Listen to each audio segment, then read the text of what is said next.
मैं जाके हूँ, जाके वक्त में बिस्तर ही नहीं बिछाऊंगा।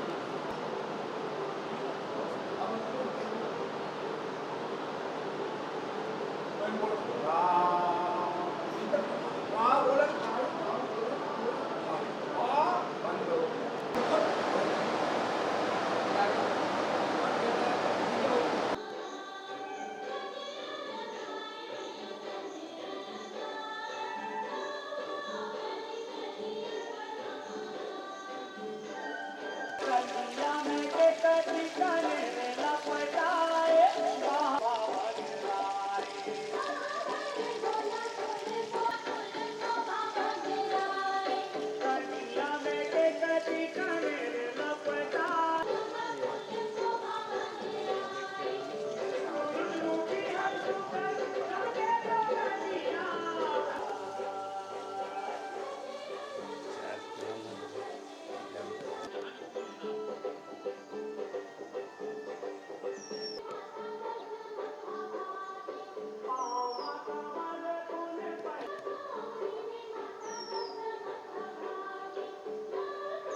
हाँ हाँ, मोर नाम वैद्य संत प्रभुदयाल मेषपाल है और मैं हाँ गांव छाती में रहता हूँ और किसानी काम घलो करता हूँ और रामचरित मानस के घलो काम करता हूँ और वैद्य के काम घलो करता हूँ।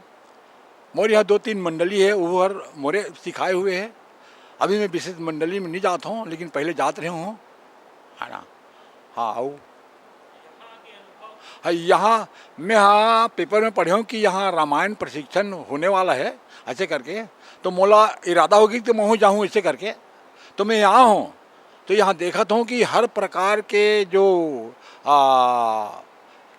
देश और सर्वहित के लिए जो यहाँ रामायण के जो प्रशिक्षण होते, वो रामायण के महिमा ल जाने भर बड़ा खुशी लगी मोला और महुहर अनुभव करे हूँ और यहाँ आके महुहर प्रश्न करी तेकर मन के प्रश्नोत्तरी घलो करे हों। मोला बड़ा आनंद लगी से मैं रात ल घलो हिंचे रहे हूँ बढ़िया आनंद के साथ में, और अभी भी मोला बढ़िया लागत है। मोला ऐसा लागते कि यह तो पूरा अब जीवन के जो असली तत्व है वो तत्व यहाँ निकल के आते, जो तत्व ला कत को जन्म लेवे तब तक ले निमिल ही वैसन किस्म के मोला यहाँ पर बात लगाते। मोहल पूछा थे यहाँ में आदमी मन, और मोर कदर भी कर रहे थे, मैं सबके भी कदर कर रहा हूँ। और यहाँ के जो आध्यात्मिक जो विषय है वो बहुत गहरा है, जिला यहाँ के कर्णधार मन ला भी सोच के उकर अनुसार अगर चले, और यहाँ जो पद्धति है रामायण की पुरानी पद्धति सनातन धर्म के, बोला हर स्कूल में भी पहले जैसे चालू रखना चाहिए। और हर प्रकार के जैसे वैद्य वगैरह की जड़ी बूटी भी यहाँ पर ये है मोला मालूम है, और एक परिचय भी सब लोग मिलना चाहिए, ये भी स्कूल में प्रचलित होना चाहिए।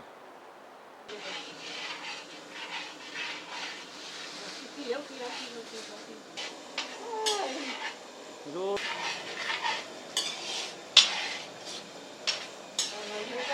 गर्भ वाली बात है ये सगुन की है, बिल्कुल सगुन की 100%। तो इसका मतलब ये हुई कि राम जो है शरीर लेके जन्म हुई, बिल्कुल माता के गर्भ से। बिल्कुल।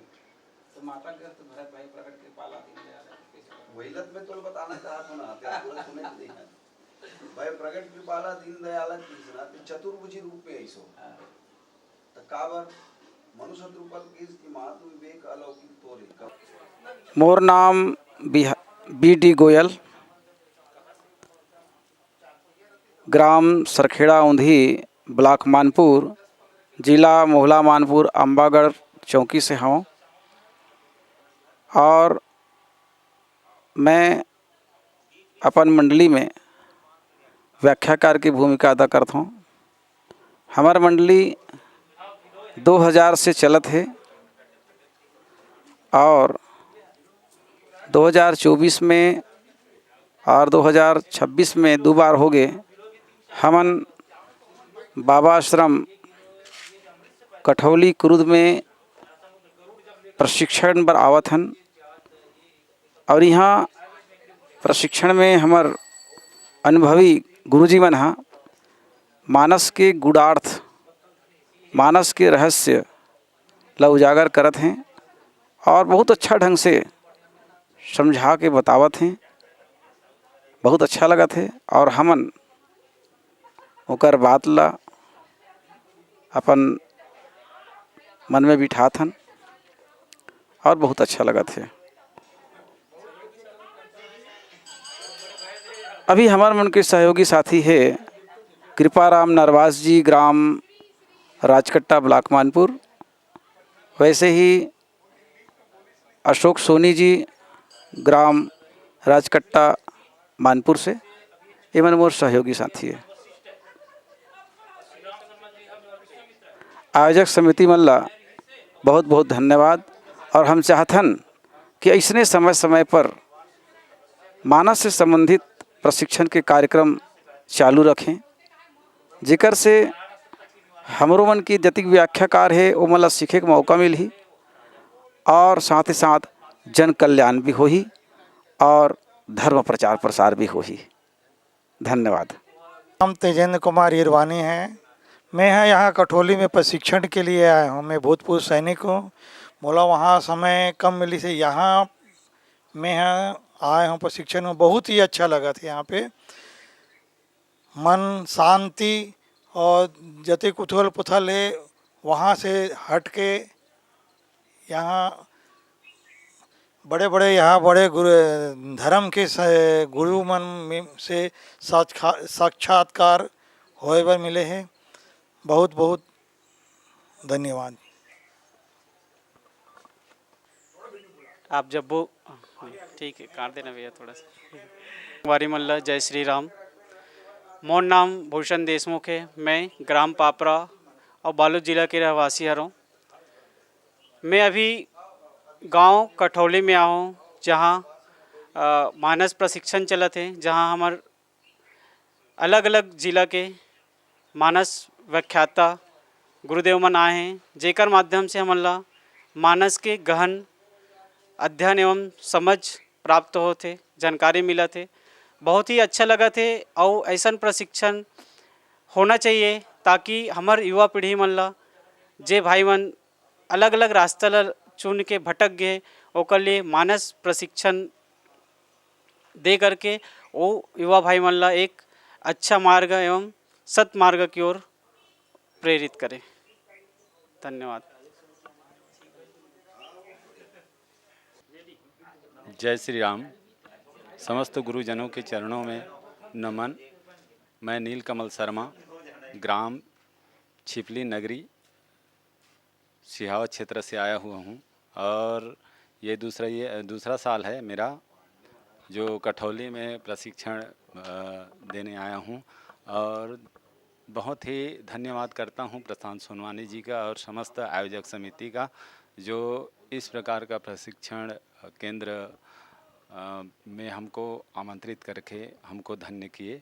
और आए हुए समस्त गुरुजनों को प्रणाम करता हूँ कि आज रामचरितमानस में हमें बहुत ही सुंदर ढंग से व्याख्यान माला सुनने को और समझने को और सीखने को प्राप्त होता है। और गुरुदेव राम कुमार जी साहू और चिंताराम जी, डॉक्टर लोकेश साहू जी के सानिध्य में हमको बहुत ही सुंदर ढंग से मानस व्याख्यान सुनने को और समझने को मिलती है।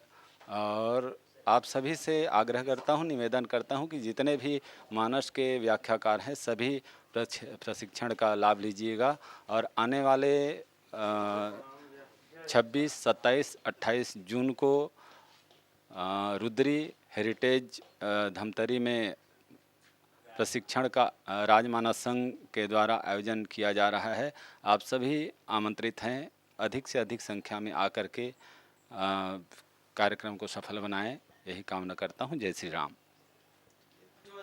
बोलिए श्यावर रामचंद्र की जय। मैं खुमान से सिन्हा, ग्राम छोटे पुरदा, जिला दुर्ग धमधा ब्लॉक से आया हुआ हूँ। मेरी मानस मंडली जय बजरंग मानस परिवार जनकपुर खिलोरा में 4 साल से जुड़ा हुआ हूँ और व्याख्यान प्रशिक्षण कार्यशाला ग्राम कठौली 3 दिवसीय कार्यशाला आयोजित है, उसमें उपस्थित हुआ हूँ। विभिन्न जिलों से हमारे बीच में प्रशिक्षक गुरुदेव जी का आगमन हुआ है। उन सभी के माध्यम से मानस के विभिन्न प्रसंगों पर किस तरह से व्याख्या जनमानस को परोसना है ताकि समाज में अच्छी समाज सुधार हो, संस्कार पैदा हो, किस प्रकार के व्याख्यान शैली हम दें ताकि समाज सुधरे, हम सबके बीच में संस्कार स्थापित हो, संस्कृति की स्थापना हो, हमारी संस्कृति सुरक्षित रहे। किसी प्रसंग का कैसे हमें सरल अर्थ के साथ साथ भावार्थ, गुणार्थ, लक्ष्यार्थ, यथार्थ जनमानस तक पहुँचे, ये सब सीख हमें गुरुदेव के माध्यम से प्राप्त हो रहा है। समस्त नवोदित व्याख्याकारों से निवेदन करता हूं कि आप सभी इस प्रकार के प्रशिक्षण शाला में अधिक से अधिक संख्या में उपस्थित होकर के इस प्रकार के प्रशिक्षण को सफल बनाएं और प्रशिक्षित होकर के आत्मकल्याण के साथ साथ जन कल्याण में सहभागी बने, यही कामना करते हुए जय श्री राम। यहाँ की व्यवस्थाएं बहुत सुंदर है। आयोजक परिवार अनुराग साहित्य कला समिति के तत्वाधान में आयोजित है। वो सभी आयोजक परिवार को बहुत बहुत धन्यवाद देता हूँ। खाने पीने का, रहने का, सभी प्रकार की व्यवस्था, आवासीय व्यवस्था पूर्ण रूप से व्यवस्थित है और बड़ी सुबह सुबह नाश्ता की व्यवस्था, फिर चाय, फिर भोजन की व्यवस्था, सांध्यकालीन में राम कथा, फिर से 8:30 बजे भोजन व्यवस्था, शयन कक्ष और सभी प्रकार की व्यवस्था आपने सुचारू रूप से व्यवस्थित की है। इसके लिए बहुत बहुत धन्यवाद ज्ञापित करता हूँ। अभी पहला मौका है जो ग्राम कठौली में आयोजित 3 दिवसीय इस कार्यशाला में मुझे उपस्थित होने का अवसर मिला। इसके लिए समस्त ग्रामवासी आयोजक परिवार को बहुत बहुत धन्यवाद। बोलिए श्यावर रामचंद्र की जय। मोर नाम पी सेनानी, मैं श्री मानस मंडली ग्राम छेड़ी खेड़ी पोस्ट मंदिर सौ तहसील व जिला रायपुर छत्तीसगढ़ जिला मानस संघ माँ कौशल्या जिला मानस संघ से जुड़े हुए हैं और मैं यहाँ आज ग्राम कठौली में जो मानस प्रशिक्षण प्रयोगशाला है वो मैं प्रशिक्षण प्राप्त करे बर पहली बार यहाँ पहुँचे हूँ और यहाँ के जो व्यवस्था है, यहाँ के जो प्रशिक्षक है, मानस के जो मनमज्ञ है, तो उन मन बहुत ही सुंदर और सटीक पातला मानस के हम सब ला प्रसंग ला बतावा थे, जेला हमन ला ध्यान रखना चाहिए और वैसने ही और अधिक से अधिक संख्या में इनमें भाग लेना चाहिए। ये मानस प्रशिक्षण जो प्रयोगशाला चला थे बोला अलग अलग जगह में हर जगह होना चाहिए ताकि अधिक से अधिक लोग मन ला एला लाभ मिल सके, होगा का अधिक से अधिक लाभ मिल सके। और यहाँ के जो खान पान है, रहन सहन है, एक व्यवस्था जो भैया मन सब करे हैं ग्राम कठौली के जम्मू मानस प्रेमी मन सबला बहुत बहुत आभार धन्यवाद है। यही वाणी के साथ में अपन वाणी ला विराम देवत हूँ। धन्यवाद।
जय श्री राम।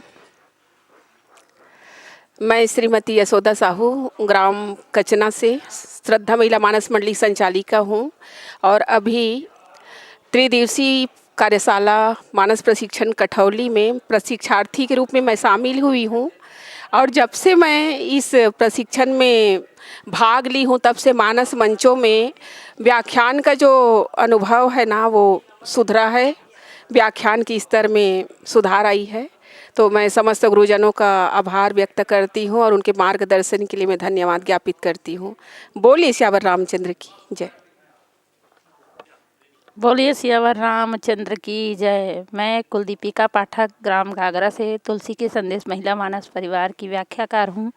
पहले जो दोहे मिलता था मंच में, उसमें बोलने की जो शैली है वो हम लोग को समझ में नहीं आता था, लेकिन जब से गुरु के मार्गदर्शन में आए हैं, जब से प्रशिक्षण में आते हैं, तब से गुरु की वाणी सुन करके जो दोहा मिलता है उस दोहे में कैसे चर्चा करना है वो सब भाव जो है गुरुओं के मार्गदर्शक से बोलने का अवसर मिलता है और उसी के मार्गदर्शक के हिसाब से हम मंच में बोल पाते हैं। ये सब गुरु की कृपा है, उनका मार्गदर्शक है। बोलिए राजा रामचंद्र की जय।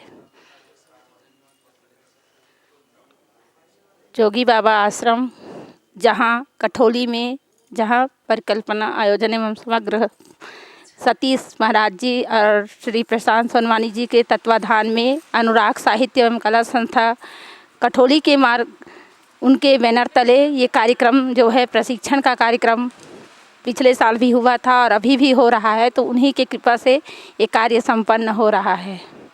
बोलिए जोगी बाबा की जय।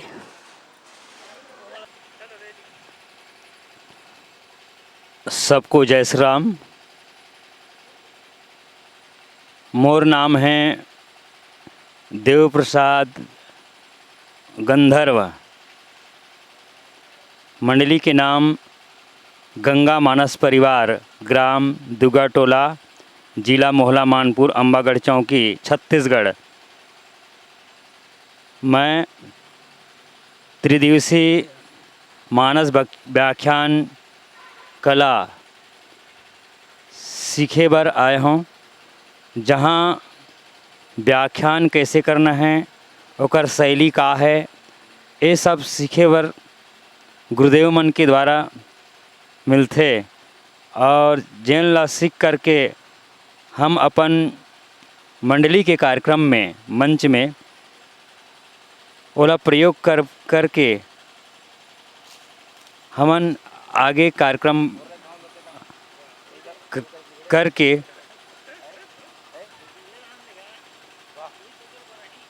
जनमानस ला अपन व्याख्या के माध्यम से जगाना है और आत्मचिंतन करा करके अपन संस्कृति के सुरक्षा करना है। यही हमार मुख्य उद्देश्य है कि युवा पीढ़ी जगाना और मानस से जोड़ना, संस्कार से जोड़ना, यही हमारा उद्देश्य है। जैन उद्देश्य की पूर्ति मानस के कार्यक्रम से करना है।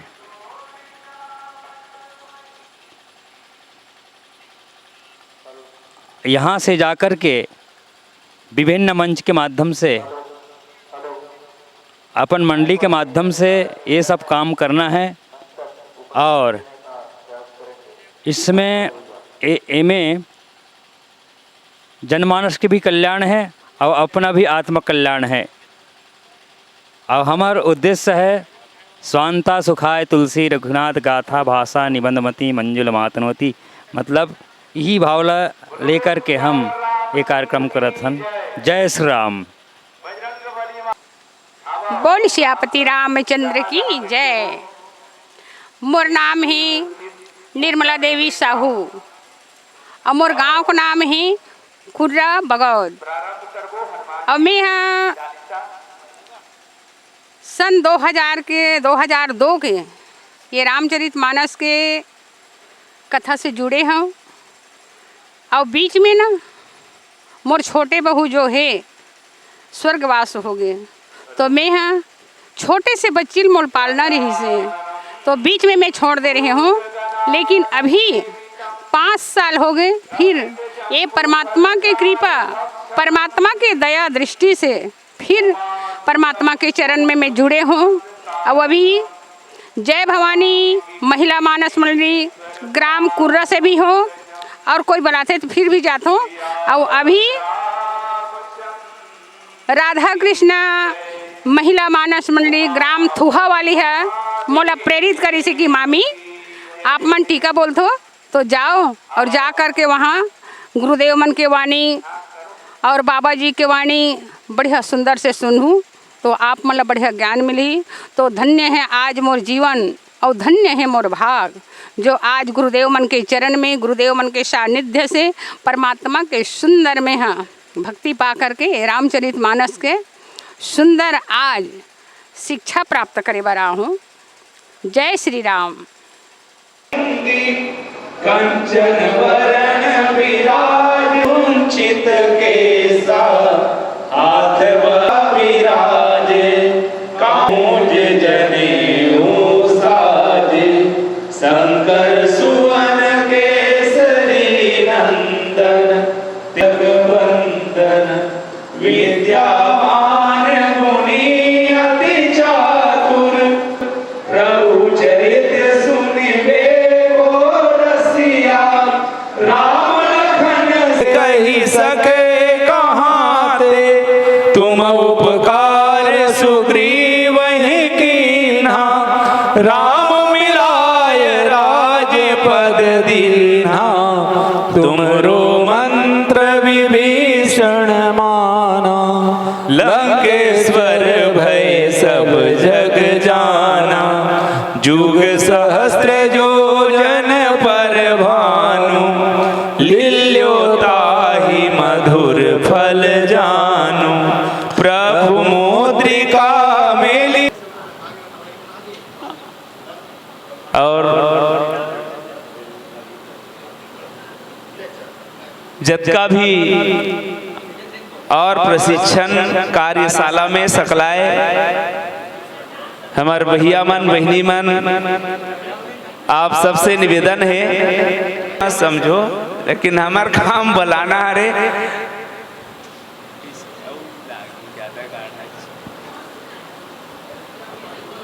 ऐसे करो ना। हाँ ये चंदन मंदन लगा दे सब अलग लोकेश।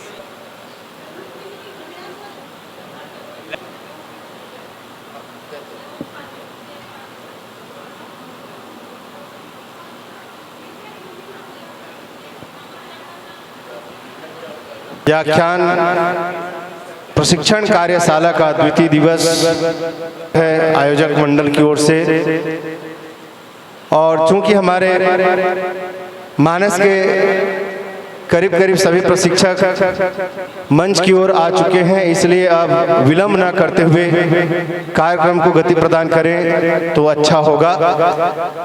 हमारे बीच भाई प्रेमलाल साहू जी, रोहित देशमुख सर जी, चिंताहरण पटेल भैया जी और हमारे डॉक्टर साहब पधार चुके हैं। आप सभी से अनुरोध कि भगवान का अर्चन वंदन करने के बाद आप सभी मानस पटल में विराजमान हो, मानस पटल में विराजमान हो पहले तो उसके हाँ मानस पटल में विराजमान हो। और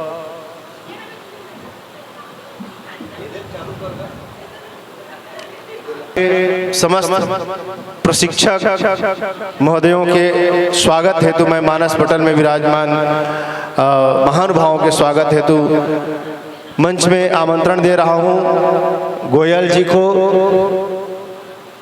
जो बहुत ही जिज्ञासु किस्म के रामायणी हैं और 84-85 की उम्र में भी जिसमें मानस को जानने की जज्बा है, ऐसे छाती से आए हुए दादाजी को मैं सादर मंच में आमंत्रण देता हूं कि आप चंदन लगाकर शुभाशीष प्रदान करेंगे, स्वागत नहीं आशीर्वाद प्रदान करेंगे। थोड़ा सा असहज महसूस कर रहे थे।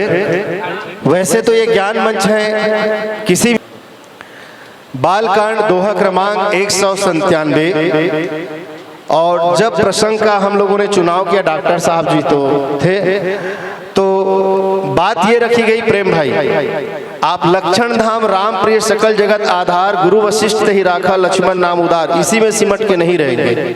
चारों भाइयों के नामकरण को आपको बोलना है। कुछ बोले भी रहे कि बता दे रहो जी, मतलब मिल ही थे, मतलब कि कुछ कुछ प्रसंग इसने चुना है, मतलब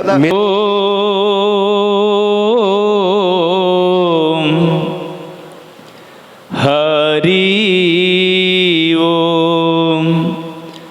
वर्णनामर्थ संघानाम रसानाम छंदसामपि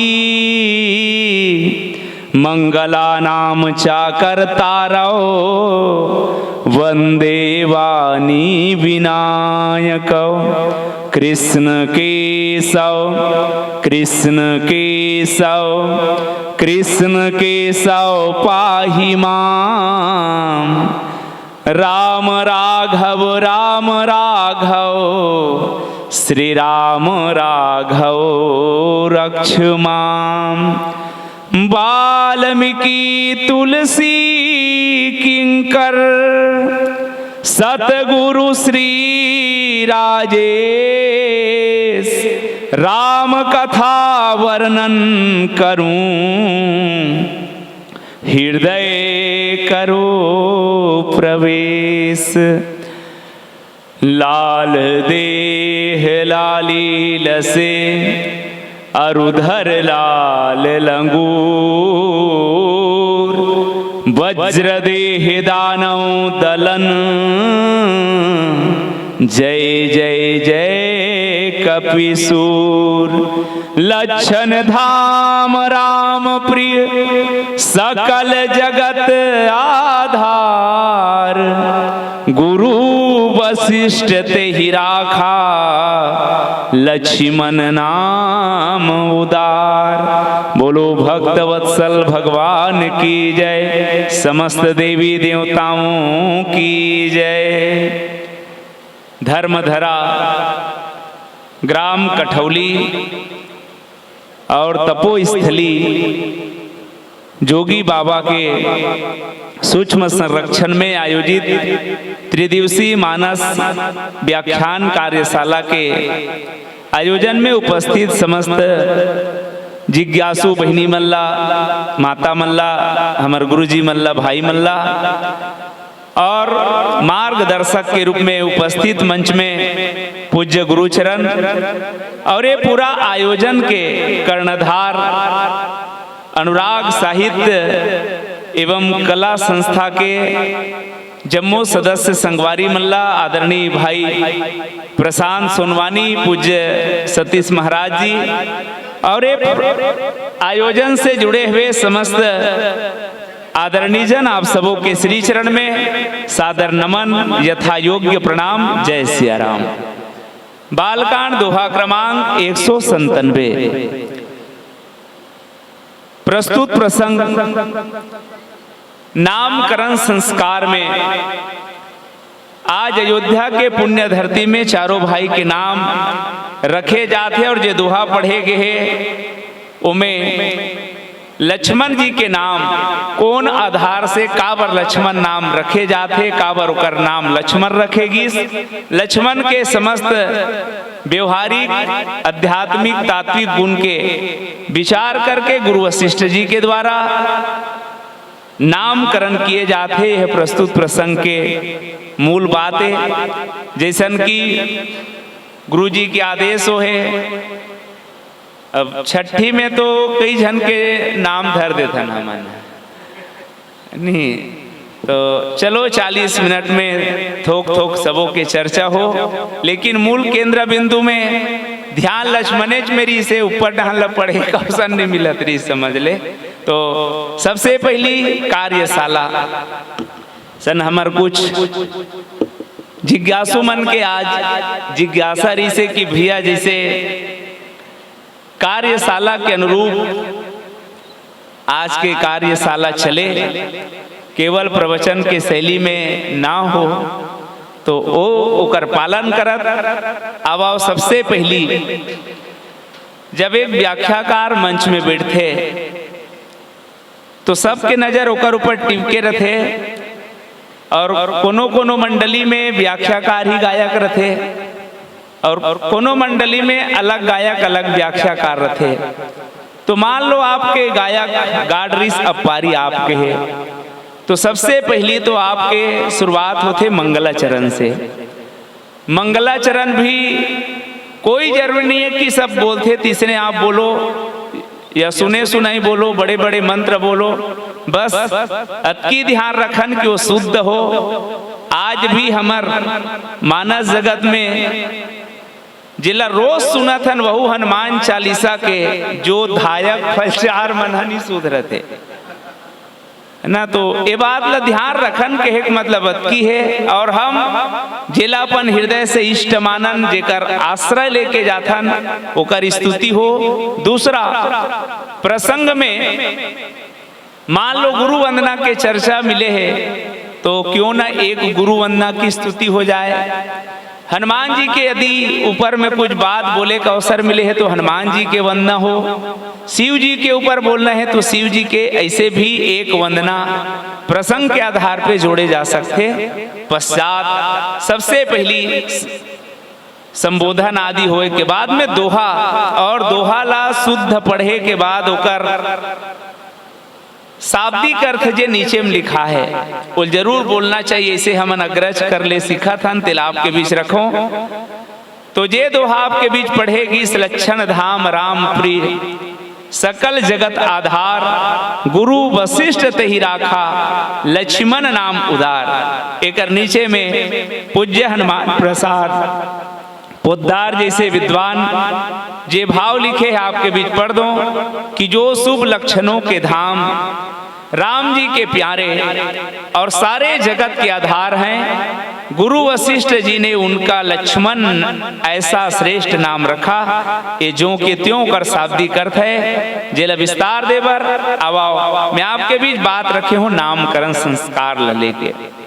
हमन सनातनियन और हमार सनातनी मन के एक सुंदर व्यवस्था हमार शास्त्र से ही मिलते कि एक हमारी ही शान है कि हमन संस्कार के जियन। हमार मनीषी मन, हमार सियान मन, हमार पुरखा मन 16 प्रकार के जे संस्कार बताए, जेमें एक संस्कार के नाम है नामकरण संस्कार। मनुष्य के 4 ठन प्रमुख संस्कार दुनिया में एक बात जरूरी है, जन्म, विवाह और मरण, ये 3 ला सब कथन। लेकिन बाबा तुलसी जन्म के बाद में नामकरण संस्कार के और बात रखे हैं। और मोला अब लगते कि जे जे जरूरी है कथन ये दुनिया मांगते नहीं बिगड़ गए। जेकर घर जा नामकरण संस्कार में छठी कम भट्ठी ज्यादा होते, और इमें कोई दो मत के बात नहीं है, सबके बस के बात है। मोला लगता है कि हमारे जिला में सबसे ज्यादा छठी पढ़ता हूँ। हाँ, तो छठी पीरा का होते नामकरण के ते मैं जाना था। तो पहला ये है कि जब संस्कार बिगड़ जाए तो का होते। जन्म संस्कार बिगड़ गए, एकर कारण ये है कि आज बिरले घर ला छोड़ देता हम दाई दादा मन अपन लोग लइका के पीड़म मरत है। काबर नामकरण के दिन कुकरी मारे रहे यार। लइकल कहा था लइका दरवा होएगा तो कर छठी में ते पेटी मंगा रहे, तो लइका संस्कार ला नीचे शुरू करे है तो पेटी मंगा रहे तेकर से ती पेटी बजा आते। नामकरण संस्कार बिगड़े तो आगे चल के हमील दुग्धी। विवाह संस्कार तो नाम के गोधुली बेला हो गए, वो पूरा शिकार डीजे खो गए आदमी। जब तक अंधियार नहीं हुई तब तक डीजे नहीं बाजे, लाइट नहीं दिखे, बमचिक बमचिक आधा रात कन पता नहीं का व्यवस्था है। गांव के कोई माता बहनी मन दुल्हा दुल्हन के माथ में 4 बजे चौल टिकल नहीं जाए, यह दिखा थे। और मरण संस्कार तो फैशन हो गया। हाँ, पी पी के माटी देते। ऐसा समय में आप सोचो कि हमर सनातनी मन पूर्व जन्मक मनैयन जेकर अंतिम संस्कार अच्छा नहीं हो है, तो अब तुम्हार घर आही ना ते मन अकासुर बकासुर बन के ही आते। आज समाज में जिन आने वाला पीढ़ी बिगड़त है, इसे लगते ना तेकर मूल कारण है कि हमारे संस्कार बिगड़ चुके हैं। और ऐसा समय में रामचरितमानस हम सबके आधारे आवाओ नामकरण कैसे होना चाहिए। कछुक दिवस बीते यही भांति, अयोध्या के पुण्य धरती में भगवान राम, लक्ष्मण, भरत, शत्रुघ्न जब अयोध्या के धरती में बालक के रूप में प्रकट हो है, जन्म ले है, अवतार ले है, खूब आनंद मनाए जाते। अयोध्या में चारों तरफ खुशी है। एक दूसर बहनी मन गोठियाए कौशल्या के बारे में, सरजू नदी में नहल गिरा ते मन कहा बूढ़त खानी कौशल्या बेटा हो है कथे बहनी, सुमित्रा घलो के कई घलो, चारों तरफ एके गोठ है। कौशल्या को भयो लल्ला, अयोध्या सो मच गयो हल्ला। कौशल्या को भयो लल्ला, अयोध्या सो मच गयो हल्ला। कोई सोना लुटावे कोनो लुटावे जी चांदी, कोई घोड़ा लुटावे कोनो लुटावे जी हाथी, कोनो लुटा दियो पूरे गल्ला। अयोध्या सो मच गयो हल्ला।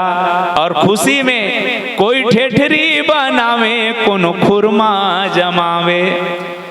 कोई लगा तो ये अयोध्या में कहाँ ठेठरी खुरमा, तो छत्तीसगढ़ के गे भैया कौशल्या इंचे के, और छत्तीसगढ़िया मन के पहचान आए। कोनो ठेठरी बनावे कोनो खुरमा जमावे, कोनो बनावे रसगुल्ला। अयोध्या में मच गयो हल्ला, कौशल्या को भयो लल्ला। अयोध्या सो मच गयो हल्ला। ऐसने कछुक दिवस बीते यही भांति। और तब नामकरण कर अवसर जानी, भूप बोली पठे मुनि ज्ञानी। करी पूजा भूपति अस भाषा, धरी नाम जो मुनि गुनि राखा। इनके नाम अनेक अनुपा, मैं निप कहब स्वमति अनुरूपा। कुल गुरु वशिष्ठ जिला निवेदन करेगी। राजा दशरथ तीनों माता मन अपन अपन लाल लेके बैठे हैं। कुल गुरु वशिष्ठ कथे की हे राजा, इकर तो अनेक नाम है, इनके नाम अवलवा जलवा नहीं, एक से बढ़ के सुंदर सुंदर अनूप नाम है, अनुपम नाम है। फिर भी मैं निप कहब स्वमति अनुरूपा, मैं अपन स्वमति के अनुसार ये बालक मन के नाम देवत हूँ। सबसे पहली जे माँ कौशल्या के लल्ला के रूप में आहे, ओकर नाम जो आनंद सिंधु सुख राशि। सी करते त्रैलोक सुपासी, सो सुख धाम राम यस नामा। अखिल लोकदायक विश्रामा। किसकी महाराज ये जे राम कहा था एक ऐसा है जो आनंद सिंधु सुख राशि, जे आनंद के समुद्र है और सुख के राशि है। जेकर जिही आनंद सिंधु के एक एक छोटे छोटे कण से पूरा दुनिया तीनों लोग सुखी होते, ये वही हरे सो सुख धाम राम यस नामा।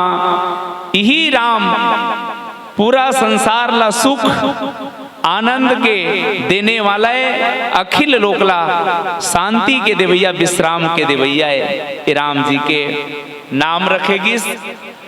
जैसन की कल एक बात छिड़ रही से कि दुनिया में यदि हम जीवन तो जीव के लक्ष्य है सुख के प्राप्ति। ईश्वर अंश जीव अविनाशी चेतन अमल सहज सुख राशि। जैसे नदिया के पानी जब बहाथे समुद्र डहन कोनो नदिया के पानी पूछिस कथे कस रे कहाँ जात हस ओ की समुद्र में काबर समुद्र ला प्यास लागत का। अरे जी हाँ तोर जाए के बाद तोर पूछैया नहीं मिले आ बैठ का भैया नहीं मिले तिहा जात हस जा रेगिस्तान में वहां तोर बर आरती सजा के रखे है कब पानी आही कही के। पर वो नदिया के पानी नरवा के पानी रेगिस्तान डहन नहीं जाए काबर एकर से ती कि वो पानी के जन्म हो है समुद्र ले। समुद्र में वाष्प बन के ऊपर उठ के बादल बन के हमर तक है तो पानी जानते कि मूल पूर्णता कब है जब मैं समुद्र में ही जाके मिल जाऊं। ऐसने ये जीव जब तक ईश्वर ला प्राप्त नहीं करी तब तक वो पूर्ण नहीं होए। मैं कई बार सोचता हूँ कि का ईश्वर ला पाना मने राम ला पाना कहा तैसे धनुष बांध धर के राम सन पोटारवे गला लगबे वही राम ला पाना है। भगवान राम कैसना है जो आनंद मैं अतकी कहूं कि तो राम पाए के लक्षण और पता कब चलही जे दिन तो जीवन में आनंद है जान लेना राम तो मिल गए। भगवान आनंद स्वरूप है और अभी फिलहाल याद में नहीं है मैं विषय में नहीं जानना चाहत रहे हूँ। 16 प्रकार के आनंद के चर्चा कोनो कर लिख के रखे रहे हो मैं यहाँ। जे दिन तोर जीवन में कोनो आनंद की अनुभूति हो गए जान ले राम के साथ तोर मिलन हो गए। जे दिन तो लगिस कि मैं हाँ बहुत सुख में हूं अभी तो जान ले वो राम के मिलन है। काबर भगवान आनंद स्वरूप सिंधु है वह स्वरूप ही नहीं सिंधु है। संसार में जतका जैसे हमार कर यदि लाइट बरत है बिजली के तो यह बिंदु है लेकिन यहाँ एकर जे उत्पत्ति होते कोरबा आदि से तो ओला फिर हाल वहां पर सिंधु कही सकथन। ऐसने जतका दुनिया में आनंद है ते भगवान कर ले बगरे है तो जे दिन जीवन में आनंद के प्राप्ति हो जाए तो जान लेना आप ला भगवान हाँ मिल गए। कोनो कोनो प्रश्न करे कि माँ जब संतान ला जन्म देते तो कर शरीर में दूध कहाँ से आते तो भगवान है क्षीर सागर के निवासी है। ये मन हा सब प्रमाण है कनेक्शन है। भाई आज भी आदमी का करते अपन घर में ऊपर छत में चढ़ाए पर मोटर पंप लगा है पानी के लेकिन गौर करो कि डबल मंजिल तिबल मंजिल अतका ऊंच नरियर के पेड़ और उतका ऊंच फरे है नरियर ते कर भीतरी में पानी भरना ये का संकेत है। तो हम सब ये जानन कि ठीक इसने जे दिन हमारे जीवन में आनंद के अनुभूति होते सुख के अनुभूति होते जान लेना आप ला भगवान मिल गए। ये यही अर्थ में अन्यथा भगवान हमारे से दूर नहीं है ऐसे वाला गोट नहीं। सो सुख धाम राम यस नामा दुनिया ला जिहां से सुख मिल जाए और जहां से मिलते वो राम के द्वारा ही मिलते। अबेला एक दुठन प्रसंग में जोड़ दो मैं। राजा दशरथ के जीवन कैसना है। एक बार भूपति मन माही भय गलानी मोरे सुतनाही। राजा के जीवन में सब कुछ होते हुए भी दुख ग्लानी से भरे है तो कर जीवन में सुख कब आई जब भगवान राम तब तेकर से कीसगा दशरथ पुत्र जन्म सुनिकाना मानव ब्रह्मानंद समाना। दशरथ जी ओकर पहली कैसनो रीस हुई लेकिन राम जी के आए के बाद ओकर जीवन में आनंद के सुख के सब चीज वहां मिलना शुरू हो गए। राजा जनक घलो हताश हो गई से तजहुआस निज निज गृह जाहू लिखा न विधि वैदेही विवाहु।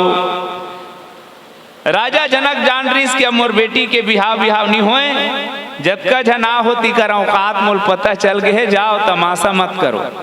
हताश हो गए रहा है। लेकिन ओकर जीवन में, राजा जनक के जीवन में, पूरा मिथिला नगरी में खुशी कैसे इस जब लेते चढ़ावत खैचत काढ़े, काहुन लखा देखी सब ठाढ़े, तेहि क्षण राम मध्य धनु तोरा, भय भुवन धुनि घोर कठोरा। जब राम जी के द्वारा वो धनुष तोड़ेगी तो धनुष के टूटना नहीं, पूरा दुख के टूटना, खुशी के रूप में, आनंद के रूप में। तो राम जी जहां गिस, चाहे आप वनवास काल में देख लो, राम जी जहां से निकले हैं वहां दुख दिखी, सब राम जी जहां गिस वहां आनंद दिखी, सुख दिखी। तो राम जी कोने जो आनंद सिंधु सुख राशि, आवा विश्व भरन पोषण कर जोई, ताकर नाम भरत यस होई। राम जी के नामकरण 2 पंक्ति में, ओकर बाद भरत जी के जब बारी आई तो 1 पंक्ति में, विश्व भरन पोषण कर जोई, ताकर नाम भरत यस होई। पूरा विश्व के भरण पोषण जेकर द्वारा होते ओकर नाम भरत है। गोयल भैया के गोठरी से कौन काकर काकर अवतारे, तब ये विश्व भरण पोषण वाला विभाग है। हमार शास्त्रीय मान्यता है कि भगवान विष्णु पालन के देवता है, भगवान ब्रह्मा जी रचना के देवता है, शंकर जी संहार के देवता है। तो यहाँ कहे जाते या कही सकथन कि भरत जी साक्षात विष्णु के अवतार है। मानस पीयूष में बहुत सारा बात है, बस मैं 2 चीज बोलना चाहता हूँ कि भगवान विष्णु के भी 2 स्वरूप है, एक विश्व रूप परमात्मा के रूप में और एक बाह्य रूप में। जब राम जी ला मनु महाराज की हिसकी चाहूं तुम ही समान सुत, तो वो समय जे बात आ रही से अब मोरे समान औ कहाँ, तो एक तो अपनो आथे वो अपन बरोबर बना के लाथे, जेकर प्रमाण दिस बाबा तुलसी की भरत राम ही की अनुहारी, एक केच रहा डिक्टो। तो कौन चीन है, सहसा न लखी, सहसा लखी न सकहि नर नारी। जे दिन राम ला कोई सजा देना है, हालांकि राम हो कृष्ण बरोबर उद्बिरिस निरी से, लेकिन बताए बार मान लो राम ला कोई सजा देना है, तब भरत हा पकड़ा जतीस ना, तो भरत हमें रामियों का है का बर दुलौठी में मार खा जाऊं तो राम बाँच जही, अतका अनुरूप री से तेकर से ती की मोरे बरोबर आना है। अब अनशन संहिता हूं की के देवता मतलब घोषणा कर रही से, तो राम जी है तेनहा परमेष्टि ब्रह्म है, राम ही राम है। और ऐसने भाषा में कहा तो राष्ट्रपति, राष्ट्रपति के बाद जतका रथे ते मन हा संचालन करैया है, उमें ब्रह्मा विष्णु महेश। अवतारवाद के जब बात आथे तो अनेक अनेक कल्प में, कोनो कल्प में भगवान विष्णु हा राम बन के इस, कोनो कल्प में राम ही राम बन के आहे। जे मनु वाला कल्प है ओमें राम ही ब्रह्म राम ही राम बन के इस सगुण राम के रूप में इस। कोनो कोनो में भगवान विष्णु श्राप दे है तब विष्णु जी राम के रोल में आहे। नारद श्राप दिन एक बार ये मन में भगवान विष्णु के रोल है। तो मैं अतकी कहना चाहता हूँ कि यह भरत जी है तेन विष्णु के रूप में जाके सुमिरन तेरी पुनासा, नाम शत्रुघ्न वेद प्रकाशा। जेकर सुमिरन करे ले शत्रु के नाश हो जाए। भरत जी के पंक्तिल पढ़ के ना बड़ खोद थे आदमी मन, एको जगह धनुष बांध धर के लड़े नहीं दिखे। कदे कदे शत्रु नाश करे है तो शत्रु कौन है? बहिरी में रहने वाला शत्रु के जरूरत नहीं है। धर्मरथ प्रसंग में कि शत्रु कौन और कौन ला असली वीर कबे, तो कहे जाते कि महा अजय संसार रिपु जीत सके सो वीर। ये संसार ही दुश्मन है और संसार के बसाने वाला का नाम मन है। पूज्य द्विवेदी जी के शब्द है, आप सब सुरता करो जब सुते रथो सपना थे। सपना में ते तीसने छे और ते कार में बैठ के गांव घूमेल गए हस, पूरा तोर परिवार कार में घूमा थे और ते हसूते हस। तो एकर निर्माण कौन करथे? एकर निर्माण कर्ता के नाम ही मन है। मन अतका पावरफुल है कि जे सृष्टि के रचिता भगवान है उसकी अकन वहू करके दिखा देते, वो सपना होकर प्रमाण है कथे। तो मैं की कहना चाहता हूं कि महा अजय संसार रिपु, दुनिया जीतना अलग बात है, जे खुद ला जीत डरे, अपन आप ला जीत डरे, तेने हा वास्तविक में असली वीरे। तो शत्रुघ्न महाराज के भी यही अर्थ में हम ले सकथन। अन्य पूरा रामायण कथा के बाद जब लवणासुर के बात आते, तब शत्रुनाश के बात आते, तो आवाओ शत्रुघ्न जी है थे यदि शत्रु के नाश करने वाला है, तेला शिव जी के अंश के रूप में या शिव के अवतार के रूप में भी गिने जाते। अब पारी है लक्षण धाम राम प्रिय, सकल जगत आधार, गुरु वशिष्ठ ते ही राखा लक्ष्मण नाम उदार। सबसे पहली कौन से लक्षण? तो जब का लक्षण है तीनों झा में अव दिखा थे, वहू सबो लक्षण हा भरत शत्रुघ्न, भरत के, राम जी के, शत्रुघ्न के, ये सब लक्षण हा लक्ष्मण जी में देखे जा सकते थे। कर से थी लक्षण धाम है। मैं ऊपर नीचे डहान चढ़ो, नीचे से शत्रुघ्न के लक्षण कैसना है? लक्ष्मण जी में शत्रुघ्न के लक्षण खोजू तो एके बात स्पष्ट हो जाते कि जग मह सखा निशाचर जेते, लक्ष्मण नहीं निमिष महु टेके। जे शत्रु के नाश करे बर लक्ष्मण के नाम जुड़े है, शत्रुघ्न के नाम जुड़े है, वही गुण जगमह सखा निशाचर जेते, लक्ष्मण नहीं निमिष महु टेके। ओ कामला तो लक्ष्मण निपटा देते। विश्व भरण पोषण कर जोई, ताकर नाम भरत यश होई। काल हतोल जिया थे तो जिया था भाई, जेकर काल आगे ओकर बाद भी बाँचे है, तो जिन हा पालन करत है। अब सोचो हम लक्ष्मण जी के ऊपर में भरत के जिन नामकरण है तेला लेके भी लक्षण खोज सकथन। अब लक्षण धाम राम प्रियला हम शाब्दिक अर्थ के रूप में कुछ रखत ऊपर चढ़बो। लक्षण धाम राम प्रिय, जे नहा समस्त शुभ लक्षण के धाम है। जे काम में राम जी ऊपर रखे रहे हो कि राम जी जिहा की सुहा आनंद ऐस सुख ऐस, आप वही फार्मूला लक्ष्मण लेके कर सकते हो। लक्ष्मण जहां जहां गए है वो काम ला बना है। अब ऐसे नहीं लगे वही पहली झगड़ा मता है इसे लगे है, लेकिन आप पूरा रिजल्ट देखो। परशुराम असंग लगलो सोझिया दिस हुआ, राजा जनक के बिगड़े काम लग हलो बना दिस। काबर लक्ष्मण हा खड़े नहीं हो रतीस त रघुपति की रति वाला पताका कैसे फहराए रतीस।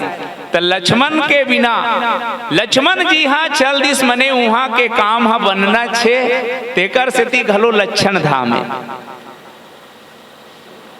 राम प्रिय, इमे दोनों शब्द जुड़े हैं। एक तो जे राम ला प्रिय हो ही वो लक्ष्मण है, और दूसर राम के प्रिय हो ही, और राम हा सबसे ज्यादा जे प्रिय लाग ही, राम ला जे प्रिय लाग ही तेन लक्ष्मण है।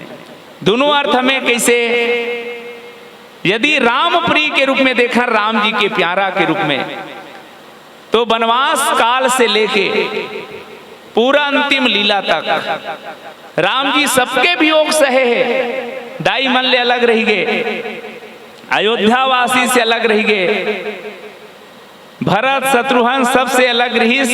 यहाँ तक माता जानकी के जब अपहरण हो गए रावण के द्वारा, तो जानकी के वियोग लग घलो से ही डरीस, लेकिन भगवान राम लक्ष्मण भर के वियोग नहीं सहे। चाहे रन के मैदान में साफ घोषणा करत रही से कि जो जानते हो बन बंधु बिछोहु, पिता वचन मनते नहीं ओहु।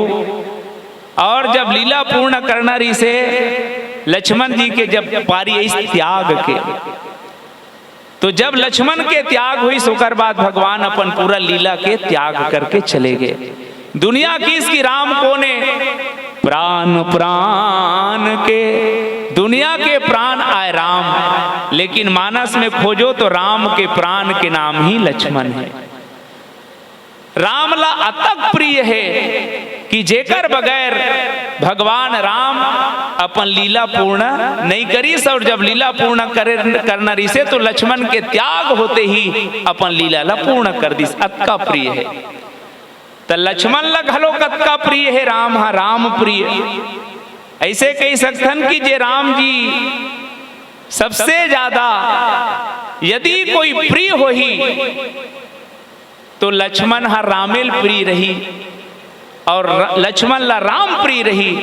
ए अर्थ में भी यदि देखन तो वनवास काल से पहली बचपना काल में एक पंक्ति है कुमार विश्वास के कि जब राम और लक्ष्मण ला पालना में सुताया रहा है, नान नार रहा है, अलग अलग पालना में जब सुतईस तो सब जन तो चैन से सुता थे, लेकिन लक्ष्मण नहीं सोए। और तब का करे, मिलना जरूरी है तो मिलना रिश्ते कर से थी। लक्ष्मण जी है तेना रोना शुरू करीस। माता सुमित्रा कौशल्या के कई मना के देखे का होगे चाटी चाप जिसका, कहाँ चाटी, गर्मी लागत का जनरेटर चलाओ सब करीस, लेकिन लक्ष्मण चुप होने वाला नहीं है। पालने में राम जी व लखन लिटाए गए, लेटते ही करुणा सदन चुप हो गए। जब चारों भाई सोहे सब चुप है, लेकिन लक्ष्मण के शरारत शुरू है। किंतु लक्ष्मण कुछ ऐसा तेज रोए जिन्हें रोता देख धरती गगन चुप हो गए। अतका रोई रोइस कि धरती के गगन के सन्नाटा बंद हो गए, केवल लक्ष्मण के रोना सुनाए। राजवैद्य आए कोई रोग न बता सके तो ज्योतिषी भी करके यतन चुप हो गए। बड़े बड़े बैगा बुलाएगी, ज्योतिषी बुलाएगी, राजवैद्य बुलाएगी, और अंत में गुरु ने उठाया और लखन को राम के चरणों में जब लिटाया तो लखन चुप हो गए। बस राम जी के चरण में लेटे ही तहनो कर गोल लधर के गुड नाइट हो गए। अतका प्रिय बचपन से लेके अब आगे चलीस तो मैं प्रसंग ला सुरता कराऊं। राम प्रिय ला लेके वनवास जाना है, भगवान राम माता जानकी के योजना बन गए है। लक्ष्मण जी पता चलीस और लक्ष्मण जी दौड़ के ही सब की भैया में सुने हो वनवास जात के ही कहता हो महू जाऊं कि इस लक्ष्मण ते मत जा, सबोल तोला संभालना है। तब लक्ष्मण जी ये बात की इस काला संभालना है। अरे दू भाई हा नाना घर गए मम्मा घर, हमन बनवास जाथन तो तेके जन हस गुरु संभालबे, माता संभालबे, पिता संभालबे, अयोध्या संभालबे। लक्ष्मण कथे एमन कोने तेला नहीं जानो में गुरु पितु मातु न जानहु काहू, कौन दाइये कौन ददाए तेला नहीं चिन्हो यार। एकर से और राम प्रिय कौन हो सकते। बाबा तुलसी की हिस कि लक्ष्मण दुनिया में जतका नाता मानिस ते एक ही कारण से मानिस की मां नहीं सब ही राम के नाते। जे राम से अलग हो जाए या राम से जुदा हुई सो लक्ष्मण मानवे नहीं करे। और राम कतका प्रेम री से लक्ष्मण ला, कतका प्रिय री से राम ओला बताए बार वो पंक्ति जब सुमंत जी लौट के इस वनवास छोड़ के राजा दशरथ के महल में, दशरथ जी सुमंत ला के आए जानिस तो बुलईस, बड़ा प्यार से पूछी सुमंत मोर राम लक्ष्मण सीता के दर्शन करा दे। तब बताइस नहीं महाराज नहीं आई सुमन, कुछ संदेश दे मोर पर। तो की संदेश तो ज्यादा कहीं नहीं दे है, लेकिन लक्ष्मण हा कुछ बात कहे। जब केवल कसम खवा है राम हा सब लकबेत कबे पिताजी कर जाके लक्ष्मण जी बात कहा तिल मत कबे। लेकिन सुमंत की हिस महाराज लक्ष्मण एक ठन बात कहे का, लखन कहे कछु वचन कठोरा। ऐसे कठोर वचन बोले है अवक्का सुनी तहान दशरथ महाराज प्रसन्न हो गए मरे बेर। कोनो पूछिस का हो गए, अरे बेटा गारी देते बाप लते खुशी की बात है, बाप ला तो दुखी होना चाहिए। पर दशरथ जी पूछिस ते का आनंद में काबर आ गए, खुश काबर हो गए। दशरथ की हिस की मेकर से ती खुश हो गए कि मोर राम हम मनी है। और आज मोर पता चल गए कि मोर मनी की रक्षा करे बर फनी हाँ फन उठा रहे। अरे जे बाप असल नहीं छोड़ी सियार ते दुनिया में कौन ल छोड़ी। तो लक्ष्मण वो हरे जे राम प्रिय आए, सकल जगत आधार, पूरा दुनिया के आधारे। और नामकरण संस्कार में जे क्रम ला बदलेगी यह एक कारण यह हुआ है। आधार जे रथे ना ते खाल्हे में रथे।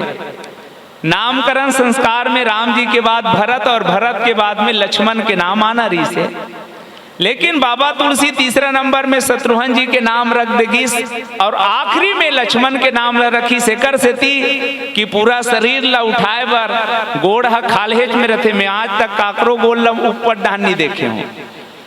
तो ये गोड़ हा पाँव हा आधार है शरीर के, इसने पूरा सकल जगत के आधारे और आधार हा नीचे में रथे। तेकर से थी लक्ष्मण के नाम ला सबले नीचे में रखेगी।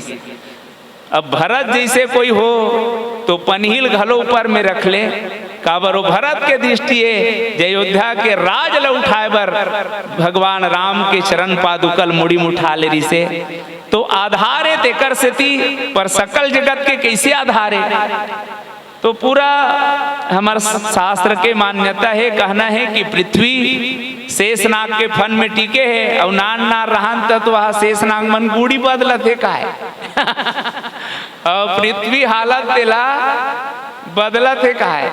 और आपके वैज्ञानिक मन भूकंप आए तेकर झटका की डरवात रहते। अब वो काक से तिहाल थे ते लोग जाने, लेकिन ये तो जरूर सब जन मानथन कि शेषनाग के सिर में धरती हट्टी के है। और लक्ष्मण को ने वंदना प्रसंग में कहे है, शेष सहस्त्र शीस जग कारण, सो अवतरे भूमि भय तारन। रघुपति की रति विमल पताका, दंड समान भयहु जस जाका। तो लक्ष्मण जी शेषनागे तेकर से थी पूरा धरती लुठा है और एकर रूप धनुष यज्ञम दिखा है। जो तुम्हारे अनुशासन पावा, कंदुक इव ब्रह्मांड उठावा। लक्ष्मण जी देखा है बोला तो पूरा जगत के आधार एकर से थी हरे कि पूरा पृथ्वी या दुनिया शेषनाग के फन में टीके है तेकर से थी आधार ऐसे कहन। और गुरु वशिष्ठ ते ही राखा लक्ष्मण नाम उदार।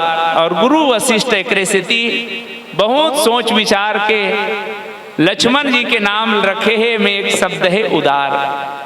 उदार ओला कथे जे हा स्व के त्याग कर दे और सर्वस्व के त्याग कर दे। स्व के त्याग रामायणी जी पूज्य गुरुदेव एक ठन गीत गाए,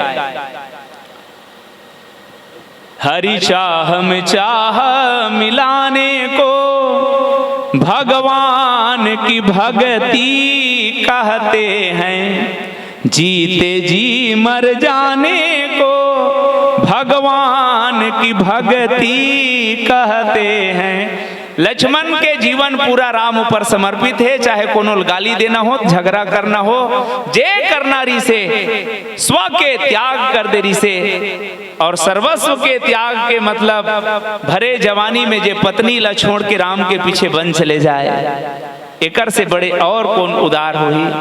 तो लक्ष्मण जी अतक उदारे जे राम जी के खातिर सब कुछ त्यागे बर तैयार है और अतका बड़ त्यागी है कि वो सीता वनवास के बाद हालांकि और कोई अर्थ मत लू जे काम कोई नहीं कर सकिस वो दायित्व लक्ष्मण ला सौंपेगिस और करके देखिस और खुद के त्याग कर दिस। आवा कुल मिला के नामकरण संस्कार ओकर गुण तत्व के अनुरूप हो। आज हम जब काकरो नामकरण करन घर में तो जानकार व्यक्ति मल्ला जे मन समझते जानते तेकर हिसाब से नामकरण करवान, अन्यथा आज गूगल के जमाना है। अब बहनी मन घलो साग रांधे बर नहीं सास ला नहीं पूछे गूगल ला पूछते अब पोल कैसे बनाओ कहेंगे। तो मैं अतकी निवेदन करना चाहता हूँ कि कोई जानकार व्यक्ति विशेष पात्र व्यक्ति के द्वारा नामकरण हो, कोई भी उलूल जुलूल नाम ना हो और नाम सार्थक नाम हो।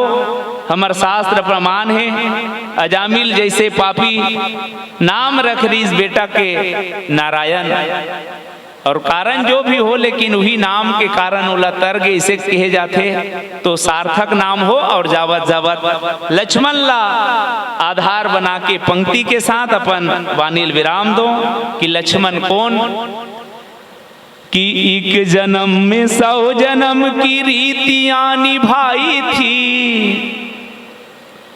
एक जन्म में 100 जन्म की रीतियां निभाई थी, जिसने सूर्य के लिए भी छतरियां उठाई थी, सारी कसौटियां लखन ने खुद ही बनाई थी, जो ठोकरे लगी न राम को वो ठोकरे भी खाई थी। बोल लखन से रामचंद्र की जय।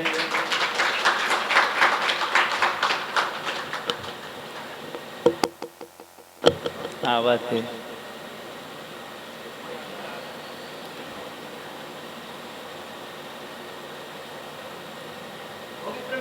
हाँ किहे तत्का बेले बोले हाँ पहुँच गए तब तक जिज्ञासा चलन दे कुछ हाँ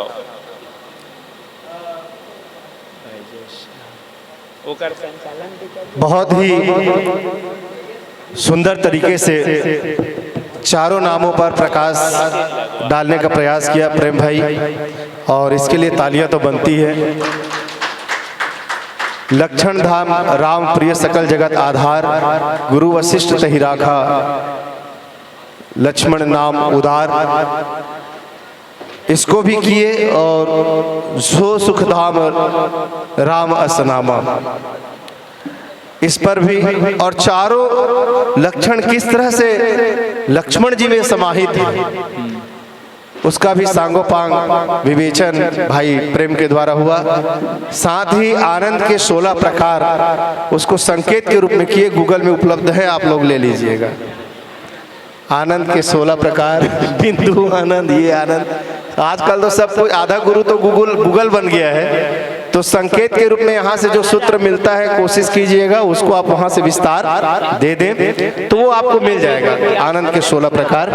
अभी फिलहाल चूंकि हमारे क्षेत्र के विधायक महोदय आने वाले हैं और हम नहीं चाहते कि उनके कारण हमारा ये मंच या जो भी वक्ता बैठे हैं वो किसी प्रकार बाधित हो, इसीलिए जब तक वो आते हैं प्रश्न काल यहाँ चलता रहेगा, प्रश्नोत्तर चलता रहेगा। और प्रश्न को आधे में रोका जा सकता है, विवेचन जो हो रहा है उसको थोड़ी नहीं रोकेंगे, इसलिए ये ज़्यादा अच्छा रहेगा। तो दबा के प्रश्न कीजिए प्रेम भाई से और बाकी बैठे हुए हमारे मूर्धन्य प्रशिक्षक महानुभावों से। पहला प्रश्न किसके तरफ से आ रहा है दादाजी? आप आगे का आते तब फिर तेज संभाले उल्टा और हुई हाल है।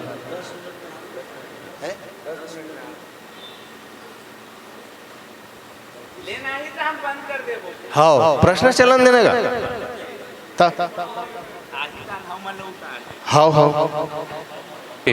सौ हाथी बल करके हम यहाँ खड़े हों, बड़े बड़े गुरुजी मन हैं, बहुत बहुत प्रणाम निवेदित करता। आइए हमारे बीच में जल विकास पुरुष के नाम से जाने जाते हैं, जेकर से हम सब प्रेरणा लेता नहीं से नसस्वी हम आदरणीय जी हम अपन बीच में पात हन, पूर्व कैबिनेट मंत्री वर्तमान विधायक क्रुद्ध माननीय अजय चंद्राकर जी, एक बार जोरदार ताली से आप सब अभिनंदन करूं। लीजिए वो आ गए जिनका इंतजार था, लीजिए वो आ गए जिनका इंतजार था। चलो सब मिलकर खुशियों के दिए जला दें। एक बार सम्मानीय अजय चंद्राकर जी के लिए जोरदार ताली बजा दें, जोरदार ताली बजा दीजिए। आइए भगवान श्री सीताराम जी के चरणों में पावन पूजन अर्चन वंदन करते। आइए आइए देवेंद्र जी।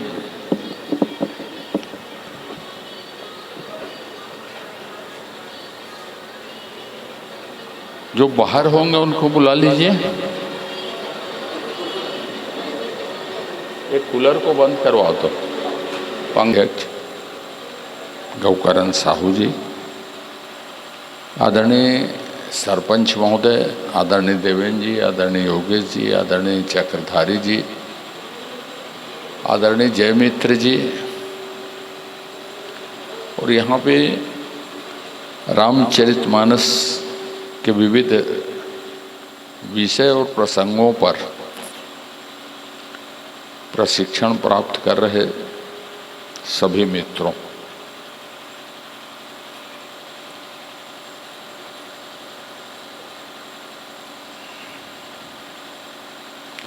रामायण तो रामचरितमानस को या तुलसी साहित्य को तो सुना है बहुत, पर प्रशिक्षण की कार्यशाला में आने का ये पहला अवसर है। और अनुराग साहित्य समिति कौन है, उनके अध्यक्ष जी कौन है? क्या बात है, सब प्रशिक्षक और पदाधिकारी बाहर प्रशिक्षण दे रहे हैं लगता है।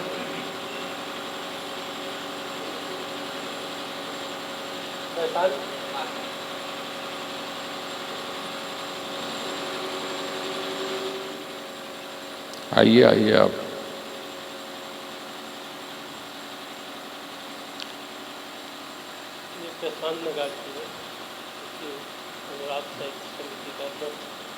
बैठिए ना। ये आपको इसकी गठन की प्रेरणा कैसे मिली? तुलसी साहित्य से जुड़े कैसे आप?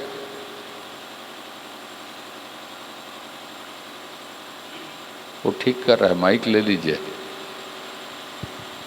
आज से लगभग 8 साल पहले योजना सर जी कोरोना काल से बनी थी।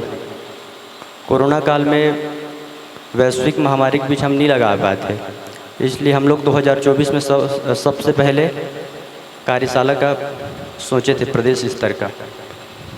2024 की जो सदस्य हैं कठोली भर के हैं कि आंचलिक और अंतर संभाग से भी है, प्रदेश स्तर का संगठन है।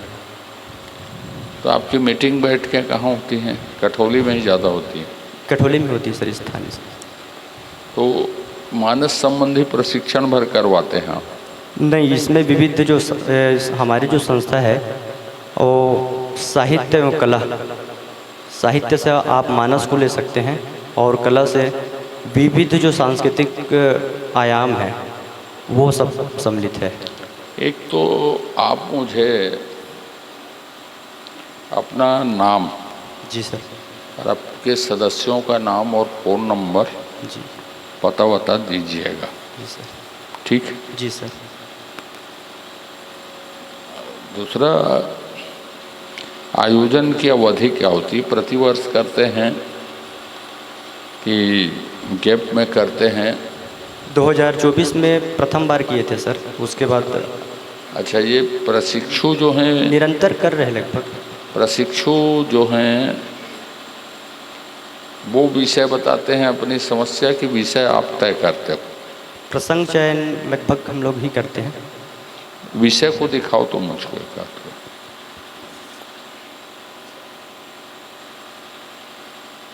तो रामचरितमानस को धार्मिक अर्थों में लेना वो रामचरितमानस के साथ अन्याय है। जितने प्रकार के मानस या राम कथा लिखी गई होगी, मैं नहीं सोचता कि दूसरी कोई कथा इतनी लिखी गई होगी। उत्तर से दक्षिण, और इवन फादर कामोल बोल के जैसे लोग माइकल मकसूदन दत्त जैसे लोग माने ईसाई थे समझ लीजिए, राम कथा पर भी उन्होंने जो लिखा है वो किसी भी भारतीय आदमी से ज़्यादा प्रामाणिक माने जाते हैं, जो शोध है। मसलन तुलसीदास जी रामचरितमानस ही क्यों लिखे? तो बहुत बड़े साहित्यकार थे, महाभारत भी लिख सकते थे।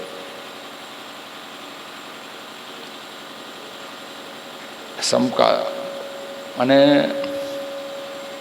जैसे एक विषय है भक्ति काल पूरे का समाज पर प्रभाव, और भक्ति काल आंदोलन शुरू हुआ तो तुलसीदास जी की जो भूमिका थी, आइए आइए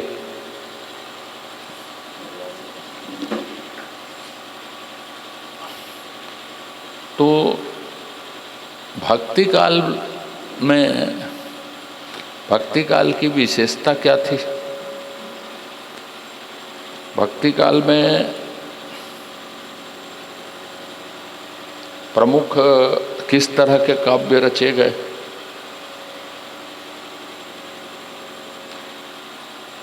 महाकाव्य मान लो है, रामचरितमानस है क्या? मान लो क्या है? तो महाकाव्य कहा किसको जाता है? महाकाव्य की विशेषताएं क्या होती हैं?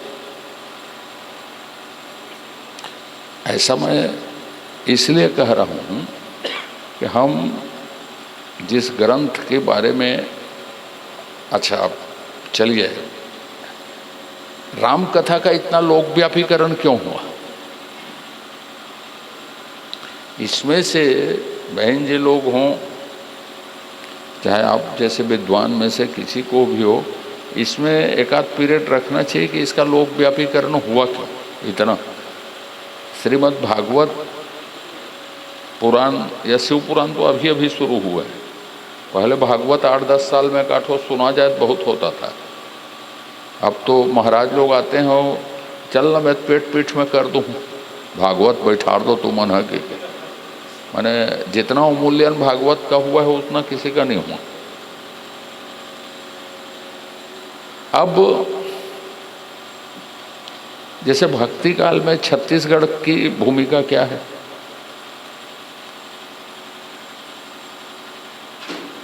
छत्तीसगढ़ का योगदान क्या है भक्ति काल में, जिसने रामचरितमानस या राम कथा, कितने प्रकार की राम कथा है जिसको आप लोग टीका में बोलते हैं, कम रामायण के आधार पर बोलते होंगे, अध्यात्म रामायण के हिसाब से बोलते होंगे, आनंद रामायण के हिसाब से बोलते होंगे, उड़िया रामायण के हिसाब से बोलते होंगे, तमिल रामायण के हिसाब से बोलते होंगे, जैन रामायण के हिसाब से बोलते हैं। मतलब यदि रेफरेंस दिया, जैसे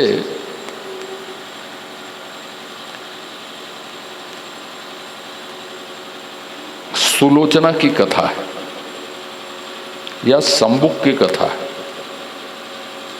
रामचरितमानस में नहीं। शंबुक की कथा सही है तो हमारे भक्ति काल के कितने साहित्य हैं जिसमें संक्षिप्त है, ये उसको आपका दृष्टिकोण क्या है कि शंबुकवत को आप मूल रामचरितमानस वाल्मीकि रामायण से जोड़ते हैं कि वो संक्षिप्त है?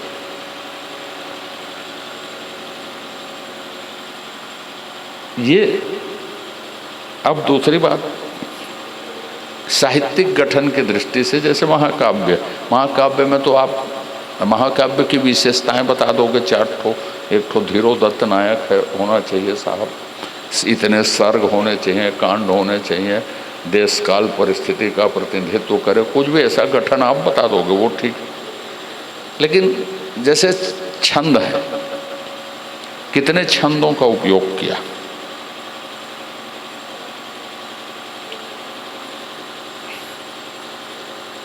रामचरितमानस के किसी भी छंद को किसी भी राग में गाया जा सकता है। तुलसीदास जी जितने अच्छे लेखक थे उतने ही अच्छे संगीतकार थे। कवि लेखक जितने थे उतने अच्छे वो संगीतकार थे। आप विनय पत्रिका कवितावली दोहावली में यदि देखोगे तो राग भी लिखा रहता है, इस राग में इसको गाया जा सकता है कर। अब उसके बाद रामचरितमानस में हम बात करते हैं तो संपूर्ण तुलसी साहित्य में एक आध बार चर्चा करनी चाहिए कि भाई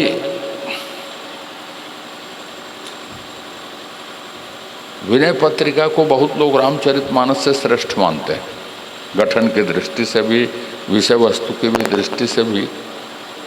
कवितावली नीति काव्य भी ज़्यादा है कि सामान्य है, जितने लिखे गए तो तुलसी की टोटल घटनाक्रम जैसे लिखा। रामचरितमानस को आप भेंट करते हैं तो तुलसीदास जी की जीवनी कितने लोगों ने लिखी है और सबसे प्रामाणिक जीवनी कितने कौन से माने जाते? वो कभी गांव लौटे थे कि नहीं लौटे थे? तुलसी रत्नावली से उसकी मुलाकात जीवन में होती है कि नहीं होती है? जैसे आप कबीरदास वालों पूछोगे तो कमाल कमाली नहीं थे बोलेंगे, तुलसीदास जी कोई शादी वादी नहीं हुई थी, जो लिखते हैं बेकार है बोलेंगे। तुलसीदास जी गृहस्थ संत नहीं थे बोला मत है। एक संप्रदाय बोलेगा कि तुलसीदास जी कबीरदास जी गृहस्थ संत है बोलेंगे। तो आप क्या मानते हो उसको?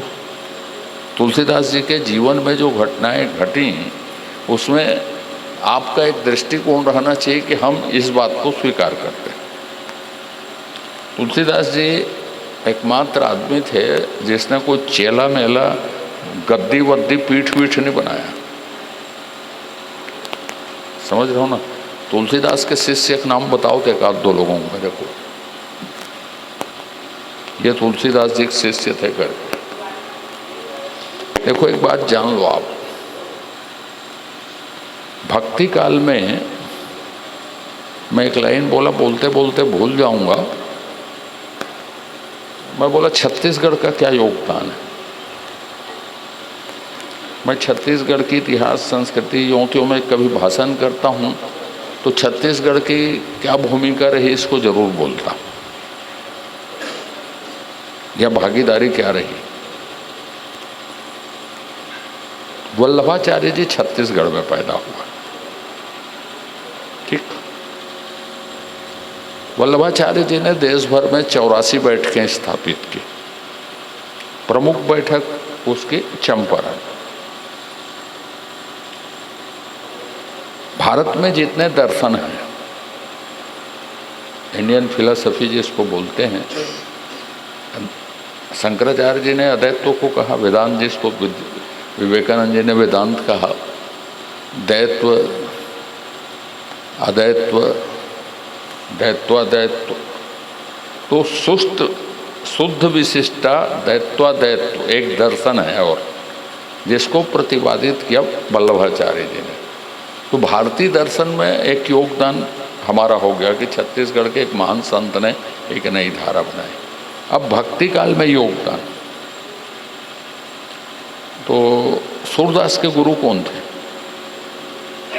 सूरदास के गुरु कौन थे? सूरदास जी के गुरु कौन थे? कहा सूरदास जी के गुरु कोई बोलेंगे विट्ठल नाथ जी थे, कोई बोलेंगे आपको वल्लभाचार्य जी थे। लेकिन सूरदास जी के गुरु दोनों में वल्लभाचार्य जी थे तो छत्तीसगढ़ के हुए। विट्ठल नाथ जी को मानेंगे तो वल्लभाचार्य जी के पुत्र थे वो। तो पुष्टि मार्ग की स्थापना भक्ति मार्ग में, भक्ति काल में जो हुई वो छत्तीसगढ़ के योगदान से हुई। और सारे पुष्टि मार्ग के जो कवि थे, भक्तिकालीन कवि, भक्ति काल के प्रमुख कवि में तुलसीदास जी के बाद सूरदास जी का स्थान तो बहुत ऊंचा है। तो सबके सब दास लिखते थे अपने नाम के आगे, तुलसीदास, सूरदास। तुलसीदास जी अष्टमार्ग नहीं थे, पुष्टि मार्ग के आदमी नहीं थे। सूरदास, केशवदास, मलुकदास, परमानंद दास, ये सब अष्टमार्ग के कवि थे जो दास कहते थे अपने आप को भगवान का। अब जिसको आप लोग रामायण में बिल्कुल भक्ति भाव से ले लेते हैं, थोड़ी तुलसीदास जी की जो मानसिक पृष्ठभूमि है, दुनिया में धर्म संस्कृति समाज के जो वैल्यू है,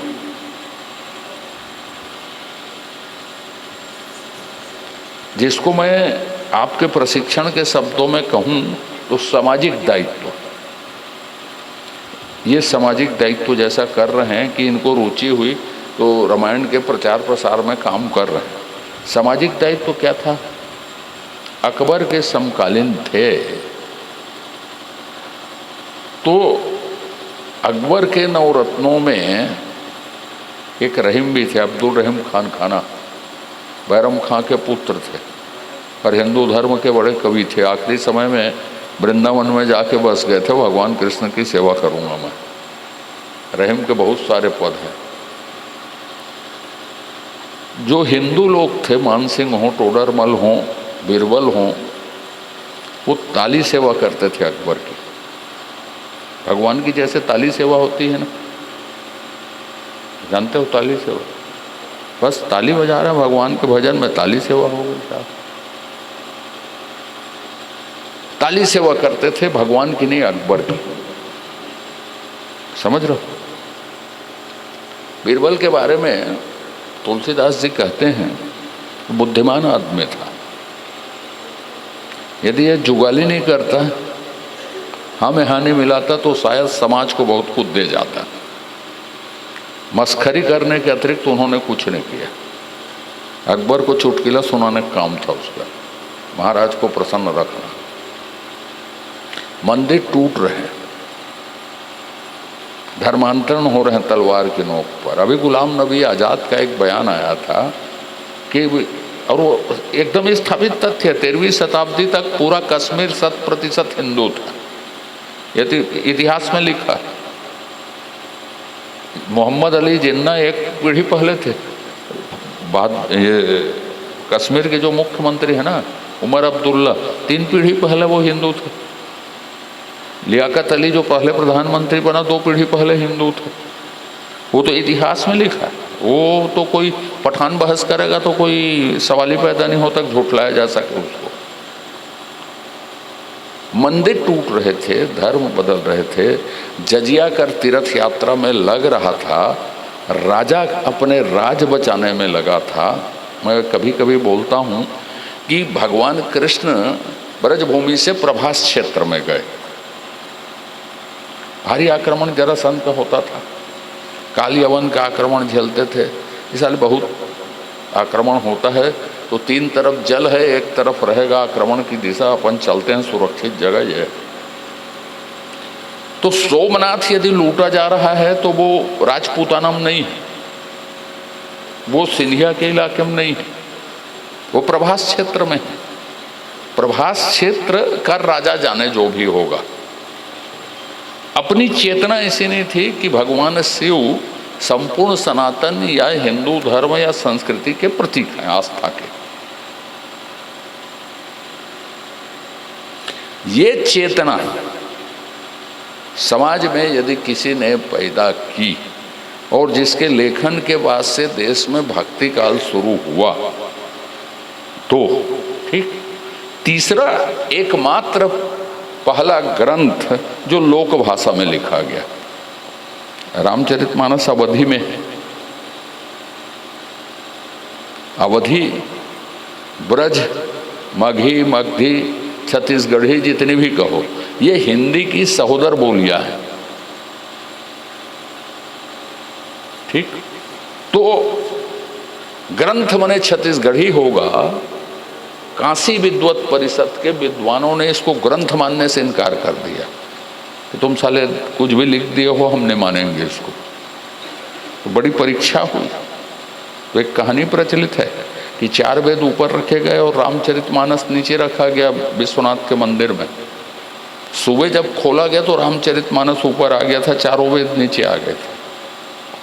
अब पहली जनभाषा में लिखी और जनभाषा में लिखी तो पुराण, उपनिषद या वेद या ब्राह्मण ग्रंथ या अरण्य ग्रंथ या ब्रह्मसूत्र जितने भी ग्रंथ थे, ठीक है, संस्कृत में थे। देश की संस्कृति पर जब आक्रमण होने लगा तो फारसी का प्रभाव, अरबी का प्रभाव हिंदुस्तान में दिखने लगा था। संस्कृत बोलचाल से सिमट रही थी। तो लोक भाषा में पहली बार लिखने से, लोगों तक पहुंचाने से पहली बार एक बहुसंख्यक वर्ग को पता चला कि साहब हमारा ग्रंथ, हमारा साहित्य, हमारी सब चीजें कितना महान है, मतलब ये कह लो कितना हृदयग्राही है, कितना लोकग्राही है। और फिर लोक भाषा में हुआ। उसके बाद यदि आप कहेंगे तो तुलसीदास जी ने एक धीरोदत्त नायक के माध्यम से समाज में मूल्य स्थापित किया, मूल्यों की कथा कही। आप एक एक घटना का अध्ययन कर लो, एक एक घटना का।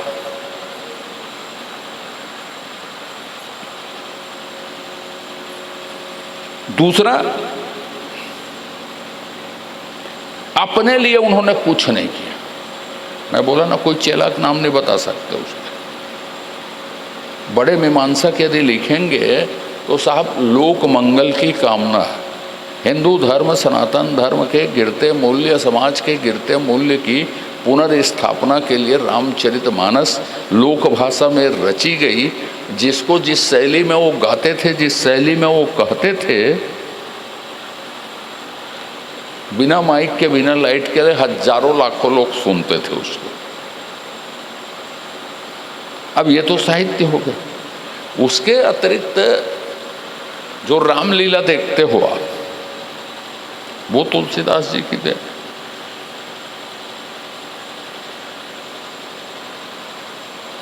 जो हनुमान जी गली गली में आपको दिखते हैं, बलिष्ठ बनो, अखाड़ा शुरू करो, तुलसीदास जी की देन है।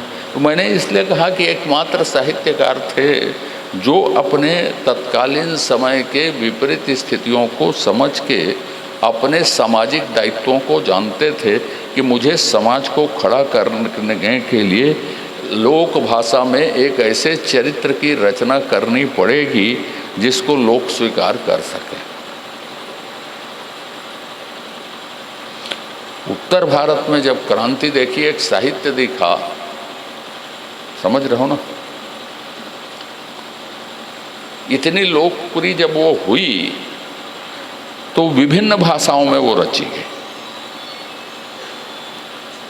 और इसलिए सबसे ज्यादा भाषाओं में जो रची गई। आज हम जो हैं, आप लोग जो हैं, लौकिक स्वरूप में पाठ पारायण तो करें, इसका जितना प्रचार हो, नई पीढ़ी में जितना जाए, कहीं पर किसी भी लाइन को पढ़े, बहुत फायदे की। लेकिन जो इसकी पृष्ठभूमि है उसको जब जानोगे, सॉरी आप लोग जानते हैं, लोगों तक पहुंचाओगे प्रशिक्षण के बाद, तो आदमी अपने सामाजिक दायित्व को जानेगा। नहीं तो मैं दारू पी के संचालन करते देखा हूँ रामचरितमानस का, थोड़ा एक पाव पी के चलते हैं करके, समझ रहे हो ना। 4 घंटे बैठे लगते, थोड़ा अच्छा नहीं लगे कि एक कमरा अंदर में बोल रहा हूँ ना, पहली बार मैं ऐसा नहीं बोलता, क्योंकि रामचरितमानस के बारे में गहन चिंतन। अब सामाजिक दायित्व में क्या है, देखो छोटी छोटी बातें हैं। वो अपनी मौसी माँ को अपने माँ से ज़्यादा ऊंचा स्थान देते हैं, मिलने में, जुलने में, पूछने में, श्रेय देने में। अपनी पत्नी को बोलते हैं कि साहब मैं आजीवन एक पत्नी व्रती रहूँगा, कोई भी घटना हो जाए मैं दूसरी शादी नहीं करूँगा, क्योंकि मैं अपनी माताजी या समाज की दशा को देखता हूँ कि बहुपत्निक परिवार होता कैसे।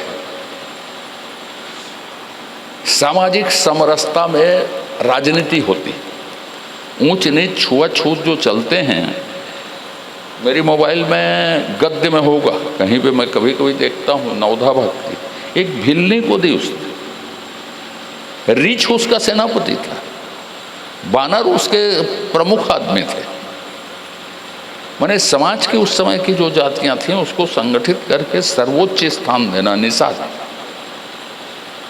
जिसको हम लोग ये साले छोटे जात के आदमी बोलते हैं, वो भगवान के अनन्य सहयोगी थे। नीति समाज कैसे चले, अरण्य कांड पढ़ो चाहे उत्तर कांड पढ़ो, समझ रहो ना, एक से एक नीति के सूत्र, एक से एक कहावत, एक से एक बातें उन्होंने कही। राजा हो कैसा, तो प्रजा का मंगल ही राजा का मंगल है। क्या ऐसा राजनीति बतावे का ठने है तो कि राजा का मंगल प्रजा का मंगल। आप राजनीतिक बात है, छोटी सी किसी के खिलाफ में नहीं। अभी एक पार्टी टूट रही, रोज छपता है, टीएमसी, तृणमूल कांग्रेस। क्यों ऐसा हो रहा है? राजनीतिक आरोप प्रत्यारोप में मत जाना। भाजपा तोड़ रही है, उसका कौन तोड़ रहा है, क्या कर रहा है, कांग्रेस बिखरा रही, ये विषय नहीं। मैं यहाँ पे क्यों राजनीतिक बात करूँगा? विषय ये है कि एक परिवार की पूजा या एक व्यक्ति के अभिनंदन के लिए जब वो बनी थी, जब वो व्यक्तिगत चरित्र समाज से लुप्त हो गया, तो किसका अभिनंदन करेंगे, क्या काम करेंगे? वो वैचारिक आधार ही नहीं उस पार्टी का। मैं ये कहना चाहता हूँ कि राजनीति करेंगे, कल क्या करेंगे? अब सत्ता सुतर गए, पहले वसूली कर लेते थे, या रोड बनवा लेते थे, या मंदिर बनवा लेते थे, या दुर्गा समिति को पैसा दे देते थे, या मदरसा को पैसा दे देते थे, सत्ता में बैठ। अब क्या करेंगे? तो अब करने के लिए कुछ काम नहीं है। सांसद हो या विधायक हो, चाहे वो खाली कार्यकर्ता हो।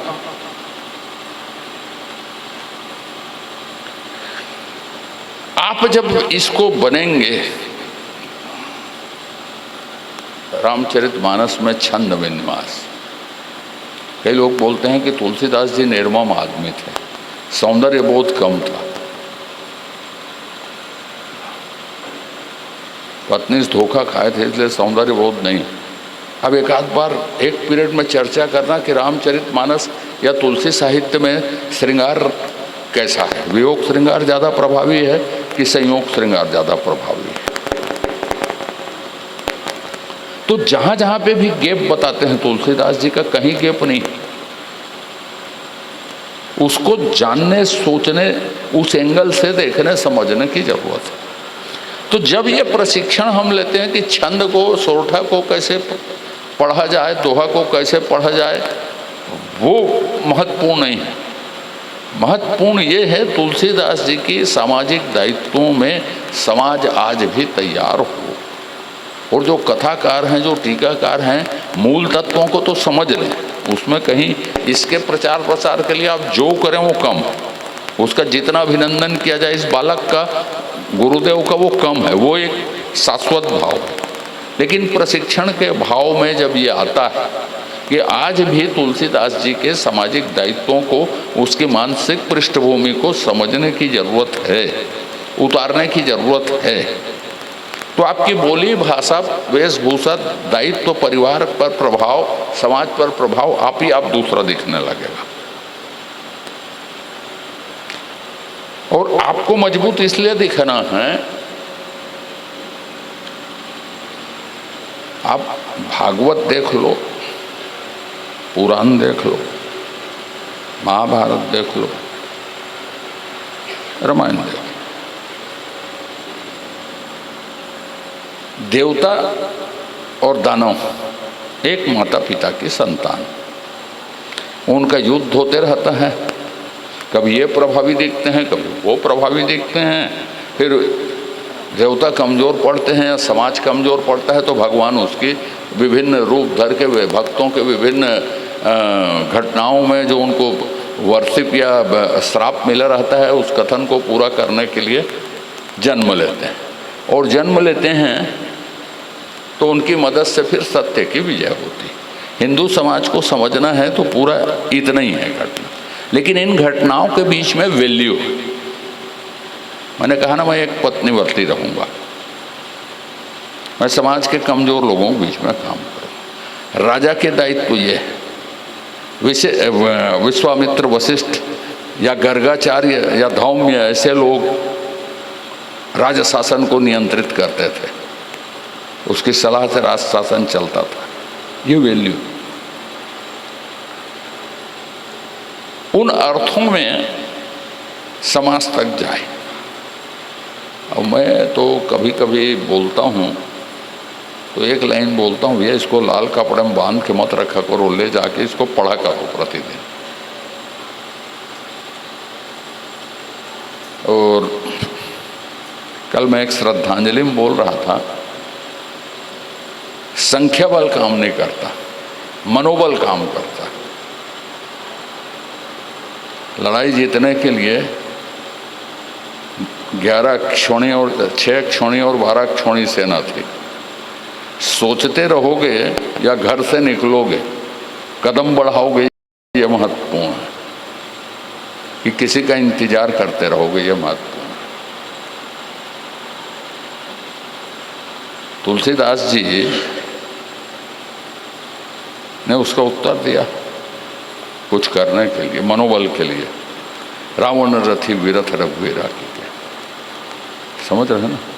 तो आप कोई बात नहीं, सब हैं तो हमारे पास क्या चीज़ है उसको, वो पूरी पंक्तियाँ आप लोगों को याद है, समझ रहे हैं ना? तो अंत की ओर हम जा रहे हैं। यही बात है कि किसी का इंतजार नहीं, किसी की तुलना नहीं, किसी से भेदभाव नहीं। हम ने अपना कदम बढ़ाया है। हम बैठे बैठे सोच नहीं रहे, हम बैठे बैठे देख नहीं रहे। आज तक नहीं हुआ कि तालाब में खड़े खड़े तालाब की गहराई किसी ने नाप ली हो। तालाब में उतरने से ही तालाब की गहराई पता लगती। समाज के बीच में जाएंगे नहीं तो मैं अधिकारियों को बोल दूंगा, जितने अभी कठौली जाऊंगा, मेरे को जनता के बीच में जाने की क्या जरूरत है? उन अधिकारियों को बुला लेता, सरपंच को बोल देता, जाओ सबके कागज लाओ। काम ही यदि महत्वपूर्ण है तो इतने सारे काम हो गए। ये कठौली क्या था, मैं 40 साल से देख रहा हूँ, आज कठौली क्या है वो आज भी देख रहा हूँ। तो जनता से जब तक आप नहीं गए, राजनीतिक क्षेत्र में जो लोग काम करते हैं ना, यदि उसका दिमाग गिरवी है तो फिर वो नेता जीवन में नहीं बन सकता, अच्छा कार्यकर्ता कभी जीवन में नहीं बन सकता। जो उसका कार्य क्षेत्र है, जिसको उसको कार्य क्षेत्र बनाएगा, विचारधारा के प्रति आग्रह महत्वपूर्ण है। और विचारधारा यदि जनता के बीच में काम करने का अवसर देती है तो काम करने की दिशा और लक्ष्य भी स्पष्ट होना जरूरी है कि मैं अपने कार्य क्षेत्र जो भी आता है, जहाँ तक मैं काम करता हूँ, उसमें इस बात को मैं संपादित करने के लिए कोशिश करूँगा।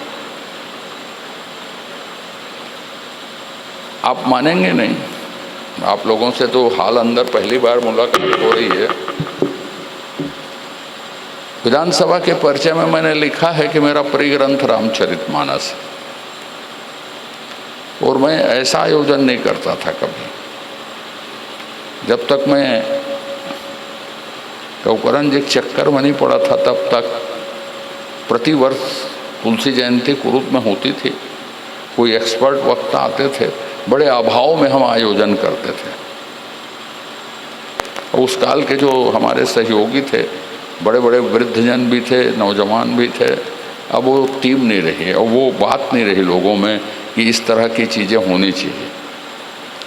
लौकिक आयोजन आप कीजिए, माताएं सुनती हैं, लेकिन आप इतने लोग रहें, बार बार कह रहा कि जो दायित्व है हमारा समाज के प्रति, तुलसीदास जी आश्रम और चेला बनाने में तैयार हैं। बताया ना, संगीतकार बहुत बड़े थे, हनुमान के बड़े भक्त थे, ज्योतिषाचार्य बहुत बड़े थे, लेखक कवि तो पढ़ो, ऐसे गठन के महाकाव्य आपको देखने को नहीं मिलेंगे। महाकाव्य की दृष्टि से, गठन की दृष्टि से देखोगे तो सदियों में लोक भाषा में लिखने वाले पहले आदमी थे। जिसको जो सोचना है सोचो, जिसको जो करना है करो, और जीवन में शिकायत नहीं की।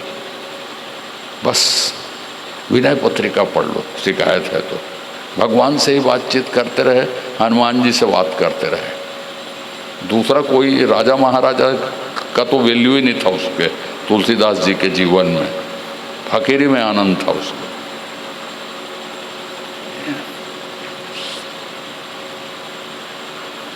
तो इस कक्ष में आने के पीछे दो ही कारण हैं। इस बालक को बधाई देना, आप लोगों के आयोजन की प्रशंसा करना, मानस के विस्तार के लिए, प्रचार के लिए, प्रसार के लिए।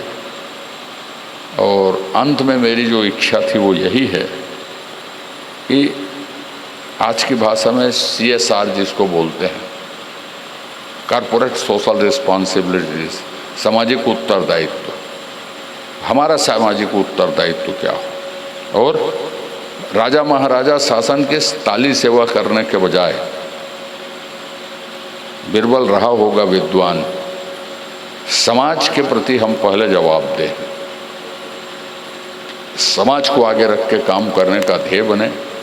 जो काम तुलसीदास जी ने उन महान संकट के क्षणों में देश की अस्मिता, पूरी पहचान दांव में थी।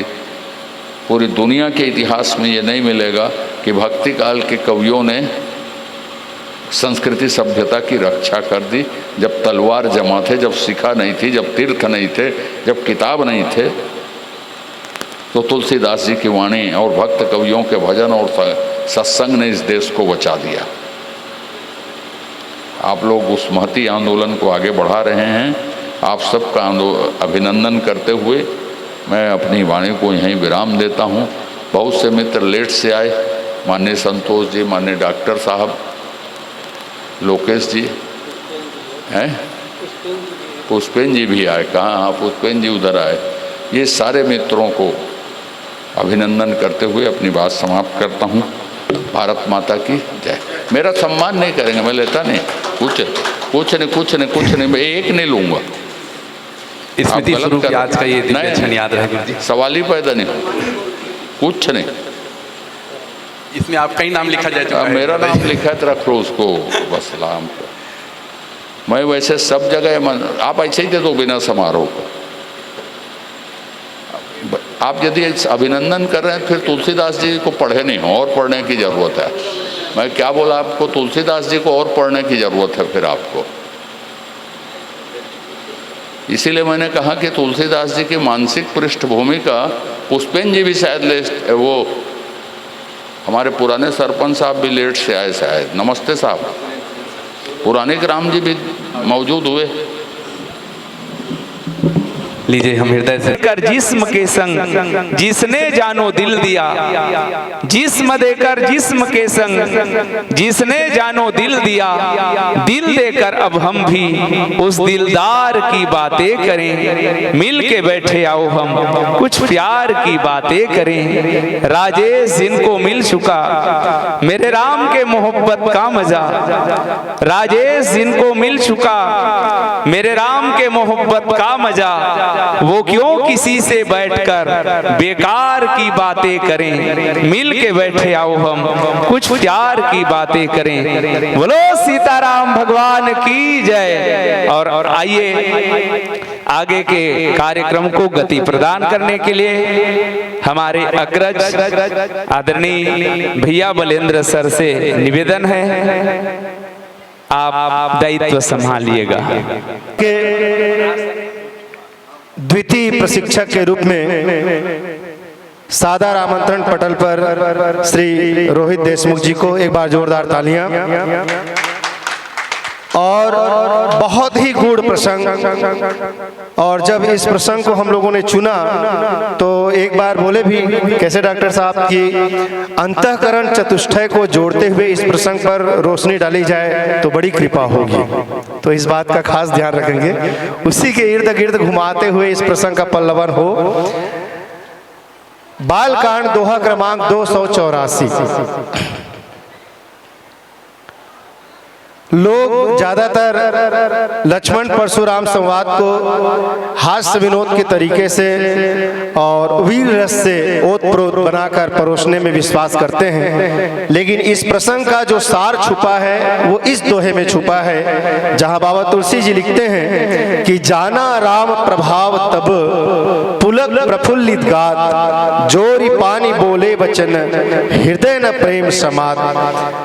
किस तरीके से गजाननं भूतगणादिसेवितं कपित्थजम्बूफलचारुभक्षणम् उमासुतं शोकविनाशकारकं नमामि विघ्नेश्वरपादपङ्कजम् श्रीगुरुचरण सरोज रज निज मन मुकुर सुधारि बरनौ रघुबर बिमल जसु जोदायक फलचारि नीलांबुज श्यामल कोमलांगम सीता समारोपित वाम भागम पाणौ महासायक चारुचापम नमामि रामं रघुवंशनाथम सियावर रामचंद्र की जय। द्वितीय दिवस इस कार्यशाला में आप सभी का व्यासपीठ से स्वागत है। अभी जो पंक्ति पढ़ी गई हमारे श्रद्धेय साहू जी के द्वारा, उस पंक्ति का मिलान आप सबने कर लिया होगा। ये पंक्ति किस संदर्भ में है इसकी भी जानकारी आपको होगी। किस प्रसंग का ये दोहा है? कोई एक माताओं की तरफ से कोई बात करना चाहे, किस प्रसंग में है? हाँ, जोर से। परशुराम श्री राम जी के प्रसंग को मानस में किस प्रसंग के नाम से इसको कहा गया है, जाना गया है? हम लोग किस नाम से अक्सर जानते हैं इसको?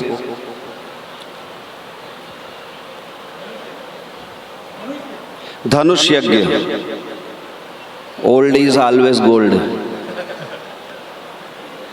धनुष यज्ञ का ये प्रसंग है और धनुष यज्ञ के प्रसंग में पूर्णाहुति की ओर हम हैं। आप लोग गौर करेंगे, जब भी किसी यज्ञ का आयोजन किया जाता है तो उसमें कुछ बातें आवश्यक होती हैं।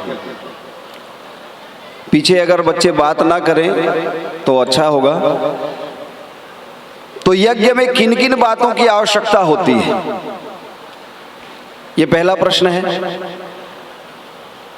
धनुष यज्ञ जब कहा गया तो यज्ञ में किन किन बातों की आवश्यकता होती है? सीता स्वयंवर भी तो कह सकते थे। राम जी को जब प्रसंग बताया गया, पाती बताई गई कि पाती आई हुई है मिथिला से, तो सीता स्वयंवर नहीं कहा गया। आप मानस को अच्छे से पढ़ेंगे तो आपको मालूम होगा, धनुष यज्ञ सुनी रघुकुल नाथा हरस ही चले मुनिवर के साथ। राम जी को ये बताया गया था, या राम जी से ये कहा गया कि मिथिला में धनुष यज्ञ हो रहा है। क्या आप जानते हैं कि सीता स्वयंवर शब्द का प्रयोग कब हुआ?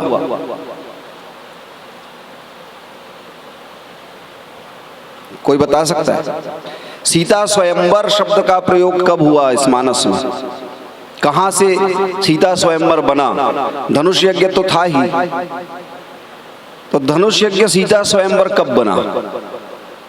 तो मैं आपको जानकारी दे दूं, शायद आप जानते भी हो, बात न कहना चाहें अलग बात है। सीता जी ने जब अपने वर का चयन कर लिया, उसके बाद से आप पढ़ेंगे पुष्प वाटिका प्रसंग से धनुष यज्ञ जो है वो सीता स्वयंवर हो गया। कितनी सूक्ष्मता के साथ गोस्वामी तुलसीदास जी महाराज अपने शब्दों का चयन करते हैं, आप गौर करेंगे। बहुत सारी ऐसी घटनाएं हैं जहां पर हमको पकड़ में आता है कि ये कितनी बारीकी से उकेरा गया है। सबसे कठिन था राम जी का विवाह, सबसे कठिन। राम जी के विवाह संपन्न के बाद, यानी धनुष भंग होने के बाद, और तीनों भाइयों के विवाह में कोई समस्या थी ही नहीं। सबसे कठिन था राम जी का विवाह होना, क्योंकि वहां शर्त लगाई गई थी ना। यूं भी अगर आध्यात्मिक दृष्टि से देखें तो राम ब्रह्म है या राम ईश्वर है, और ईश्वर और भक्ति का मिलन माता सीता जी भक्ति है। तो तो ये दोनों के मिलन में जो कठिनाइयां थी वही सबसे ज्यादा थी। किसके जीवन में? जनक जी के जीवन में, ज्ञानी के जीवन में। मैं जिन शब्दों का प्रयोग कर रहा हूं आप लोग थोड़ा गौर करेंगे। ज्ञानी के जीवन में ज्ञान की चरमोत्कर्ष की स्थिति तो होती है, लेकिन भक्ति के मामले में ज्ञानी जो होता है वो थोड़ा सा निर्धन होता है। और भक्त के जीवन में भक्ति अगर आ गई तो ज्ञान अपने आप चला आता है। आप उत्तरकांड में इसका शोध कर सकते हैं। तो दो बातें हैं मैं जो आपके बीच में रखूंगा। अगर शब्द के हिसाब से चलूंगा तो अलग व्याख्या होगी। अब भाई साहब ने मुझे संकेत कर दिया है कि अंतःकरण चतुष्टय के हिसाब से इस प्रसंग को देखा जाए। तो अंतःकरण चतुष्टय, अंतःकरण के को 4 भागों में हमारे संत मनीषी लोग विभाजित करते हैं। क्रम से कोई बता सकता है क्या? अंतःकरण के 4 भाग। आप मानस के वक्ता हैं, मानस के वक्ता को अंतःकरण के 4 भागों की जानकारी अवश्य में होनी चाहिए। पहला मन, दूसरा बुद्धि, तीसरा अहंकार और चौथा है चित्त। मन, बुद्धि, अहंकार और चित्त। सीधा सीधा बोले तो मन, बुद्धि, चित्त, अहंकार, ऐसा कहते हैं। ये अंतःकरण के 4 भाग हैं। और जब तक चारों का शोधन नहीं होगा तब तक श्री राम का विवाह संपन्न हो ही नहीं सकता। आप समझ पा रहे हैं? जब तक इन चारों बिंदुओं का शोधन नहीं होगा तब तक श्री राम जी का विवाह संपन्न हो ही नहीं सकता। अब ये ऐसा क्यों कहा जा रहा है? तो ऐसा इसलिए है कि भगवान राम ने जनकपुर की यात्रा में 4 महत्वपूर्ण कार्य किए हैं। 4 महत्वपूर्ण कार्य। सबसे पहले ताड़का का वध किया। और अध्यात्म में ताड़का जो है वो दुराशा है। दुराशा, सहित दोष दुख दाह दुराशा। नाम वंदना प्रकरण में इसकी पंक्तियां आपको मिलेंगी। तो ताड़का जो है हमारे मन की दुराशा है, ये मन की समस्या है। और भक्ति और ज्ञान के मिलन में अगर मन के अंदर कहीं दुराशा बैठ गई, उसका शमन नहीं किया गया, तो आप साधना के पथ पर आगे बढ़ नहीं सकते। ये साधना के पथ का क्रमशः विकास है। तो सबसे पहले ताड़का का वध। और मानस की बहुत प्रसिद्ध पंक्ति है ताड़का वध के लिए, किसी को याद हो अगर। भगवान राम ने पहले बाण यही चलाया कि वो भी एक स्त्री के ऊपर। स्त्री के ऊपर अगर बाण चलाया भगवान राम ने, उसको आज भी कलंकित करने का प्रयास किया जाता है कुछ कुत्सित लोगों के द्वारा जो इस रहस्य को जान नहीं पाते। अगर आपको याद ना हो तो मैं आपको स्मरण दिला दूं। एक ही बाण प्राण हरि लिंधा, दीन जानते ही निज पद दीन्हा। ये पंक्ति है ताड़का वध के लिए। और अगर भगवान राम के युद्ध कौशल में जाएंगे तो अलग अलग राक्षसों को मारने का अलग अलग ढंग मिलेगा आपको, उसका एक अलग पार्ट है व्याख्या का। तो सबसे पहले मन का शोधन होना चाहिए। किसी ने पूछा मन का ही शोधन सबसे पहले क्यों? तो आप गौर करेंगे कि साधना के पथ में सबसे जल्दी यदि कोई चीज भटकता है तो है हमारा मन। मन इतना चंचल है, इतना चंचल है कि वो कभी एक जगह टिकता ही नहीं है। और साधना में साधक के लिए मन का एकाग्र करना बहुत ही आवश्यक होता है। जो भी साधक होंगे मानस के ही साधक होंगे। पहली बार आप मानस जी को पढ़ेंगे ना तो आपको कुछ पल्ले नहीं पड़ेगा। मानस की साधना, जैसे कोई संगीत का साधक होता है कि स्वर लगाता है, स्वर का सबसे पहला वर्ण क्या है? क्या है? स्वर का सबसे पहला वर्ण क्या है संगीत में? 7 स्वर है ना? हाँ, सा। कैसे बोलेंगे उसको? अगर सीधा सीधा कहें सा, ये कोई साधना नहीं है। ये तो आप बोल रहे हैं। जिस चीज को हम साधते हैं वहां पे हम भाव से जुड़ते हैं, और भाव ऐसे नहीं कि वो एकदम खड़ा खड़ा एकदम खरसराहा टाइप छत्तीसगढ़ी में ऐसा नहीं होता है। तो मन को साधने के लिए मन की एकाग्रता जरूरी है, और इसके लिए सबसे पहला साधन यह है कि मन कहीं दुराशा के चक्कर में कहीं भटक गया तो हम साधना के पथ पर आगे नहीं बढ़ पाएंगे। ठीक है, यहां तक। दूसरा कार्य भगवान राम ने किया, अहल्या जी का उद्धार। अहल्या की समस्या कौन सी समस्या है? अहल्या की समस्या कौन सी समस्या है? बुद्धि की समस्या है। तो बुद्धि का भी शोधन, मन के बाद बुद्धि आती है ना, तो मन का शोधन फिर बुद्धि का शोधन, क्योंकि बुद्धि के अंदर भ्रम की स्थिति आती है। और अहल्या जी के जीवन में सबसे बड़ी समस्या अगर हमको दिखाई देती है तो भ्रम के स्थिति की ही होती है। मानस में दो तीन शब्द ऐसे हैं कि जो आपको सिमिलर मिलेंगे, एक जैसे।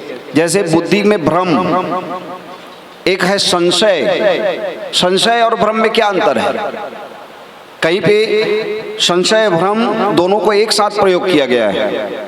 जैसे किष्किंधा कांड में सदगुरु मिले जाएंगे जिन्हीं संशय भ्रम समुदाय, ऋतु वर्णन में आपको पढ़ने को मिलेगा। अगर इस पंक्ति को आपको व्याख्या करने के लिए कहा जाए और आप संशय को पकड़े और भ्रम को पकड़े तो कैसे इसको अलग अलग करेंगे? संशय क्या है और भ्रम क्या है?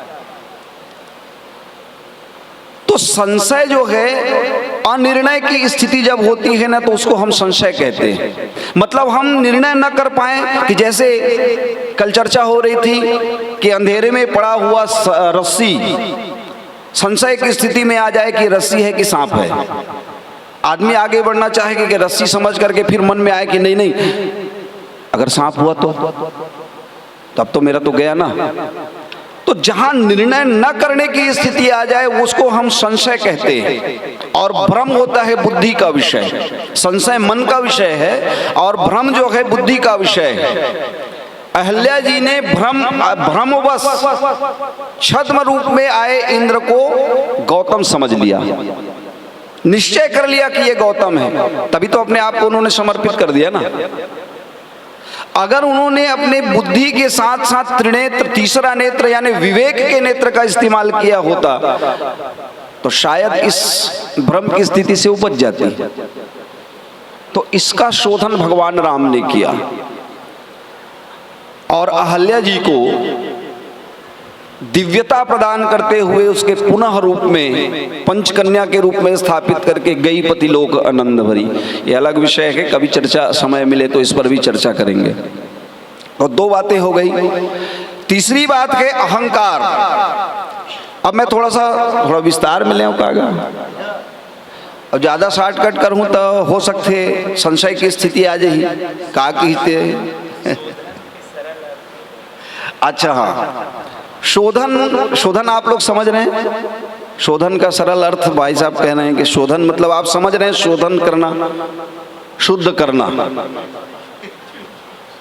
पवित्र करना या अपने अनुरूप बना लेना, अनुकूल बना लेना। जैसे जल और पानी दोनों में अंतर है तो पर्यायवाची, लेकिन जल और पानी दोनों में अंतर है। गंगा के जल को हम पानी नहीं कह सकते। गंगा जी के अंदर में जो जल है वो जल ही है, पानी नहीं है। भले ही उसमें कितने भी गंदी नालियां मिल जाए, जल कितने भी मिल जाए, क्योंकि अनेक नदियां जो है गंगा जी में आकर के मिलती हैं पानी लेकर। जैसे ही गंगा जी में जाती हैं तो उसका शोधन हो जाता है कि वो जल बन जाता है। तो शोधन समझ गए। तीसरा काम भगवान राम ने किया है अहंकार का शोधन, अहंकार का खंडन। क्योंकि साधना के पथ पर अहंकार जो है सबसे बड़ा रोड़ा होता है। अभी हमारे बालेंद्र भाई से चर्चा हो रही थी, उन्होंने जब राम दर्शन का अध्ययन किया तो उसमें अहम ब्रह्मास्मि की चर्चा है, मैं ही वो ब्रह्म हूँ। तो मैं ही वो ब्रह्म हूं, अगर ये सोच करके व्यक्ति में कहीं अहंकार आने लग जाए तो वो जो नर बना हुआ है, मनुष्य बना हुआ है, उससे भी जाकर नीचे उसके जाकर के पतन हो जाएगा। क्योंकि अहंकार हर मनुष्य के अंदर, हर जीव के अंदर इतना कूट कूट कर भरा हुआ होता है कि उससे निकलना जो है इतना सरल नहीं होता है। सबसे कठिन अगर किसी की चिकित्सा है तो वो अहंकार की चिकित्सा है, और सबके अंदर में होता है ये अहंकार। ऐसा नहीं कि कोई छूट जाएगा, ऐसा नहीं। और इसको फोड़ा कहा गया है, अहंकार अति दुखद डमरुआ।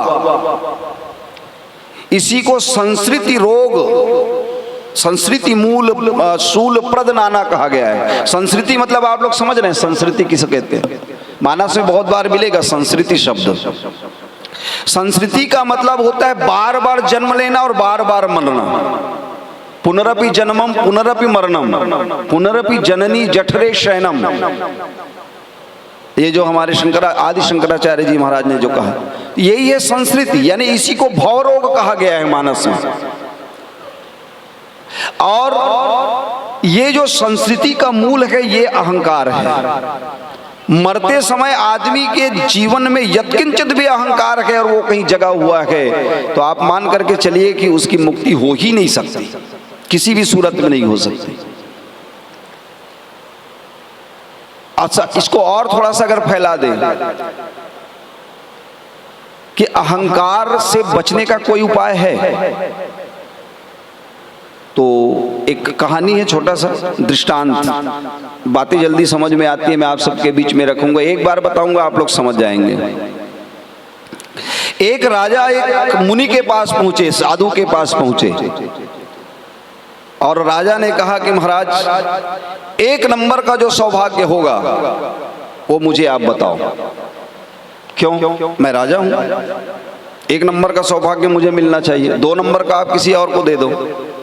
तो साधु ने कहा कि महाराज आप थोड़ा लेट हो गए, 1 नंबर का था वो निकल गया, 2 नंबर का बचा है, चलेगा तो बताओ।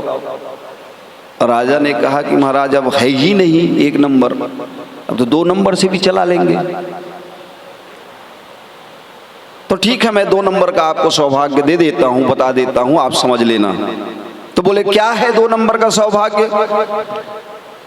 तो महात्मा ने कहा कि जितनी जल्दी हो सके मर जाओ। महात्मा ने कहा जितनी जल्दी हो सके मर जाओ। राजा ने कहा कि महाराज अजीब बात करते हैं, मैं राजा हूं और मैं आपसे सौभाग्य मांगने आया हूं, आप कहते हो कि जितनी जल्दी हो सके मर जाओ, ये सौभाग्य है, और वो भी दूसरे नंबर का। तो पहला नंबर का सौभाग्य क्या है? पता तो चले कि पहले नंबर का सौभाग्य क्या है। महात्मा ने कहा तुम पैदा ही नहीं हुए होते ये पहला नंबर का सौभाग्य होता। कुछ समझ में आया? नहीं आया।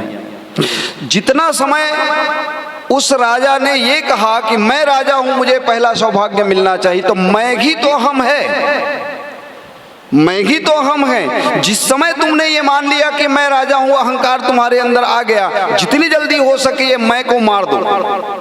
मानस में इसका इस प्रसंग का उदाहरण कहाँ मिलेगा आपको? कुंभकर्ण जब लड़ने आया, कुंभकर्ण अहंकार का प्रतीक है, तो कुंभकर्ण जब लड़ने आया तो सारे वानर भी जूझ गए उससे। उसने देखा एक वानर आया बहुत बड़ा सा भारी, कौन हो तुम? बोले मैं सुग्रीव हूं। अच्छा तुम सुग्रीव हो? पकड़े और कांख में दबा लिए और चले वापिस। किसी ने पूछा इसको पकड़ के काहे ले जा रहे हो? लड़ना तो राम लक्ष्मण से है। अरे बोले इसी के अंदर में पूरे बानवी सेना जो है वो आकर के हमारे लंका में घुसा है। तो शतरंज का एक नियम है, राजा खत्म तो खेल खत्म, इसको ही ले जाके वहां डाल देते हैं लंका में। तो अहंकार के कांख में सुग्रीव जी दब गए, अहंकार के कांख में सुग्रीव जी दब गए। बचे कैसे? अहंकार से बचने का उपाय तो मानस में आप पंक्ति पाएंगे, नीबू की गए जनु मृतक प्रतीति, मर गए वो, माने अपने अहंकार को उन्होंने शून्य कर दिया, एकदम मुर्दा समान हो गए। और मुर्दा समान हो गए तो ढीले पड़ गए। अब कुंभकर्ण देखा है मर गया क्या, ऐसे थोड़ा से वो बस वहीं से छूटा। अहंकार के कांख से अगर छूटना है तो जीते जी मर जाओ।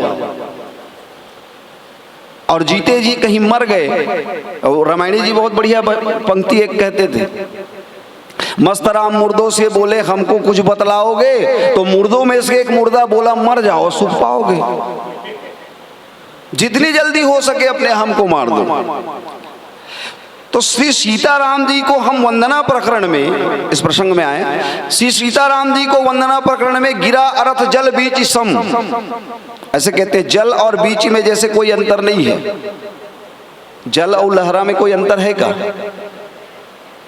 एक टन लोटल धर ले और तरियम जा और तो ये कहा जाए कि पानी मत लाबे लहरल लाबे, लहरल लांडर में जे पानी ते लहरा जे सीता ते राम। तो श्री सीताराम जी की जोड़ी जो है वो शाश्वत है, और जो शाश्वत है उसका विवाह कराओगे। तो धनुष क्या है? वास्तव में धनुष जो है अहंकार है, अहंकार का प्रतीक है। किसका धनुष है? शिवजी का धनुष है, पिनाक। और शिवजी जो है वो समष्टि अहंकार के देवता है। समष्टि और व्यष्टि दो प्रकार दो हैं। व्यष्टि माने प्रत्येक में जो बटा हुआ है वो व्यष्टि, सबके अंदर हम लोगों के पास में थोड़ा थोड़ा बटा हुआ ये व्यष्टि है। और समष्टि माने संपूर्ण। तो संपूर्ण अहंकार के प्रतीक में महारानी मंदोदरी जब भगवान विश्व रूप का चित्रण करती हैं तो वहां एक पंक्ति कहती है, विश्व रूप रघुवंश मणि करहु बचन विश्वास, लोक कल्पना वेद कर अंग अंग प्रतिजास, पद पताल शीस अज धामा, अपर लोक अंग अंग विश्रामा। और वहां पे आपको अहंकार जो है वो आपको मिलेगा। मैं इसको केवल संकेत बस कर रहा हूं, आप लोगों का ढूंढना आप लोगों का काम है। तो शिवजी जो है समष्टि अहंकार के देवता है, और शिवजी का जो धनुष है वो व्यष्टि अहंकार है। और इसी अहंकार के चलते जनकपुर के लोगों को या जनक जी को ये लगता है कि सीता और राम अलग है, ये टूट जाएगा तो दोनों अलग हो एक हो जाएंगे। जो अलग अलग दिखाई दे रहे हैं ये टूट जाएगा तो दोनों एक हो जाएंगे। अहंकार का जब तक विखंडन नहीं होगा तब तक श्री सीताराम जी का विवाह नहीं होगा। ये तीसरी बाधा है। तो इसका भी उन्होंने निर्णय दिया, इसका भी शोधन किया, और धनुष को उन्होंने भंग किया। कैसे किया? लेत चढ़ावत खैंचत गाढ़े, काहू न लखा देख सब ठाड़े। जिस धनुष को भूप सहस दस एक ही 12 लगे उठावन टरह ही न टारा। भगवान राम को उठाने का कोई कष्ट करना ही नहीं पड़ा। और लखनलाल जी के शब्दों में कहें तो छुअते ही टूट पिनाक पुराना। राम जी के शब्दों में कहें तो छुअते ही टूट पिनाक पुराना, छूते ही वो टूट गया। मैं कही है तो कराऊं अभिमाना। तो अहंकार का शोधन, ये तीसरा बिंदु। और चौथा है चित्त का शोधन। ये चित्त का शोधन इस प्रसंग के साथ में जुड़ा हुआ है। मैं इन बातों को इसलिए बताया आप सबके बीच में क्योंकि अंतःकरण चतुष्टय की चर्चा होनी है, ये संकेत मिला, इसलिए मैंने बता दिया। लगभग आधा घंटा तो मेरा खत्म हो गया है। अब 20 मिनट में मैं आपको समेट दे रहा हूँ प्रसंग को। जाना राम प्रभाव तब पुलक प्रफुल्लित गात। अब इस दोहा में 4 अर्धाली हैं। पहले अर्धाली को अगर लें 2 तरह से व्याख्या बनती है, आप गौर करेंगे। जाना राम प्रभाव तब, कब? जाना राम प्रभाव तब, लेकिन जाना कब? पहला प्रश्न। और जानने के बाद तब क्या हुआ? 2 तरह से आप सोच सकते हैं ना इसमें। तो जाना राम प्रभाव तब, जाना कैसे? तो आप गौर करेंगे लक्ष्मण परशुराम संवाद के रूप में जो प्रकरण दिया गया है मानस में, वो धनुष यज्ञ वाला बात छूट गए। फिर कैसे धनुष यज्ञ होते, चल खैर बाद में देखो। तो जाना राम प्रभाव तब, परशुराम जी महाराज क्रोध से भरे हुए। सबसे पहले जब उन्होंने वो आए तो पूरा धनुष यज्ञ जो मंडप था वहां पे खलबली मच गई साहब। इतना भगदड़ मच गया कि सारे राजा जो थे, कुटिल राजा, दो राजाओं का वर्ग था, सारे कुटिल राजाओं में भगदड़ मच गया। क्योंकि अभी अभी ये राजा लोग कह रहे थे धनुष टूटने के बाद, जब सीता जी जयमाल डालने के लिए आई, तो कोई राजा कह रहा था कि बांधो इन दोनों लड़कों को, कोई कह रहा था कि मत दया करो सुकुमारों पर, कोई कह रहा था कि अब तलक धनुष पर निर्णय था, कोई कह रहा था निर्णय है तलवारों पर, कट जाओ मर जाओ यारो। मतलब मारने काटने की बात हो रही थी, राम लक्ष्मण को बांधने की बात हो रही थी। बस उतने ही समय में हाथ में फरसा लेकर के मुख्य दरवाजे पर परशुराम जी महाराज ऐसे खड़े हो गए, और जैसे ही देखा सारे राजा लोग, सबका ब्लड प्रेशर एकदम डाउन, हालत खराब। स्थिति ये कि तब तो ये कह रहे थे कि मैं ये नाम तोड़ दिया, क्या मैं नहीं तोड़ सकता, मेरे चांस नहीं दिया तो क्या बताएं हम। अब धनुष यज्ञ में आ गए परशुराम, अच्छा हुआ भैया हमसे नहीं टूटा, नहीं तो कहीं धोखे से हमसे ही टूट गया होता तो मर गए होते। क्योंकि जिसने इस धनुष को तोड़ा है, परशुराम जी ने महाराज ने कहा था उसको क्षत्रिय समाज से अलग कर दो, और अगर अलग नहीं किए तो सारे राजाओं के सर से धड़ से सड़ अलग कर दूंगा। क्योंकि 21 बार क्षत्रियों से मैंने इस जमीन को विहीन किया है, तो ये जो बचे हुए हैं वो कौन है, वो छिटके छुटका है, डूबका है 21 बार।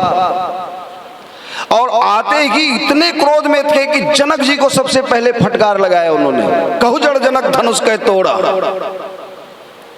अब जनक जी भी चुप बेचारे, क्या बोले, बेटी का विवाह चल रहा है, ये तो विघ्न बाधा, जैसे अच्छा कार्यक्रम चले और नेता आ जाए, ये यार कहाँ से आधा घंटा के 1-1.5 घंटा लगा दे, तो ये राहु केतु बरोबरता है। लेकिन समस्या ये है कि हम ही बला हम झेल ऐसे। तो परशुराम जी महाराज के क्रोध को जनक जी ने सह लिया। वो जनक जी भी सोचते हैं क्या करें महाराज, भाई हमको शर्त ऐसे ही लगाना पड़ा, क्यों ऐसा लगाना पड़ा भाई आपको शर्त? अरे तो शिव जी के द्वारा धनुष ही तो मिला था, बाण मिलते तो उनको चलवा के देखते, अब बाण ही नहीं दिया गया के तो और क्या चारा बचता है। अच्छा एक बात आप सोचिए, भगवान शिव जी का धनुष है, शिव जी ने दिया था परशुराम जी को, परशुराम जी ने यहाँ रखवाया है, तो धनुष तुम्हारे गुरु का है, टूटने से उनको हानि होगी कि आपको हानि होगी? जिसका धनुष है वो बिगड़े तो वो तो एकदम चुप है, उनको तो कोई मतलब नहीं, वो तो पहले से पढ़ा के भेजे हैं भगवान शंकर से, धनुष तो पहले से पढ़ के आया है। क्योंकि धनुष जो है एक बार भगवान शंकर से पूछे, महाराज क्या आपने तो अपना काम त्रिपुरासुर को मारा और मुझे त्याग दिए, आप तो मुक्त हो गए मुझसे, मैं कभी मुक्त होऊंगा किससे? ये रोज रोज जो बंधना होता है उससे। क्योंकि धनुष को जब तक आप प्रत्यंचा बांधेंगे नहीं तब तक धनुष तैयार नहीं होगा, किससे आप बाण चलाएंगे? तो क्या कभी मेरी मुक्ति होगी? तो भगवान शिव ने कहा कि होगी ना। कब? जनक के दरबार में राम जी आएंगे, नखरा मत करना, जैसे ही हाथ में आए टूट जाना, फिर क्या होगा? वो टूट करके वो उनके ही चरणों में तुमको जगह मिलेगी। और आप गौर करेंगे भगवान ने धनुष को 2 खंड किया और नीचे डाल दिया, तो नीचे क्या है? राम जी के चरण ही है। किसी ने धनुष से पूछा कितनी बेइज्जती, इतने विश्व विदित त्रिपुरारी धनु, इतना महान धनुष, और वो भी टूटकर धूल दूसरित हो गए, 2 टुकड़े में टूट गए। धनुष ने कहा भैया जितना फायदा मुझे मिला उतना तो किसी को मिला ही नहीं होगा। क्या फायदा मिला भैया? अरे भगवान राम के 2 चरण हैं, अगर मैं ऐसे ही गिर जाता तो 1 ही चरण मिलता, 2 भाग हो गए तो मेरे दोनों चरण मिल गए, इससे बड़ा फायदा और क्या? तो ये जो धनुष टूटने का जो क्रम था, इसको लेकर के परशुराम जी महाराज बहुत ज्यादा क्रोध में भरे हुए, और क्रोध को अग्नि कहा गया है, आप सभी जानते हैं। क्रोध क्रोध जो है वो अग्नि है, और अग्नि की विशेषता ये है कि वो जलाती है सब। और भगवान राम एकदम शांत, एकदम शीतल। जैसे ही परशुराम जी महाराज ने, मैं उस प्रसंग पर चर्चा कर रहा हूं, जैसे जाना राम प्रभाव तब, कब प्रभाव जाना, इस पर थोड़ा सा विस्तार दे रहा हूं। तो जब जनक जी के ऊपर में ये परशुराम जी बिगड़े तो राम जी आगे आए, और सबसे पहला शब्द उन्होंने आप पाएंगे मानस में, नाथ शंभु धनु भंज निहारा, होई है केऊ एक दास तुम्हारा। राम जी ने पहला शब्द क्या कहा? नाथ। नाथ वो स्वयं है, उनका ही नाम रघुनाथ है, रघुकुल के नाथ वो है, जगत के नाथ वो है। और वो किनको नाथ कह रहे हैं? परशुराम जी को। क्यों कह रहे हैं? भैया आप एकदम क्रोध में भरे हुए कोई आदमी है, उसको आप दूसरे तरफ से भी क्रोध में बोलेंगे तो क्रोध भड़केगा। एक तरफ से आग लगा है, दूसरी तरफ से और आग डालोगे तो भड़केगा तो नहीं भड़केगा? क्या डालना है? पानी डालो। आग को शांत करना है, पानी डालो। तो भगवान राम के जो वचन है वो एकदम शीतल जल के समान है। नाथ संबोधन, मैं वो नहीं, ये नहीं बोले भगवान राम कि मैंने तोड़ा है, कुछ काम है बताइए, ऐसा नहीं कहा उन्होंने। क्योंकि मैंने तोड़ा अगर कह देते भगवान राम तो अहंकार का आरोपण अपने अंदर ले लेते, क्योंकि मैंने ये काम किया तो मैं मतलब अहंकार। भगवान राम ने कहीं भी कोई भी जगह मानस के इस प्रकरण में आप देखेंगे उन्होंने स्वीकार नहीं किया मैंने धनुष तोड़ा है।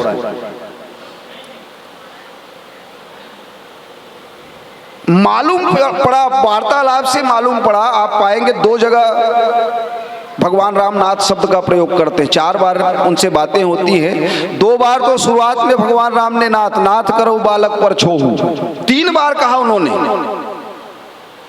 2 बार नहीं, 3 बार। उसके प्रकरण में आप पढ़ेंगे तो 3 बार नाथ शब्द का संबोधन है। लेकिन अंतिम बार कब जाना प्रभाव? जब परशुराम जी महाराज ने कहा कि इस शिव धनुष को तोड़ करके तुम्हारे अंदर का अहंकार इतना बढ़ गया है कि तुम खड़े हुए हो एकदम अकड़ करके, जैसे पूरे संसार को जीत लिए हो।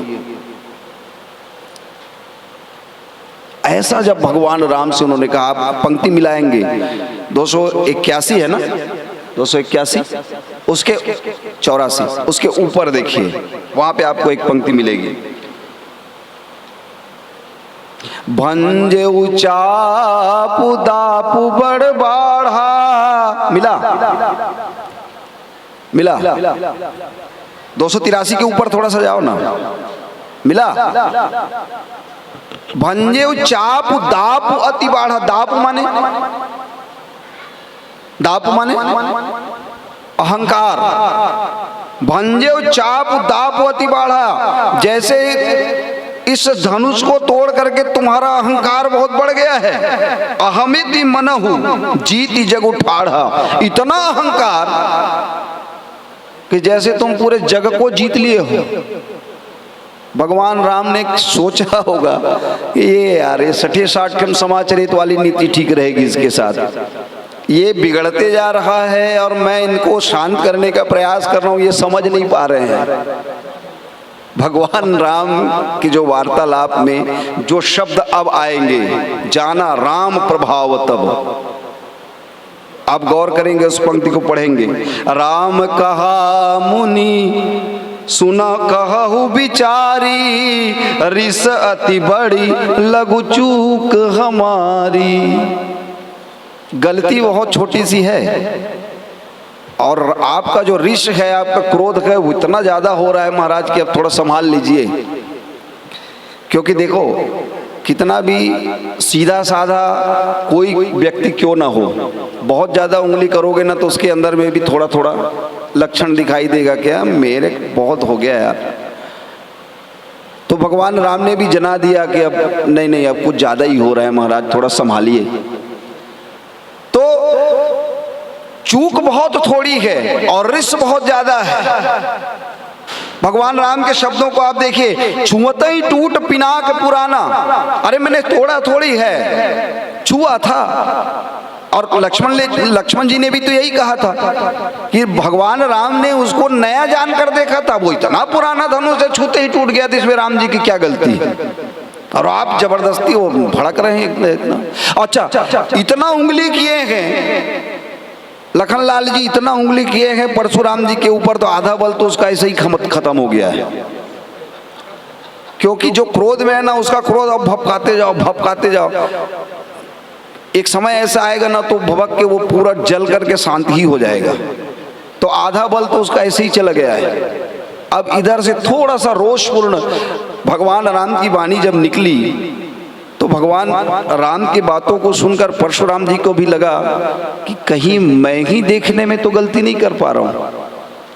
जो जिस सामने में है, आप गौर करेंगे कितना मनोवैज्ञानिक सूत्र दिया गया है। कोई भी व्यक्ति जब क्रोध में होता है ना तो बोध की बातें समझ नहीं पाता है, क्योंकि जब जब जीवन में क्रोध आता है ना बोध खत्म हो जाता है। हम लोग जब छोटे छोटे थे तो जिस गांव में रहते थे, रंचिरई भाटा गांव के पास, तो वहाँ जिसके घर में रहते थे उनके घर मालिक का नाम था परशुराम। सही बता रहा हूँ, परशुराम नाम था, साहू थे वो लोग। और जब उनका क्रोध बढ़ता था ना तो हड़िया कड़ोड़ी वो कहीं ली छोड़े, वो गैतिल धर के चूल्हा घड़ो कोट डरे, हो इतना गुस्सा। अब बिहान दिन अपने बनवाए बोला। तब जब उसका क्रोध शांत होता है तब बोध वापिस आता है। और जैसे जैसे परशुराम जी महाराज का क्रोध शांत हुआ तो जाना राम प्रभाव। तब कैसे प्रभाव जाना? अब पंक्ति देखिए, भगवान राम ने कहा कि यदि कोई रण में हमें ललकारे तो काल भी सामने होगा महाराज, तो हम पीछे हटने वाले नहीं हैं। वो तो डरते सिर्फ आपसे हैं, क्योंकि आपकी प्रभुताई हम जानते हैं। परशुराम जी को भी लगा कि ये गड़बड़ हो रहा है, कहीं न कहीं मैंने चूक किया है। सुनि मृदु गूढ़ बचन रघुबर के, उघरही पटल परशुधर मति के। भगवान राम के गूढ़ बातों को सुन करके परशुराम जी महाराज की जो मति है, जो अब तक के बंद था उसका कपाट, अब थोड़ा सा खुला। और खुलने के बाद उन्होंने कहा कि नहीं नहीं, कैसे मान लूं कि मैं राम ही राम है? तो उन्होंने कहा कि राम रमापति करधनु लेहु, खींचहु चाप मिटे संदेहु। उनकी एक आखिरी कसौटी है। मैं थोड़ा संक्षेप कर रहा हूँ, क्षमा कीजिएगा समय अधिकता को देखते हुए, क्योंकि भोजन के समय लगभग हो ही गए। बड़ा कंचो पाइएगा, वो फरिया पर हूँ तो आए बोल जमा दे देख फिर। हाँ तो फिर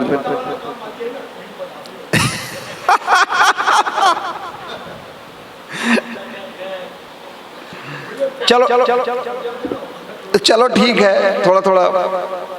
भगवान राम ने कहा कि विप्र वंश के असी प्रभुताई, अभय होत जो तुम्हें डराई। और विप्र वंश जब उन्होंने कहा ना, तो विप्र की परिभाषा आप जान ले, वेद पाठी भवेत विप्र। जो चारों वेदों का अध्ययन करता हो या ज्ञाता हो वही विप्र है। और वेद क्या है? तो भगवान के श्वास के रूप में वेद को गाया जाता है। तो जिन श्वासों के चलते जिन विप्रों का जन्म हुआ या जिन विप्रों का परिपोषण हो रहा हो, भगवान राम उनका निरादर कैसे करेंगे?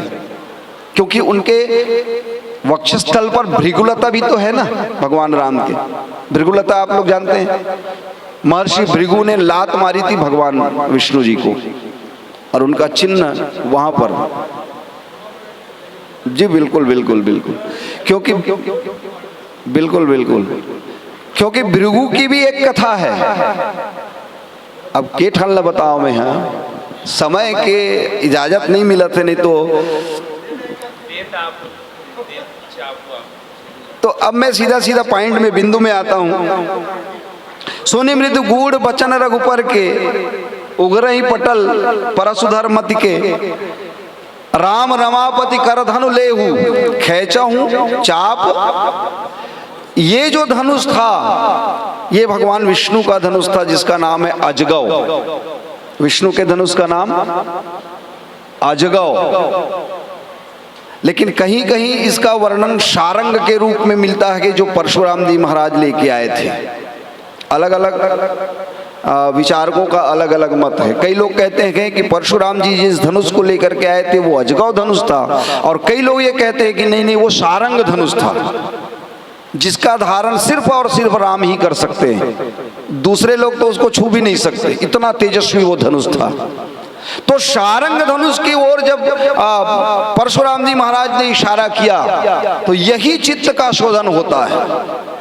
चित्त जो है बरबस जब ब्रह्म की ओर खिंच जाए, भगवान की ओर खिंच जाए, तो साधना का जो अंतिम चरण है वो सफल हो जाता है।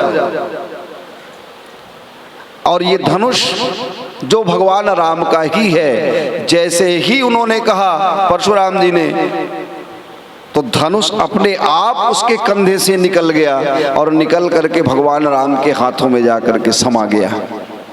अब जाना राम प्रभाव।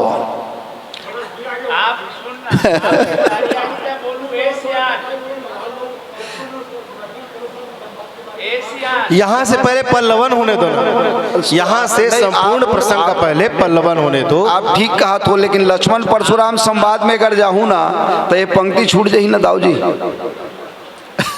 चित्त का शोधन, धनुष का स्वतः परशुराम के हाथों में जाना, इसका क्या आध्यात्मिक अर्थ है। इसीलिए तो मैं अंतःकरण चतुष्टय को लेते हुए इसका व्याख्यान प्रस्तुत करना है, और वो बहुत ज्यादा यूजफुल है ना, वो ज्यादा यूजफुल है लोगों को। बाद में वो लक्ष्मण परशुराम संवाद में है, वो में अगर चर्चा करबो ना तो बहुत लंबा प्रकरण।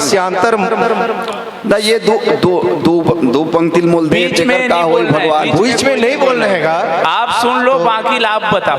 असल में क्या है, सुनो ना महाराज जी, ये असल में होते क्या है, हमला प्रतियोगिता मंच के पॉइंट ऑफ व्यू से हमला प्रसंग रखना है, और कथानक के दृष्टिकोण से अगर हम रखबो ना तो एमन कहीं नहीं पाही, और जिन सुन के मजा ले ली और चल दी चुपचाप, और एला तेमन बोलते रहते।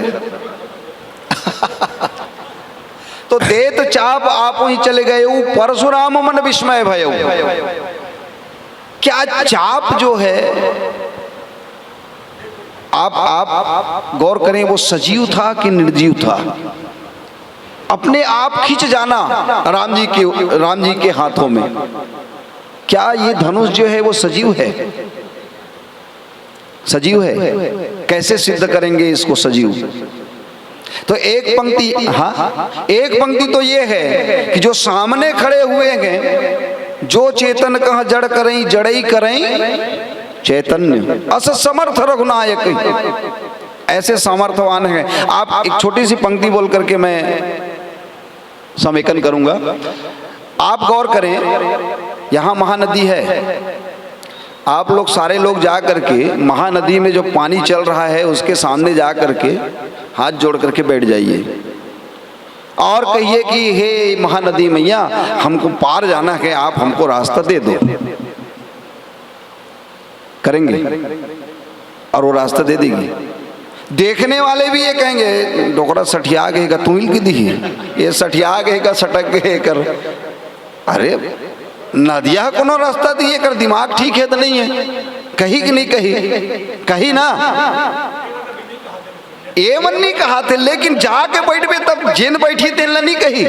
अच्छा राम जी का कहूँ, नान चुन नरवा ढोड़गा नदिया के बात अलग है, समुंदर के आगू में बैठ गए, हे समुंदर महाराज, और 3 दिन ले 1-2 दिन घलो नहीं का कहे राम जी ला,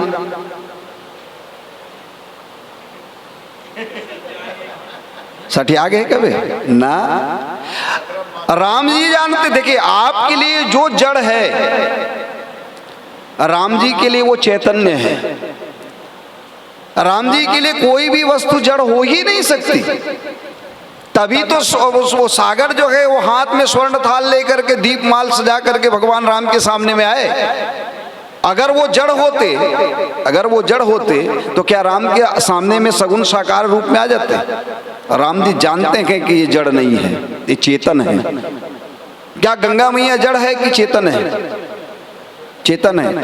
कभी बात करके देखिए, या छलांग लगा करके कहिए गंगा मैया मोले पाले ओ पाल लेग दे, लेगी वो जाक मर जाबे, लेकिन माता सीता जब श्रृंगबेरपुर से आगे निकली तो उन्होंने गंगा मैया से हाथ जोड़ करके कहा कि मैया ऐसी कृपा कीजिए कि मैं वापस आकर के अपने पतिदेव और देवर के साथ आपकी पुनः पूजा करूं। माता गंगा ने उससे बात किया। आप पढ़ लेंगे पंक्ति। सुन रघुवीर प्रिया वै देगी तो प्रभाव जग विदित न केगी लोकप होई बिलोकत तोरे तो ही से वही सब विधि कर सिद्धि कर जोरे। तुम जो हमें बड़ी विनय सुनाई कृपा के मोहि दीन बढ़ाई। वो बोल रही है कि जड़ है वो तो जो चेतन कहा जड़ करई जड़ई करई चैतन्य अस समर्थ रघुनायक। कई लोग आक्षेप लगाते हैं भगवान राम के ऊपर के स्वर्ण मृग जानते हुए भी कि उनकी सत्ता नहीं होती, राम उसके पीछे गए। तो आम लोगों के लिए भले स्वर्ण मृग की सत्ता ना हो, सोना का मिर्गा बना दी तो तोर पर जड़ है, लेकिन राम जी का आगुम लेके खड़ा कर वो चेतन कर दी हो तो कर पर जड़ हुई हो। वो जानत रही इसकी जड़ है कि चेतन है, वो जानत रही इसकी जड़ नहीं, ये चेतन ही है, ये स्वर्ण मृग ही है। और मारीच जब चाहता है कि मैं इसके पीछे जाऊं तो मैं जाऊंगा, भले रावण हारे जाए जीते अपनी परीक्षा में, और वो गए। तो धनुष जो है वास्तव में जड़ नहीं है।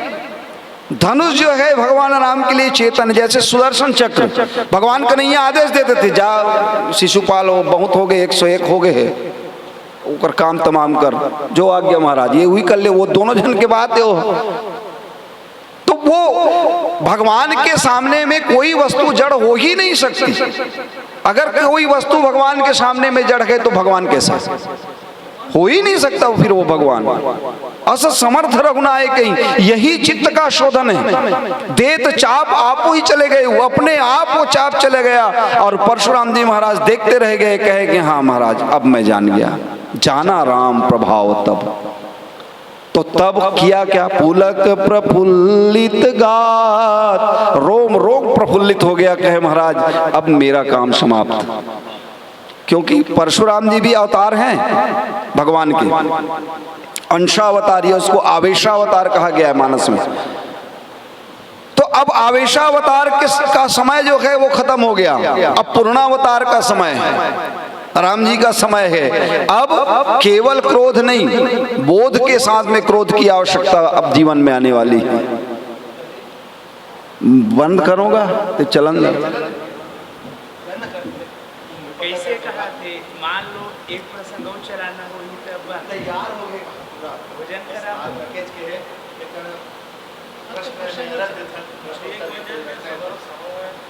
एक प्रसंग और चला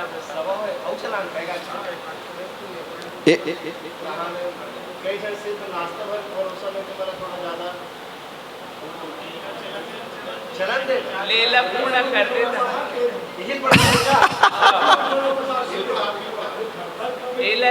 सुनना चाहत भैया आप, ये कथा इतना बढ़िया ना प्यारा है, मैं तो बता दूं पूरा चारों अंतःकरण। चलो मैं अब जिन बात ला छोड़े थे दिन बात ला पहली रख देते हैं मैं एला। हाँ हाँ हाँ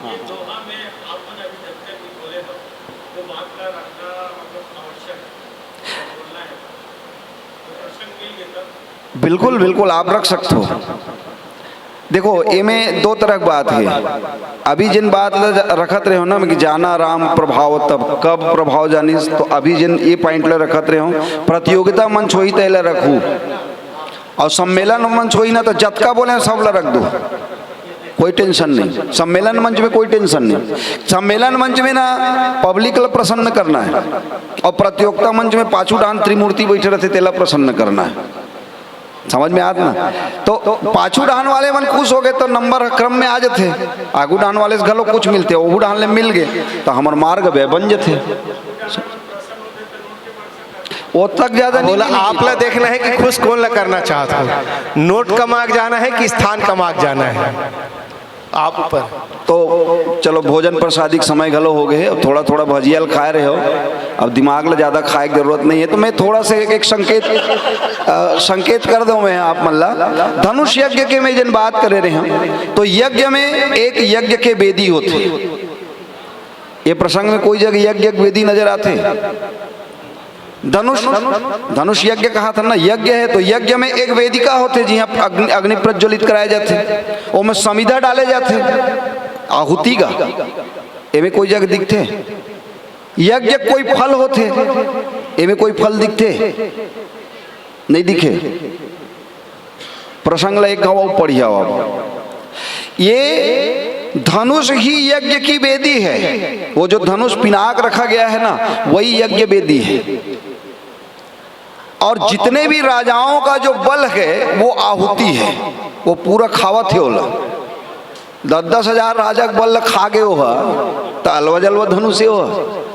तो जितना भी राजाओं के जो बल है ना, ये है ओकर आहुति है। और फल का है कुंवरी मनोहर विजय बड़ी, सीता जी के प्राप्ति यानी भक्ति के प्राप्ति। राजा मन का मिली, 2 प्रकार के राजा रही से। साधु राजा मन का मिली तो बोले माता और पिता दोनों मिल गए। मिथिलक साधु रही तेमन महतारी देखे रही साहब, बाप से परिचय हो गए। राम जी बाप प्रसंग ला पढ़ लू भाई, मैं फोकट नहीं कहा तो प्रमाणित करना हुई थे प्रसंग में दोहा मन में प्रमाणित हो जाए। और जिन मन राम जी जहाँ जात रही इसना देखत रही न जानत रही कि बाप आजोल महतारी मिल गए। और जिन मन परब्रह्म के हिसाब से देखत रही से तिन मन आज 2 फल के प्राप्ति हो, एक ब्रह्म के और एक तुरिया अवस्था के प्राप्ति। 4 दुल्हा 4 कन्या 4 फल और 4 क्रिया के संकल्पना रामचरित मानस में करे गए। और ये हिसाब से आप मन पढ़िया तो आप ला अलग अर्थ पता चल ही। तो जाना राम प्रभाव तब पुलक प्रफुल्लित गात। पहली बार आज परशुराम जी महाराज हम मुस्कुराए हैं। काबर रोम रोम प्रफुल्लित हो गए। जो आनंद सिंधु सुख राशि, सुख तो अलग है, आज सुख के राशि का आनंद के राशि भगवान राम जब होकर आगू में खड़े हैं, क्रोध के त्याग हो गए, बोध जीवन में आ गए, परमात्मा तत्व के दर्शन हो गए। देखो आदमी जिन्हें ना कतको सुंदर रहे, निराश रहित सुंदर नहीं दिखे। याद रखिए, अपन आप ला दर्पण के आगू कभी रख के देखना, जेकर चेहरा हसमुख रही ना इतना सुंदर नजर आते, चाहे कैसनो रहे होकर, सांवला रहे, गोरा रहे, करिया रहे, कुछ भी रहे, जे मुस्कुराते हुए चेहरा रही सुंदर हुई दिखते। महतारी मन से मैं आप मन आग्रह कर रहा हूँ हमेशा मुस्कुराना। परशुराम जी महाराज मुस्कुराए पर बुला गिरी से झार मरज कटेक बात, पुलक प्रफुल्लित गात। आज प्रभाव देखो, जाना राम प्रभाव तब, प्रभाव का है बोले आज प्रभाव परशुराम जी महाराज ये जाने कि आज पूर्णावतार हो गए, अंशावतार के कोई काम नहीं है। जितना भी अंतःकरण चतुष्टय के शोधन होना रही से, ये जिन धनुष के विखंडन होना रही से, एक कुमारी के वरण होना रही से, ये प्रभाव सिर्फ राम में देख सकते और ये देखने वाला सिर्फ परशुराम ही हो सकते। जनक जी महाराज गलो ये प्रभाव ल जाने नहीं, लेकिन बोले नहीं रही से। बोलिस कब? बारात विदा हो एक समय, आप पढ़ना, बारात विदा हो एक समय कुछ पंक्ति आया कि जो ब्रह्म तत्व ला परिभाषित करते। कभी भी ब्रह्म तत्व के परिभाषा के जब भी बात आए तो बारात के विदा हो एक समय भगवान राम से जनक जी महाराज जिन ला बात ला कहे है, वो बात ला 6 पंक्ति है, ज़्यादा नहीं है, वो ला आप देख लेना। कहूँ तो संकेत गलो कर देबो, और नहीं तो फिर आप ला खोजना, आप भी कुछ मेहनत करो तब मजा गलो आई। अपन मेहनत के फल और ओकर स्वाद अलग हो जाते। तो संकेत कर दे रहे हैं।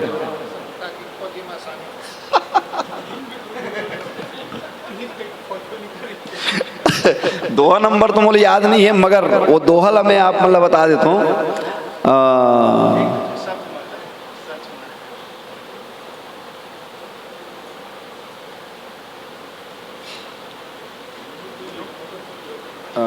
ध्यान राम ला वो ब्रह्म के रूप में निरूपित करतेगा। एक मिनट में खोज के आप यहाँ से जोरी पंकरु पानी सुहाए, बोले वचन प्रेम जन जाए, राम करो कही भांति प्रशंसा, मुनि महेश मन मानस हंसा, व्यापक ब्रह्म अलख अविनाशी। यहाँ से चिदानंद निर्गुण गुण राशि, ये आप नोट कर लेना। ये ब्रह्म निरूपण के पंक्ति है। जब भी ब्रह्म निरूपण के बाद आए तो जनक जी जैसे ज्ञानी मन ब्रह्म निरूपण कैसे करते, ये पंक्ति उठा के आप सीधा मानस में पेल सकत हो। मन समेत जही जान न बानी, तरक न सकई सकल अनुमानी, महिमा निगम नेति कई कहीं, जो तीनों काल एक रस रहे। तीनों काल में एक रस केवल ईश्वर ही रह सकते, ब्रह्म ही रह सकते। जो तीनों काल एक रस रही, नयन विषय मो कह भयो सो समस्त सुखमूल सबई लाभ जग जीव कह भय ईस अनुकूल। ये है ब्रह्म निरूपण के पंक्ति। बोलिए श्यावर रामचंद्र की जय। आपके भोजन आपके इंतजार करा थे, आप सब प्रतियोगिता के हिसाब से परोस्थन ना तो थोड़ा सा कम हुई सोई आप मन के लिए, लेकिन फिर भी 40 मिनट के कंटेंट में आप मतलब दे रहे हो, एक लिए आप निश्चिंत रहो। बोले श्यावर रामचंद्र की, श्यापति रामचंद्र की। मुला विश्वास है आप सब लोग बहुत आनंद आई सुई, और आनंद आई सुई तो फिर ताली बजना चाहिए। ये प्रसंग के वीर रस में, अन्यान्य रस में मिझार मिझार के लोगन मन लुभाए और बहुत अच्छा व्याख्या करते, लेकिन सही व्याख्या यही आना चाहिए जो अभी देशमुख सर जी के द्वारा मिली, चित्त का आकर्षण। और हमारे भी तो कृष्ण प्रेमी दीदी बैठ चुके हैं वो क्षण मन बताते मोर दिमाग हमेशा कृष्णम जा रहे थे। भाई मैं पूछता हूँ राम पर कृष्णम खिंचाए रहे थे करके, कि लोग कहते हैं कि कृष्ण भगवान जब बंसी का नाद छेड़ते थे तो जितनी गोपिकाएं थी, जितने ब्रज क्षेत्र में गोपी थे, सारे दौड़े चले आते थे। ऐसा कैसे संभव है? ऐसे इतना सम्मोहन कहाँ से आ सकता है? तो कुछ बोले नहीं, बस कोई एक आध वाक्य बताना चालू किए। विवेकानंद जी सीधे चल रहे थे और वो लोग आए थे। अब विवेकानंद जी आगे बढ़ रहे हैं तो जाहिर सी बात है पीठ तो पीछे कर नहीं सकते, उन्हीं की तरफ सम्मुख हो गए, वो पीछे की ओर चले जा रहे हैं। विवेकानंद जी बोलते जा रहे हैं, करीब 15-20 मिनट का समय बीत गया और बोले हम लोग पहले कहाँ खड़े थे? बोले अभी से 2 किलोमीटर पहले पता चला। बोले नहीं, अरे आज का मैं आदमी वेणु भी नहीं पकड़ा हूँ, बंसी भी नहीं पकड़ा हूँ, ऐसे बोल रहा हूँ तो सम्मोहित होके आप लोग 2 किलोमीटर पीछे चलते हुए आ गए। आगे चलते हुए बढ़ना ये आसान सी बात है, पर पीछे बात करते हुए चलना ये थोड़ी टेढ़ी खीर है। तो आप लोग जब मुझसे इतना सम्मोहित हो सकते हैं तो जब पर ब्रह्म ने ब्रह्म का नाद छेड़ा होगा और सारे गोपी खींचे चले आए होंगे, चित्त का आकर्षण हुआ होगा, तो क्यों आश्चर्य? मुझे लगता है इस प्रसंग में सप्लीमेंट्री के रूप में इसे दिया जा सकता है। और लीजिए भोजन आपकी प्रतीक्षा में है, आप लोग बढ़िएगा। हाँ, मेरा नाम मनोज कुमार चक्रधारी, ग्राम भालेसर, जिला बेमेतरा। मानस मंडली का नाम वंदे मानस मंडली, ग्राम भालेसर। शक्ति केंद्र नगर पंचायत बिम्हौरी। जय श्री राम।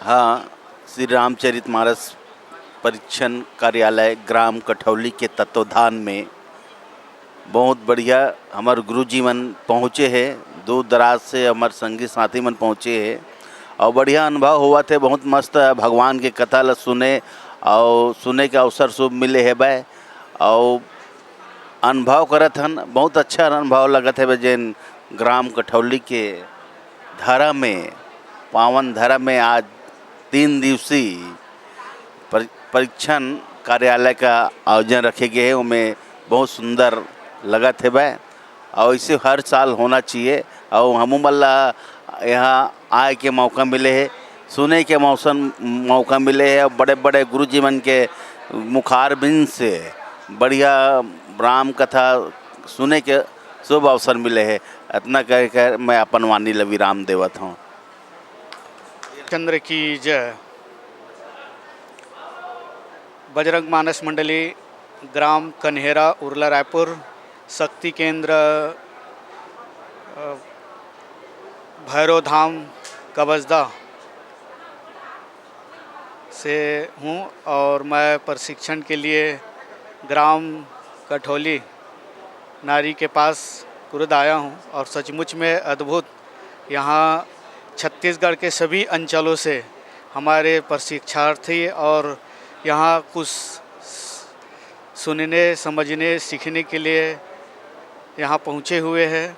अद्भुत इस कार्यक्रम को देखकर बहुत ही अच्छी लगा। मेरे जीवन में तो पहले बार ऐसा मौका था। मैंने बहुत दिनों से राम कथा में जुड़े थे, सभी का क्लास होता था, तबला वाले के, हारमोनियम वाले के, गायन वाले के लिए क्लास होते थे, लेकिन व्याख्या विधा में कहीं ऐसा सूत्र नहीं मिलते थे। लेकिन इस प्रकार के लोगन को चलाकर ऐसा अद्भुत लगा कि सचमुच में राम कथा हमारे जीवन के बहुत ही जनमानस के लिए, और आज कथा लुप्त होते जा रहे हैं।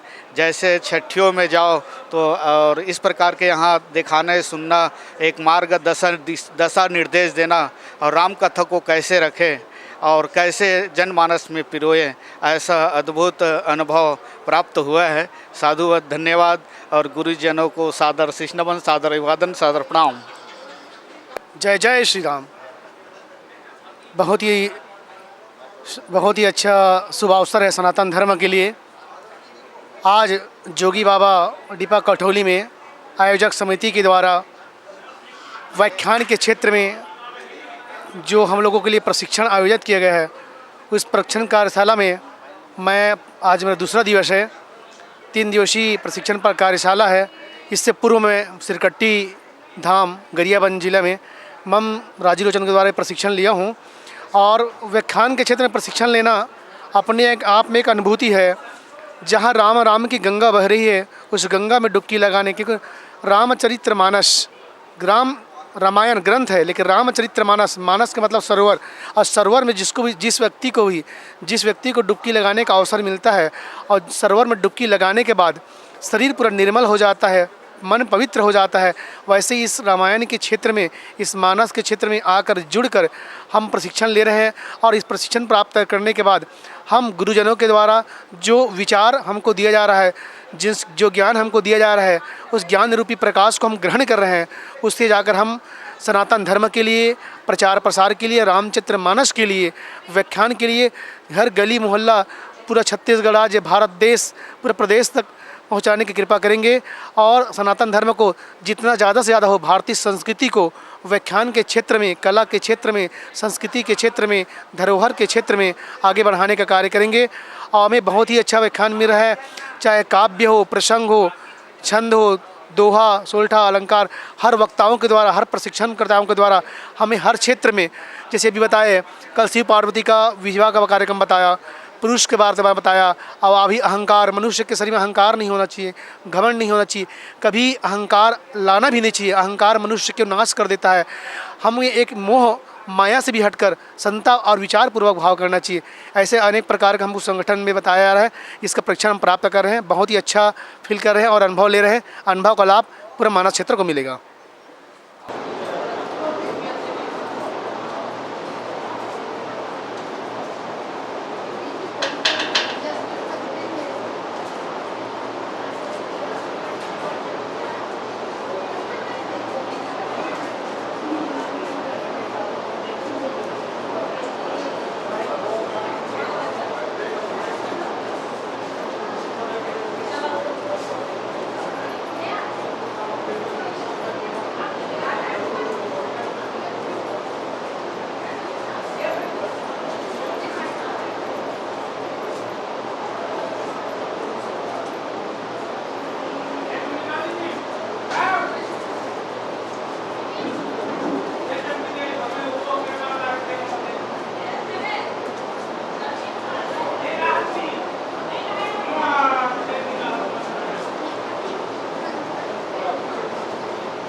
मैं गौतम साहू, ग्राम बकली, तहसील क्रू, जिला धमतरी से। मैं समर्पण मानस परिवार बकली का एक सदस्य हूं, जो आज हमारे कठौली में त्रिदिवसीय रामचरितमानस प्रशिक्षण कार्यशाला लगा हुआ है। बहुत ही अच्छा लगा। हम सभी सदस्यों ने आकर के यहाँ विभिन्न प्रवक्ताओं के माध्यम से मानस के विभिन्न प्रसंगों से रूबरू हुए और प्रशिक्षक लोगों के द्वारा बहुत ही अच्छे ढंग से प्रसंग को मंच में कैसे बोलना है, किस शैली से आम जनता तक पहुंचाना, इस बारे में बहुत ही अच्छे सटीक व्याख्या उनके माध्यम से हमको सुनने को मिला, सीखने को मिला। इसके लिए हम पूरे आयोजन समिति को हृदय से धन्यवाद ज्ञापित करते हैं। मैं नूतन साहू, जय बजरंग रामधुनी एवं मानस परिवार, ग्राम बकली से। अभी ग्राम कठौली में प्रशिक्षण केंद्र लगा हुआ है, जिसमें मैं भी एक सदस्य के रूप में पहुंचा हूं। यहाँ बहुत सुंदर व्याख्यान माला हमारे गुरुजनों के द्वारा प्रस्तुत की जा रही है, जिनके माध्यम से हमें रामचरितमानस के विभिन्न प्रसंगों पर अपना विशेषकर व्याख्यान माला परोस रहे हैं, जो हमें सुनने को और जानने को मिल रहा है, सीखने को मिल रहा है। बस इतना कहना चाहूँगा। धन्यवाद। मोर नाम दानेश्वर साहू है। मैं ग्राम नारी से आया हूँ। वे प्रशिक्षण जिन चलत है तेन पिछले दो साल पहले भी हो रही से। अभी हमला मानस के मर्मज्ञ मले बड़े बड़े जिन कथा प्रवक्ता है तेकर मले अच्छा ज्ञान मिला थे। और हमला मानस मंच ला कैसे दिशा निर्देश देना है, उनमें कैसे बोलना है, कैसे ढंग से जन पब्लिक है तेनला रामचरितमानस के बारे में बताना है। ऐसा सब हमला आज सीखे के मौका हमार मानस मर्मज्ञ मंडल मिला थे। तो कहीं न कहीं ये बहुत सुंदर आयोजन है और एक बार हम सबला धन्यवाद देवत हन। बोल जय श्री राम। न जात विधि के ही। और मैं स्वागत हेतु यहाँ मंच में आमंत्रण दे रहा हूँ भाई गौतम सारवा को कि आप आएंगे और भैया का टीका लगाकर स्वागत करेंगे। और कोई भी पीला सिंदूर है ना अपनी नव विवाहिता पत्नी के सिर पे नहीं लगाते, लाल रंग का लगाते हैं। जब कहा गया है पराग तो वो पीला रंग का होता है। और राम जी का हाथ श्याम रंग का सांप है।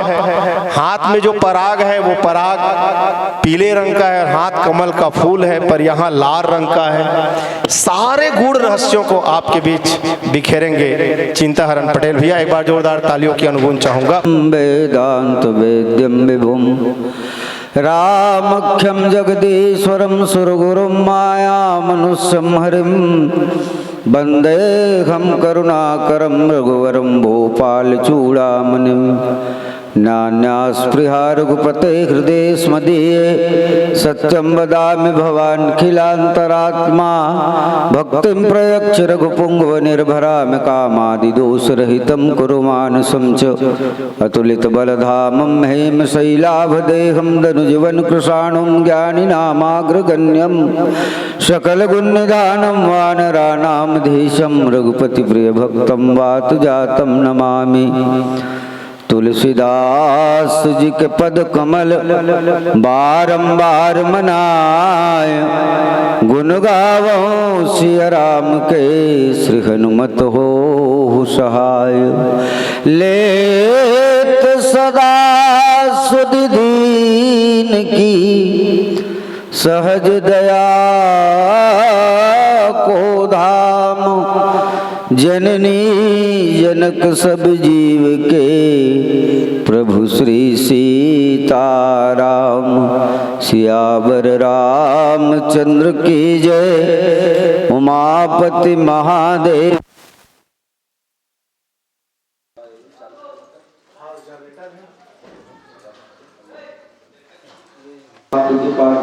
तुलसीदास जी द्वारा साहित्य श्रीमद् रामचरितमानस के प्रथम सोपान बाल कांड के कथा प्रसंग को केंद्र में रख करके कुछ जानने और समझने का यत्किंचित प्रयत्न करें।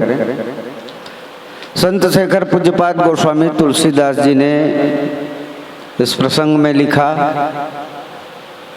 कि राम सिय सिर सिंदूर देहि कि राम सी सिर सिंदूर देही अशोभा कही न जात विधि के ही अरुण पराग जलज भरिनी के शशि भूष अहि लोभ अमी के अरुण पराग जलज भरिनी के शशि भूष अहि लोभ अमी के। वैसे प्रशिक्षण कार्यशाला है तो एक अपेक्षा रही से अब ये साल नहीं हो कालांतर में आने वाला साल हो। जौन भी पंक्ति में चर्चा होते वो पंक्ति ला आपके द्वारा वाचन होना चाहिए, है नहीं भाई? एक एक जन आकर के वो पंक्ति ला वाचन करें या फिर सामूहिक वाचन होना चाहिए।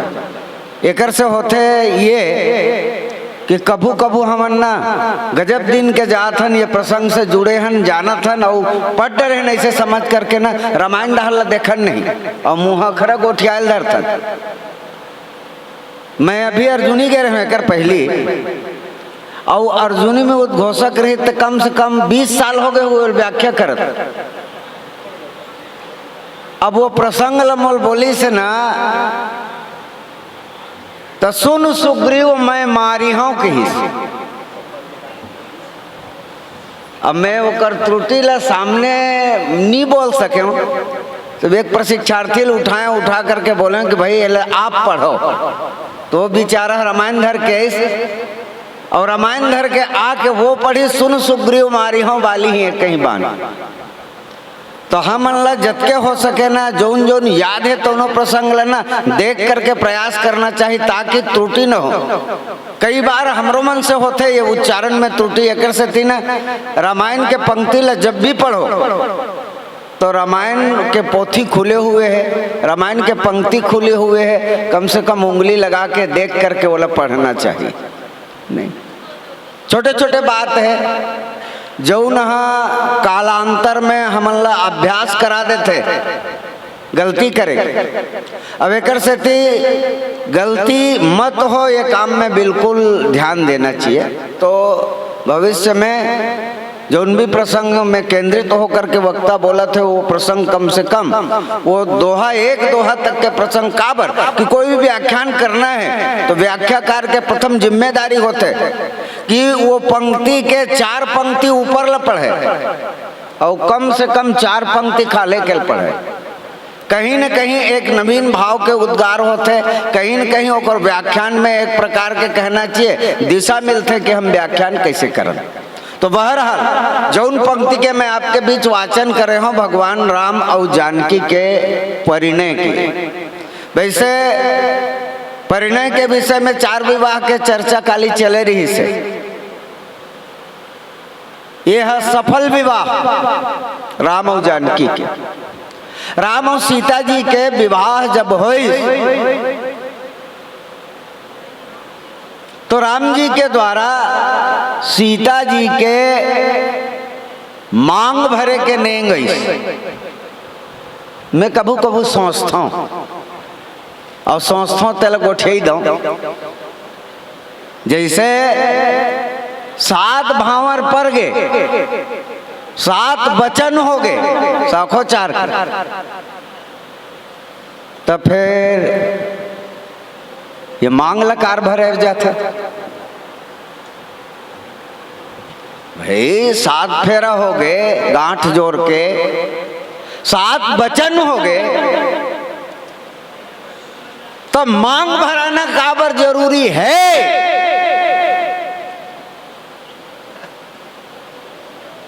कबू अपन आप लोग पूछे हो?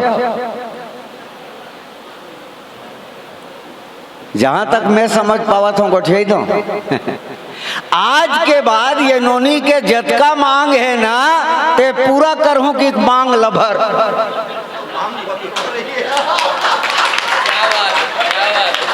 नहीं भाई, अब वो बेचारा कुड़ुंग ले उड़ते मांग ल भर देते, काबर भरते नोल बताए नहीं गे, वो धोखा खा गे।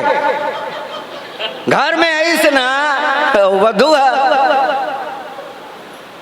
तानो रोज न धरे, ए जी सुनता काय हो गए, और मोर ना वो फूल दादा रही डीडी डायरेक्ट दे दे,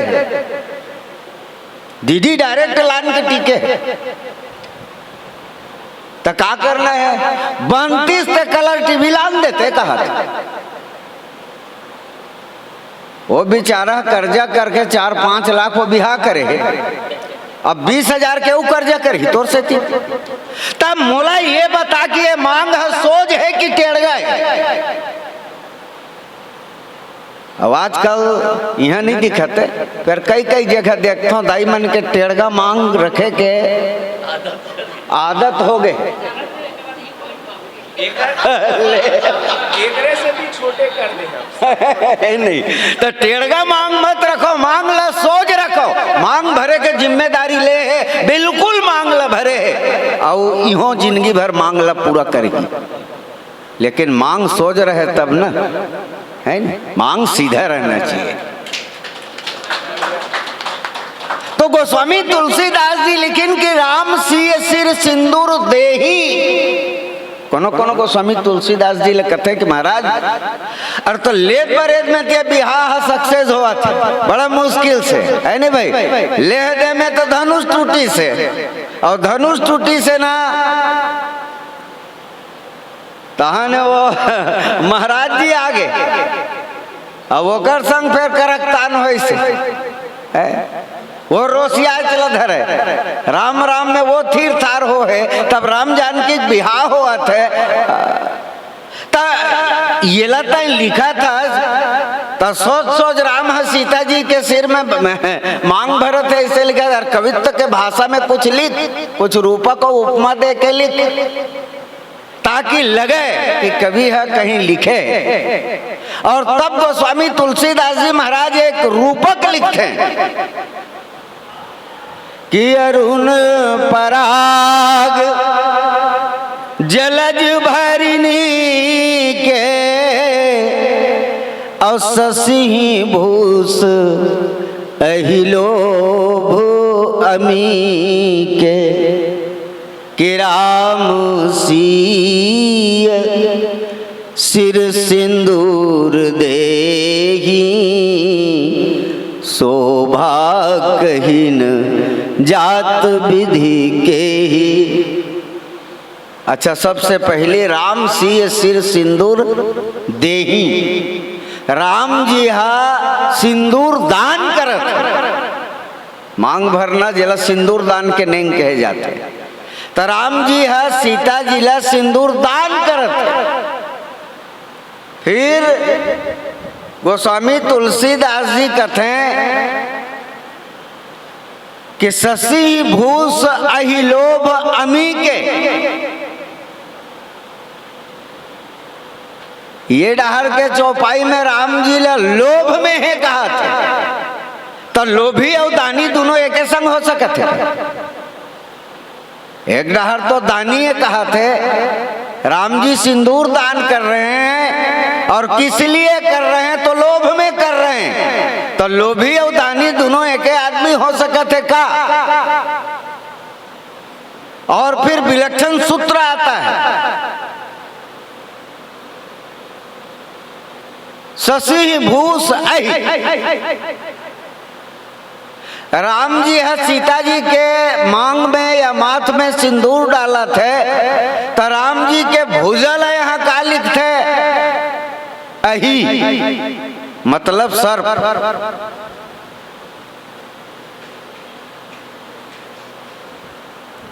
खरदूषण के युद्ध हो इस तत्कबीर लिखेगा, है ना, भुजंग मरकत ऐसे कुछ। तो यहाँ राम जी सीता जी को सौभाग्यशालिनी बना रही है, और ऐसी परिस्थिति में गोस्वामी तुलसीदास जी ने राम जी के भुजा को सर्प लिखा, ये बड़ी विलक्षण बात है। सर्प काल का प्रतीक है। और एक बात और, सांप ला आदमी मन जब भी देखे या जब भी ओकर विषय में चिंतन करते तो सांप ला विषैला जीव ही समझते, केवल ककरो प्राणे लेने वाला जीव समझते। एक दिन सांप बैठे बैठे विचार करिस कि लोगन के दृष्टि है मोर में बुराई देखे के अभ्यस्त हो गए, तो लोगन के मानसिकता में कुछ बदलाव होना चाहिए। और बदलाव कब हो ही, कहीं बने काम करबे तब हो ही। तो सांप सोचते कि मैं बने काम का कर सकत, मोर कर जहर है। और लोगन के मानसिकता ये हो गई कि सांप जहरीला होते, और जहरीला होते तो ककरो जान ले लेते। तो अब लोगन के मन में ये भी आना चाहिए कि सांप जान ला भले लेतेगा लेकिन कुछ देते घलाओ। तो का करे जाए, अमृत तलाशे जाएगी। और अमृत तलाश करके लोगों के बीच अमृत का भी बंटवारा कर दूं तो लोग यही कहेंगे कि सर्प जो है जान भी लेता है और जीवनी शक्ति भी देता है, ये दोनों काम करता है। ऐसी मानसिकता लोगों के अंतःकरण में रहेगी। अब विचार करते हैं कि अमृत कहाँ है, तो सोचते अमृत तो चंद्रमा के पास है। अच्छा, चंद्रमा के पास जाकर के अमृत मांग करके लाया जाए और लोगों को दे दिया जाए। लेकिन विचार करते कि चंद्रमा फोकते फोकट मोल अमृत काबर दी नहीं भाई, जाऊं तो मांगे चला जाऊं, आज तक के बोला कहीं दे नहीं हो। और चंद्रमा देख तोरा अमृत लगी क्यों, तो काबर दी ही जीव हो मोला, जहरे भरे जाऊं तक इस चंद्रमाला अमृत के बदला कहीं देना चाहिए। तो का देना चाहिए, तो जौन चीज है चंद्रमा के लिए अमूल्य है तो उन्हें चीज ला देना चाहिए। तो चंदा के लिए का अमूल्य है, दिन बुढ़ते कमल खिलेरी थे तेन सिकुड़ जते, रात भर वो सिकुड़ी रहते और बिहनिया फेर बेरा उठे तो कमल खिलते। तो कमल में जो उन पराग निकलते, बोला चंदा देखे चिनी, और बोला देखे मैं हूं नहीं। तो अरुण पराग, चंद्रमा का पराग जो अरुणोदय काल में उदित होता है लालिमा लिए हुए, और उस पराग को ला करके ले जा करके चंद्रमा को दे दिया जाए और उनसे अमृत मांग लिया जाए। सर्प ने ऐसा सोच करके कमल के पास जाकर के कमल की पंखुड़ियां तोड़ी और कमल के पराग को ले जा करके चंद्रमा को देने के लिए प्रस्थान किया। तो मोल ये बताओ, चंदा कर वो गी सोही तो कमल खिलेरी सोई का है? अरे भाई, सांप है चंदा करेगी सोई तो कमल खिलेरी सोई का, झंझट है नहीं। हाँ न हूं, अरे कुछ तो बोलो भाई। नहीं, और काबर वो दिन मान की सोई तो चंदा नहीं मिले, बोलो दिन बूढ़े बात की से तो कमल के खिलना बंद हो जाए, कमल सिकुड़ गए, तब बोलती कहीं नहीं। और पैसे अमृत ल पा गई, दीस कहीं नहीं लगी, गमला किया चंदल भी कहीं देवत है, लेकिन देवत नहीं है, केवल और केवल मात्र लेवत है। पूज्यपाद गोस्वामी तुलसीदास जी महाराज भगवान श्री राघवेंद्र सरकार सीता जी के सिंदूर दान करिस तो ये लूपक ला ला करके फिट काबर करिस, यहाँ बिठाइस काबर। यही होता है हमारे साथ जीवन में, यही होता है। जब कन्या सिंदूर दान करते ना, और सिंदूर दान करे के बाद पति के प्रणाम करते, पति के जब प्रणाम करते तो पति आशीर्वाद देते, सौभाग्यवती भव, ऐसे की के। तब वो देवा थे कि लेवा थे? वो सौभाग्यवती कब रही? तजिया त्रिवेता रही, तथे देवा था कि लेवा था? लगते कि वो देवा थे, का आशीर्वाद देवा थे। अरे नहीं, अपन दीर्घजीवी होए के आशीर्वाद लेवा थे नहीं। पूज्यपाद गोस्वामी तुलसीदास जी इसी आशय को लेकर के लिखते हैं कि राम सिया सिर सिंदूर देगी, और शोभा कहीं न जात विधि के ही, कि अरुण पराग जलज भरिनी के, और शशि भूष अहि लोभ अमी के। अरुण पराग जलज भरिनी के, और शशि भूष अहि लोभ अमी के। तो राम सिर सिंदूर देहि, राम जी सीता जी के सिर में सिंदूर दान कर रहे हैं। पूज्यपाद गोस्वामी तुलसीदास जी महाराज लिखिन की शोभा कहीं न जात विधि तेगी, वहाँ की शोभा, वहाँ के आकर्षण, वहाँ की मनोरम छटा गोस्वामी तुलसीदास जी महाराज कहते हैं कि कहे नहीं जा सके। और वैसे पूज्यपाद गोस्वामी तुलसीदास जी जो है अपने साहित्य में कई जगह ये बातें लिखे हैं, कहीं न जात।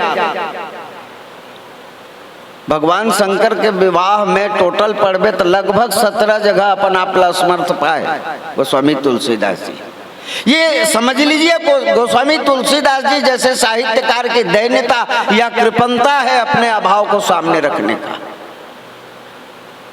तो पूज्यपाद गोस्वामी तुलसीदास जी महाराज कहते हैं कि राम जी सीता जी के सिर में सिंदूर देवत है, वहाँ की शोभा, वहाँ का आकर्षण, वहाँ का एक विशेष आभा और छटा, शोभा कहीं न जात विधि के ही। किस प्रकार से वर्णन किया जाए, ये शोभा जो है, ये दृश्य जो है अवर्णनीय है। मानो ऐसा लगता है कि अरुण पराग जलज भरिनी के, अपने हाथों में लालिमा युक्त पराग को लेकर के शशि भूष अहि लोभ अमी के। अच्छा,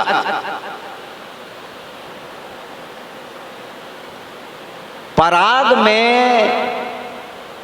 पारा रथ है, इसे कहते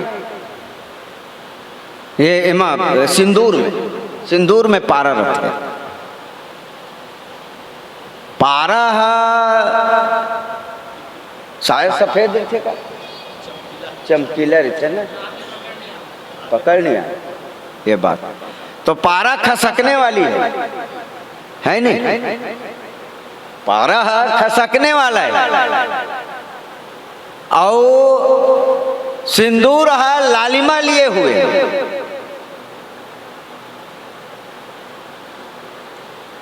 तो भगवान श्री राघवेंद्र सरकार सीता जी के सिर में सिंदूर दे रहे हैं।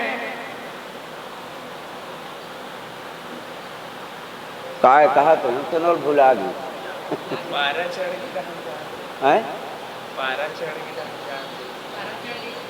ऐसे बोलत रहे हो, लेकिन काबर बोलत रहे तो नहीं भुला गए ना।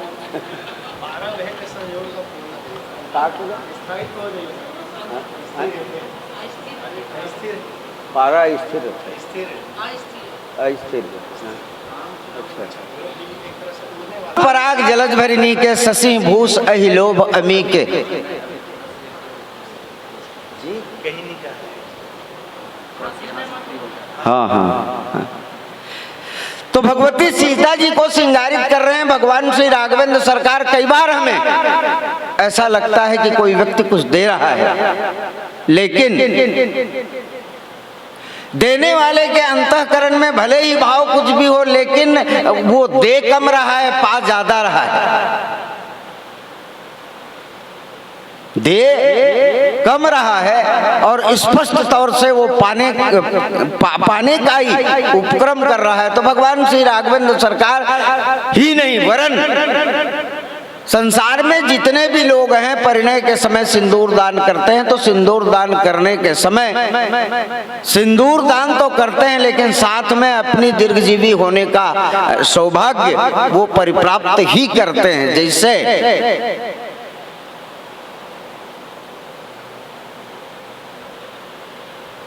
एक उदाहरण,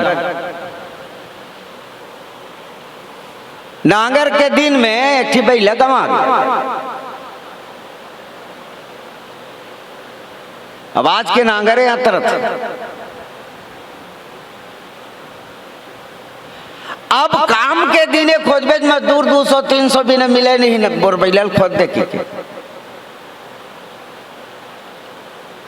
वो आदमी तुरंत मंगल परे कि बजरंग बली के मंदिर चल जाए, तुरंत दुकान गिस, नरियर लिस, अगरबत्ती लिस और बजरंग बली के मंदिर चल दिस। और मंदिर में जाए के बाद 20 रुपया नरियर लिस, 10 रुपया अगरबत्ती, 1 रुपया माचिस, 31 रुपया खर्चा इस बजरंग बली में फोर के आगे खोट के नान कुन खुरोरिल बजरंग बली में चढ़ाइस, बाकी अपन घरे में धर के लान ली। लोग लेके मतलब बांटा था नरियर काबर फोरे बजरंग बली में कि घर वाले मन पूछते तो बताते तुम्हारा अक्ल है नहीं। भाई जरा सा भी अक्ल हो विचार के तुम सोच लो। बोले कैसे? तो बनिहार के कीमत 300 और नरियर अगरबत्ती कीमत, ये बजरंग बली में नरियर दे होना तो बजरंग बली मोर बैल खोजी नहीं। हर आदमी वही कामना लेकर के जाते हैं। हर आदमी जो है इसी तरह की कामना लेकर के भगवान के मंदिरों में, भगवान की देवालयों में जाते हैं और जाते हैं लोग उनसे प्रार्थना करते हैं। जो चीज पुरुषार्थ से होनी चाहिए या जो चीज आपके कर्मों के द्वारा होना चाहिए उसको भगवान को जिम्मेदारी सौंप देते हैं। लाख काम छोड़ करके मेरा काम कर दो। तो आदमी इस तरह का व्यवसाय करने के लिए भगवान के मंदिरों में भी जाते हैं और यही स्थिति यहाँ है कि समाज में लोग कहते हैं कि सिंदूर दान कर रहे हैं, लेकिन दान नहीं बल्कि शशि भूष लोभ अमी के अमृत प्राप्त करने के लिए सर्प जो है जाकर के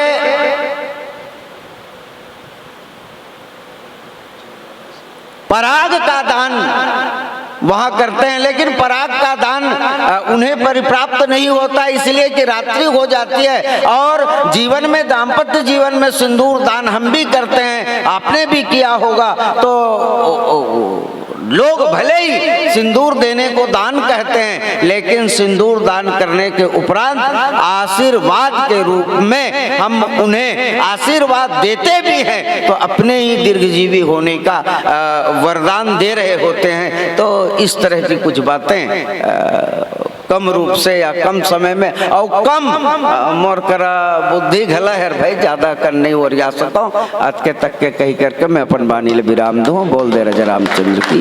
रामचंद्र की। अभी हम चिंताहरण पटेल भैया से राम सिय सिर सिंदूर देही प्रसंग पर बहुत सुंदर विवेचन सुन रहे थे और संक्षिप्त समय में गागर में सागर भरने का जो काम हमारे चिंताहरण पटेल भैया किए हैं वो स्तुत्य है। मैं दीदी के साथ वही कह रहा था, चिंताहरण पटेल भैया 10 मिनट में पूरे प्रसंग को क्रम से वो भी पूरे सार बातों को 10 मिनट में बोल गए। 10 मिनट के अंदर। समझने वाले के लिए इशारा काफ़ी था। कुछ कुछ चीज़ें जहाँ आके अटक गई वो इसलिए भी कि नजरें इधर आ गई, जहाँ नजर हटी दुर्घटना घटी। तो बड़े बड़े व्याख्याकारों के साथ इस तरह का होता है वाक्य, और मेरे साथ और बहुत ज़्यादा होता है। गौतम भाई इसके साक्षी हैं, बहुत भटकता हूँ इधर उधर देखने के बाद, तो होता है ऐसा। पूरक रूप में मैं यही कह सकता हूँ कि सिंदूर जो होता है वो उड़ने वाला चीज है ना, उड़ सकता है। और शुद्ध रूप में यदि पारा प्राप्त करेंगे तो पारा भी हाथों में नहीं आता, एक बात। दूसरी बात, दुनिया में पारा ही एक ऐसा धातु है जो द्रव रूप में पाया जाता है। तीसरी एक बात उसके साथ ये भी जुड़ी है कि वो सबसे भारी होता है। विज्ञान के इन तत्वों को अपने व्याख्यान माला के साथ यदि आप मिला देते हैं तो ये और अच्छा हो जाता है। जब वो सिंदूर पारे का साथ पा लेता है तो फिर न वो उड़ पाता है और न ये बह पाता है। बहना और उड़ना, मैं पहले ही निवेदन किया था कि जो लाल पराग है, पराग वैसे पीला होता है, लाल नहीं होता, पर यदि लाल दर्शाए हैं तो इसलिए दर्शाए हैं क्योंकि प्रेम का रंग लाल होता है। इसलिए हार्ट का बना हुआ डिजाइन जो मार्केट में बिकता है, ज्यादातर आप उनको जो लोग पसंद करते हैं वो एकदम रेडिश होता है, रेड कलर का जो हार्ट बना होता है, लोग ज्यादातर उसी को पसंद करते हैं। तो लाल रंग प्रेम का प्रतीक है, और वो प्रेम न उड़ के जब आप दाम्पत्य जीवन में बनते हैं तो स्थायित्व प्राप्त करने, इधर उधर न बहे और न उड़े, जिससे हमारा नाता जुड़ रहा है उसी के साथ आजीवन वो बंधा रहे, ये सोचकर सिंदूर दान करने की परंपरा बनी हुई है। इससे जुड़ उनका अमर ही है। आपके बिहार हो नहीं, सिंदूर दान करे हो आप, कैसे ढंग के करे हो? हाथ में इला ऐसे करके करे हो कि ऐसे करके करे हो? कैसे करे हो? ऐसे ऐसे तो देख, ऐसे करवे ना तो ये सोच रही तो चढ़ी ऐसे, अब ये ऐसे है तो कैसे करे है? सिंदूर पकड़ के देखो, शुरुआत यहाँ से होता है, लेकिन जब आखिरी जो चौथा पांचवा जो होता है ना, उसको पकड़ के यूं करते हैं, ठीक है? तो ये हाथ समझ रहे हैं, इशारा। एक और यहीं पे रूपक आता है। हाथ जो है श्याम रंग है, सांप का रंग भी श्याम, ऐसे वाले वो दूधनांगनो है। भगवान राम के हाथ श्याम है, डोमी तो गोस्वामी जी महाराज रूपक लगा रहे हैं यहाँ पे। यही प्रसंग जो है, सर्प का हाथ को सर्प की संज्ञा दी गई है। कहाँ पे? जिस समय खरदूषण 14,000 सेना को लेकर के जब आए ना, और भगवान राम जब अपना जटा बांधने लगे तो पीछे में एक लाल रंग का वो पहाड़ है, कल्पना करिए, और भगवान राम अपने हाथों से अपनी जटा संवार रहे हैं, बटा बांध रहे हैं। तो वहां पे ये कहा गया मानो दो सर्प लड़ रहे हो। तो कैसे लड़ा थे? ऐसे जब जटल बांधी तो वो छैयाम दिखी, ऐसे करके देखबे तो दू ठन सांप लड़त, समझ में आता ना? तो ये है रूपक। हाथ को सांप की संज्ञा रूपक दी गई है यहाँ पे। यही आपके प्रश्न है इसका, हाथ ला सांप काबर के, तो देख के एक रूपक बांधा गया है, मतलब साहित्यिक शब्दों में, साहित्यिक वर्णन में। क्लियर है कि वो कुछ बाँचे है तल बता दे, हाथ हवे दुरंदर मन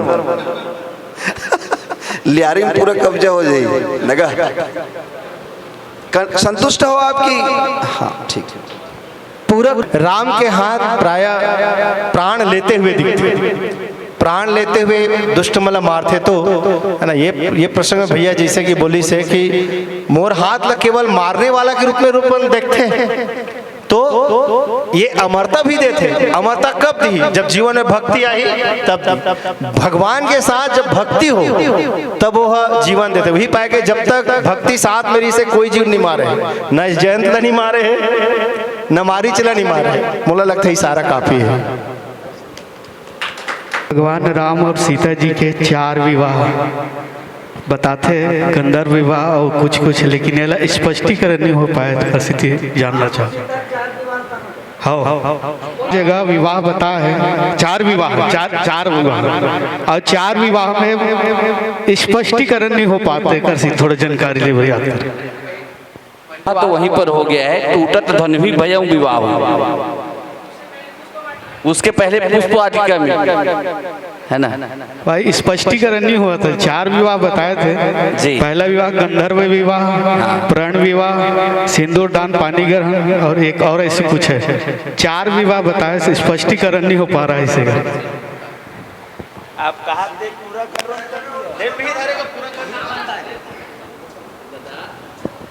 आपके गंधर्व विवाह पुष्प वाटिका में, और यहीं से स्वयंवरा हुई थी। स्वयंवर का चयन यहीं से, मैंने जो बताया था ना, पुष्प वाटिका प्रसंग से ही सीता स्वयंवर की कथा आती है। पहले धनुष यज्ञ था, अब सीता स्वयंवर, क्योंकि स्वयंवर का अर्थ ही होता है जब कन्या जब स्वयं वर का चयन करे। तो पुष्प वाटिका में जब उन्होंने वर का चयन कर लिया, राम जी के मन में भी सीता जी बस गई, गंधर्व विवाह वही हो गया। ये पहला विवाह।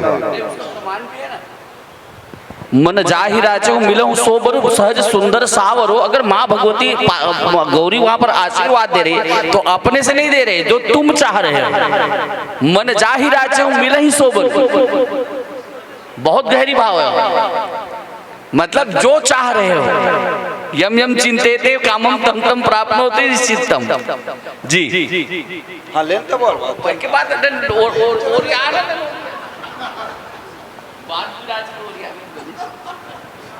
विवाह तो जनक के कितना है।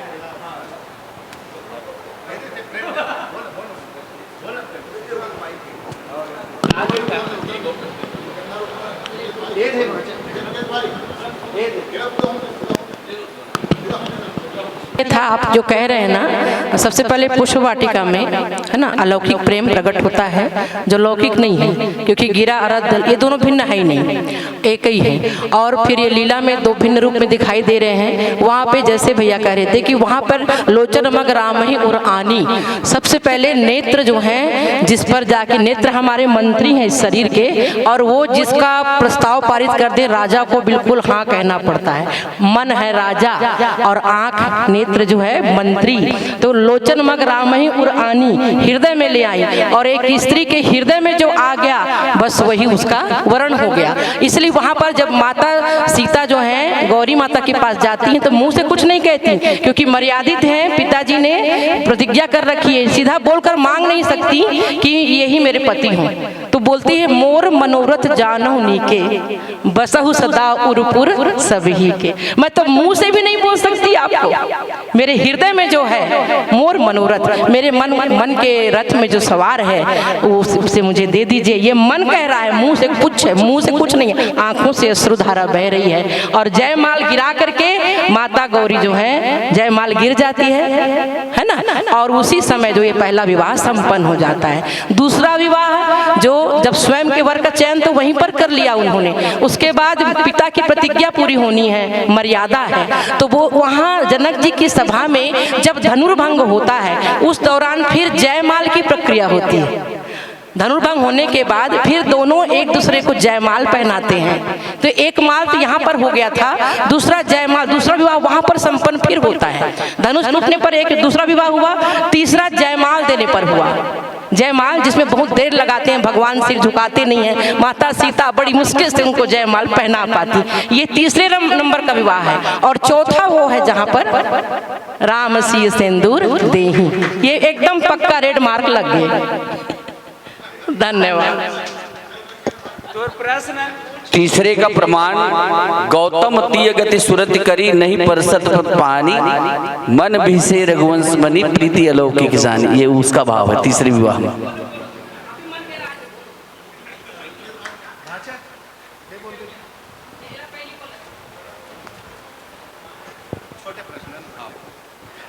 मोर प्रश्न है सर कि बलेन सर आप ही से दे सकते हो प्रश्न का उत्तर ला। सिंदूर लगा के वैज्ञानिक महत्व का है और सिंदूर के रसायन में कथे का और फास्फोरस से का है, और आजकल जो स्त्री मन है वो सिंदूर लंबा नहीं लगा करके छोटे लगा तो कर का को प्रभाव होते है, थोड़ा से वैज्ञानिक ढंग से जब रखो तो मानस में कुछ ये बात हम रख सकते। भैया लो में डॉक्टरेट है लेकिन ये जगह आज्ञा चक्र है, यहाँ ब्रह्मरंध्र है ना, तो एक तरह से सब कनेक्शन जुड़ते यही मतलब लगाना छोड़े तेकर से दुर्गति है सब। ब्रह्मरंध्र यहाँ पे है, सहस्त्रार सहन सहस्त्र कमलदल यहाँ है ब्रह्म के साथ और यहाँ ही नहीं है, यहाँ से ऊपर है बोध होकर पोजीशन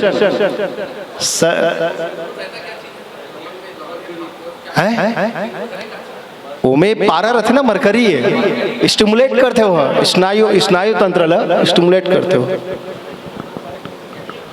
लड़का जब नानहे रहते देकर पोट पोट करते नहीं छुए वही ब्रह्मरंध्र है, मरकुरी यहाँ इसको स्टिमुलेट करता है। एक जिज्ञासा है सर जी, क्या विवाह में सिंदूरदान आवश्यक है, जबकि हिंदू धर्म में ही कई समाज के ऐसे हैं जो सिंदूरदान नहीं करते? नहीं करते वो हिंदू नहीं। हाँ वो प्रेम भाई अच्छा बोल दी। हिंदू धर्म जो है अलग अलग पंथ में बट गए हैं और अपनी वास्तविकता को खो दिए हैं, जान नहीं पा रहे हैं, परे हो गए हैं। जब हमारे सदग्रंथों में इन चीज़ों का जिक्र हुआ है तो यही हमारे सनातन ग्रंथ है। तो जो सिंदूरदान को नहीं मानते हैं या सिंदूर नहीं लगाते हैं वो सनातनी नहीं है। त्रेता देशमुख भैया कुछ लोग विरोध स्वरूप ही, क्योंकि सनातनी इसको लगाते हैं और हम सनातन से थोड़ा सा इतर है करके हमारे गुरु ने सफ़ेद कह दिया है, वो सफ़ेद कोकड़ा चीर के बराबर लगा है, मोर संकेत आप समझ गए है ना। तो ये अच्छा नहीं है, लगाना है सोच पाए जो सनातन धर्म में के भी लगा नहीं फिर परे रहन दे परिया। हमारे यहाँ तो अति सुंदर भाव है, हनुमान जी सीता जी जब सिंदूर लगाती रहती है, हनुमान जी पहुँच जाते हैं अयोध्या में, बोलते माता जी ये क्या कर रही हैं आप? तो माँ बोलती कि ये ना मैं सिंदूर लगा रही हूँ। क्यों लगाती हैं? तो माता जी बोलती हैं कि पुत्र इसके लगाने से हमारे प्रभु प्रसन्न होते हैं और उनकी आयु बढ़ती है।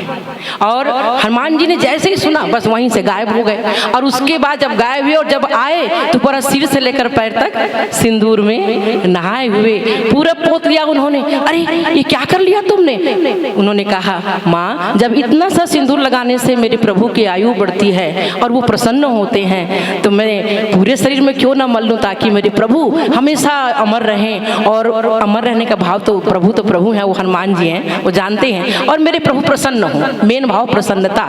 तो स्त्री जो सिंदूर लगाती है, अभी आजकल के ये सब दिखावटी और फैशन और ये तरह तरह के कलिमल ग्रसे पंथ सब है ना, कलिमल कल के मल के प्रभाव से ये जो लुप्त भय सदग्रंथ और इतने सारे जो पंथ निकल रहे हैं हमारे हिंदू भाई, अब मैं स्पष्ट बोल दूं कहीं रामपाल के चक्कर में है तो और किसी के चक्कर में है, क्या बोलोगे आप? तो बोली उसका बड़ा महत्व है सिंदूर, उसमें तो हमारे महिला जो स्वस्थ रहती ना अपने केवल षोडश श्रृंगार में अगर रहे, जो हमारे पारंपरिक वेशभूषा है उसमें अगर रहे तो वो वैसे स्वस्थ रहती है। उसमें सिर में ये विभिन्न जो हमारे सप्त केंद्र हैं शक्ति के वो अलग, और हमारे एक्यूप्रेशर के केंद्र हैं हमारे शरीर में विभिन्न, जो अगर दबते रहें तो मनुष्य स्त्री जो है स्वस्थ रहती। चूड़ी पहनना, ऐंठी और करधनी, पायल, बिछिया, कान का ये जो बाजूबंद है, कर्णफूल है, इसी तरह सिंदूर जो है सौभाग्य का प्रतीक। अच्छा ये बताइए फिर तो आप ये भी बोलोगे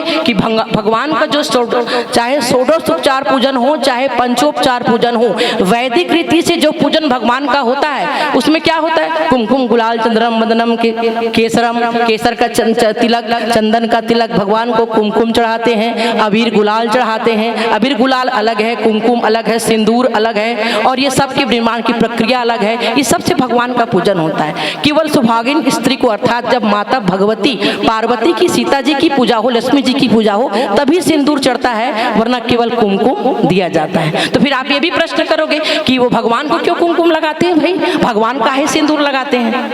ये प्रश्न भी आ जाएगा। तो सौभाग्य का प्रतीक माना जाता है सिंदूर जो है। और महिलाएं, वो लड़का भी प्रश्न करत रही इसकी नान कुन काबर लगा लेते, यहाँ से लेकर नाक से लेकर यहाँ तक लगाना रहते यहाँ। तो ऐसने लगा के मैं ड्यूटी कैसे जाऊँ, मैं अपन गोठियात हूँ हैं, अपन गोठियात हूँ। जब एनसीसी ऑफिसर के ट्रेनिंग करे 3 महीना के, तो वहाँ की नेशन इज द फर्स्ट। आपका सब कुछ कौन है? राष्ट्र है। पतिवती कोई नहीं, कोई स्त्री सुहागन का कोई लक्षण नहीं दिखना चाहिए। नाक के फूलिल गला निकलवा दी, ना कान में एकदम जुच्छा पुरुष शासन कर दी। वहाँ एनसीसी ऑफिसर की जो ट्रेनिंग होती है आर्मी की, वहाँ पे महिला कुछ नहीं लगा सकती, न बिंदु तमन कहा कुछ नहीं लगा, लेकिन सिंदूर लगाबो तो कहा ये मेरे ऐसे फरिया के मैं डाल ले रहा हूँ, दिखे जा चूड़ी बिंदु कुछ नहीं, क्योंकि राष्ट्र ही, राष्ट्र से आपका विवाह हुआ, राष्ट्र ही सब कुछ है आपका, बाद में सारे रिश्तेदार जिसमें पति भी। तो मैं यही कहना चाहूँगी कि फिर भी जो है सिंदूर जो है महिलाएं, अभी यहाँ भी कुछ महिलाएं पीले रंग का, मैंने वास्तव में जो बंधन है उसको लगाई हुई हैं सिंदूर को, बाकी सब कुमकुम लगाती हैं। जैसे मैं कुमकुम लगा लीजिए। हाँ। ये से सभी राजमानस संघ के हमारे समस्त पदाधिकारियों के साथ आप भी हो लीजिएगा और मानस मंच की ओर आइएगा। पुण्यकाल सौभाग्य का क्षण हमें प्राप्त हुआ है। निश्चय ही हमारा ये आयोजन आप सबकी उपस्थिति से गरिमामयी हो गई है और ये सब हो गए बेटा। स्वागत पश्चात मजा नहीं आया। आशीर्वाद प्रदान करने में हमारे गुरुदेव से अनुरोध करूंगा। मैं चाहूँगा जैसे गत वर्ष श्री राजमानस संघ धमतरी के तत्वाधान में साहू हेरिटेज रुद्रियोध धमतरी में 3 दिवसीय कार्यशाला रखा गया था। उसी क्रम में इस वर्ष भी 3 दिवस, पिछले साल 2 दिन का रखा था, इस साल 3 दिन का यह कार्यक्रम है। और चूंकि कार्यक्रम है तो शुल्क सभी जगह रहते हैं। हमारे राजमानस संघ में वैसे कि ये मंदिर और आश्रम प्रांगण में संचालित है। बोलो जोगी बाबा महाराज की अदृश्य आशीर्वाद हम सबको प्राप्त हो रहा है। और इस कार्य के क्रम के संयोजक सम्माननीय सतीश महाराज जी और सम्माननीय प्रशांत सोनवानी जी, जिनके कुशल नेतृत्व में आचार्य के रूप में पधारे हमारे बहुत ही परम प्रिय, चूंकि ओकर पिताजी के नाम मोरे नाम बरोबर रही से पुरुषोत्तम बेटा के तो मोल बापू जी का थे वो, ताली बजा दे हो ओकर पिताजी हो में। हाँ, तो सम्माननीय पुरुषोत्तम राजपूत बाबूजी और सम्माननीय प्रेमलाल भैया जी, सम्माननीय बहुत दिनों के बाद में दर्शन करने का अवसर मिला डॉक्टर रोहित देशमुख जी से, और हमारे डॉक्टर लोकेश भाई जी और सम्माननीय बेटिया रानी, जिनसे 2 दिन पहले मेरी बातचीत हुई थी, संगीता से, विशेष रूप से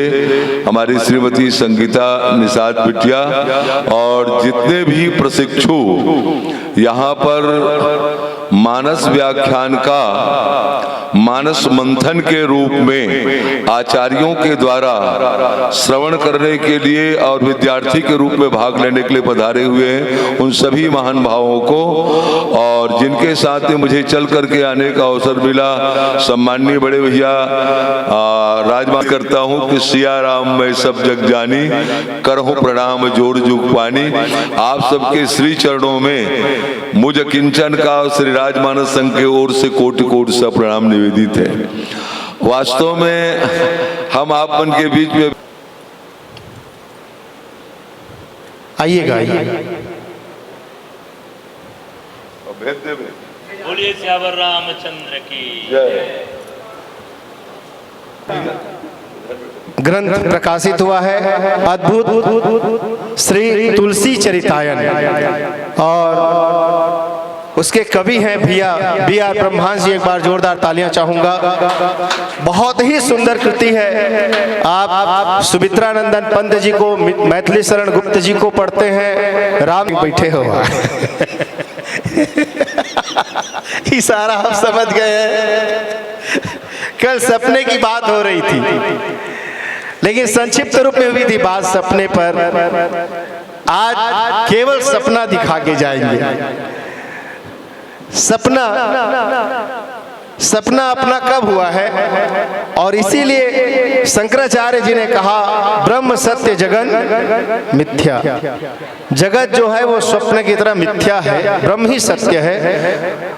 बाबा भोलेनाथ जी इसी बात को बोलते हैं कि उमा कहो मैं अनुभव अपना, सत्य हरि भजन जगत सब सपना। तो किस सपने की, किसकी बात हो रही है, ये जगत कैसे स्वप्नवत है, ये सब बातें आपके बीच रखेंगे हमारे परम पुरुषोत्तम राजपूत जी को। और आपके स्वागत हेतु मैं कन्हारपुरी से पधारे भाई युवराज सिन्हा से अनुरोध करूंगा कि मस्तकाभिषेक कर भैया का स्वागत करेंगे। और बाकी सब लोग अयोध्या कांड दोहा क्रमांक 92, जहां बाबा तुलसी जी लिखते हैं सपने होई भिखारी नृप रंकुनाक पति होई, जागे लाभ न हानि कछु तिमि प्रपंच जिय सो, भरत पिया रामचंद्र की जय।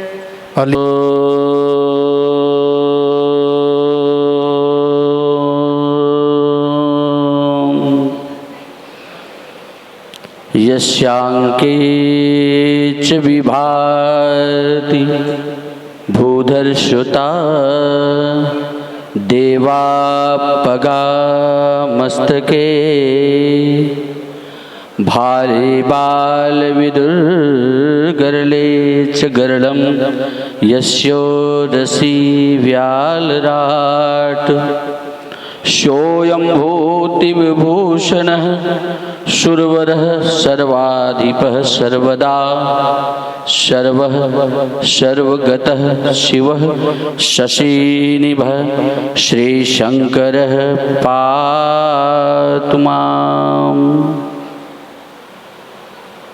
ध्यानमूलं गुरुमूर्ते पूजामूलं गुरुपदम्, मंत्रमूलं गुरुर्वाक्यं मोक्षमूलं गुरुकृपा।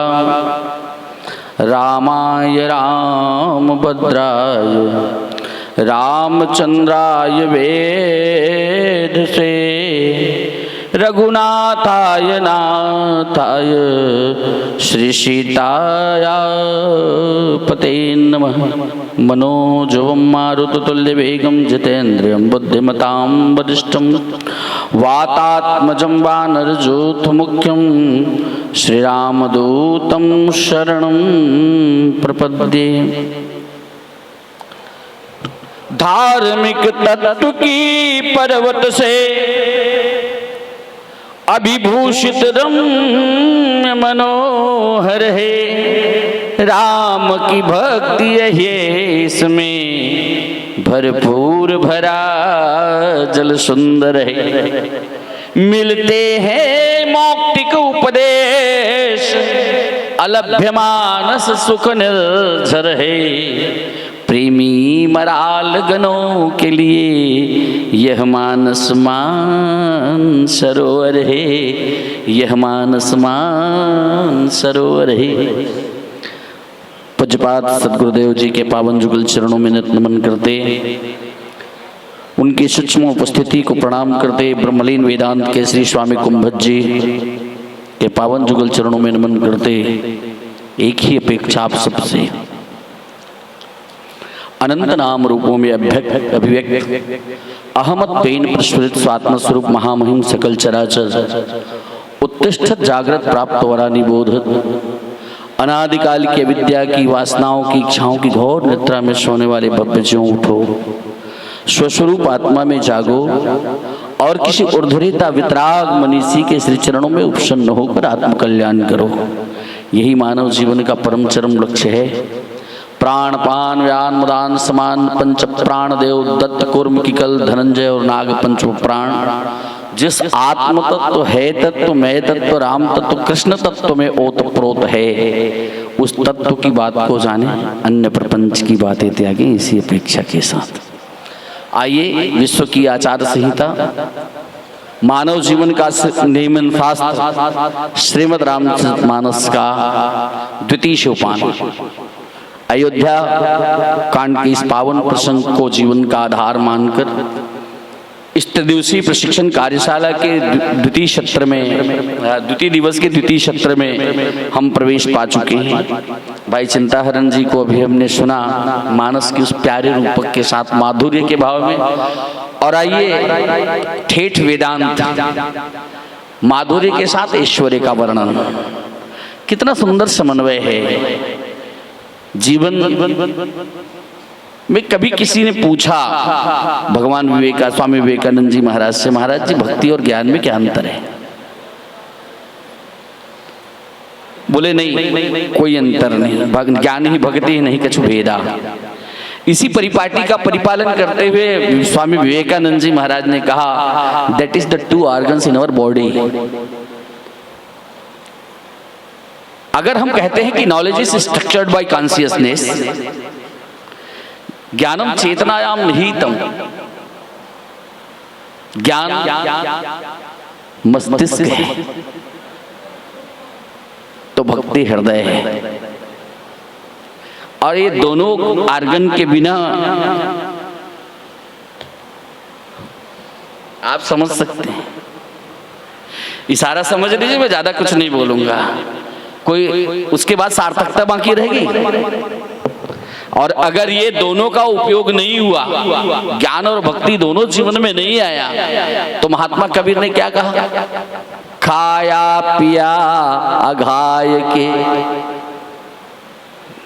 अब फैसला आपके हाथ में छोड़ूंगा। खाया पिया अघाय के, सोया पाँव पसार भोंदू, कछु जाने नहीं को हमको संसार। क्यों कहा? सपने हो ही भिखार नृप, रंगना कुपति होई, जागे लाभ नहानि कछु, तिमि प्रपंच जिय जोई। आइए, श्री मानस जी में 3 बार इशारा हुआ है। कल भासवाद पर चर्चा कर रहे थे भैया चिंताहरण जी, जतो शीप मह भास जिमी, जथा भानु कर बारी जद पिम्बरसातिहु काल, सोई ब्रह्म सकई को उतारी। कल भासवाद में चर्चा। आज चर्चा हो रही है प्रपंच पर। मानस में एक और गहन भाव उत्तरकांड में आता है, और वो प्रसंग है, यह रहस्य रघुनाथ की बेगी न जानई कोई। और यहाँ तो सुप्रीम कोर्ट का फैसला है, जो जानई रघुपति कृपा। साधन साध्य नहीं है प्यारे। हाँ, पर पढ़ने वाले आलिम को मुर्शिद की मेहर बिन क्या जाने, निज आत्म की अनुभूति बिना। रहस्यवाद में जब बात आई, अमेरिका में स्वामी विवेकानंद जी महाराज से पूछा गया, महाराज वो इज योर राम, मिस्टर और मिसेस? स्वामी विवेकानंद जी महाराज ने कहा, my Ram is not mister and Mrs, he is only mystery. वो रहस्य मनुष्य का जीवन अपने आप में, क्योंकि राम आपने कहा नहीं तो अस्तित्व तो खड़ा है, जिसके बिना संसार में कुछ भी संभव। एक बहुत अच्छी अपील आई है कि हमको प्रसंग में 40 मिनट को कैसे मेंटेन करना है, उसी का परिपालन ज्यों क्यों हो रहा है आदरणीय जी। पहले मंगलाचरण के ईश्वर को मगन ध्यान रस दंड जो बिल्कुल परिपाटी का पालन करें। 1 मिनट में सबको वंदन अभिनंदन प्रणाम करते हुए सबका मान रखें। 1 मिनट के अंदर अति अल्प समय में भूमिका पर आए। प्रस्ताव सरलार्थ, कल जो मैंने क्रम आप सबसे निवेदन किया था, शब्द का अर्थ के बाद जब हम शब्दार्थ, इसके बाद भावार्थ। भाव क्या है, आइए थोड़ा भाव की ओर चलते हैं। श्री मानस जी में जब ये बात कहा गया कि नाना पुराण निगमागम सम्मतम यद, नाना पुराण निगमागम सम्मतम यद रामायणे निगदितम क्वचिदंतो अपि स्वांत सुखाय तुलसी रघुनाथ गाथा भाषा निबंध मति मंजुल मातनोति। क्या क्या है रामचरितमानस में? नाना पुराण निगमागम सम्मतम यद गावत वेद पुराण अष्टदश छहो शास्त्र सब ग्रंथन। तो किसी ने पूछा महाराज जी आपके श्रीमद् रामचरितमानस में 18 अध्याय के 700 श्लोक भगवान योगेश्वर की वाणी श्रीमद् भगवद गीता है। What the contents in your Ramcharitmanas? Goswami Tulsidas ji Maharaj ने कहा every subject is contents and all the worth holy ग्रंथ is contain in our Ramcharitmanas. दुनिया का कोई शास्त्र नहीं छूटा है जिसको मैंने रामचरितमानस में नहीं लिखा। ये चौड़ी छाती अगर कोई कह सकता है तो वो सनातनी जिन्होंने 600 साल पहले सनातन धर्म की दुर्दशा देखा। शैवशाक्त गमादिनी हन्येचा बहो मता अपभ्रंशानाम समस्तानाम जीवानाम भ्रांत चेतसाम। 5 भाग में पटा हुआ भारत। कोई शिव का उपासक था, शिव को बड़ा मानता था, कहता था मैं शैव हूं बाकी सब नीचे। कोई शाक्त का उपासक था, वो कहता था या देवी सर्वभूतेषु मातृरूपेण संस्थिता। इससे बड़ा तो कोई मंत्र नहीं है, मैं शक्ति को छोड़ करके किसी को नहीं मानता। तीसरा कहता था नहीं मैं वैष्णव हूं, ओम नमो भगवते वासुदेवाय से बड़ा कोई है ही नहीं। चौथा कहने लगा मैं तो यही सुर सहस्त्रबाहो पासो तेजोरासो जगतपते अनुकंपया मां भक्त्या ग्रहणार दुआ कराए। बोले मैं सूर्य का उपासक हूं इसलिए सूर्य देव बड़े प्रत्यक्ष देव होता है। तो किसी ने कहा कि नहीं मैं तो गणपति का पुजारी थी, गणपति बप्पा मोरया। 5 भाग में बटा सनातन धर्म की दुर्दशा, बहन बेटियों की अस्मत पर बोले पहाड़ टूट रहे, सब अपनी अपनी विद्वता की डिंगे झांक रहे हैं। दीने इलाही ठोपने की इस भारत के भीतर में कुछ प्रयास हो रहा था इस्लाम का सल्तनत। ऐसे समय में 1000 वर्ष, मेरे स्वामी जी ने बताया मुझे, बोले कब बेटा जब 1000 वर्षों तक पृथ्वी तपस्या करती है तब किसी ब्रह्मनिष्ठ संत का प्रादुर्भाव होता है। और तब ऐसे समय में वो महापुरुष साक्षात वेद का रूप धारण करके आए जिनको हम संत शिरोमणि गोस्वामी तुलसीदास जी कहते हैं। मानस जैसा समन्वय ग्रंथ किस दृष्टिकोण से आप देखना चाहते हैं मानस को? भौगोलिक दृष्टिकोण से मेरे राम ने पूरे संसार को जोड़ा। बोले कैसे? बोले जिस समय भगवान 17.5 लाख साल पहले त्रेता युग में अवतरित हुए उस समय समाज में वो भी लगभग वही स्थिति थी। हमारा समाज 3 भागों में, बोले हमारा राष्ट्र 3 भागों में अखंड भारत बटा था। उत्तर वैदिक संस्कृति, मध्य में वानरी और फिर दक्षिण में बोले दैत्य संस्कृति जिसके संस्थापक राजा रावण थे। तीनों को जोड़ा। श्रुति से तू पालक राम तुम जगदीश माया। भौगोलिक रूप में भी जोड़ दिया। तीनों संस्कृतियां मिली। बोले कैसे? दोनों में टकराहट थी, महाराजा जनक जी में और दशरथ जी में। दोनों को समन्वय करके संधि बना दिया। सन्माने संधि सदन। थोड़ी देर पहले अपन बिहाव सुन रहे थे। हाँ, कितने दिन तक टकराओ गया हो, संधि हो जाओ। श्रुति से तू पाल राम साक्षात योग है यार। आप किस रूप में देखना चाहते हैं? दूसरा निवेदन आपके श्री चरणों में, ये तो भौगोलिक, अब सांस्कृतिक रूप से भी तीनों संस्कृतियां, वैदिक संस्कृति भी जुड़ी, वानरी संस्कृति भी, रक्त संस्कृति को भी समाहित कर लिया। वानरी संस्कृति में सुग्रीव को महाप्रसाद, तो उधर में विभीषण जी महाराज को अपना शरणागति प्रदान करके सारी संस्कृति का सम्मिलन। और तो और भौगोलिक व्यवस्था में भी भगवान ने राम सेतु का निर्माण करा करके हमारी भौगोलिक दूरी को भी समाप्त कर दिया। अखंड भारत में लंका शामिल हो गई। ये मानस है यार। हाँ, यहाँ जुड़ने की बात होती है। और यहाँ पर अगर कहीं टूटने की बात हो रही तो अभी अपने मानस का चंचू मात्र प्रवेश किया। हाँ, फिर मानस की डींग हाँक रहे हैं आप। मानस भीतर घुसा नहीं है। मानस अगर घुसा तो वो व्यक्ति समाज को तोड़ेगा नहीं। क्योंकि जिस दिन भी वेदांत का वो एक सूत्र उसके भीतर में घुसा, राम सच्चिदानंद दिनेसा नहीं तह मोह निसा। कौन लटोरी? सिया राम में जानी की मानी। मैं कल भी कह रहा था, मानस जानने का ग्रंथ है, बोध ग्रंथ है, शोध ग्रंथ नहीं। हाँ, कितने बार पुराण शब्द आया, कितने बार स्मृति शब्द आए, इतने छांट छांट करके शोध का प्रबंध लिख देने मात्र से किसी का कल्याण नहीं होगा। इसलिए मानस में उतरने के पहले यह प्रयास कर लीजिए कि आपके भीतर में मानस कितना उतर रहा है। निवेदन इस बात का, यह समस्या आपकी हमारी अकेले की नहीं है। जब भगवान महात्मा गोस्वामी तुलसीदास जी महाराज से पूछा गया कि श्रीमद् भगवत गीता है कहाँ है, 700 श्लोक को विभिन्न जगहों में गीता का कंटेंस डाल दिया। सबसे पहले शिव गीता, मगन ध्यान रस दंड जुग पुनि मन बाहर किन्न, 111 बालकांड। शिव गीता का झूठे सत्य जाई बिनु जाने, जिमी भुजंग बिनु रजो। ठीक, हाँ। आइए लक्ष्मण गीता में प्रवेश करें।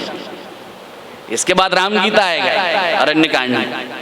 लक्ष्मण गीता, दोनों वीरासन की मुद्रा पर बैठे हैं जीवाचार्य लक्ष्मण जी महाराज। बाजू में श्रृंगबेरपुर का राजा बैठा है। बोले कौन? निषाद राज गुह। निषाद राज गुह ने कुश की साथरी में सोए हुए परमात्मा राम और मां भगवती सीता को देखा। मन में विचार आया, बोले चक्रवर्ती सम्राट महाराज दशरथ के सुपुत्र कथानक के विषय में थोड़ा सा आपके बीच में क्लिपिंग कर रहा हूं। कहा तो चक्रवर्ती सम्राट महाराज दशरथ के पुत्र, स्वर्ण और हीरों से सुसज्जित पुष्प की शैया में सोने वाले भगवान राम और उनकी पुत्र वधू सीता। कितनी कई कई नंदनी कल बात हो रही थी, कई कई नंदनी मंदमती कठिन कुटिल पनकिन्ना। यह दृष्टिकोण निषाद राज गुह का है।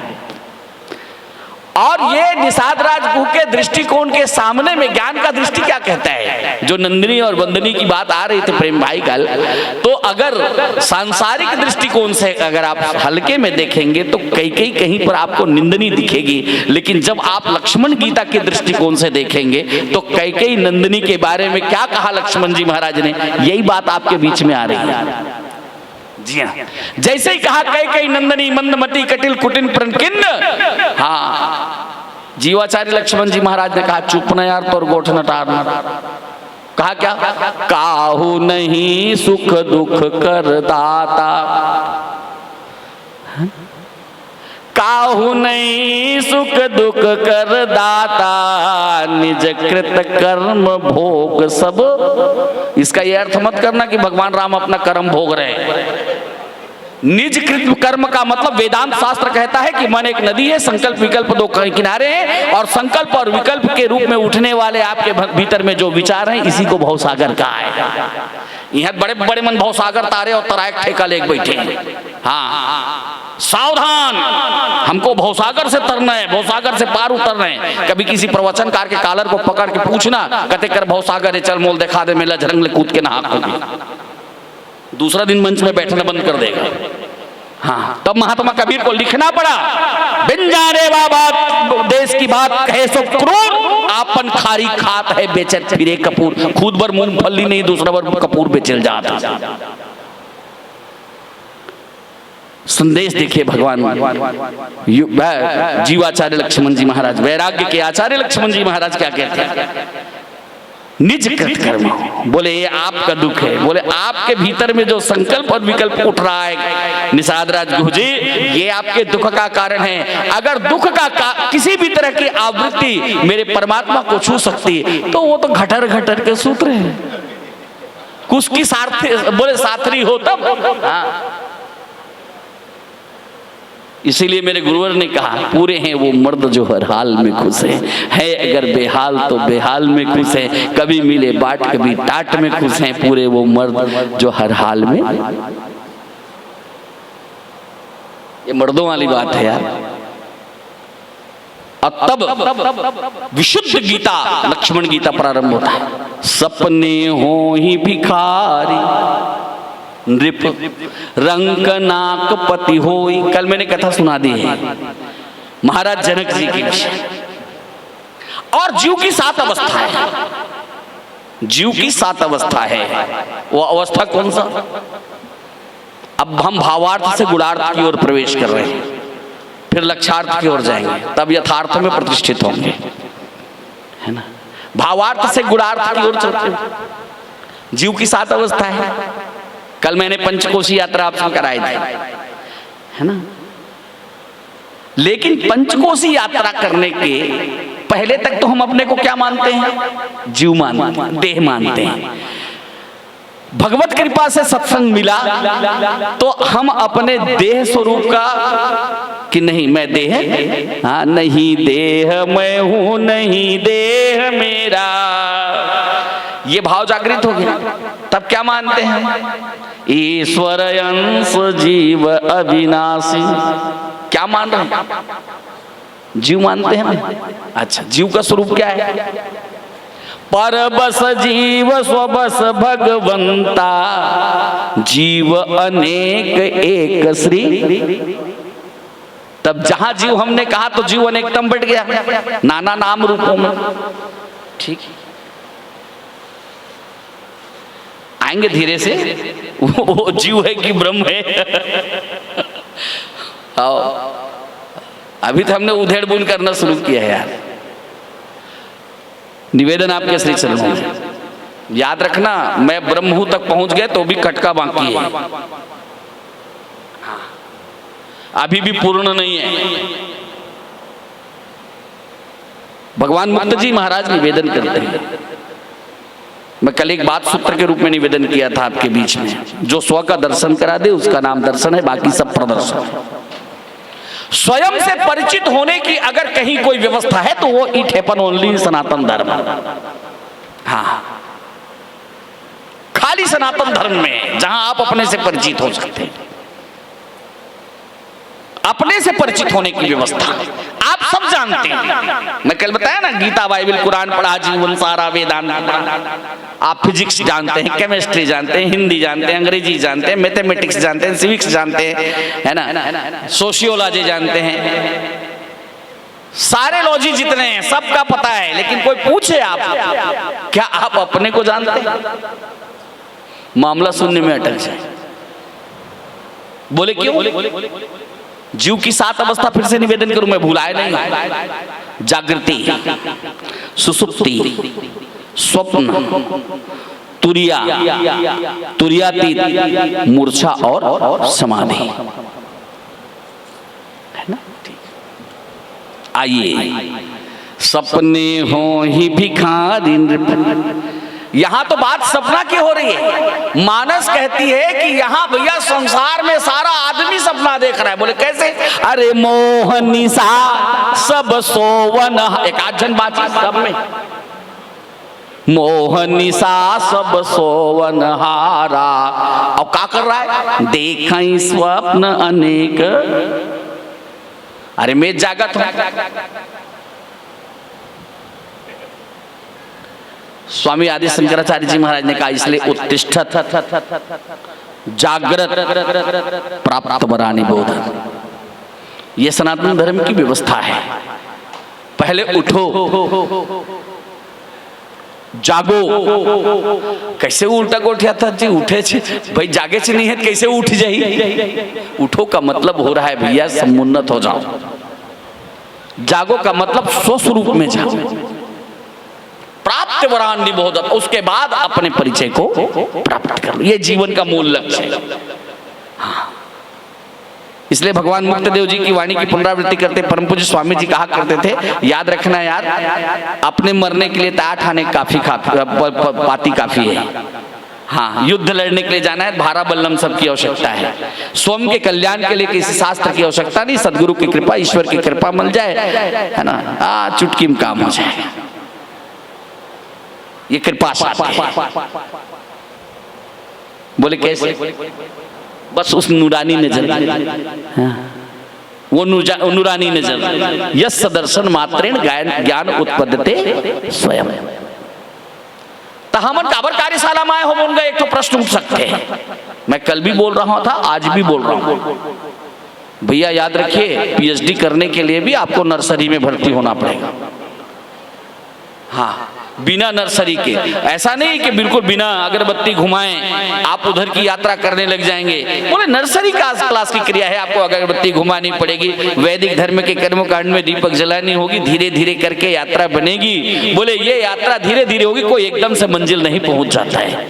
हाँ, और जिस समय वो अलग बात है कि जब कोई कृपालु मिलते हैं, कोई ऐसा सदगुरु मिले और उसके बाद उनकी एक कृपा दृष्टि हमको पड़ गई, कोई बोध को दिलाने वाले भगवान जीवाचार्य लक्ष्मण जी की तरह मिल जाए। श्रृंगबेरपुर के राजा निषादराज गुह को हमारे जीवन में ऐसा सदगुरु आए। प्रत्येक प्रसंग मानव के जीवन को आंदोलित करता है। महात्मा लक्ष्मण जी कह रहे हैं, सपने हो ही भिखार रंग नाक पति होई। जनक जी महाराज की एक ही समस्या थी, रात्रि में स्वप्न देखा। स्वप्न में क्या देखा उन्होंने? बोले वो भिखारी होकर के भिक्षा मांग रहे, भिक्षा पात्र लेकर के भिक्षान्न दे। जागृत अवस्था में आए, कांप के देखे तो कुछ नहीं।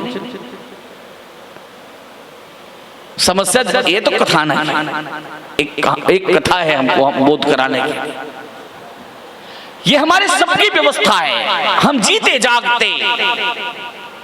क्या हम लोग सपना नहीं देख रहे? अगर हम सपना नहीं देख रहे हैं तो मानस के इतने बड़े पुरोधा, मानस के सर्जक भगवान को स्वामी तुलसीदास जी महाराज को लिखना नहीं पड़ता। सुत बित लोक ऐसना बाचे है कौन?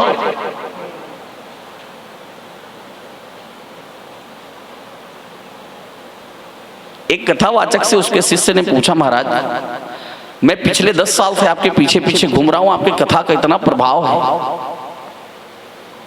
जब आप भगवान के जन्म की कथा कहते हैं लोग अश्रुपात करते हैं, खुशी के आंसू कि चौथे पन में महाराज दशरथ जी, इतनी भावपूर्ण कथा आपके शब्द का विन्यास ऐसा होता है।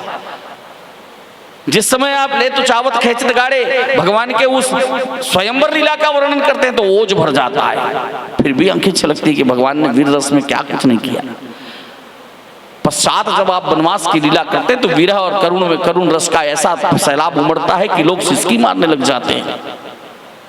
हाँ? ऐसा करते आप युद्ध के लीला भी कहते हैं, फिर उसके बाद राम राज्य का अभिषेक भी कहते हैं, सब में रुलाते हैं। लेकिन मैंने कभी आपको रोते हुए नहीं देखा। बड़े प्यार से अपने शिष्य से उस व्यासपीठ के आचार्य ने कहा, मैं भी रोता हूँ बेटा। बोले कब? बोले जब आरती की थाली जूझ आती।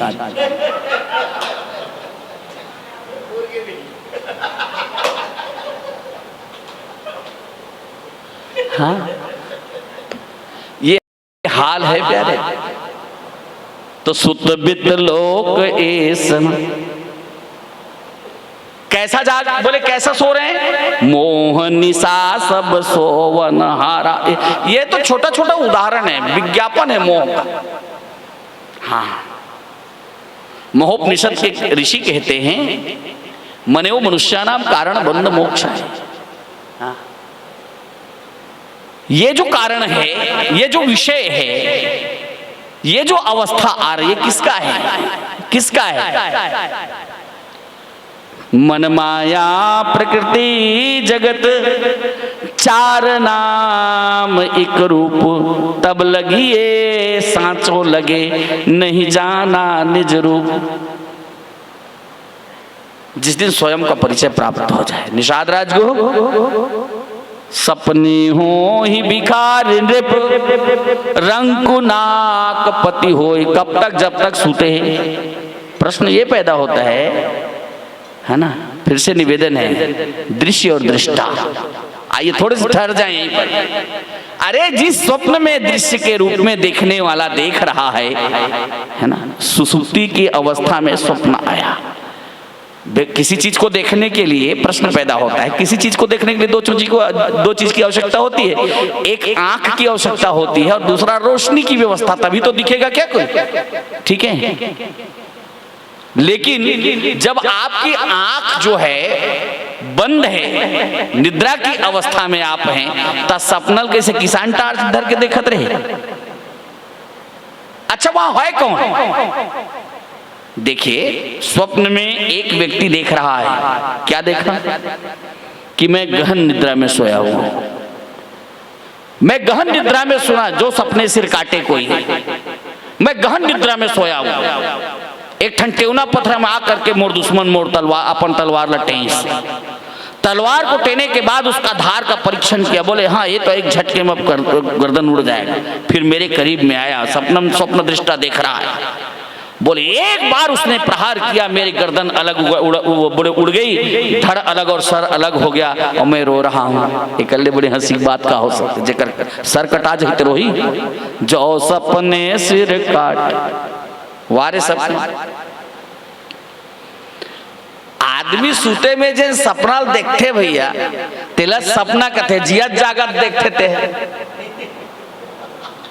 मोहनी सा सब सोवनहारा, देखई स्वप्न अनेक।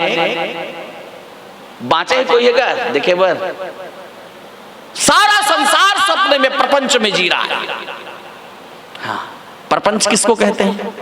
जिसका कोई अता पता। संसार में तीन ही बात बताया गया ऋषियों के द्वारा।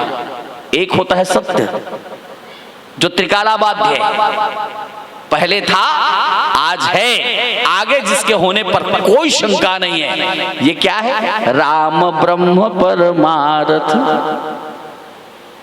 हाँ, ये अकथ है, अनादि है, इसका कहीं कोई कमी होने वाला, वो लबालब ठसाठस है, इसलिए वो ब्रह्म है।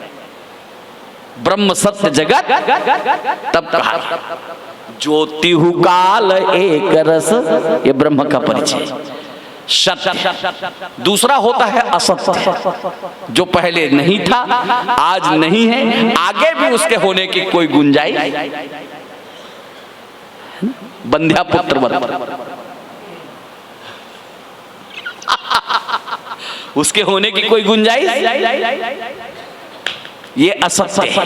और तीसरा क्या है?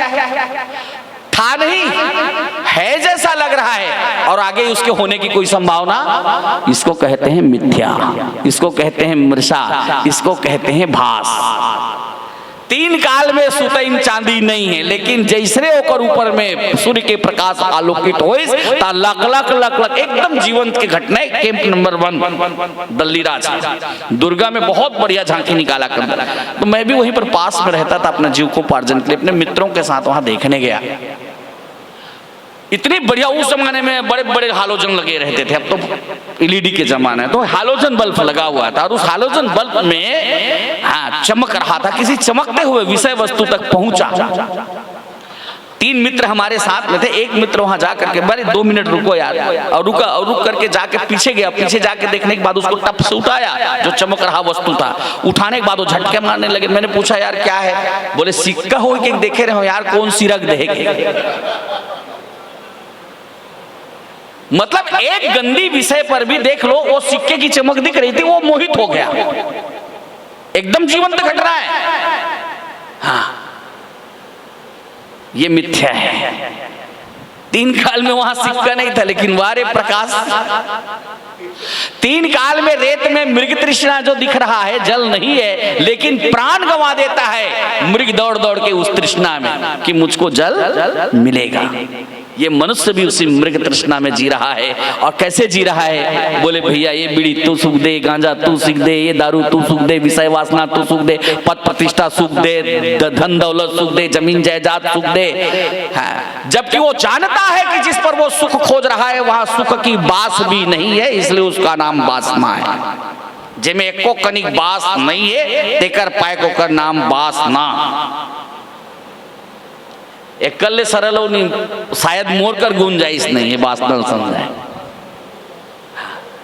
जिसमें सुख का वास भी नहीं है, उसके भीतर में हम सुख खोज रहे हैं, वास्तव में वो वासना है। तो निवेदन आपके चरणों में 3 बातें आपके बीच में रख रहा हूं। ब्रह्म सत्य जो पहले था, आज है, आगे रहेगा। ब्रह्म सत्य जगत मिथ्या। जगत जिसको कहते हैं, मन माया प्रकृति जगत, मन खोज पे मिल ही, अरे दोनों बॉडी में खोज लो यार, फिजिकल बॉडी में भी खोज लो, इलेक्ट्रिकल बॉडी में खोज लो, दो ही बॉडी है हमारे आयुर्वेद शास्त्र के अनुसार, एक सूक्ष्म शरीर है, दूसरा स्थूल शरीर है। दोनों शरीर के भीतर में मन खोजने चलोगे तो कहीं मन मिलने वाला, हाँ, लेकिन फट से कहते हैं मोर गुलाब जामुन खाए के मन में खाबे मुंह में, मोल फलाना चीज देखे के मन है, आँखी में देखबे मन में देखबे, वारे मन सारे इंस्ट्रूमेंट को तुरंत बोर लेता है। सपने हो ही भिखार रिप, आदमी को भिखारी भी बना दिया और राजा भी बना दिया। इसलिए मैंने कल आपको निवेदन किया था अष्टावक्री गीता के रूप में,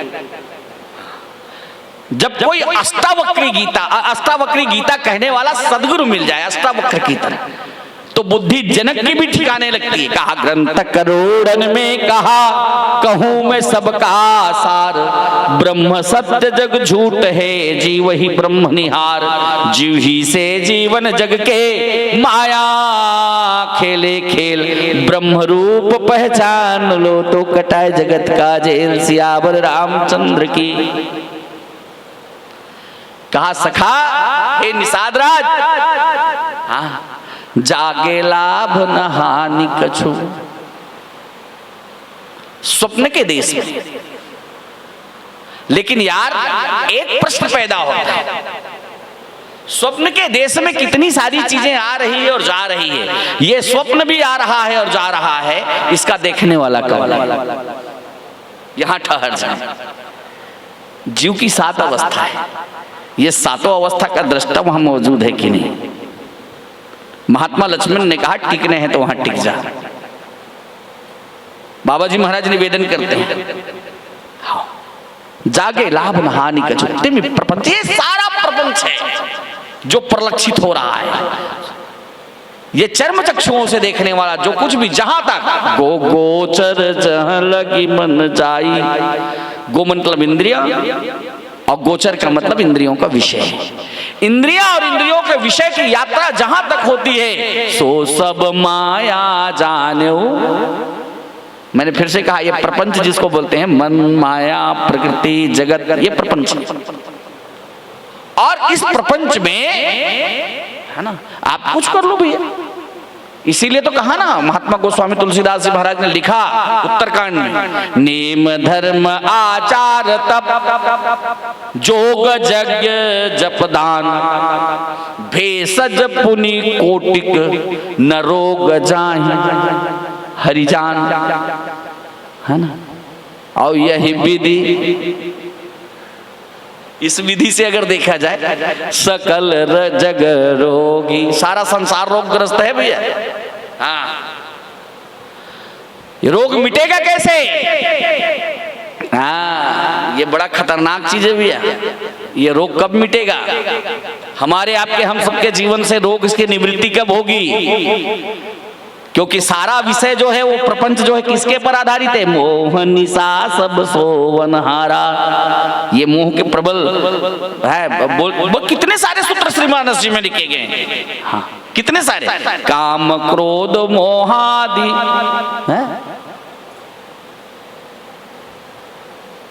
5 मिनट बाँचे है ना। हाँ हाँ, जी जी जी, बिल्कुल बिल्कुल। तो निवेदन आपके असली चरणों में पुनः फिर से कहूंगा,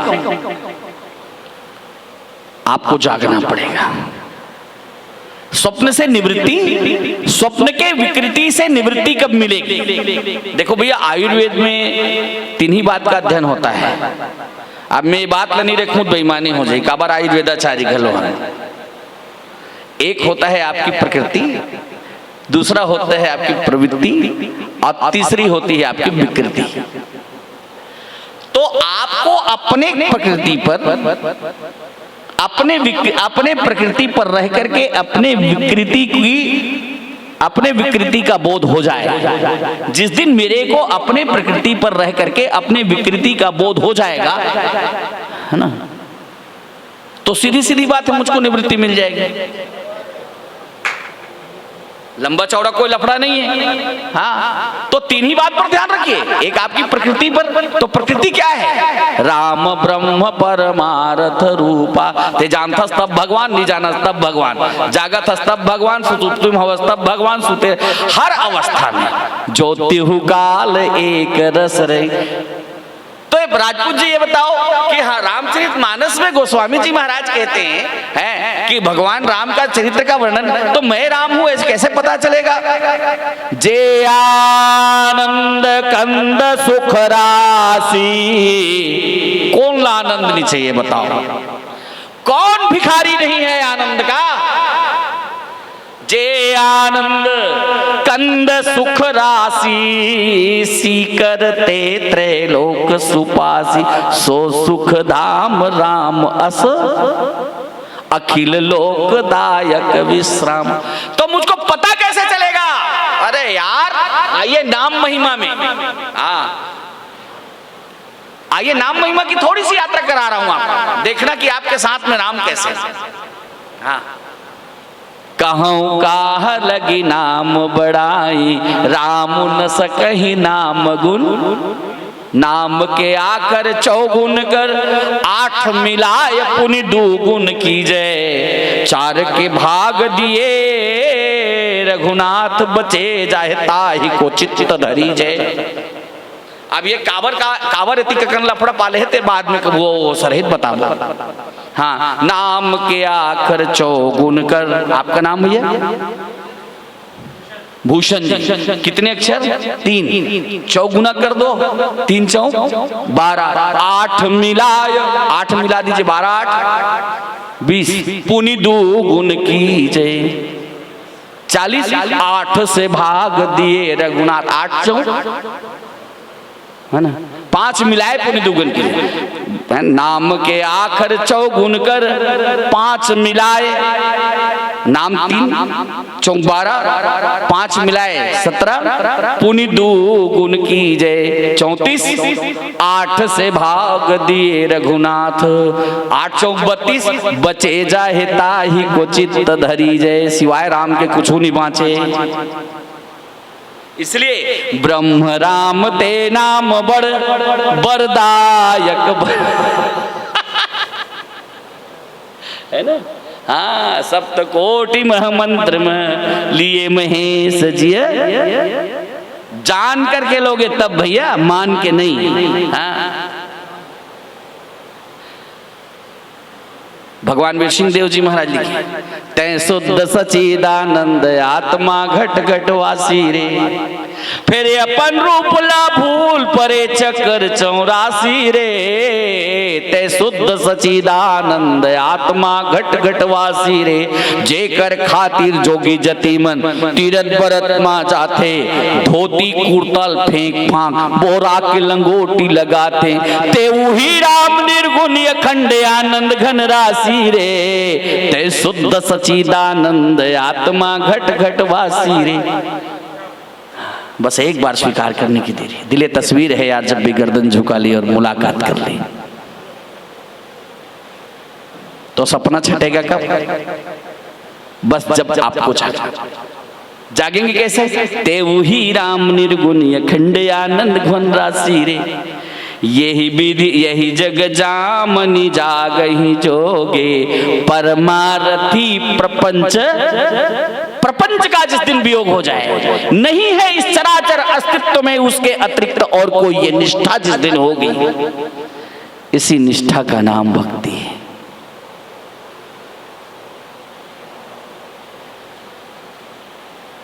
तब वो बात सार्थक हो जाता है उत्तर कहानी का। मुनि दुर्लभ हरि भगति नर, पावई भी नहीं प्रयास। क्योंकि भगवान को पाने के लिए कुछ मत करो। हाँ, कुछ मत करो, क्योंकि कुछ किए कि भगवान दूर हो जाएंगे। न थे वो मुझसे दूर, ना मैं उनसे दूर था। ओकर पर का करे लाग? कौन सा ऐसा क्रिया है जो उसके बिना? मैंने कल ही कार्य कारण के सिद्धांत पर आपसे चर्चा की थी, और स्वयं भगवान घोषणा करते ममय्यवांसो जीवलोके जीवभूता सनातन। लेकिन इस अवस्था में कब जाओगे? हाँ, 7वें अध्याय के 14वें श्लोक में भगवान योगेश्वर कृष्ण ने स्पष्ट रूप से कहा, देवी भी गुणमयी मम माया दुरत्यया यो माम प्रपद्यन्ते माया में तरन्ति ते। इसलिए निवेदन आपसे है ना, बोल श्याम रामचंद्र की। तो कहने का मतलब स्वप्न आपके जीवन में कभी भी दुख का कारण बन सकता है। सारा संसार सपने में जी रहा है, और जिस दिन सपना आपका एकदम सीधा सीधा बात है भी, स्वयं भगवान शिव ने कान फूंकते हुए कहा है, बहुत साफ शब्दों में कहा, बोले क्या? उमा कहो मैं अनुभव अपना, क्योंकि जब भी होगा तो अनुभव अपना ही होगा ना, पुग रही। उमा उमा कहूं मैं, उमा शब्द कहा नहीं कि वेदांत प्रारंभ होगा। हाँ, और गिरजा शब्द का उपयोग है ना, तेई समाज गिरिजा मैं तो घर गोठे ले में था तो उनका चिंता है, ये वाला है घर गोठे गिरजा। और जहां कहा उमा राम गुणगुण पंडित देखो, एक एक शब्द का संयोजन गोस्वामी जी महाराज ने बड़े गहरे तरीके से किया भाई, इसका भी ध्यान रखना पड़ेगा। हाँ, ये बात। तो बाबा जी महाराज निवेदन कर रहे हैं, जाने तब ही जीव जग, जानना पना का नाम ज्ञान। हाँ, जानना पना का नाम ज्ञान। ज्ञान का मतलब पोथी पढ़ लिए वाला बात नहीं। हाँ, that is the information, only is bundle of thought. वो आपके पास में सूचनाओं का, इंफॉर्मेशन का एक पुलिंदा भर है। हाँ, ये शास्त्र क्या करते हैं? देखो भैया, याद रखना, एकदम सीधा बात है। एक रूपस्थ लक्षण है और दूसरा तटस्थ लक्षण है। तटस्थ लक्षण क्या है? किसी ने आके चौक में पूछा कि मानस की कार्यशाला हो रही भैया, वो जोगी बाबा का मंदिर में मैंने सुना है, कहाँ पर है? तो वहीं पर खड़ा हुआ एक लड़का, वो दूर से बताया, वो सामने जाके देखा बड़ा सा गेट लगा हुआ है, और उस बड़े गेट में महाराजा गेट लगा हुआ है, गेट बना हुआ है, लिखा ऊपर में, और उसके ऊपर में वो देखो कौवा बैठा हुआ है मुंडर पे, उससे ऐसा दूर से। ये तटस्थ लक्षण है। हाँ, और जैसे ही वो व्यक्ति, वो राहगीर आया, गेट के पास में पड़ा, पूछा गेट कीपर से, भैया मुझको जो यही जोगी बाबा मंदिर है, ये रूपस्थ लक्षण। हाँ, रूपस्थ लक्षण प्रत्यक्ष होता है। हाँ, और जो प्रत्यक्ष होता है उसकी अनुभूति भी प्रत्यक्ष होती है। हाँ, उमा कहूं मैं अनुभव अपना, सतहरि भजन जगत सब, सारा संसार सपना है। ये अनुभूति जब तक नहीं होगी तब तक अपन इस प्रपंच से छूट नहीं पाएंगे। गोस्वामी जी महाराज कहते हैं, जानई तब ही जीव जग जागा, जब सब विषय विलास। लेकिन याद रखना, ये विषय सब विषय ना, विषय कौन सा है? शब्द, स्पर्श, रूप, रस, गंध। ये जो पंच विषय है, इस पंच विषय से सभी विषय जिस दिन विसर्जित हो जाएगा, जब सब विषय विलास विरागा। यही सीढ़ी है। जब तक विषयों से वैराग्य नहीं होगा तब तक आपके जीवन में, बोले भैया, अनुराग नहीं आएगा। और जब तक अनुराग नहीं आएगा, हाँ, मिलहि न रघुपति बिनु अनुरागा। कैसे कैसे मिलेंगे? किलो भाव किराना दुकान में, हाँ, अनुराग। बहुत सारी बातें, वैसे तो प्रसंग इतना विशाल है, 40 मिनट में कोशिश मैंने किया कि जो जो कंटेंट्स आप दे सकते हैं उन कंटेंट्स को आप, इतना मटेरियल भी काफी है। इतना मटेरियल भी अगर मान लीजिए आपने परोस दिया जन सामान्य को, है ना, तो मैं समझता हूं कि आपने अपनी भूमिका के साथ में पूर्ण न्याय किया है। राम अमित गुण सागर था कि पावई को, संतन से जो कछु सुनो तुम्हें सुनाऊं सो।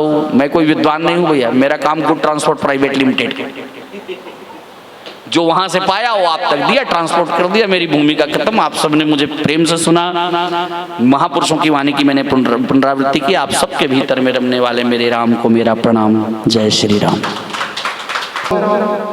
राजपूत भैया, और चूंकि गुरु भाई हैं इसलिए कोई गड़बड़ी नहीं रहना चाहिए।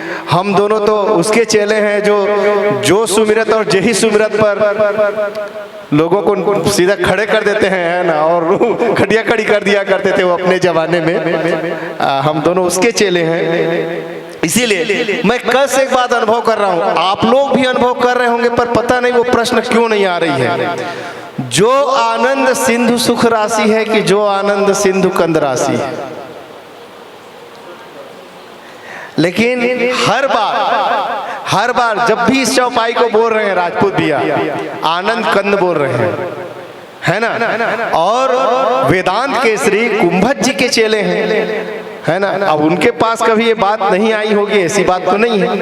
मतलब इस बात को पुष्ट किए तभी राजपूत भैया मंच में बार बार बोल रहे हैं इस बात को। लेकिन हम में से कोई भी इस पर वो नहीं कर रहे कि भैया ऐसा क्यों बोल रहे हैं। तो मैं जानना चाह रहा हूँ गुरु भाई होने के नाते कि ऐसा क्यों बोला जा रहा है, जबकि बाबा जी तो पंक्ति कुछ और ही लिखे हैं। और लिखे, हाँ, ये आनंद सिंधु सुख राशि। हाँ, देखिए एकदम स्पष्ट बात है। जब आप कंदमूल फल सुरस अति में जाते हैं ना,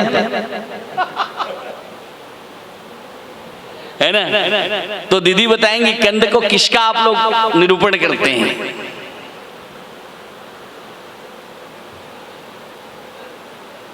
संग्रह, संचित। कंद इसलिए उच्चारण बार बार में आता है। पूज्य स्वामी जी से भी इस विषय पर चर्चा हुई, तो बोले देखो ये भाव इसलिए बार बार आता है कि वो संचित है आपके पास, और वो संचय सिर्फ ब्रह्म का है। न भूतो न भविष्य थे, उसके अतिरिक्त ना तुम थे, न है और ना हो सकता है। इधर अपने को कुछ भी मान लो ना मान्यता के जगत में। वेदांत हमेशा याद रखिए प्यारे, मैं आपके चरणों में निवेदन करते हुए कह देना चाहूंगा, वेदांत उपदेश नहीं करता, वेदांत स्तुति करता। ये मूल विषय है। मैं पटल में आमंत्रण दे रहा हूँ श्रीमती संगीता निषाद दीदी जी को। आइए, सादर स्वागत, जोरदार तालियां होनी चाहिए। और यहाँ से विदाई हमारे राजपूत भैया को। राजपूत भैया मांग 128। अयोध्या कांड दोहा क्रमांक 128, जहाँ बाबा तुलसी जी लिखते हैं, जैसे तुम्हार मानस विमल हंस ने जी जासु, मुक्ता हल गुण गण चुनई, राम बसहु हियतासु। सूर्यप्सित राज्य लक्ष्मी धर्मिष्ठ आर्य वत्सा यदगाधरण्यम, माया मृगम दैत्य येप्सित मन्वधावत, वंदे महापुरुषम ते चरणारविंदम। गिरा अर्थ जल बीच सम, कहियत भिन्न भिन्न, बंदों श्री सीताराम पद, जिनहि परम प्रिय खिन्न। जड़ चेतन जग जीव जत सकल राम मैं जानी, बंदो सबके चरण कमल, सदा जोरी जुग पानी। आप सबके चरणों में सादर प्रणाम। अपने देश की माटी, नेशन इज़ द फर्स्ट, प्रणाम करती हूँ। ईशावास्यमिदं सर्वम, यहाँ की शीतला माँ जोगी गुफा को प्रणाम। समस्त स्थानीय स्थान देवता वास्तु देवता को प्रणाम। और साथ ही जिस प्रसंग पर मुझे भाव पुष्प भगवान के चरणों में अर्पित करना है वो है, जैसा कि भैया ने अभी कहा कि रामचरितमानस का अयोध्याकांड द्वितीय सोपान दोहा क्रमांक 128। जस तुम्हार मानस विमल हंसिनी जीहा जासु, मुक्ता हल गुण गण चुनई, राम बसहु हियतासु। नीचे विद्वानों के द्वारा पंक्ति का अनुवाद लिखा गया कि आपके यश रूपी निर्मल मान सरोवर में जिसकी जीभ हंसनी बनी हुई, आपके गुण समूह रूपी मोतियों को चुगती रहती है। हे राम जी, आप उसके हृदय में निवास कीजिए। बड़ा ही प्यारा सा प्रसंग है, बहुत व्यवहारिक, समसामयिक प्रसंग के जैसा दोहा है। चारों चरण को पूरा करते हुए उसके केंद्रीय भाव को, आधार को भी पूरा करना चाहिए और यह जरूर रखना चाहिए सामने कि इसका आध्यात्मिक पक्ष क्या है। एक कथा के रूप में ये जिसे युग की कथा है, उसकी उपादेयता, उसका उपयोगीपन हमारे जीवन में क्या है, हम क्यों इसे पढ़ सुन रहे हैं, इसका क्या उपयोग है, इसको कहा जाता है समीचीन व्याख्या करते हुए समसामयिकता पर जोर देना, लोकोपयोगी भाव प्रस्तुत करना। तो जब तक आप इस ओर ध्यान नहीं देंगे, तात्विक भाव लेकर चलेंगे, आध्यात्मिक भाव लेकर चलेंगे, तभी आप उसकी उपादेयता सिद्ध कर पाएंगे कि वर्तमान में ये हमारे लिए कितना उपयोगी है और हमारी कौन कौन सी समस्याओं का निदान इससे हमें प्राप्त हो रहा है। तो ये बिल्कुल प्रैक्टिकल बात हमको रखनी चाहिए वहाँ पर। और इस मामले में जब आपकी दृष्टि चहुं ओर जाएगी, वर्तमान में क्या घटित हो रहा है, तब जाकर आप उसके इस भाव को रख पाएंगे। मतलब एक व्याख्याकार को समाज के वास्तविक वर्तमान के चित्रण से अवगत होना बहुत आवश्यक है कि घर में क्या हो रहा है, गांव में क्या हो रहा है, देश में क्या हो रहा है और विश्व में क्या हो रहा है। ये आपका जो जीके जनरल नॉलेज ये तगड़ा होना चाहिए एक व्याख्याकार का। और अगर ये नहीं है तो फिर आप जो है उसका समसामयिक विवेचन नहीं कर पाएंगे, और नहीं कर पाएंगे तो वो लोगों को बहुत उपयोगी नहीं जान पड़ेगा, और फिर वही होगा बुद्ध विश्राम, सकल जनरंजनी, केवल हमारा मनोरंजन ही हो पाएगा। तो ये जो प्रसंग है वो कहाँ का है, मैंने कल निवेदन किया था, कम से कम 10 पंक्ति पीछे 10 पंक्ति आगे चलिए तो समझ में आता है।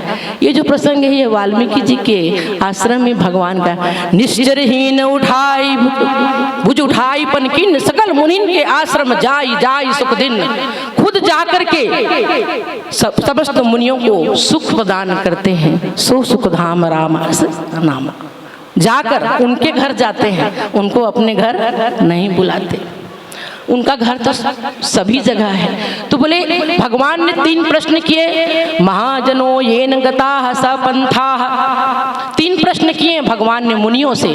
पहला प्रश्न, नाथ कहीं हम के ही मग जाही, बताइए नाथ, हे मुनियों के नाथ मुझे बताइए। भारद्वाज मुनि से पूछा जा करके कि मुझे किस रास्ते से जाना चाहिए। अब बताइए, ईश्वर पूछ रहा है ना किस रास्ते से जाना चाहिए। ये हमारी मर्यादा है, ये हमारी मर्यादा है। और मैं बहुत संक्षिप्त में भाव को रखूंगी। दूसरा प्रश्न उन्होंने किया वाल्मीकि जी से, जहां हम अभी जिस प्रसंग पर चलेंगे। क्या प्रश्न किया, पूछो मो कि हे प्रभु आप मुझे ये बताइए कि मुझे कहाँ रहना चाहिए, मुझे कहाँ रहना चाहिए, वो भी परिवार सहित। तीसरा प्रश्न किससे किया, बोले तीसरा प्रश्न भगवान जो हैं वो मुनिवर अगस्त जी से किया। क्या अगस्त किया, क्या प्रश्न किया कि प्रभु मुझे वो मंत्र बताइए जैसे जिससे मैंने जो प्रण किया है कि निश्चरहीन करो मही, उसको मैं पूरा करने के लिए आपसे वो मंत्र चाहता हूँ जिससे मैं मुनियों के द्रोह करने वाले निशाचरों को मार सकूं। बिना पूछे कोई काम नहीं किया। हमारे बीच में सब ले सियान दिखा थे जी, काली मोड़ से लइका से प्रश्न करत रही से, बड़ों से पूछना चाहिए। महाजनों ये न गता था, भगवान स्वयं पूछते हैं अनभिज्ञ की भांति। तो जब वाल्मीकि जी से पूछा कि मुझे कहाँ रहना चाहिए, तो वाल्मीकि जी ने प्रश्न के ऊपर प्रश्न दाग दिया। और जब कोई प्रश्न करत है बदलम ते प्रश्न कर दे, मतलब ते सामने वाला लग कहीं कहीं नीचा दिखाए प्रयास करता था। लौकिक भाव, भगवान के लिए नहीं, लौकिक भाव बोला, या तो फिर तो प्रश्न फुटाएंगे जी, कहीं न कहीं भाव निकलते। तो कैसे प्रश्न करत है, पहले तो ही बता दे। प्रश्न के बदले में प्रश्न करने वाले जो उससे ज्यादा अपने आप को विद्वता दिखाते हैं, वो भी प्रश्न के बदले प्रश्न करते हैं। प्रश्न के ऊपर प्रश्न ठोक देना अपने अहम को पुष्ट करने के लिए भी लौकिक जगत में ऐसा किया जाता है। लौकिक जगत में सामने वाला घबरा जाता है, मोर प्रश्न के उत्तर नहीं मिली भगवान ने तो कर से बड़े जनी को प्रश्न डाल दी। जैसे एक शिष्य अगर गुरु पूछी थी प्रभु ये मने मघुआ मने काय होते, मघुआ मने काय होते। अब शिष्य मघुआ शब्द समझ नहीं आते का रामचरितमानस के अध्ययन समीचीन वो ही नहीं हो कर सकते, पढ़े नहीं है। अब गुरु कह दे कि मघुआ के पर्यायवाची शब्द कहते हैं। और पर्यायवाची शब्द कौन सा? इंद्र का। इंद्र का पर्यायवाची शब्द मालिन भैया सब जन प्रश्न करते, महू प्रश्न शैली में व्याख्या करूं तो बोले उसके बदले में और एक प्रश्न उठा देना।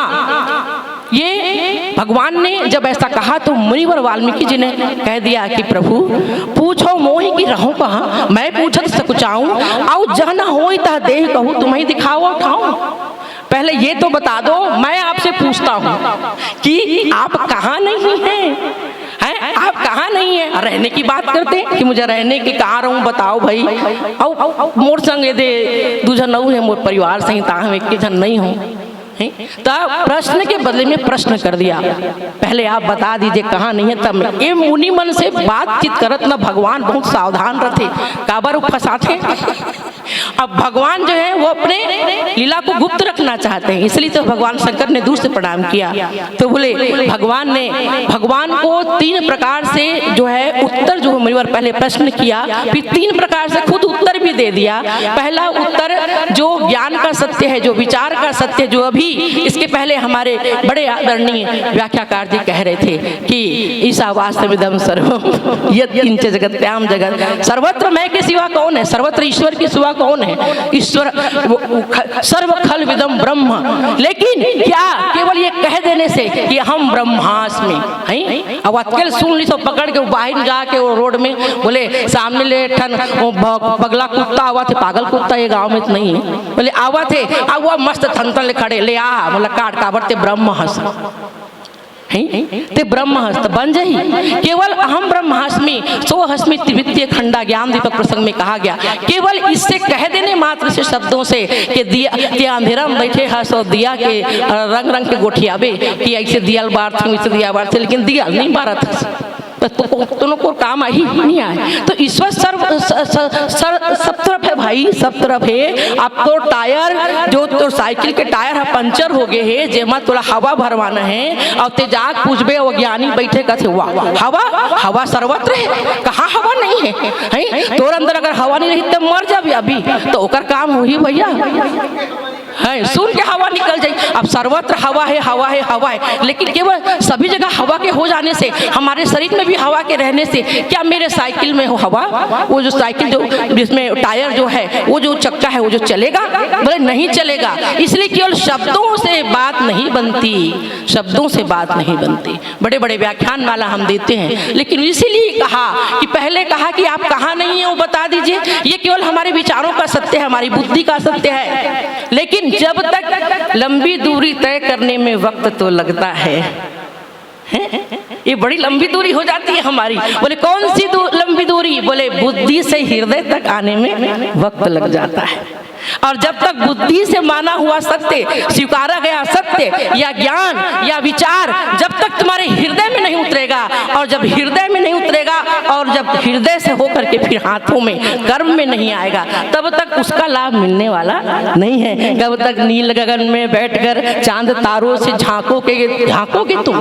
कब तक इन बंद पड़े आदर्श ग्रंथों से हमें लुभाओगे तुम? अरे मेरा छप्पर टपक रहा है, बनकर खप्पर इसे छा जाओ। घर में टूट गया है मेरी माँ का चश्मा, बनकर ऐनक उसमें लग जाओ। गुमसुम है आंगन में मेरे बच्चे, गेंद बनकर तुम उनको तो बहलाओ।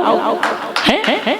और खाली है मेरे गेहूं का कनस्तर, बनकर आटा उसमें भर जाओ। अरे कन्हैया बहुत हो गई आप लोग का छिपी, अब आ भी जाओ, अब आ भी जाओ, है ना? तो ये जो 14 स्थान वाल्मीकि जी ने जब बताए, पहले विचारगत सत्य और उसका हृदय में आना, और हृदय के आने के बाद कर्म में परिणत होना। आप देखिए केवल कह देने से नहीं होता कि संसार झूठा है झूठा है झूठा है। कह देने से नहीं होता भैया, समझ में भी तो आना चाहिए। हमला तो एकदम पकड़ सब काली गोट होतरी से आज भी हमारे बड़े भैया बात ला बोला तरी ओकरे बोले भगवान का जो निर्गुण रूप है विचारगत सत्य में हम जानते हैं सब जगह वही। अरे यहाँ तक कि भगवान तो गीता में सीधा यह कहते हैं ईश्वर सर्वभूतानाम हृदय से अर्जुन तिष्ठति, हृदय में बैठा हुआ है। अरे मोर हृदय में बैठे।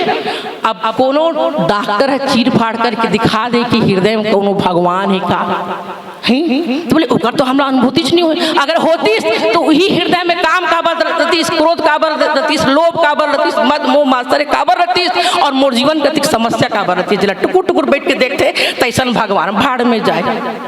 भक्त मन कथे हमारा ऐसा भगवान को लेना देना नहीं जी, केवल कुटस्थ दृष्टा बन के केवल देखते जैसे प्रकाश की भांति जुआ खेल चाहे रामायण पढ़े के बात है वो कुछ नहीं बोला। तो जे सियान मन कुछ नहीं बोले ना तेकर कोई इज्जत नहीं रह जाए घर में।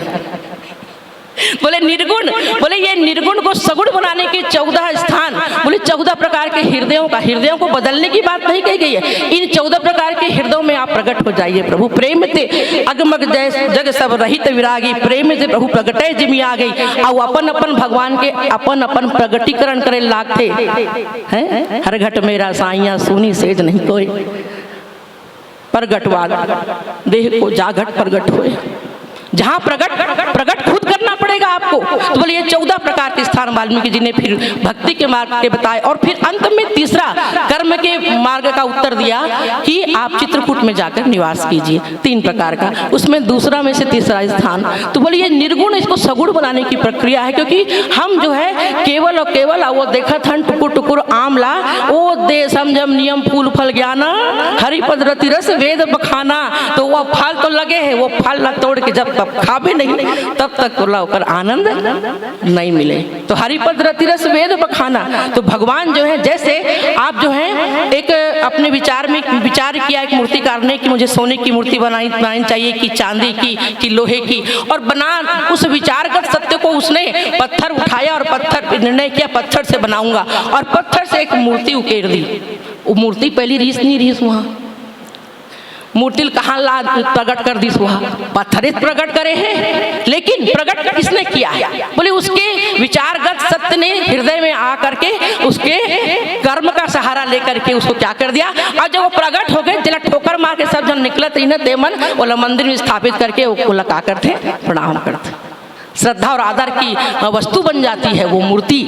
ठीक इसी प्रकार से भगवान निर्गुण रूप में अत्यंत दुर्लभ है। गीता में भगवान श्री कृष्ण, कल मैं एक बात बोल रही थी आधा छोड़ी थी कि श्रीमद् भागवत में भगवान से ही प्रश्न कर दिया गया कि आप ही बता दो आप निर्गुण हो कि सगुण हो, आप क्या हो आप ही बताओ अपने मुंह से। तो भगवान ने कहा नीचे मुंडी करके निर्गुणम माम गुणा, मैं तो निर्गुण हूँ। अब सगुण बोल के फंसना थोड़ी है भगवान अपने बनाए मकड़ी जाला में है। तो निर्गुणम माम गुणा, मैं तो निर्गुण हूँ, मेरे अंदर कोई गुण नहीं है। लेकिन सर्वे भवजन्ति निरपेक्षकम, सारे गुण संसार के मेरी सेवा में आके मेरी सेवा करने लग जाते हैं। तो मैं क्या करूँ मैं क्या करूं? लेकिन मैं हूं निर्गुण, है ना। जैसे हमारा स्वरूप क्या है, हम निर्गुण हैं। हमारा स्वरूप ईश्वर अंश जीव अविनाशी चेतन अमल सह सुख राशि, लेकिन संसार के सारे गुण आके मेरी सेवा करने लग जाते हैं। गीता में भी भगवान कृष्ण ने उत्तर दिया है अर्जुन को। गीता में कहा अव्यक्ता ये गतिर दुखई देहवद भी वाप्यतः, कि इस शरीर में रहकर जीव के लिए उस बिना शरीरधारी निर्गुण रूप को जानना अत्यंत ही कठिन है, अत्यंत ही बहुत कठिन ब्रह्म की स्थिति को जानना। बोले जब महाराज जनक के पास सुखदेव जी ना बोले लीलावश दैवश बोले वेद व्यास जी के मन में एक अप्सरा को देखकर काम भाव जागा और इस वीर का स्खलन हुआ लकड़ी पर। लकड़ी से कौन बोले तुरंत प्रकट हुए सुखदेव जी और बोले 12 वर्ष की आयु में तुरंत आ गए और आकर बोले पिताजी मैं जाना चाहता हूँ, मुझे आज्ञा दीजिए। तुरंत कहने लगे कि मुझे ब्रह्म ज्ञान चाहिए, मुझे ब्रह्म। वेद व्यास जी तो एकदम हिलर गए, बेटा के मन में इच्छा रही तबे तो ये सब हो रही से, तो कुछ दिन तो मेरे पास रह जा। नहीं पिताजी मुझे मत रोकिए। यहाँ तक कि पूरे वृक्ष वनस्पतियाँ आवाज देने लगे कहाँ जा रहे हो, कहाँ जा रहे हो। फिर उसके बाद सुखदेव मुनि की जय। सुखदेव मुनि चल दिए और वहां जाने के बाद जनक जी के महल में जाने के बाद पहरेदारों ने रोका, कहा क्योंकि अभी तो प्रकट हुए कोई जान नहीं रहे सुखदेव नाम का कोई शख्स है। तो बोले तुरंत कहा कि बोले कौन है आप, आपका परिचय। सुखदेव मुनि ने कहा कि सुखदेव आए हैं, जनक जी से कहिएगा। क्यों गए? जनक जी से कहा, जनक जी बोले क्यों आए हैं पूछकर आओ। वापस गए, बोले प्रभु आप क्यों आए हैं, पूछ रहे हैं। बोले मुझे ब्रह्म ज्ञान का अनुभव करना है, ब्रह्म ज्ञान में अवस्थिति कैसे होती, जैसे स्थित प्रज्ञ कैसे चलता है, कैसे बोलता है। ये प्रश्न किसने किया था? अर्जुन ने श्री कृष्ण से। तो उन्होंने कहा ब्रह्म ज्ञान की अवस्थिति कैसे होती मैं जानना चाहता हूँ। 7 दिन और 7 रात सुखदेव मुनि जनक जी के दरवाजे में खड़े रहे, जिस अवस्था में थे उसी अवस्था में, और 7 दिन 7 रात तक उन्होंने बुलवाया नहीं उनको, और वो वहाँ से डिगे भी नहीं, हिले भी नहीं। जैसे वो सेना में वो वहाँ इंडिया गेट में जो जवान खड़े रहते ना अमर ज्योति के सामने, ओला सांप भी चढ़ जाए तो हिले के आज्ञा नहीं रहा है। 8 घंटा में ड्यूटी चेंज होते, जाकर देखो अमर जवान ज्योति जो में। 7 दिन 7 रात सुखदेव जी वहीं खड़े रहे, और उसके पश्चात 7 दिन बाद फिर से पहरेदार आए, द्वारपाल आकर कहा कि महाराज ने कहा है कि आप अंदर चले। अंदर एकदम रनिवास में ले गए, जहाँ 16 वर्षीय कन्याएं एकदम नग्न अवस्था में, और उसके बाद 7 दिन 7 रात उनकी उसी अवस्था में सेवा की। विभिन्न प्रकार के भोग उनको पेश किए गए, जैसे भरत जी को पेश किए गए, और इस तरह से 7 दिन 7 रात उनकी अवस्थिति में कोई फर्क नहीं पड़ा। उसके बाद उनको अपने दरबार में बुलाकर जनक जी ने उनका पूजन किया और कहा कि मुझसे जो आप जानने के लिए आए हैं, आपकी अवस्थिति ब्रह्म में ही है, आपकी अवस्थिति ब्रह्म में। अब कितना कठिन है बताइए।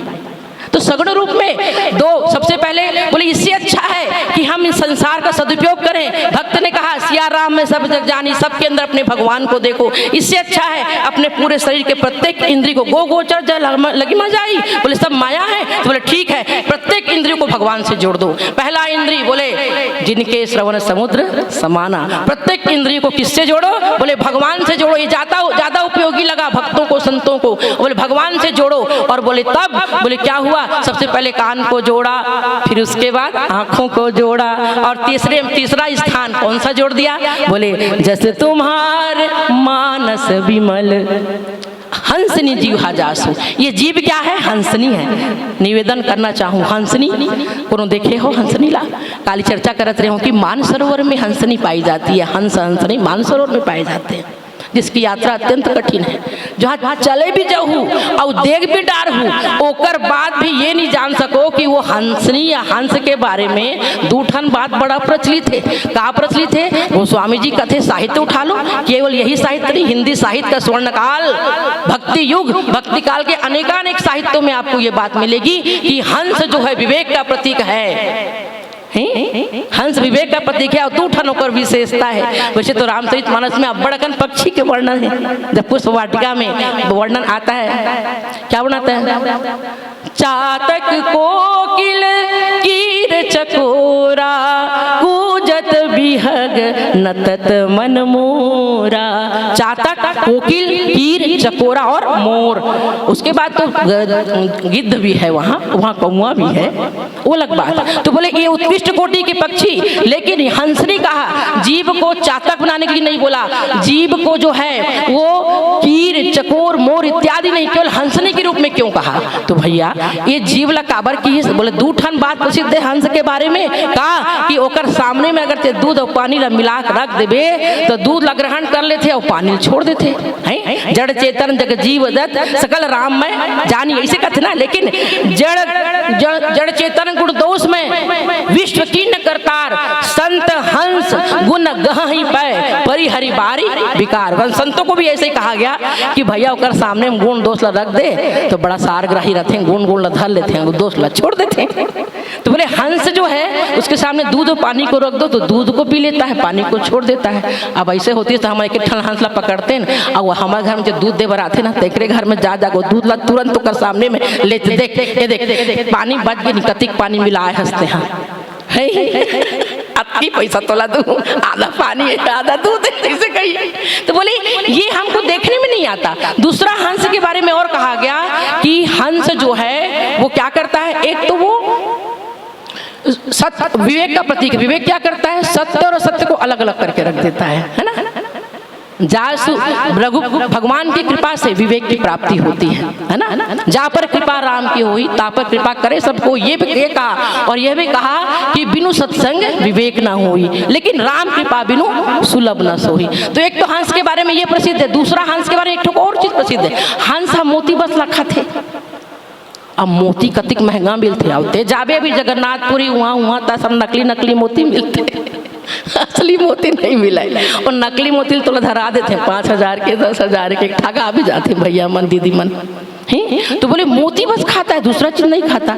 अब देखिए हमारे 5 ज्ञानेंद्री 5 कर्मेंद्री में ये जो जीव है, ये जो जीव जो है वो दोनों है, अर्थात कर्मेंद्री भी है और ज्ञानेंद्री भी है। इससे आप जो है बोलने का कार्य करते हैं, इसलिए वो क्या है, कर्मेंद्री है। और इससे आप किसका काम करते हैं, भोजन ग्रहण करने का रस, राही रस बताती है। ये जीव नहीं हो तो पता नहीं चली थे करेला खाता से गुलाब जामुन खाता, कोई स्वाद नहीं, दोनों में जीव बताते रस देती है ये हमारी। तो बड़ी रसेंद्री भी है और वाकेंद्री भी है, 2 ठन इंद्री, ये कर्मेंद्री भी है ज्ञानेंद्री भी है। और उसके लिए कहा कि इसमें केवल क्या करना चाहिए, जैसे मुक्ताहल गुणगण मोती को छोड़ करके हंस कुछ नहीं खाता, ऐसे ही केवल राम बसई ही तासु, जिसकी जीव रूपी हंसनी भगवान के गुण रूपी मोती को छोड़ करके और कुछ भी नहीं खाती। अर्थात केवल बोले के बात नहीं, स्वाद लेके घला बात है। बोले के बात तो समझ में आ गई कि दिन वह कठिन है ना बड़, वो मतलब अर्थात आप केवल और केवल भगवान के गुणों को ही बोलेंगे, अवताल कुछ नहीं बोलना है, काको प्रशंसा नहीं करना है, किसी के और गुण दोष को आप नहीं बोलेंगे। दोष तो छोड़ दीजिए, किसी के गुण को भी नहीं बोलेंगे, किसी के गुण, केवल भगवान के गुणों को ही बोलेंगे। तब आपकी जीभ क्या बनी, हंसनी बनी। और ओकर बाद ओकर स्वाद का है। तो बोले असली स्वाद तो तभी आएगा जब आप केवल अन्यता ही आएगी आपके अंदर कि केवल भगवान के गुण को ही बोलेंगे। लेकिन शुरुआत में ही ऐसा हो सकता है क्या, असंभव है भैया, असंभव है। एक वक्ता हो 1 घंटा भाषण दी और भाषण देने के बाद अंत में कहा बोले इसमें जतिक बोले हो सब बेकार है, कोई मतलब। जैसे भगवान कृष्ण गीता में कर्म योग ज्ञान योग कई दी, अंत में कहा कहते अर्जुन अधिक देर से जतिक बोले तो सब ला भुला जा। भगवान कहते प्रभु जब सब ला भुला जाऊँ तो काबर बोले हो, मैं काबर बताया बोला एक ठल याद रख का चीज, बोले सर्वधर्मान प्रत्यज्यमा में कम शरणम ब्रज अहम तो सर्व पापेभ्य मोक्षयिष्यामि मा शुचि। अतलिक पकड़ ले बस, तान बाकी सब ला भुला जा, बहुत बेकार है। काबर भाषण दे भाई अधिक दिल है। ठीक उसी प्रकार सब बोले ये वर्णन आता है कहाँ, आप देखेंगे उत्तरकांड में भरत जी जो हैं, जब राम राज्य की स्थापना हो गई, राम राज्य की स्थापना होने के बाद भगवान उपवन में आते हैं और उपवन में जो है चारों सनत सनंदन सनत कुमार और सनातन चारों आते हैं। तो भगवान बोलते हैं आज तो मैं इनको महल में लेके नहीं जाऊंगा, वहाँ जय विजय रास्ता रोक दिए थे, यही स्वागत करूंगा। और अपना पीताम्बर बिछा करके उन चारों संतों का स्वागत करते हैं, मुनियों का स्वागत करते हैं। भरत जी वहीं पर प्रश्न करते हैं संत और असंत में क्या अंतर है। तब संत और संत की व्याख्या करते हैं भगवान, और संत के लक्षण बताते हैं और असंत के भी लक्षण। निश्चित रूप से असंत के जो लक्षण है वो क्या है, दोष है, और संत के जो लक्षण है वो क्या है, गुण है। और वो दोनों बताने के बाद अंत में क्या बोल देते हैं आप सब जानते हैं, गुण और दोष मायाकृत है, मायाकृत गुण और दोष देखई सो अविवेक। इसको जो भी देखता है, बोले गुण और दोष दोनों क्या है, बोले दोनों माया के उपजे हुए हैं, माया के हैं। माया माने जादू, जादू का है, जादू का जादूगरी है और कुछ नहीं है। गुण और दोष मायाकृत, और उभय न देखिए सो अविवेक, ऐसा है वहाँ पर। तो बोले जो देखता है इन दोनों की ओर, अब गुण और दोष के तो व्याख्या करे भगवान ना, और व्याख्या करे के बाद कहते हैं ये दोनों का है, नकली है, मतलब ये जादूगरी के। जैसे जादूगर अगर निकाल दी ही अपन जादूगरी से, बोले एक खूब अकन पैसा वर्षा करा दी ही, तो वो पैसा से बटोर बे और लिजाक से जोरी में रख बे, हैं रखबे का बता। और वही रुमाल से सर्प बना देते, वो सांप ला घला, वो सांप ला देख के डर रहा थस या पैसा देख के ललचावत थस। दोनों चीज का है हमार भर कोई उपयोगी नहीं है। काबर हमार बुद्धि जाना थे ये का है जादू के, ना वो असली है ना वो असली है, ना रुपया असली, रुपया समझो काकरो गुण और सांप समझो काको दोष।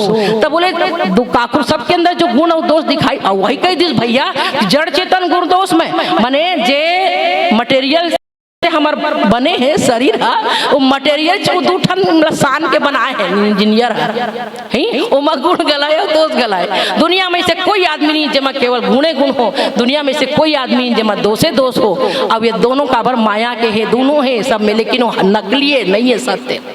और जब देखते थे अविवेकी तो पहली कहाँ में ये समझ में नहीं आया। एक से थी वो समझ बात बालकांड में कहा लिखी विषयी साधक सिद्ध सयाने त्रिविध जीव जग वेद बखाने। संसार में 3 प्रकार के जीव है। एक पहली विषयी है, तब विषयी का करते विषय जेमा एमा गुण है एमा दोष है, लेकिन एक आगे चल देते है नहीं ना गुणान गुणिनो हंती ना हसेत पर दोषास। गुण ला अवगुण बना के संसार में सबके सामने परोसना, जैसे रावण करीस अगुण अमान जानते ही पिता दीन वनवास है। भगवान राम के अंदर एक कोठन गुण नहीं देखा है और करते बढ़ते आगला कथेला तो निकाल दे धक्का दे के कर घर वाला मन है। तो बोले गुण को विषयी जो व्यक्ति है वो क्या करता है, बोले गुण को भी अवगुण के रूप में संसार में परोसता है। उसकी दृष्टि छिद्राण में सन प्रवृत्ति है। अब ते बैठे है मंडली बैठे है व्याख्याकार अधिक व्याख्या करिस भैया, और ओकर बाद जो है संचालक और जो निर्णायक बैठे है ते का करत है एला नहीं बोली से भैया ये चक्र नंबर का अर्थों में है, और संचालक गला वही बात ला बोलते जेला वो नहीं बोल पाए छिद्रान्वेषण प्रवृत्ति। तो विषयी जो है गुण लगला दोष के रूप में, गुण और दोष के वो लोग नजर जाते। लेकिन जो साधक आदमी होकर से थोड़ा सा ऊपर उठ गए तो साधक आदमी क्या करते, साधक आदमी करते गुण और दोष में से भगवान बोलते हैं। मैंने इसलिए वर्णन किया भरत क्योंकि संग्रह त्याग न बिनु पहचाने। जब ते पहचानबे कि ये गुण है और ये दोष है तब तो गुण लगा करबे सकेलबे और दोष लगा करबे छोड़बे। तो जो साधक आदमी का करते काकरो अंदर गुण देखी तो गुण ला सकेल थे, लेकिन हम का करथन मालूम है भैया, हम करथन काकरो अंदर कोई गुण दिखा थे तो ओकर से हमला राग हो जाते, बड़ गुणवान है जी, हम गुण ला ओकर ऊपर आरोपित कर देथन वो जी के ऊपर है ना, ये बड़ गुणी है, अब बड़ बढ़िया बोलते, बढ़िया एकदम का व्याख्या करते, का तबला बजाते, फलाना करते ठिकाना गुणिल देख डाली और गुणिल देखी तहाँ लोकर प्रति राग हो गए। और हम गुण नहीं देखन और जेकर अंदर दोष दिखते तेला का करथन ओकर अंदर दोष दे करके दोषी ओला दोषी मान के ऊपर से परहेज करथन, ऊपर से दूर करथन अपन आपला। जबकि साधक को करना ये चाहिए कि गुण दिखा तो गुण को अपनाइए और दोष दिखा तो दोष को छोड़ दीजिए, दोषी से घृणा मत कीजिए। ये साधक के लक्षण। और तीसरा है सिद्ध।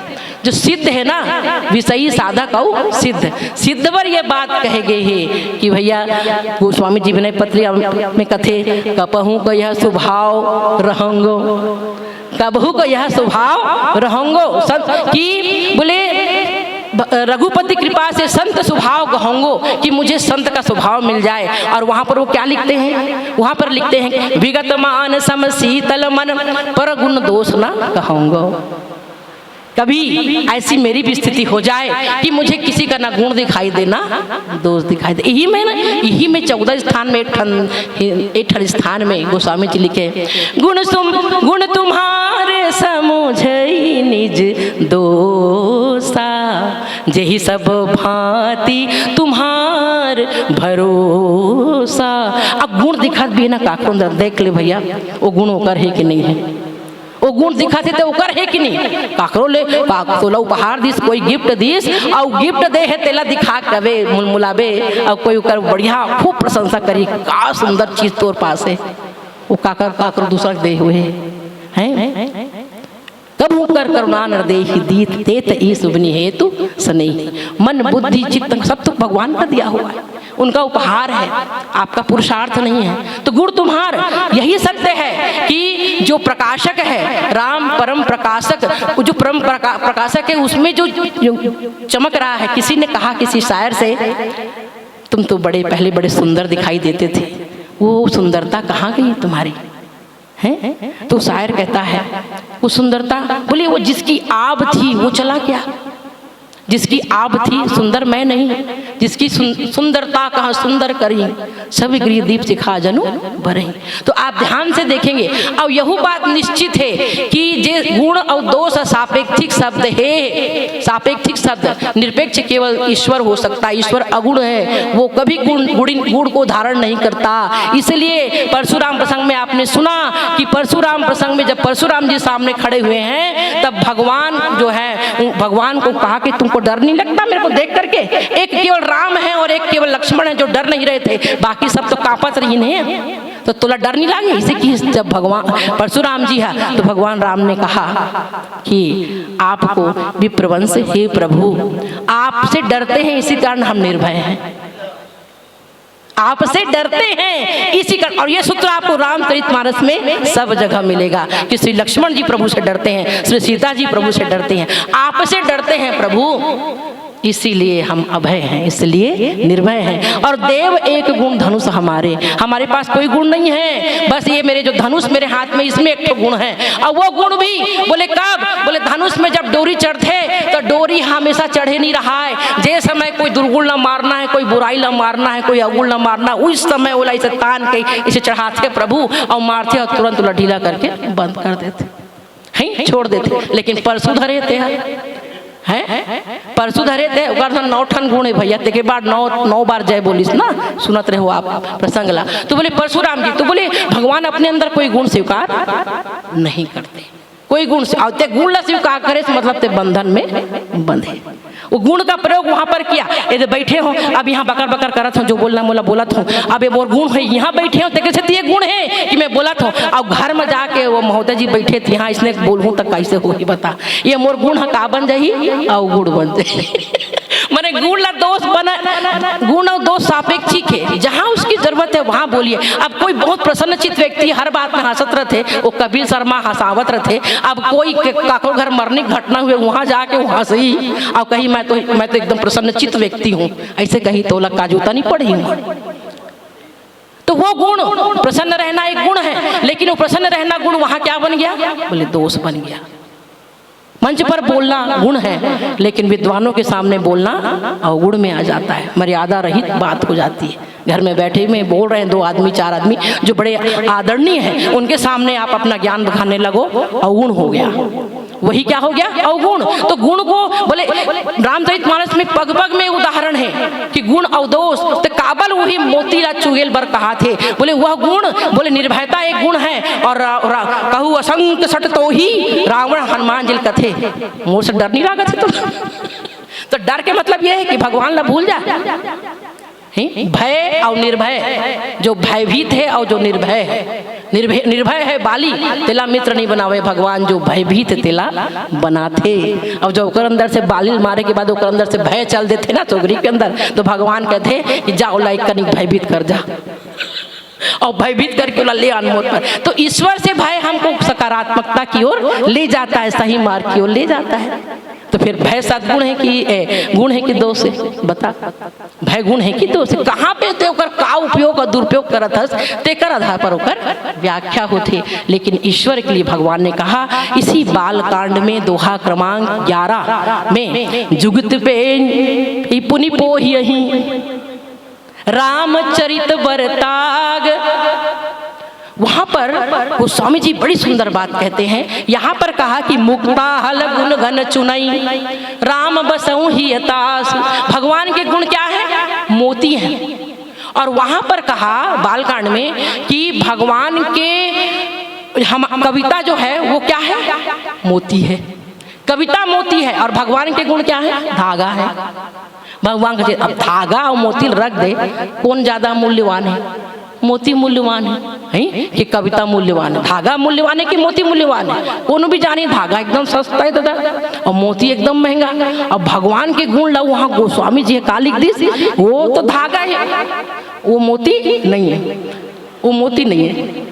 पहरे ही सज्जन है ना, विमल पूरा अनुराग ऐसे है ना। तब बोले वहाँ जो है, बोले इसको सज्जन लोग ही इस माला को धारण करते हैं। इसमें जो मोती है वो कविता है, माने उनकी लिखी हुई रामचरितमानस और अन्य कविताएं। बोले वो मोती, बोले वो मोती जो है वो कविता है और जो धागा है वो भगवान के गुण है। अतिक सस्ता भगवान के गुण बना दे। गोस्वामी जी ने पूछे कैसे कैसे गोठी आता है, गोस्वामी जी की का बताओ, माला बनाए बर मोती में छेद करे लाग थे, हैं मोती में छेद करे लाग थे। अब भगवान के गुण रूपी मोती कही दूँ तो मतलब एक ठन छेद नहीं है, एक ठन छेद नहीं तो माला कैसे बनी? जब एक ठन छेदे नहीं है तो माला कैसे बनी?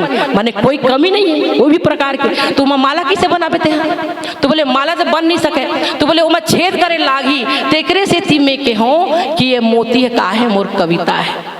हृदय में हृदय बुद्धि की बात करत रहे हूँ, वही मेरे उत्तर भी दिस गोस्वामी जी महाराज। हृदय सिंधु मति सीप समाना है, हृदय समुद्र है और मति जो है बुद्धि जो है किसके समान है? सीप के समान। मोती कैसे बनते जानते हो? समुद्र किनारे जो सीप रहते थे में स्वाति नक्षत्र के जब बूंद पड़ते तो वो मोती में बदल जाते है ना, मोती में। तो बोले हृदय जो कवि जो है अपन हृदय ला समुद्र बनाए हैं और मति ला का बना है? मति में का है? कविता है। लेकिन वो जो कविता है कहाँ आना चाहिए? हृदय में आना चाहिए। और हृदय में बोले शारदा जी जो है वो स्वाति नक्षत्र की बूंद है जिससे वो किस में बदल जाता है? मोती में। तो कविता जो है वो प्रभु से जुड़कर प्रभु के गुणों को गान करके क्या बन जाती है? मोती। उस मोती में हमेशा छिद्र रहेगा ही। संसार में ऐसी कोई रचना नहीं हुई जिसमें कोई कमी ना हो। यही उस मोती में क्या है? छिद्र है। और धागा भगवान के धागा रूपी जो गुण है, चरित्र है, वो मोती के वो छेद ढक देते हैं। अब जैसे रामचरितमानस आज क्या है? विश्व प्रसिद्ध है। कितना सुंदर भाव।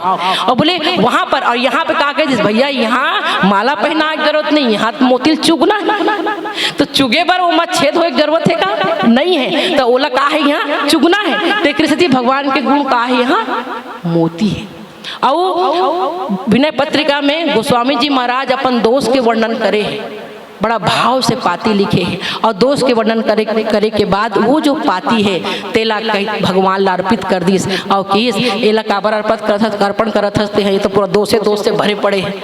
तो गोस्वामी जी कथे राम निपहि पहिरावहि, राम निपहि पहिरावहि। इस माला को जो मैंने अपने गलतियों और दोषों की गुजरते लम्हों में मैं सदिया तलाशा करता हूँ, मैं अपने आप में अपनी कमियां तलाशा करता हूँ। नदी प्यासी जा रही है, समुद्र में जाकर मिलना चाहती है, लेकिन उस नदी में इतने कंकड़ पत्थर सब है, सब लेकर चलती है। प्रभु ये मेरे दोष ही दोष हैं, इन दोषों की माला को मैं आपको पहनाता हूँ। क्योंकि सर्प भी भगवान शंकर के शरीर में जाकर के धतुरा, सर्प, कनेर, जातिक विष वाला है जिला आदमी छुएल डर रहा थे, तेल सब ला धारण करके उस दूषण को भगवान क्या बना देते हैं? भूषण। तो मेरे दोषों की माला आप पहन लीजिए और आपके गुणों की माला मैं पहन लेता हूँ। आपके गुणों की माला मैं पहन लेता हूं और इस मोती को मैं चुगूंगा। तो भगवान के गुण रूपी मोती को चुगने का तात्पर्य है आप दूसरा कुछ मत खाइए, दूसरा कुछ मत खाइए, दूसरे के गुणों की बात मत कीजिए, दूसरों के गुणों की ओर दृष्टि मत डालिए। क्यों?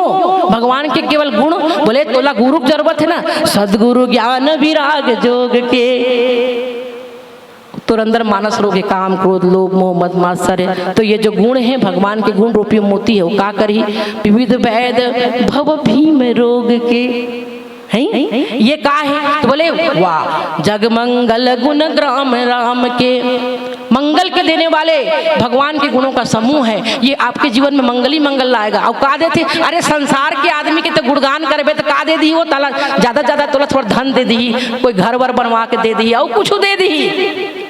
धन दे दी, घर द्वार दे दी, नौकरी वोकरी दे दी, ओकर गुणगान कर बेता। चारण मन जाके राजा के गुणगान करत रही, मुद्रा पापा के, सोना के मुद्रा पापा के अपन घर द्वार संभाले, एक ज्यादा नहीं दे सके। लेकिन जग मंगल मुद्ग्राम राम के बोले भगवान का नाम, उनके गुणों को जपोगे, उनके गुणों का गुणगान करोगे तो तुमको क्या मिलेगा? तो उन्होंने कहा कि दान मुक्ति धन धाम के, मुक्ति मिलेगी, वो सकामता, तुम्हारी कामना भी पूर्ण होगी, मुक्ति धन और धाम तीनों मिल जाएगा। वहां भी धन मिलेगा क्योंकि वहां सकाम भक्तों का भी आदर है, तो लौकिक कामना भी पूरी हो जाएगी और अलौकिक कामना भी पूरी हो जाएगी। इसलिए भगवान के गुणों को मोती समझकर चुगिए, उसको चुगिए, उसका स्वाद लीजिए। लेकिन वही उसमें शर्त है कि इसमें फिर और कुछ आप उसको वास्तविक लाभ लेना है तो आप संसार के किसी लोगों की प्रशंसा और निंदा, इन दोनों से, रामचरितमानस में निंदा तो बोले पर दोष अपने नहीं देखे हूँ पर दोषा, पर निंदा सब नहीं अदमाई। दूसरे को दोषों का वर्णन करने से, उसको देखने मात्र से वो हमारे अंदर वो विकार, वो जो अवगुण है वो हमारे अंदर स्वयं ही प्रवेश कर जाता है। वो तो करना ही नहीं चाहिए। गुणों को भी मत देखिए, किसी के अंदर गुण भी, और दिख रहा है मान लो कोई गुण, तो उसको भगवान को समर्पित कर दीजिए। वाह मेरे प्रभु, आप ये किस रूप में आकर, कैसा दिव्य गुण आपके अंदर। कोई बहुत अच्छा बोलता है, कोई बहुत अच्छा कहता है, सबके अंदर इस बगिया में अलग अलग प्रकार के फूल हैं और अलग अलग फूलों की अपनी अपनी शोभा है। तो उसको भगवान का रूप जानकर उस गुण को देखिए और भगवान को धन्यवाद दीजिए। वाह क्या तेरी लीला है, इस रूप में आकर आप ये इतना सुंदर ये गा रहा है, इतना सुंदर बजा रहा है, जो भी गुण आपको दिखे भगवान का ध्यान उस वहां पर कर लीजिए। और भगवान का ही गुण तुम्हार समझई निज दोषा, भगवान को ही वहां पर देख करके अगर आप गुण देखते हैं तब तो आप दोषी नहीं होंगे। वरना ये जो लिखा है राम बसौ ही दास, बड़ा सूक्ष्म विषय है, क्योंकि सत्य ही निरपेक्ष हो सकता है, बाकी सब सापेक्ष है। इसलिए भगवान जो है, और भगवान अगुण है कि निर्गुण, राम मैंने कल भी संकेत किया था कि जो भगवान अंदर से अगुण होते हैं, बाहर से सगुण दिखाई पड़ते हैं, लेकिन रहते वो अंदर से अगुण ही हैं। वो कभी गुण को स्वीकार नहीं करते। और इसीलिए अगर किसी गुण को स्वीकार करते हो तो इसी भावना से कि ये कार्य करना है भैया, 24 घंटा वही भाव नहीं रहना चाहिए। अब हरिश्चंद्र के नाटक चली तो आके हरिश्चंद्र के पाठ कर दिस, और दूसरा दिन भीम के पाठ कर दिस, तीसरा दिन जो है वो मुनिवर वशिष्ठ के पाठ कर दिस। ओकर एक मित्र रही से घर में घिस और किस वो फलाना से मोला मिलना है, हरिश्चंद्र के जो पाठ करी रही से वो भीम के, वो आदमी अंदर जाके अंदर बुलाई सब बोली सब वो हरिश्चंद्र के जो पाठ कर रही थी तो वही मेरे मन से उतरी सब चल दे रही से, वो तो यहाँ नहीं मिले तोला। वो भीम के पाठ करी से वह नहीं मिले, और वो तो हुई मेरे चल दे रही से, मंच में बस आए रही सो, और मंच में आई सब मन से उतरी कहाँ चल दी। मैं तो राकेश नाम के आदमी हूँ, बस उसी वक्त जो है उस चोगा को पहनना, उस गुण को धारण कर उसी वक्त जो है उसको भगवान को समर्पित करते हुए, और जो है समर्पण भगवान के प्रति, उस प्रभु आपके ही दिए हुए गुण से मेरे द्वारा अमुक कार्य का संपादन हुआ, इस शरीर के द्वारा मैं वो नहीं हूँ। भगवान सीधा बोलते हैं, बुद्धि को मन को मुझे अर्पित करो, प्रत्येक वस्तु को मुझे अर्पित करो, प्रत्येक गुण को अवगुण को मुझे अर्पित करो। सो उनको अर्पित कर दीजिए, वो पवित्र हो जाएगा और प्रसाद बनकर फिर आप उसको ग्रहण कीजिए, प्रसाद के स्वरूप के रूप में उसको आप ग्रहण कर लीजिए। यही भाव रखते हुए, बहुत सारे भाव हैं इसमें, मैं अपनी वाणी को यहीं विराम देती हूँ और आप सबके चरणों में मेरा सादर सादर प्रणाम।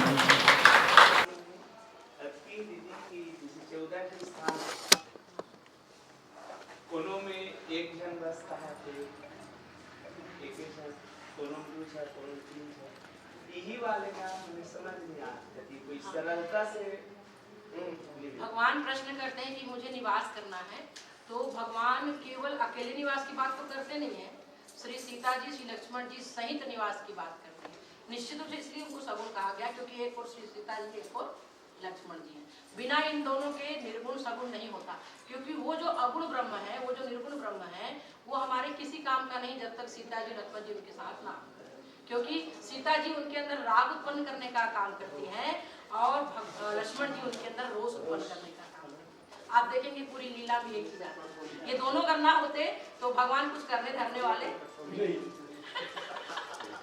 कुछ करने धरने वाले। जब भगवान, मैंने अभी पिछली बार के कार्यशाला में भी ये बात उठी थी कि 14 स्थानों में 7 जो स्थान है वो अलग और 7 स्थान अलग। और यहाँ तक कि इसका विभिन्न विद्वानों ने ये भी कहा कि प्रत्येक कांड में 2-2 14 प्रकार के जो भक्त हैं, 14 प्रकार के जो हृदय हैं, वो 2-2 आए हैं। प्रत्येक कांड में 2-2 है ना। मैं आप ही के लिए बोल रही हूँ भाई, आप बोले तो प्रत्येक कांड में 2-2 हैं, जिसमें से जो 7 है वो बिल्कुल बराबर डिस्ट्रीब्यूट 7 और 7 14, और वो 14 में प्रत्येक कांड में 2 ही हैं, 3 या 1 नहीं है किसी भी कांड में। और रामचरितमानस में अगर आप ये निकालेंगे किसमें श्री सीता जी के साथ ही कहा उन्होंने रहने के लिए, किसी में केवल लक्ष्मण जी के साथ रहने के लिए कहा, ऐसा स्थान नहीं मिलता कि केवल लक्ष्मण जी के साथ जहाँ पर वो रहेंगे, या तो तीनों सही या केवल सीताराम दोनों। ऐसा जब हम उसको विभाजन करते हैं तो विभाजन करने के बाद 7 ज्ञान के स्थल और 7 भक्ति के स्थल प्राप्त होते हैं, जबकि पूरे के पूरे निर्गुण से भक्ति, ये सब भक्तों के भाव है ना, मतलब आनंद लेते हैं लोग, तो ये आनंद लेते हैं इस तरह से। उसका ये विद्वानों के द्वारा ऐसा लिखा है, मानस पुरुष में भी लिखा है ये बात कि जो 14 प्रकार के भक्त हैं वो प्रत्येक कांड में 2-2 ही है। थोड़ा सा संकेत कर देंगे मेरे से देखिए तुम ना अलकाहा को क्या जो आपका समझ आता है। अरे उत्तरकांड अरण्यकांड है, किष्किंधा और अरण्य दोनों छोटा है ना, दोनों छोटा है। और वो दोनों कांड में 2-2 भक्त अगर हम निकालें तो जो इस लक्षण में आते हैं, ये 14 प्रकार के जो लक्षण हैं वो 14 प्रकार के लक्षणों में 2 लक्षण हो जाए, जिनके श्रवण समुद्र समाना, कथा तुम्हारी सुभग सरी। इसमें कौन आते हैं बताने वाले रामचरितमानस? पार्वती और भरद्वाज। बहुत सुंदर, वो आगे में पार्वती जी और भरद्वाज जी दोनों कहाँ हैं? इसने एक ठन पकड़ में एक करो फिर आप मन कर देखो भाई, सात चीज अभी आप ना, सात चीज अभी आपको छोड़े मन में हो ना, नहीं छोड़ो, देख जर्मन ला जान तो भाई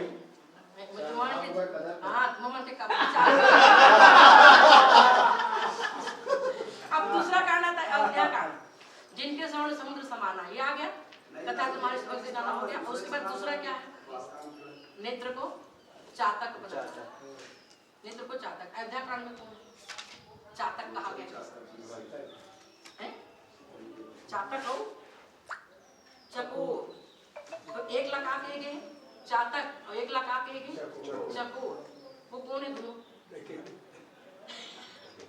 अरे वो तो खैर पूरे ही उसमें है, लेकिन फिर भी वो वही उसी कांड में उनका जो रूप सामने आया।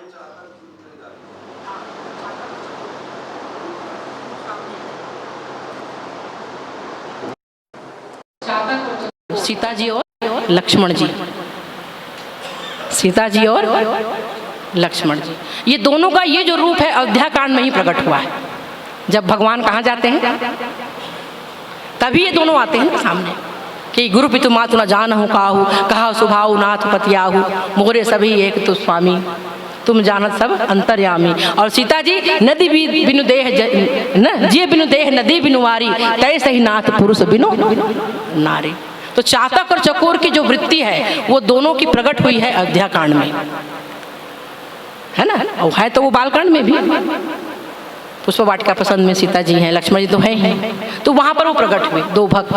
अब मैं पूरा नहीं बोलूँ है, वहाँ पर उन दोनों की बात कही गई है उस परिप्रेक्ष्य में जहाँ पर बसने के लिए उनको कहा जा रहा है। मतलब जैसे गुण तुम्हारा समझे नहीं दोषा, यहाँ पर क्या कहा? राम बसौ हियतासु मुक्ता हल गुणगन, केवल प्रभु के ज्ञान माने गुण रूपी मोती को ग्रहण करने वाले को हंस कहा गया कि इसी प्रसंग में। और राम बसौ हियतासु केवल राम कहा गया, यहाँ पे सीता जी और लक्ष्मण जी का नाम नहीं लिया गया है, केवल राम का। इसीलिए क्योंकि भगवान के जो गुण रूपी मोती है उनको चुगने के लिए कहा जा रहा है जीव को हंसनी बनाकर। और हंस किसका प्रतीक है? ज्ञान का प्रतीक, ज्ञान का प्रतीक। ऐसे ही प्रत्येक 14 प्रकार के जो लक्षण बताए गए और वहाँ कहीं 1 कहीं 2 कहीं 3 बसने के लिए कहा गया, उसमें वो उसी से संबंधित है, ज्ञान भक्ति और वैराग्य से संबंधित। बस इतना ही कहूँगी, मैं नहीं बोलूँ।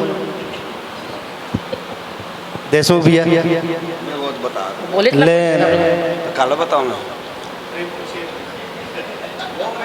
कहीं कहा हूँ मैं मत को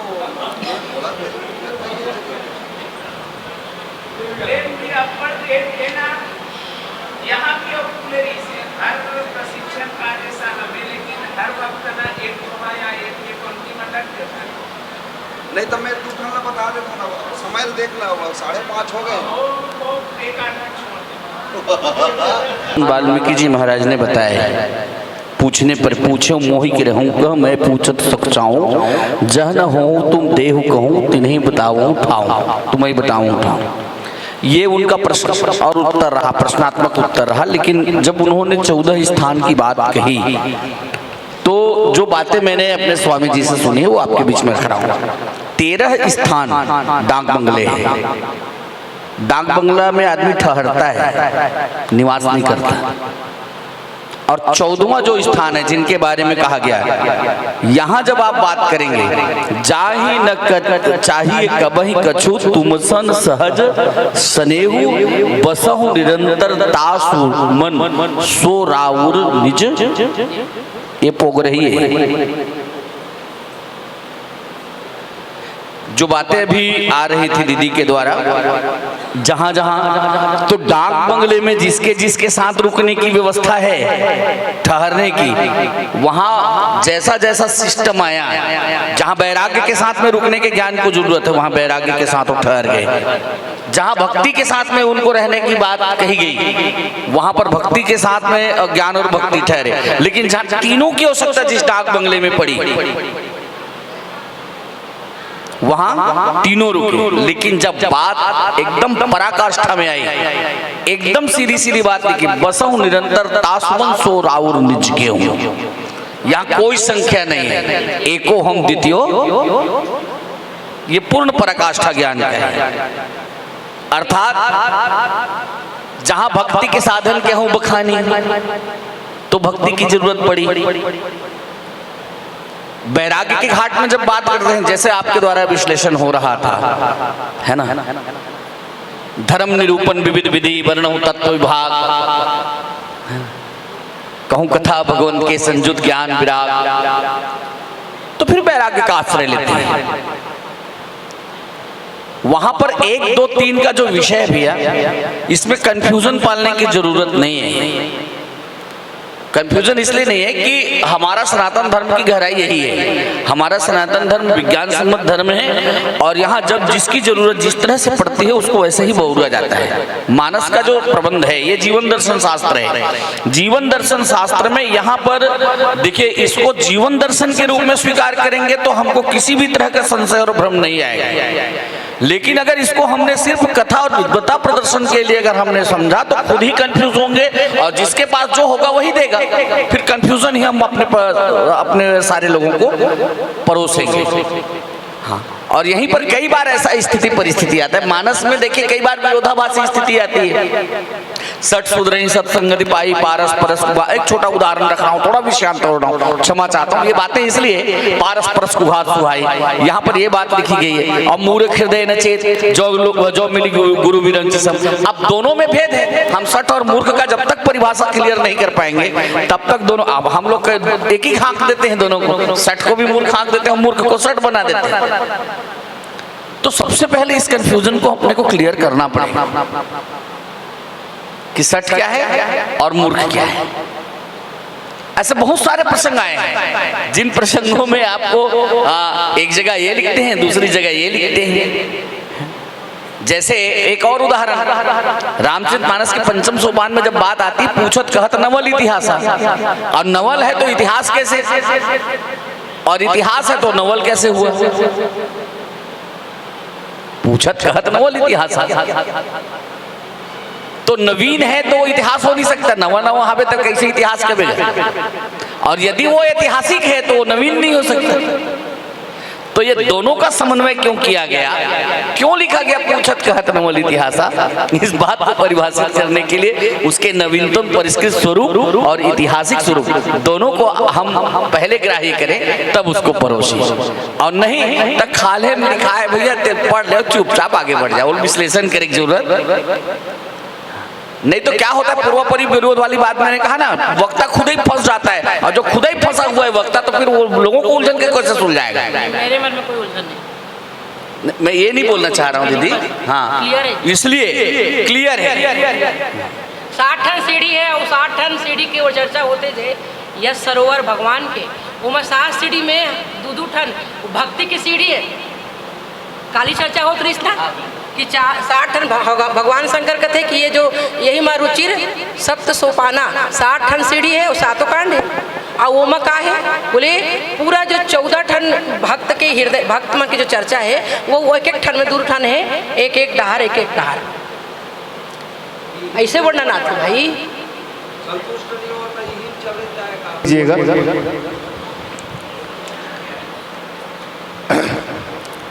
अयोध्या कांड दोहा क्रमांक 281। सुनिय सुधा देखिय गरल सब कर तूति कराल, जह तह काक उलूक बक मानस सकृत मराल।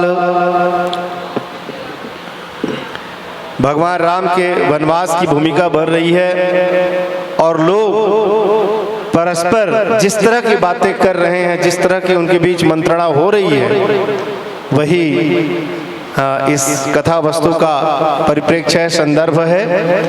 और लीजिएगा सीधे सीधे हम जुड़ते हैं परमादरणीय श्री रोहित देशमुख भैया जी के साथ अयोध्या कांड दोहा क्रमांक 281 के संग। भरत प्रिय रामचंद्र की जय। हरिओम।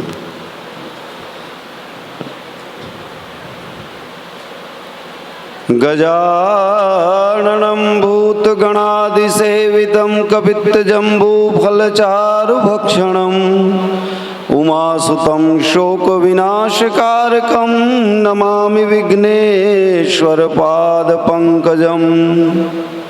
श्री गुरुचरण सरोज रज निज मन मुकुर सुधार, बरनौ रघुबर विमल जसु जोदायक फलचार।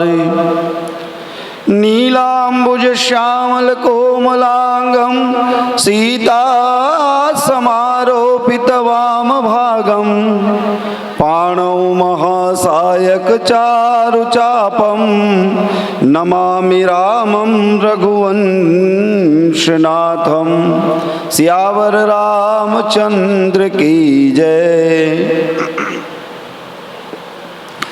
कथा भाग तो चल पड़ी है, द्वितीय सत्र में आप सभी का अभिनंदन स्वागत। जिस पंक्ति का उद्घोष आप सबके समक्ष किया गया है, आशा करता हूँ आप सभी समझ गए होंगे कि ये पंक्ति कहाँ की है और किस संदर्भ में आई हुई है। चित्रकूट का ये पावन सा प्रसंग है जहाँ राम जी को वापस अयोध्या ले जाकर राजपद पर प्रतिष्ठित करने के लिए भरत जी महाराज का आगमन हुआ था। और राम वनगमन के समाचार को सुनकर के मिथिला में जो प्रतिक्रिया हुई, उस प्रतिक्रिया के फलस्वरूप मिथिला नरेश जनक जी अयोध्या से समाचार प्राप्त करके अपने प्रजामंडल और रनिवास के साथ में चित्रकूट की यात्रा में आए हुए हैं। मतलब एक समाज जुड़ा हुआ है चित्रकूट में। उस समाज में अयोध्या के मातृमंडल हैं, गुरुमंडल हैं, प्रजाजन हैं, राज्य के पदाधिकारी हैं।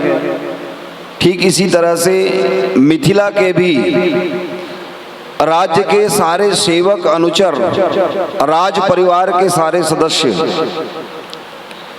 और महाराज जनक जी का रनिवास जो है वो पधारे हुए हैं। एक रात्रि की घटना ऐसे हुई। देखिए आप चित्रकूट में आप अलग अलग समय में अलग अलग बैठकें हुई, ये जो बातें आई हुई है, सुनिए सुधा देखिए गरल सब करतूति कराल, ये पंक्ति जो है अयोध्या के रनिवास और मिथिला के रनिवास में जो बैठक हो रही है वहां से छन करके आई हुई है। माता सुनैना ने अपनी एक दासी को सुधी लेने के लिए भेजा कि जाके पता करके ये आओ कि सीता जी की जो सासुएं हैं वो फुर्सत में बैठी हुई है कि कुछ काम कर रही है। और दासी जाकर के वापस खबर लाती है कि मिथिला की महारानियां बिल्कुल अवकाश में एकदम फुर्सत से बैठी हुई हैं। तो माता सुनैना जो है वहां पधारती है। आप पंक्ति देख रहे होंगे, सावकाश सुनी सब सिय सासू। सीता जी की सारी सासें, वैसे तो रामचरितमानस में 3 ही सास है, अलग अलग रामायणों में अलग अलग संख्या बताई गई है, मानस के ही हिसाब से अपन चले। तो सावकाश सुनी सब सिय सासू, आयऊ जनक राज रनिवासु। चित्रकूट में अलग अलग पंडाल लगे हुए रहे होंगे, जहां माताओं के रहने का स्थान अलग अलग रहा होगा। आप एक दृश्य की कल्पना कीजिए जहां पर भगवान राम की जो माँ कौशल्या है, सुमित्रा है, कैकेयी जी हैं, वो ठहरी हुई हैं। और एक पंडाल वो लगा हुआ होगा जहां पे माता सुनैना और उनकी और जो बहनें हैं वो रही होंगी। तो माता सुनैना जो है अपनी बहनों के साथ या अपनी दासियों के साथ में कौशल्या जी के जो भवन है या जो तंबू लगा हुआ है कि वहां पधार रही है। आप गौर करें, थोड़ा सा भाव में जा करके आप थोड़ा गोता लगाएं। माता सुनैना को देखकर ये तीनों जो मूर्तियां हैं, कैकेयी जी, सुमित्रा जी और कौशल्या जी, क्या बीती होगी उनके ऊपर कि इनकी वो बेटी जिन्होंने मिथिला में क्या अयोध्या में भी कभी जमीन पर पैर नहीं रखा था जब तक वो अयोध्या में थी। मैं यूं ही नहीं कह रहा हूं, आप पंक्ति मिला लेंगे। पलंग पीठ तजी गोद हिंडोरा, पलंग पीठ तजी गोद हिंडोरा, सियन दीन पग अवनि कठोरा। और मैं नहीं, ये माता कौशल्या जी राम जी के समक्ष कहते हैं वनवास के समय, बोले बेटा सीता इतना सुकुमारी है कि अभी तक उन्होंने कठोर धरती पर चरण नहीं रखे हैं और वो वनवास जाएगी, वो भी पैदल, क्योंकि वनवास का शर्त ही ये था कि तापस वेश विशेष उदासी। राम जी के लिए जब ये आज्ञा हुई तो क्या उसकी धर्म पत्नी महारानी वेश में जाएगी या राजसी वेश में जाएगी? पति जब मुनि वेश में रहेंगे तो उनकी धर्म पत्नी जो उत्तम श्रेणी की पतिव्रता स्त्री है, जिनके आचरण को, जिनके चरित्र को देख करके सारे जगत की स्त्रियां पतिव्रत धर्म का पालन करने को प्रेरित होती हैं, क्या वो माँ सीता राम जी के साथ जब वनगमन करेंगी तो राजसी वेश में होंगी?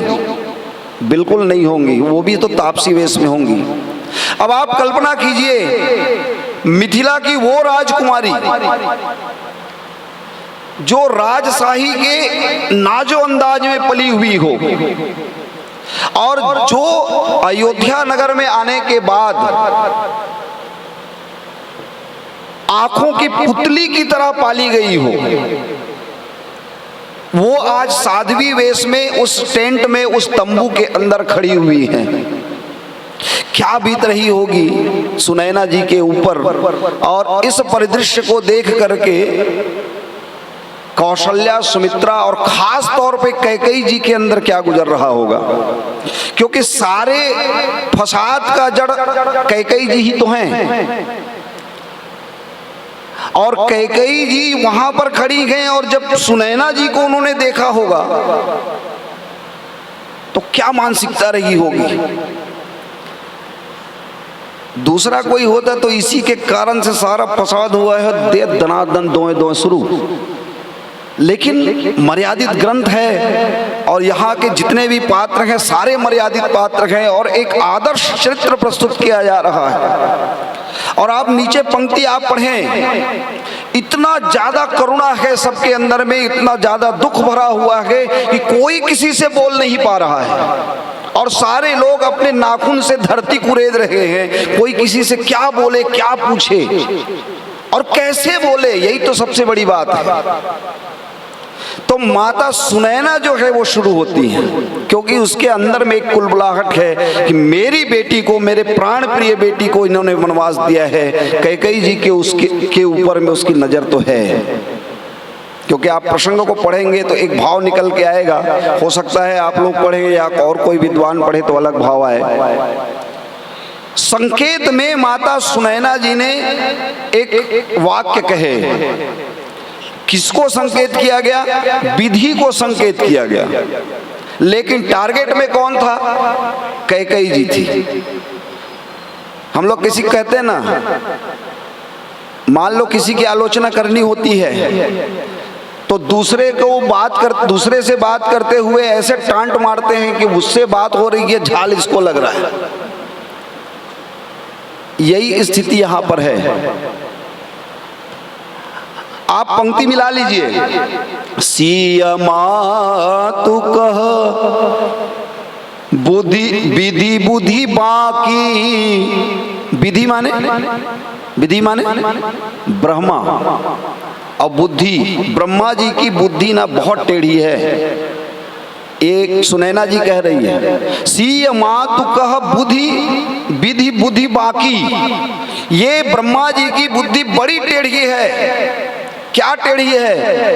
जो पय फेनु फोर पबिटा की। जिन्होंने दूध दूहते हुए देखा है आपने?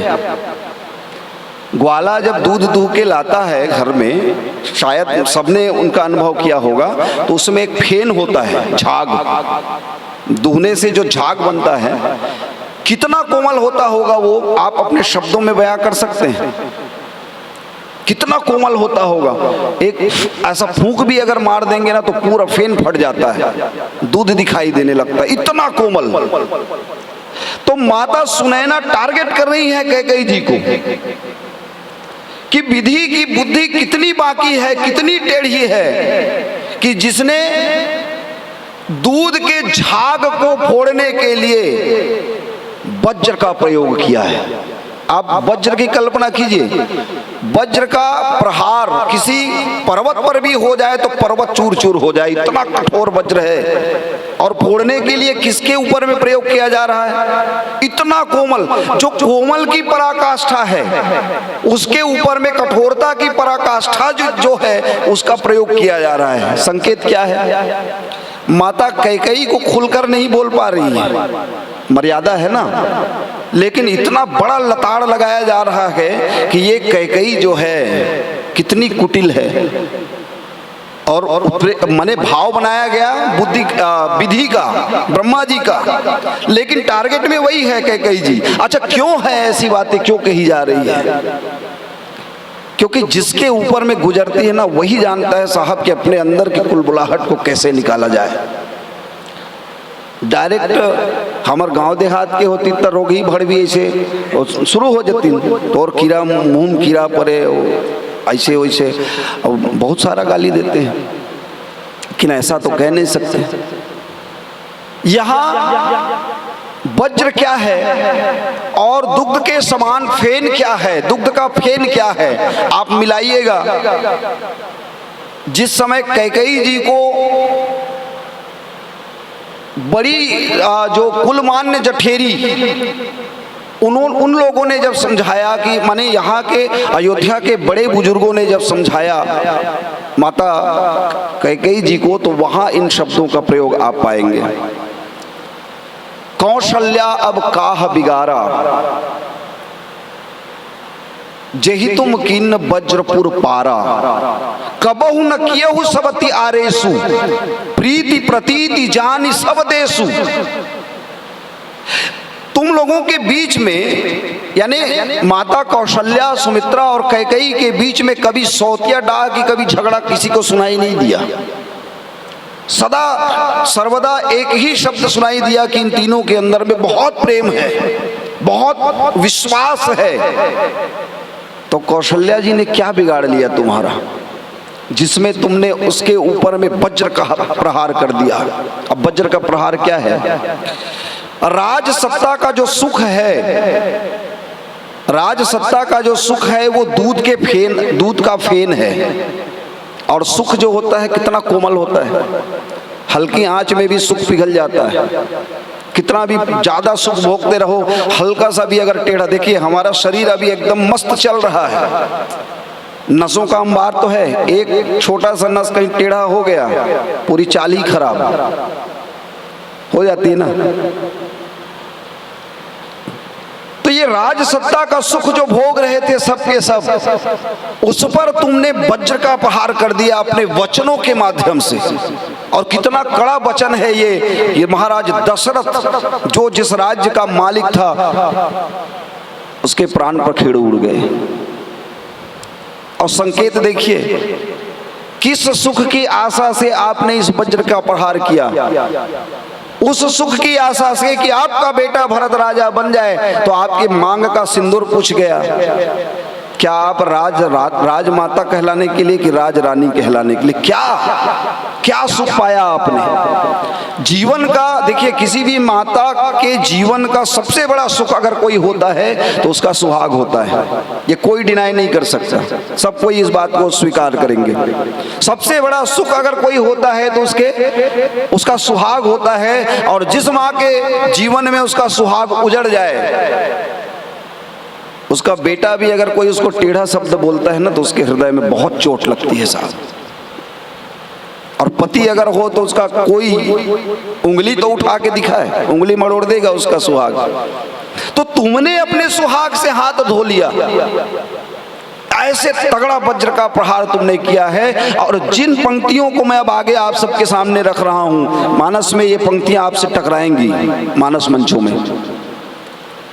सुनिए सुधा देखिए गरल, सब कर तूती कराल, जहाँ तहाँ काक उलूक, बक मानस सकृत मराल। इसका अर्थ समझे आप सभी विज्ञजन हैं, 5-7 साल से मंडलियां चला रहे हैं, भली बात ही समझते होंगे। समय को देखते हुए ज्यादा इसको और नहीं ले जाऊंगा, सीधा सीधा अपनी बात पर आऊं। सुनिए सुधा, सुधा माने क्या? सुधा माने क्या? अमृत। किसी ने देखा, सुना? सुनिए सुधा। और गरल माने विष। सुना कि देखा? देखिए गरल, सुनिए सुधा देखिए गरल, सब कर तूती कराल। बनाया किसने है सुधा और गरल को? विधि निर्मित है ना।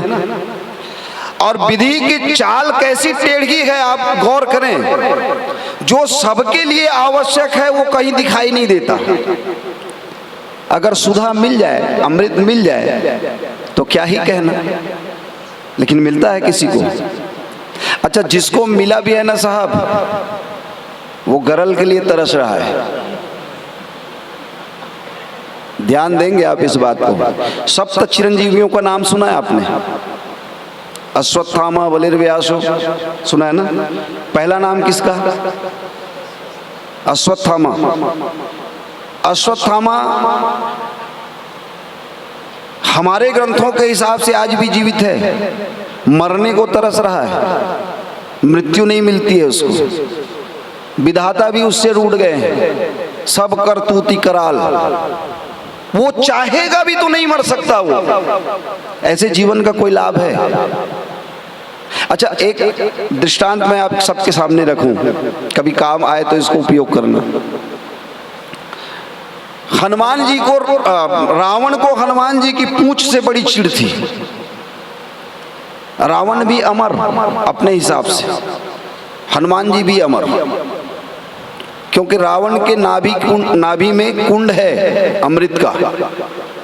अब किसी के जीव में एक बूंद भी अमृत रख दिया जाए तो ऐसी मान्यता है कि वो अमर होगा, अमर हो जाएगा। और हनुमान जी तो अमर है ही हैं, आज भी हैं, यहीं कहीं होंगे, अगर खोजोगे तो मिल जाए शायद। अब इतनी तेजस्विता, इतना दिव्य चक्षु तो हमारे पास है नहीं कि उनको देख पाए, लेकिन है जरूर यहाँ। जहाँ जहाँ भी मानस की कथा होती है हनुमान जी की उपस्थिति होती है, ये ग्रंथ कहता है और ग्रंथ कभी झूठ हो ही नहीं सकता, तो यहाँ तो है। तो हनुमान जी के पूंछ से रावण को बड़ी चिढ़ थी। मैं सुधा की बात कर रहा हूँ, अमरता की बात। एक दिन उसने सोचा कि हनुमान जी के पूंछ को ही उखाड़ के फेंक दे। ये दोहावली रामायण में है इसका वर्णन। अलग अलग सेनाओं को भेजने के बाद जब सारे सेनाएं पराजित हो जाती है तो एक दिन रावण सोचता है कि आज तो इसके पूंछ को उखाड़ के ही फेंक दूंगा। आया दशानन रावण, बीसों भुजा से पीछे से आकर उसके पूंछ को पकड़ा।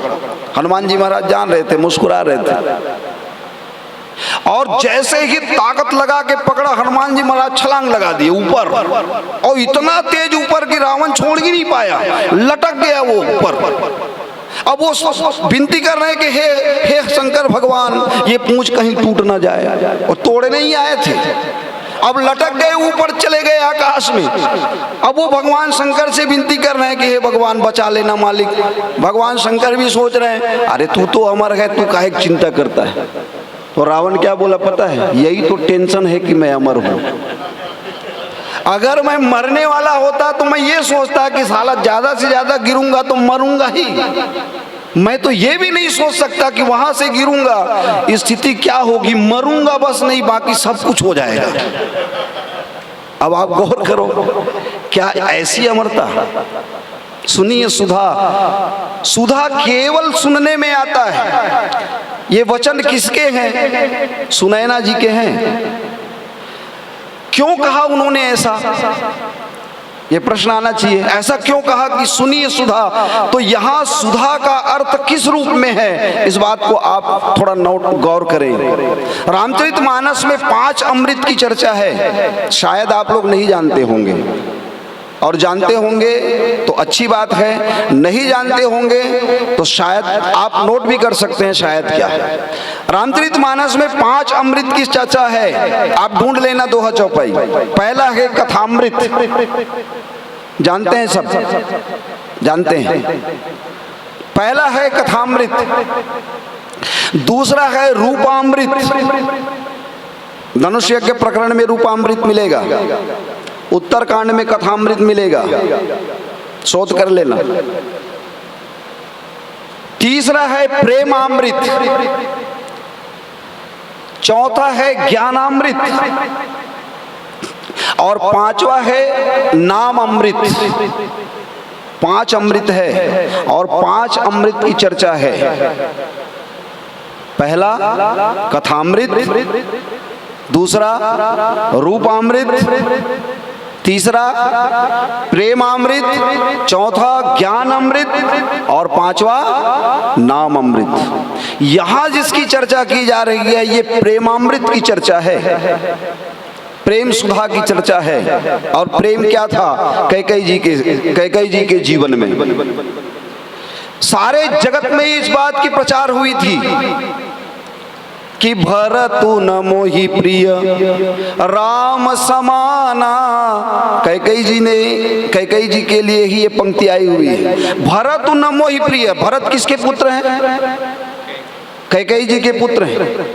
और कैकेयी जी क्या कहती हैं? भरतु न मोहि प्रिय, किसके समान? राम समाना, सदा कहो यह सब जग जाना। कहाँ है वो प्रेम? सुना था। कहां से? मिथिला से। सुनिए सुधा, इस प्रेम अमृत वो केवल सुना था और दिखा क्या? देखिए गरल, किस स्थिति में मैं देख रहा हूं? राम जी वल्कल वस्त्रधारी, 14 वर्षों का वनवास, ये गरल है। आप अभी कुछ समय पहले चर्चा हो रही थी कि कैकेयी जी के जीवन जो है वंदनीय भी है और निंदनीय भी है। कभी कभी हमारे व्याख्याकार बहुत बड़ी त्रुटि करते हैं। ये कहते हैं कि कैकेयी जी का जीवन इसलिए वंदनीय है कि उन्होंने राम को भगवान राम या मर्यादा पुरुषोत्तम राम बनाया। कैसे? अगर कैकेयी जी ने राम को 14 वर्षों का वनवास नहीं दिया होता तो राम मर्यादा पुरुषोत्तम भगवान राम बनकर के नहीं लौटते। मानते इस बात को? इसलिए कैकेयी जी वंदनीय है। कौन कौन मानते हैं? हाथ उठाइए जरा। बहुत बढ़िया। आप लोग कोई नहीं मानते? मानते तो हाथ तो उठा के संकेत तो कीजिए कि हम जीवित हैं। मतलब सब लोग मानते हैं कि कैकेयी जी इसलिए वंदिता हैं, इसलिए पूज्य हैं कि उन्होंने राम को वनवास दिया और राम मर्यादा पुरुषोत्तम राम बन करके आए। अच्छा, मंथरा वंदनीय है कि निंदनीय है? बोलिए बोलिए बोलिए। मंथरा वंदनीय है? प्रणाम करता हूं प्रभु आपको। गोस्वामी तुलसीदास जी ने जिसकी भर्त्सना की है आप उसको वंदनीय कहेंगे, मानस की पूरी व्याख्या ही बदल जाएगी। अगर कैकेयी इस दृष्टि से वंदनीय है कि उन्होंने राम को मर्यादा पुरुषोत्तम राम बनाने के लिए वनवास दिया तो उससे दुगुना वंदनीय मंथरा को होना चाहिए। क्यों? क्योंकि माता कैकेयी जो है राम को वनवास देना ही नहीं चाहते थे। जब उन्होंने माने मंथरा ने कैकेयी जी के कान भरना प्रारंभ किए ना, तो माता कैकेयी ने ये कहा कि अरे मंथरा, राम के विषय में तू ऐसे बोलती है।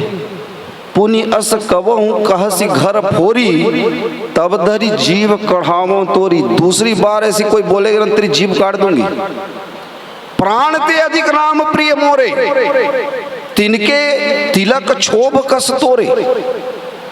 तो माता कैकेयी जो है राम को वनवास देना ही नहीं चाहती थी। किसने उकसाया? तो कौन ज्यादा वंदनीय है? मानोगे? नहीं मानोगे। ऐसी गलती कभी मत करना कि कैकेयी जी को इसलिए वंदिता बना देना कि वो राम को वनवास दी। ये गोस्वामी जी के मूल सिद्धांत के खिलाफ जा रहे हैं अगर आप ऐसा कहते हैं।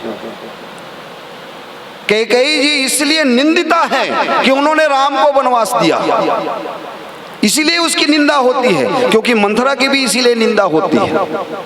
यही गरल है। प्रेम अगर अमृत है तो प्रेम दिखे तो। सारे लोगों के आंखों में आंसू है। यद्यपि चित्रकूट के उस स्थान पर माता कैकेयी की भी आंखें नम है और उसके अंदर में जो झंझावात उबल रहा है ना, वो कैकेयी जी ही समझ सकती हैं। क्योंकि उन्होंने वहां जाकर के जिस चीज का अनुभव किया है, वहां जाकर के सीता जी, राम जी और लक्ष्मण जी को सहज और सरल रूप से जब माता कैकेयी ने देखा तो उसके हृदय में ये बात आई कि हे ब्रह्मा जी, आप मुझे मौत दे दो। मैं ही हूं इस अनर्थ की जिम्मेदार कि मैं राम लक्ष्मण और सीता को वनवास दिया। इतने सरल। अच्छा, आप गौर करें, माता कैकेयी को इसके पहले भी एक झलक मिली थी जहां से उसके मन में पश्चाताप की पीड़ा आई। क्या? जब भरत जी ननिहाल से वापस आए और उन्होंने पिता के मरण का समाचार सुना, मूर्छा आने वाली थी लेकिन रह गई। लेकिन जैसे ही राम के वनवास को उन्होंने सुना, दिमाग घूम गया उनका। और ऐसे ऐसे शब्दों का प्रयोग भरत जी महाराज, संत भरत जी महाराज ने किया है माता कैकेयी के लिए, जिसकी उम्मीद भरत जी से नहीं की जा सकती। वो भरत जी जो कैकेयी के कोख में 9 मास तक पले हो, वो भरत जी ये कहते हैं कि बर मांगत मन भई सी न पीरा, गरी न जीव मुंह परे न कीरा। कोई एक साधारण लौकिक पुत्र भी ऐसा अपने माँ को नहीं कह सकता कि वर मांगते समय तुम्हारे मन में पीड़ा नहीं हुई, तुम्हारा जीव गल नहीं गया, कट नहीं गया, कीड़े नहीं पड़ गए तुम्हारे मुख में। माता कैकेयी यत्किंचित सोचने में विवश हुई, क्या कि जिस पुत्र को मैंने सौत का पुत्र समझ करके 14 साल का वनवास भेज दिया, दे दिया, वो पुत्र एक बार भी मुझे पलट करके नहीं पूछा कि माँ मेरी क्या गलती है जिसमें आपने मुझे वनवास दिया। और जिस पुत्र के लिए मैंने अपने मांग का सिंदूर पोंछ दिया, इतना बड़ा कलंक ले लिया, वो पुत्र आज मुझे आकर के ऐसा कहता है कि मेरे मुख में कीड़े पड़ जाए, तो वास्तव में मेरा पुत्र है कौन? है कौन मेरा पुत्र? और इसलिए आप देखेंगे भगवान राम ने कैकेयी अम्बा को जननी कहा है, यद्यपि उसके कोख से उसका जन्म नहीं हुआ है। तो ये माता कैकेयी के मन मस्तिष्क में, उसके हृदय स्थल में एक पीड़ा का अनुभव उन्होंने किया है। और जब इस चित्रकूट की यात्रा उन्होंने की तो सारे त्रिमूर्ति को देखकर राम लक्ष्मण और सीता को सहज रूप में और सीय सास प्रतिवेश बनाई, सादर करई सरिस्य उकाई। जितनी सासें थी, सीता जी का ऐश्वर्य 2 ही जगह रामचरितमानस में आया है। बहुत सूक्ष्म बात बता रहा हूं आपको। माता सीता जी शक्ति हैं, इसका प्रयोग केवल 2 जगह है मानस में। एक जगह जब भगवान राम बारात लेकर, भगवान राम की बारात आई तो जानी सी बरातपुर आई, कछु निज महिमा प्रकट जनाई। वहां पे लिखा गया है कि सीधी सब सीए आये सो अकनी गई जहां जनवास। आप उस पंक्ति को ढूंढेंगे, वहां माता जानकी का ऐश्वर्य दिखता है। ऐसा सुख, ऐसा वैभव माता जानकी ने अपने महिमा से प्रकट किया कि देवलोक के सुरपुर के जो जितने भी सुख है ना, वो भी फैलते हैं प्रत्येक लोगों के लिए, प्रत्येक बराती के लिए अलग अलग कमरों का प्रबंध। ऐसा सुख, ऐसा राजभोग कि कोई कल्पना भी नहीं कर सकता। और सारे लोग सकल जनक कर ही बखाना, किसी ने जाना ही नहीं। सारे लोग जनक जी की बखान कर रहे हैं कि वाह जनक जी महाराज कैसा व्यवस्था किया, बारातियों को क्या चाहिए? सुंदर भोजन और अच्छा रहवास, उसके अलावा और क्या चाहिए? और ये व्यवस्था जब हो जाए तो व्यवस्था करने वाले की तो याद आएगी ही। लेकिन कोई, किसी ने नहीं जाना कि ये सीता जी के वैभव का प्रतीक है, ऐश्वर्य का प्रतीक है। किसी ने नहीं जाना, ये सिर्फ जाना राम जी ने। राम जी वहां पे आप पंक्ति पढ़ेंगे आपको पूरा मिलेगा। और दूसरी बार ऐश्वर्य का प्रयोग माता जानकी ने किया चित्रकूट में, जब उनकी सारी सासुएं जब आती हैं तो वहां लिखा गया सीय सासु प्रतिवेश बनाई। एक साथ तीनों सासुओं का सेवा नहीं कर सकती है ना माँ, वो तो अकेली है। तो 3 सीता जी बन गई, ये उनका ऐश्वर्य है। 3 सीता जी बन गई और तीनों सीता एक साथ जाकर के कौशल्या जी, सुमित्रा जी और कैकेयी जी के चरण दबा रहे हैं, उनकी सेवा कर रहे हैं। ऐसी स्थिति को जब माता कैकेयी जी ने देखा, मैं बहुत खिद्दित होगा।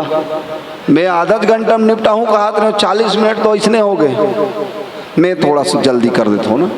नहीं भैया जी के है, काकरो समय का अतिक्रमण करना ये उचित नहीं है, तो मैं बिल्कुल संक्षेप में लेता हूँ। तो माता कैकेयी ने विधि से कहा कि आप मुझे मौत दे दीजिए, मैं इस स्थिति को नहीं झेल पा रही।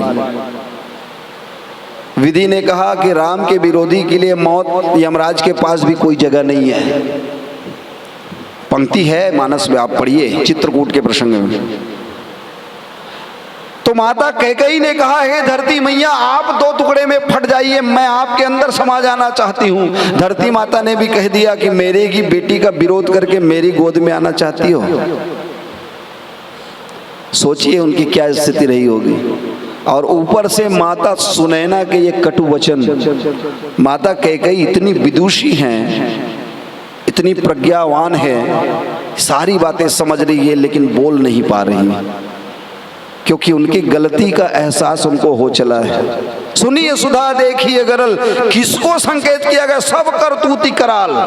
ये विधि जो है ना, इनका हर काम टेढ़ा होता है।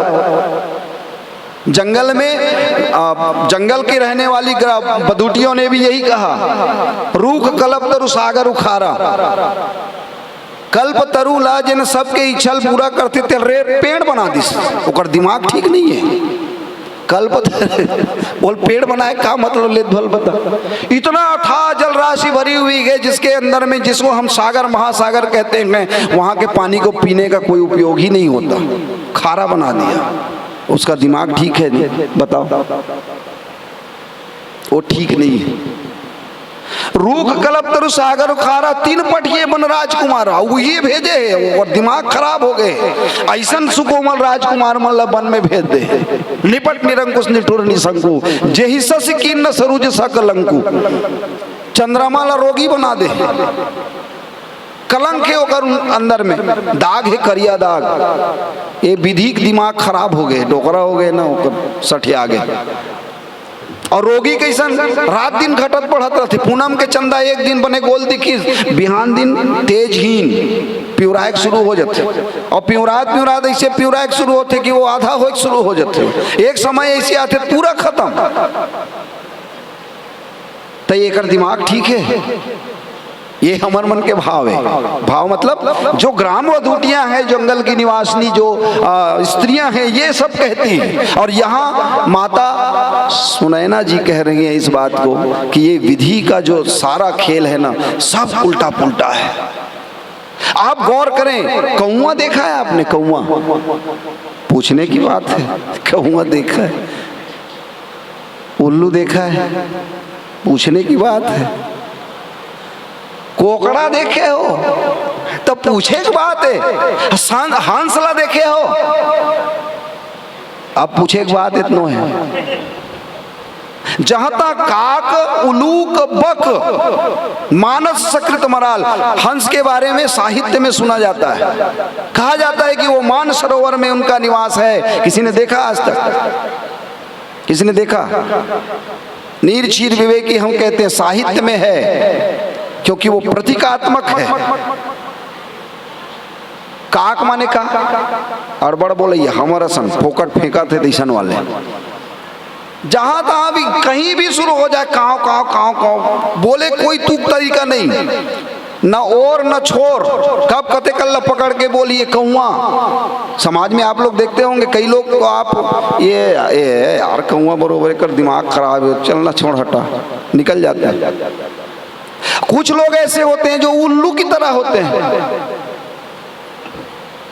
उल्लू दिन में नहीं निकलता, मजबूरी है। क्यों? प्रकाश को वो सहन नहीं कर सकता। वैज्ञानिक दृष्टिकोण से उसकी पलकें नहीं होती हैं और सूर्य का प्रखर तेज उसके आंखों को चुभता है, वो अंधा हो जाता है। सूर्य क्या है? ज्ञान का प्रतीक। और जहां कहीं भी अगर ज्ञान की बातें मिले तो ऐसे उल्लू जो होते हैं ना, वो आंखें मीच करके वहां से निकल लेते हैं। ऐसे उल्लू भी हमको बहुत देखने को मिलते हैं ना।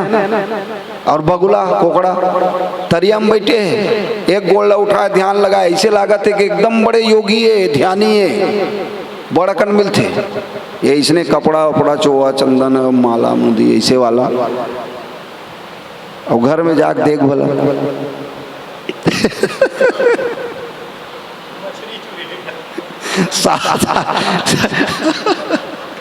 घर में मछली और पौवा ढकेला था। ए बक ध्यानी ये मना हमेशा देखे पर मिलते कि नहीं मिले? आप बताओ, आप अपन दैनिक जीवन में हम ही मन ला देख लेगा, हम ही मन तो हरन, आपे मन तो हरो। कहीं भी बोलना शुरू हो गया तो रुकने का नाम नहीं, कंझट कर दिए यार, कान नाक बुझा के छोड़ ना कर ले कौआ बरोबर। लेकिन अगर हम हंस को खोजें, हंस को संत कहा गया है, कहीं मिलेगा आपको संत? ईश्वर की कृपा होती है तब संत का दर्शन होता है प्यारे। ईश्वर की कृपा, बिनु हरि कृपा मिला ही नहीं संता। ध्यान रखेंगे इस बात को। ये विधि की जो टेढ़ी चाल है ना, ये सब जगह दिखाई देगी, लेकिन इसके पीछे भी एक रहस्य है। अगर कौवा ना हो, अगर उल्लू ना हो, अगर बक ना हो, तो संत का महत्व आपको समझ में नहीं आएगा, दिखाई नहीं देगा। अरे सुख का अनुभव भी तभी होगा जब आपने दुख को झेला है। वो आदमी सुख को नहीं समझ पाएगा जिसके जीवन में दुख का आगमन नहीं हुआ होगा। मैं समय का बहुत अतिक्रमण कर दिया है कि मैंने 45 मिनट से भी ज़्यादा बोल लिया, भैया क्षमा करेंगे। और आप सबने मुझको सुना है, इसके लिए आप सबके प्रति मंगल कामना, आपके सबके चरणों में सादर प्रणाम निवेदित करते हुए अपनी वाणी विराम देता हूँ। बोलिए सियावर रामचंद्र की जय। हरण पटेल भैया जी को, आपकी भी द्वितीय पारी है, सेकंड पारी है। बहुत बढ़िया प्रसंग के साथ चार का समन्वय पंचों में जब ये मिलता है तो साधु मत क्या है, लोक मत क्या है, नृप नय अर्थात राजनीति क्या है, और निगम अर्थात वेद मत क्या है, इन चारों को लेके हम सब उलझ जाते हैं। पादुका का लाया जाना, विनय सादर सुनिय करिय विचारी बहोरी, करब साधु मत लोक मत, नृप नय निगम निचोरी। और माइक्रोफोन सादर समर्पित परमादरणीय भैया श्री चिंताहरण पटेल जी को। वर्णानामर्थ संघानाम रसानां छन्दसामपि मंगलानां च कर्तारौ वन्दे वाणी विनायकौ, भवानी शंकरौ वन्दे श्रद्धा विश्वासरूपिणौ, याभ्यां विना न पश्यन्ति सिद्धः स्वान्तः ईस्थमीश्वरम्, वन्दे बोधमयं नित्यं गुरुं शङ्कररूपिणो, यमाश्रितो हि वक्रोऽपि चन्द्रः सर्वत्र वन्द्यते, सीताराम गुणग्राम पुण्यारण्यं बिहारिणो, वन्दे विशुद्ध विज्ञानौ कपीश्वरौ कवीश्वरौ।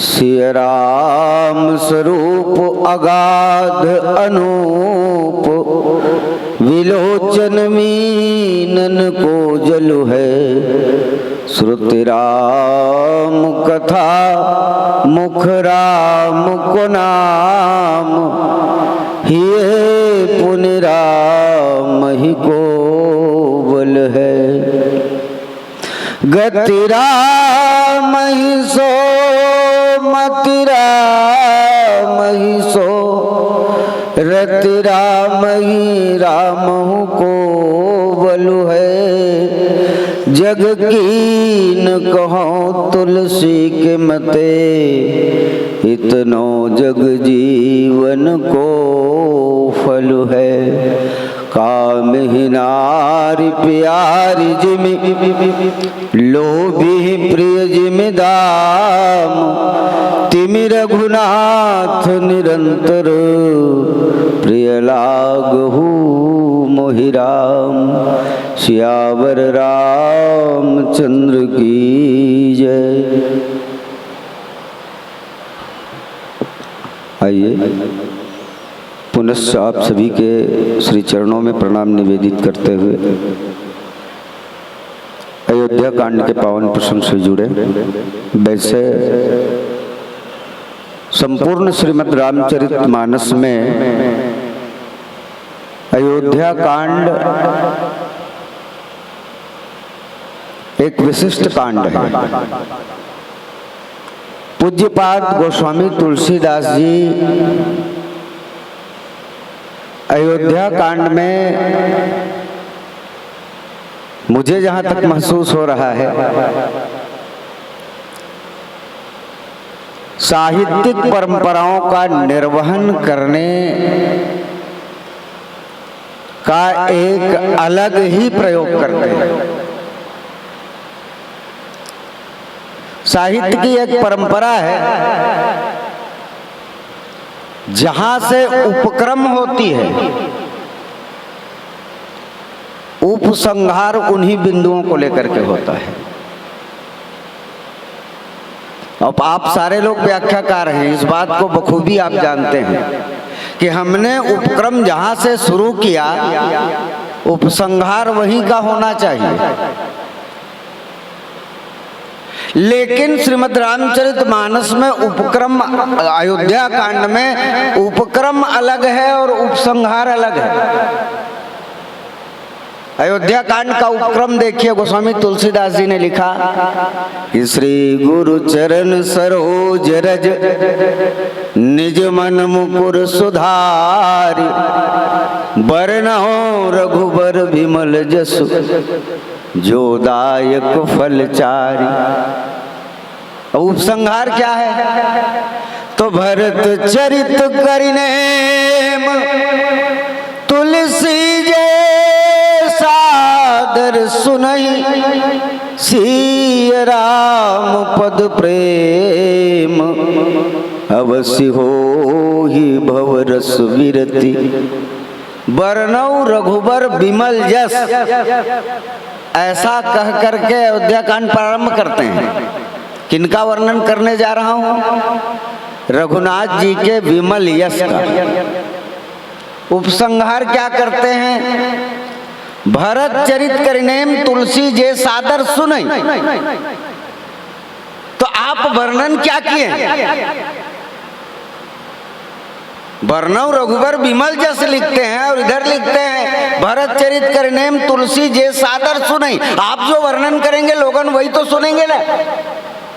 और इससे जाहिर होता है कि अयोध्या कांड मूलतः दो भागों में विभक्त है, पूर्वार्ध और उत्तरार्ध। और पूर्वार्ध के आधे कांड में, आधे सोपान में राम जी का चरित्र है और आधे सोपान में भरत जी का चरित्र है। तो गोस्वामी तुलसीदास जी जब शुरुआत करते हैं अयोध्या कांड की, तो बरनौ रघुबर विमल यश, और समापन करते हैं तो भरत चरित करिनेम से। भरत जी कौन है मूलतः? रामचरितमानस के भरत। वैसे भरत को हम जानते हैं, हमारे पुराणों के कथा अनुसार, हमारे धर्म ग्रंथों के कथा अनुसार 3 भरत हुए हैं। एक भरत की कथा महाभारत में आती है, दुष्यंत शकुंतला का पुत्र भरत, जिनके नाम से हमारे देश का नाम भारतवर्ष पड़ा है। दूसरा श्रीमद् भागवत जी में कथा आती है, उसे जड़ भरत कहा जाता है। तीसरा जो अम्बा कैकेयी और राजा दशरथ के माध्यम से इस जगत में आए हैं, जिन्हें पूज्यपाद गोस्वामी तुलसीदास जी ने लिखा कि विश्व भरण पोषण कर जोई, ताकर नाम भरत जस होई, वो भरत।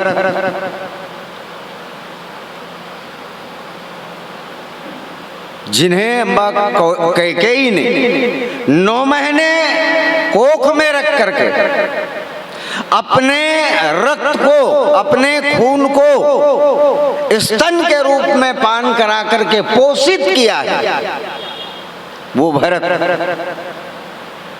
जिन्हें अम्बा कैकेयी ने स्नेह से दुलारा है, राजा दशरथ को जिनके पिता होने का सौभाग्य परिप्राप्त हुआ है, गुरु वशिष्ठ को जिनके गुरु होने का गौरव प्राप्त हुआ है, भगवान राम को भी जिनके ज्येष्ठ भ्राता होने का गौरव प्राप्त हुआ है।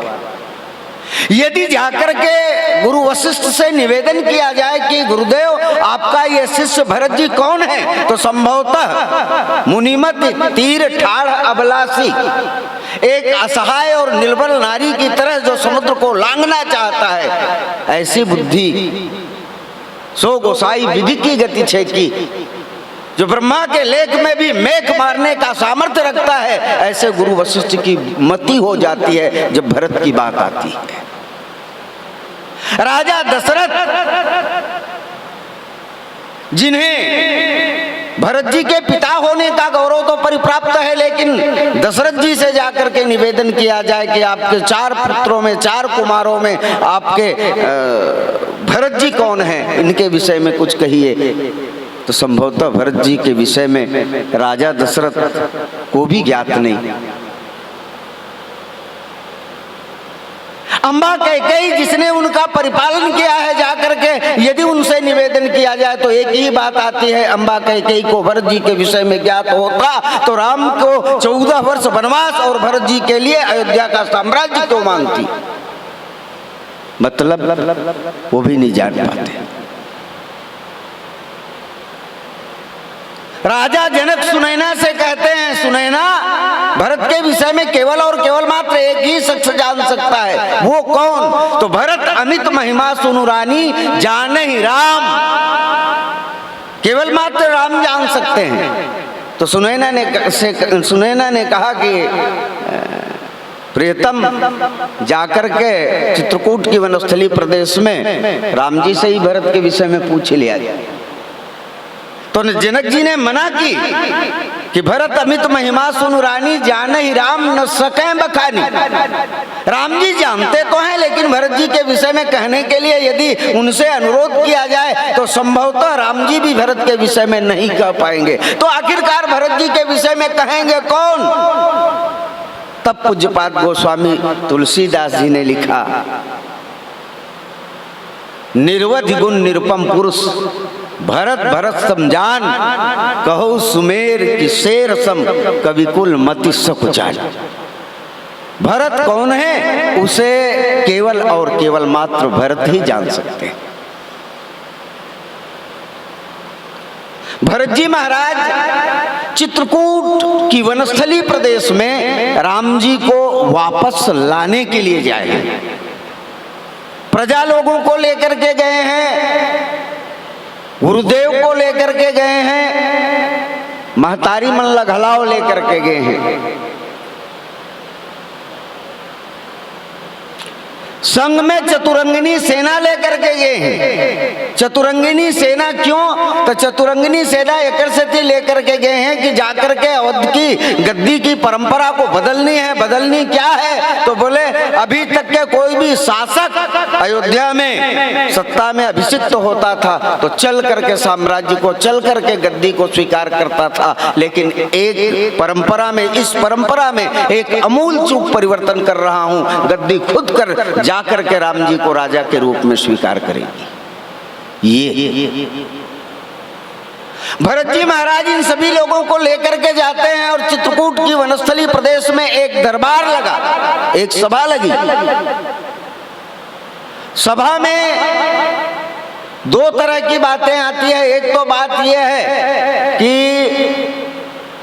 सर्वप्रथम बात यह है कि अवध की गद्दी को अब शासक देना है, क्योंकि जासुराज प्रिय प्रजा दुखारी सोड्रिप अवश्य नरक अधिकारी। राजतंत्री शासन व्यवस्था में यह जिम्मेदारी पूर्णतया गुरुदेव के ऊपर आकर के केंद्रित हो जाती है, बैठ जाती है।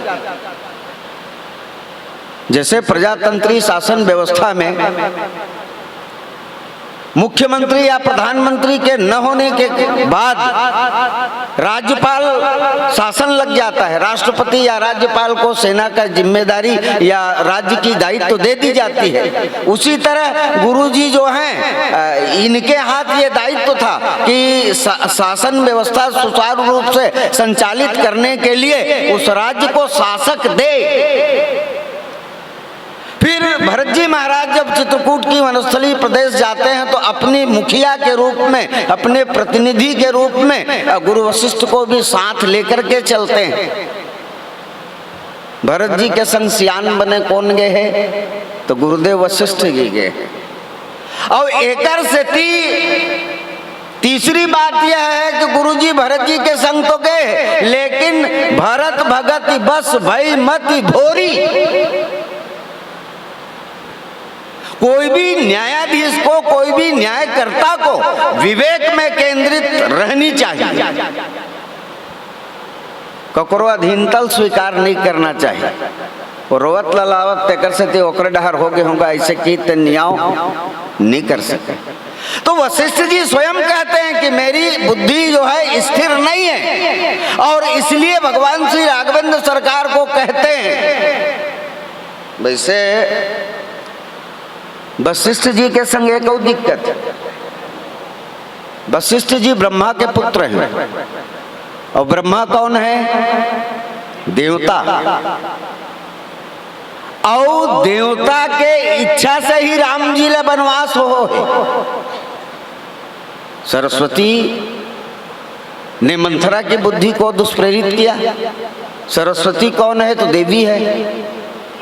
और जिनके कारण मंथरा ने कैकेयी को दिग्भ्रमित किया, और तब अम्बा कैकेयी ने दो वरदान मांगा, सुनो प्राण प्रिय भावत जी का दे हुए, एक बार भरतई टीका, दूसर बार मांगो कर जोरी, पूर्वोनाथ मनोरथ मोरी, तापस वेश विशेष उदासी, और 14 वर्ष राम वनवासी।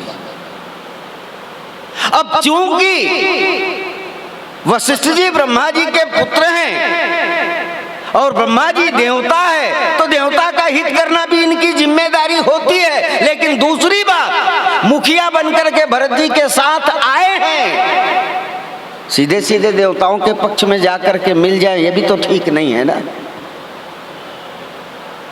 कल उनके ऊपर उंगली उठेगी कि चित्रकूट की वनस्थली प्रदेश तक के हमको लेकर के गए और जाकर के इधर घुस गए, पार्टी बदल दिए है ना भाई, मोर्चा बदल दिए, तो बदनाम से भी बचना है।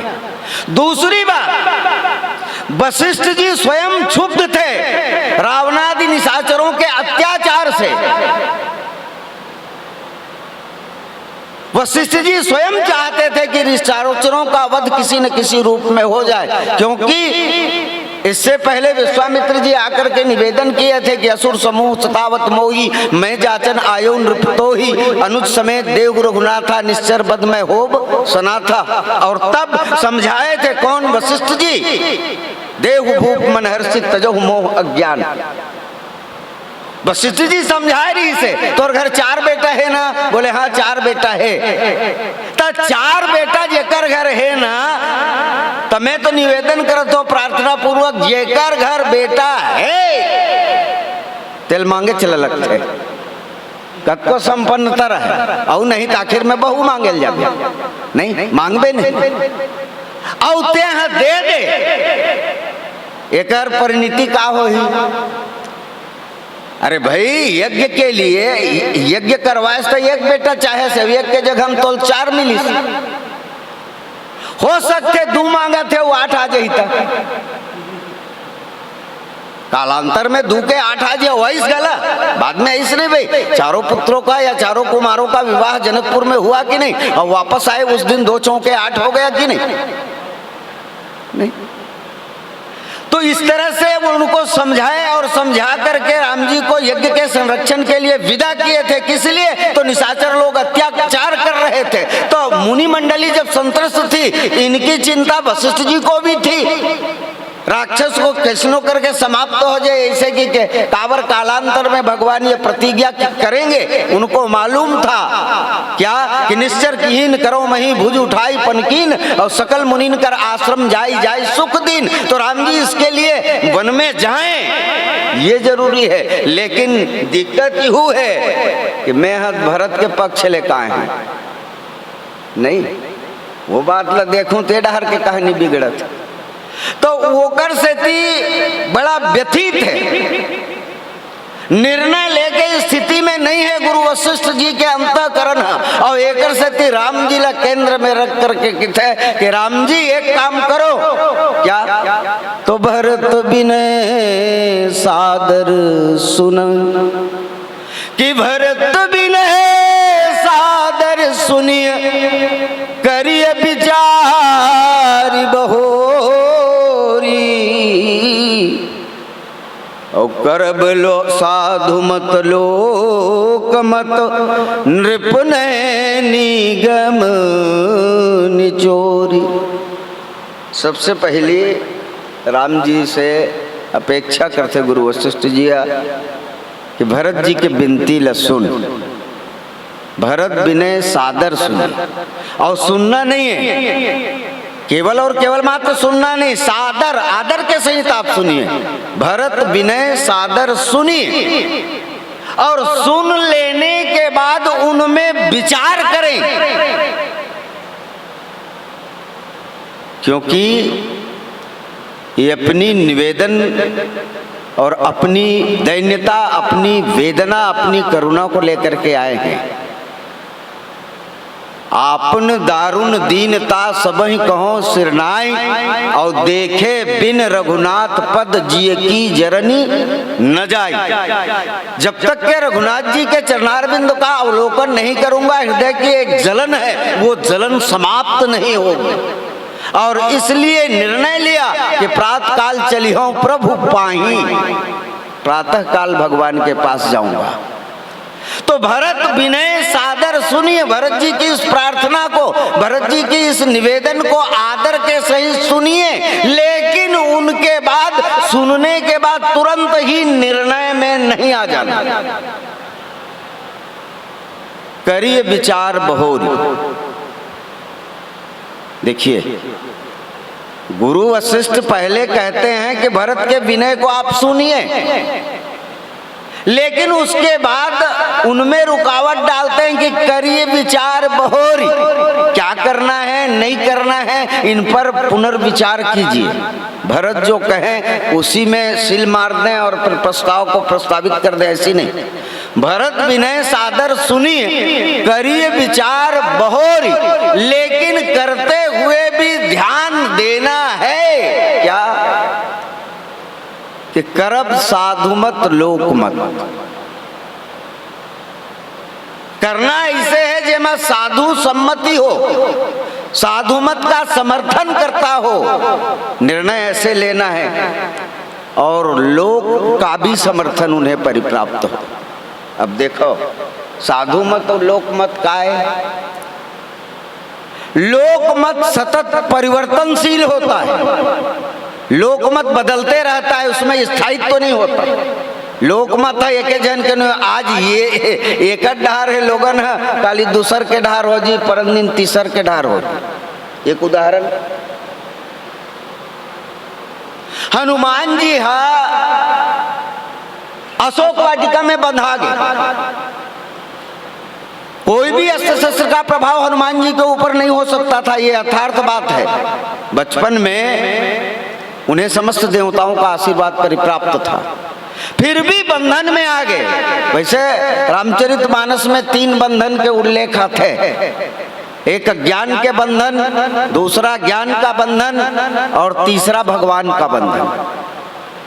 अज्ञान का बंधन कौन है? तो ईश्वर अंश जीव अविनाशी चेतन अमल सहज सुख राशि सो माया बस परे गोसाई बंधे कीर मरकट की नाई। ये अज्ञान का भ्रामक बंधन है, यद्यपि मृषा छूटत कठिन नहीं। ये अज्ञान का और भ्रामक बंधन है, इसलिए छूटने में कठिनता है। दूसरा हनुमान जी कौन है? तो अतुलित बलधामम हेम शैलाभ देहम धनुजवन कृषाणुम ज्ञानी नामाग्रगण्यम।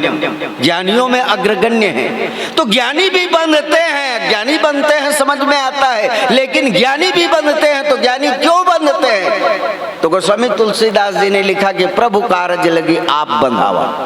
भगवत कार्य के लिए हनुमान जी स्वयं बनते हैं।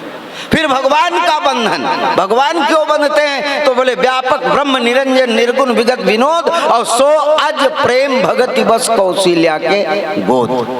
वो भक्त के प्रेम में बंध जाते हैं। तो हनुमंत लाल जी जब बंध गए अशोक वाटिका में, तो राक्षस लोग तमाशा बना लिए उनका, मारे इलाज करे बहु हासी, बड़ पदवत रहे ना, अब जेल मारे ही लात, लात से हनुमान जी को मारते हैं, उनकी हंसी उड़ाते हैं। लेकिन लंका जब जलने लगी तो लोगों का मत बदल गया। लोगन के मुंह ले कहा निकले कि हम जो कहा यह कपि नहीं होई, और बानर रूप धरे सुर कोई। मैं पहली के होगा ये बेंद्रा नो है। कोनो देवता ना बेंद्रा बन के आए, पहली के हैं। अच्छा ते पहली की रीते तो लात मारते। तो लोक मत कितनी शीघ्रता से परिवर्तित होती है, कतका जल्दी परिवर्तित होते, कतका जल्दी बदलते, एक ठिकाना नहीं है।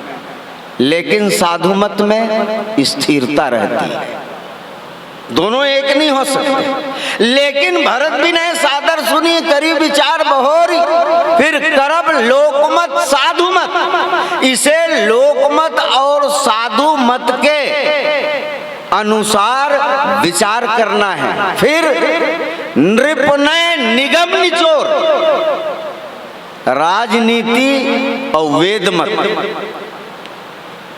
इन दोनों के हिसाब से इनको कसना है।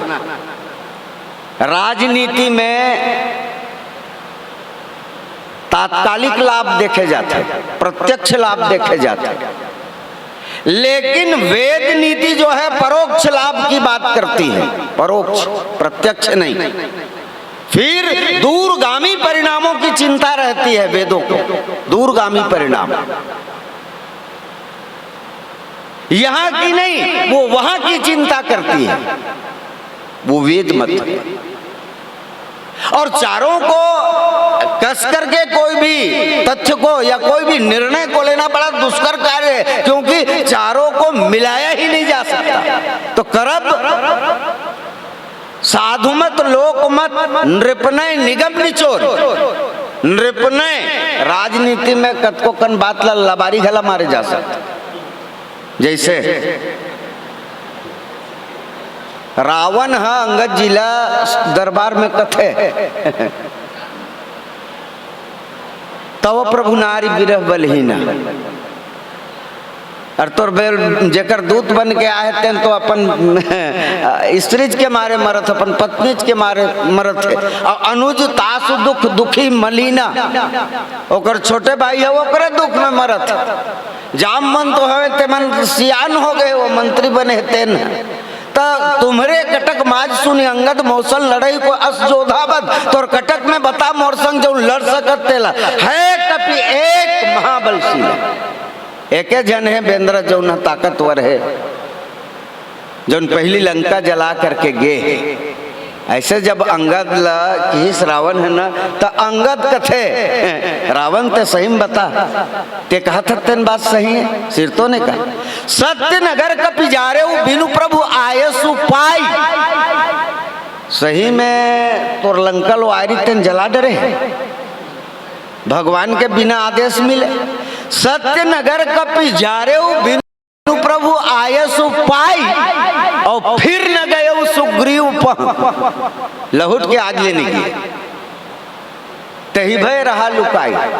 तका अंगद जी मालूम नहीं रही इसका कि हनुमान जी सुग्रीव करा चल देते न, मालूम रही से तब मालूम रही तक लबारी काबर मारिस। तो राजनीति में ऐसा ही होता है, राजनीति में कुछ झूठ भी सत्य के रूप में परोसा जाता है। वैसे यही अंगद रावण के दरबार में रावण ल कथे कि रावण सेन सहित तो मान मथी,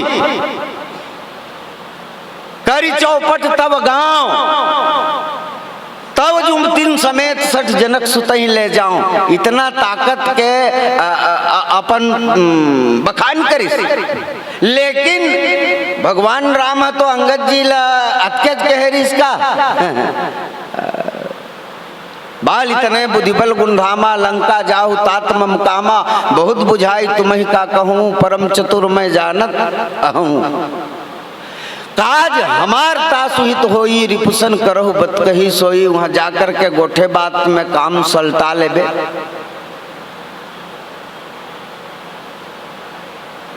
लेकिन अंगद जी महाराज ये सब किए, उनके पीछे ये था कि राजनीति यहाँ हो रही है, और राजनीति में कुछ बातें जो है जो नहीं करनी चाहिए वो भी की जा सकती है, या फिर कुछ असत्य को भी सत्य के रूप में परोसा जा सकता है। तो बहरहाल भरत विनय सादर सुनी, गुरु वशिष्ठ जी भगवान राम ला कथे कि भरत जी के प्रार्थना ला, भरत जी के विनती ला आदर के संग सुनना है। वैसे कुछ लोग कहते हैं कि भरत जी जो है राम जी ला लहुटाए बरगेरी से, लेकिन मानस तरंग में भरत जी के मनोदशा ला पंडित भैरव प्रसाद द्विवेदी जी स्पष्ट करके लिखे हैं। इस दरबार में भरत जी को बोलने के लिए जब खड़ा किया जाता है तो भरत जी राम जी को चले वापस अयोध्या ऐसा नहीं कहे कि कैसे कहूँ तात, कि कैसे कहूँ तात आप वापस अयोध्या चले, कि शासन सुनाऊं कैसे भैरव भिखारी में, कि कैसे कहूँ तात, कैसे कहूँ तात आप वापस अयोध्या चले, और शासन सुनाऊं कैसे भैरव भिखारी में, कि शासन बनाऊं तो, कि शासन बनाऊं तो चलाऊं आपने पेहाय, अवध नरेश का हूँ उत्तराधिकारी। मैं अपने को राम जी का अनुचर मानता हूँ, दास मानता हूँ, और दास मानने के उपरांत आदेश करूं यह शोभनीय है।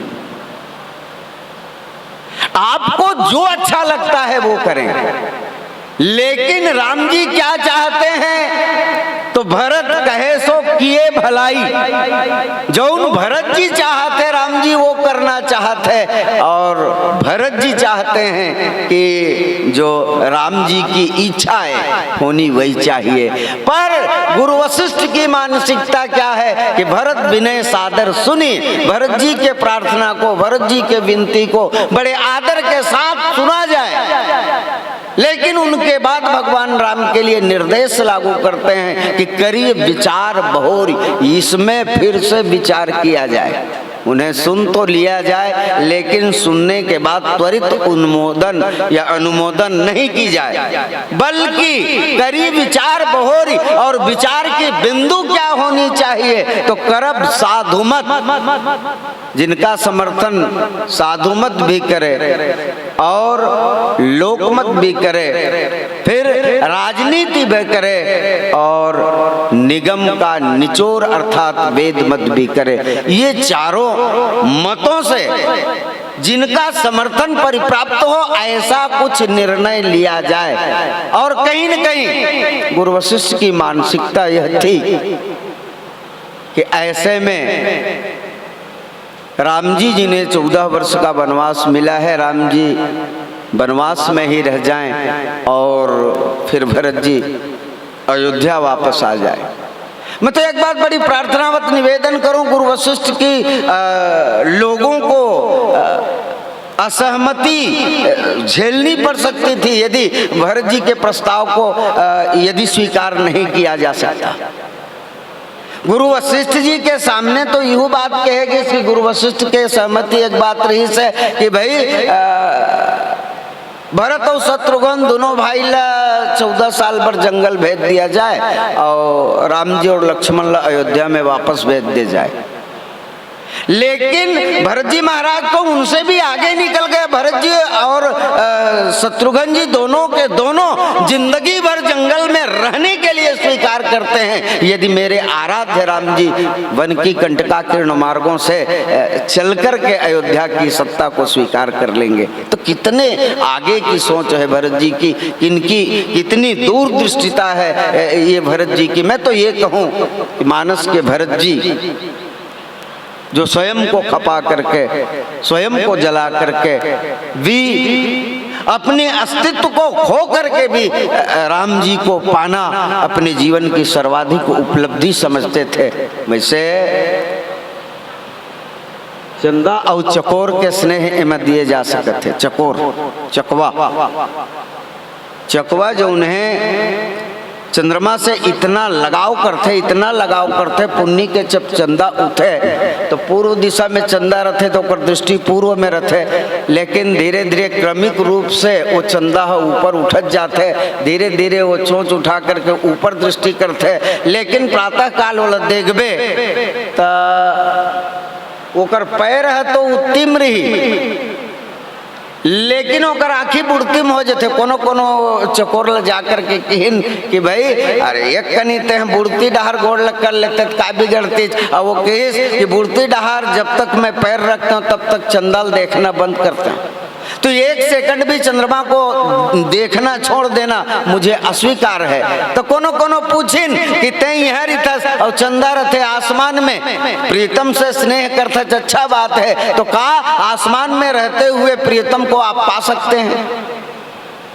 और तब चकोर के मन में विचार आते, वाकई बात है कि मैं यहाँ रहता हूँ धरती में और मैं जेकर से स्नेह करता हूँ वो आसमान में रहते, एला पाहूँ कैसे। और फिर तब शंकर जी के एक मूर्ति दिखी सोला, और शंकर जी के जब फोटो देखते ना तो देखते कि मोर आराध्य मोल मिल गए किस, बोले कैसे, तो शंकर जी के पूरे अंग में भस्मी लगी है लेकिन भाल पर चंद्रमा है। और तब उस चकोर ने सोचा पिए से मिलूं भभूत बन, शशि केसर के गात पिए से मिलूं भभूत बन, मोला मोर प्राणेश्वर से मिलना है तो भभूति बने लगी।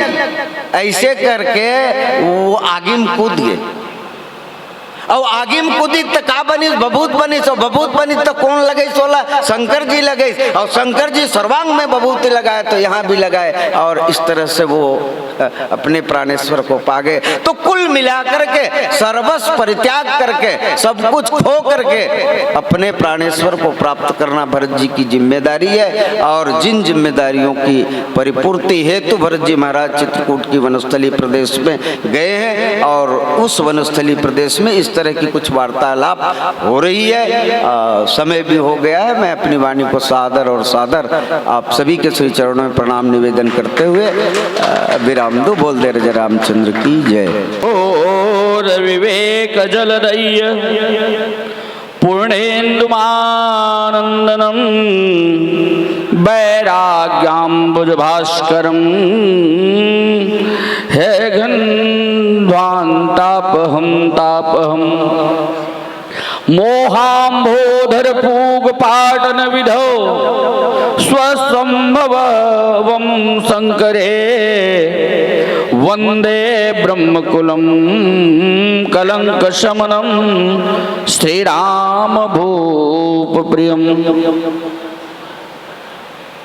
ब्रह्मानंदम परम सुखदम केवलम ज्ञानमूर्तिम द्वंद्वातीतम गगन सदृश्यम तत्त्वमस्यादिलक्ष्यम् एकम नित्यम विमलयचलम सर्वधी साक्षिभूतम भावातीतं त्रिगुणरहितं सद्गुरुं तन्नमामि। एक बार पुनः मानस के सभी जिज्ञासुजन मातृशक्तियाँ इस पवित्र जोगी बाबा आश्रम के पावन भूमि में आपके उपस्थिति को प्रणाम, और उपस्थिति से उद्देश्य है मानस के गूढ़ गंभीर प्रसंगों की आपस में मंत्रणा चर्चा और उस विषय पर अपनी तैयारी। आइए आज सर्वाधिक जो बात हो रही है, जिस पर सबसे ज्यादा दुकानदारी चल रही है, वो विषय आपके बीच में रख रहा हूं। थोड़ी देर पहले मैंने आप सबसे पहली पारी में आगाह किया था भवसागर, दो ही दुकानदारी चल रही है अभी पूरे मार्केट में। आप चूंकि आज भी और कल भी मैच फिनिशर की भूमिका है, और फिनिशर तो ऐसा होता है कि जहां देखा तो समय पड़ता है तो गुड लेंथ पर भी सिक्स मारना पड़ता है। 13 साल क्रिकेट खेला हूं, तो उसका असर तो दिखेगा ही। अब फिनिशर के रूप में उतार दिए हैं बुलेन भैया, तो आपको मैच कैसे फिनिश करना है ये आज आपके बीच में रख रहा हूँ। और जब एक फिनिशर खेलता है तो याद रखिए एकदम स्पष्ट बात है, वो किसी को देखता नहीं है। अंपायर कौन है, कौन कमेंट्री कर रहा है, कितना मजबूत टीम सामने खड़ा है, मतलब नहीं है। आपने को मैच फिनिश करना है, ओनली विनिंग इज ओन मोटो। हाँ, तो निवेदन कर दूं आपके श्री चरणों में, बिल्कुल ठकुर सुहाती आपसे नहीं कहूंगा, अपेक्षा भी मत करिए, क्योंकि बात कलयुग की हो रही है। और निवेदन आपके श्री चरणों में, कठिन काल मल कोश, एकदम सीधा उतरत, कठिन काल मल कोश, धर्म न ज्ञान न जोग जप,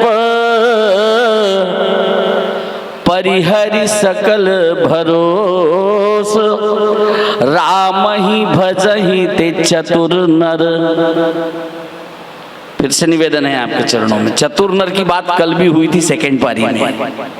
हाँ, कौन मूढ़ और कौन चतुर, ये डिलीट नहीं हुई है जल्दी, है नहीं। कठिन काल मल कोस, अरे भैया ये कलिकाल कितना प्रबल है।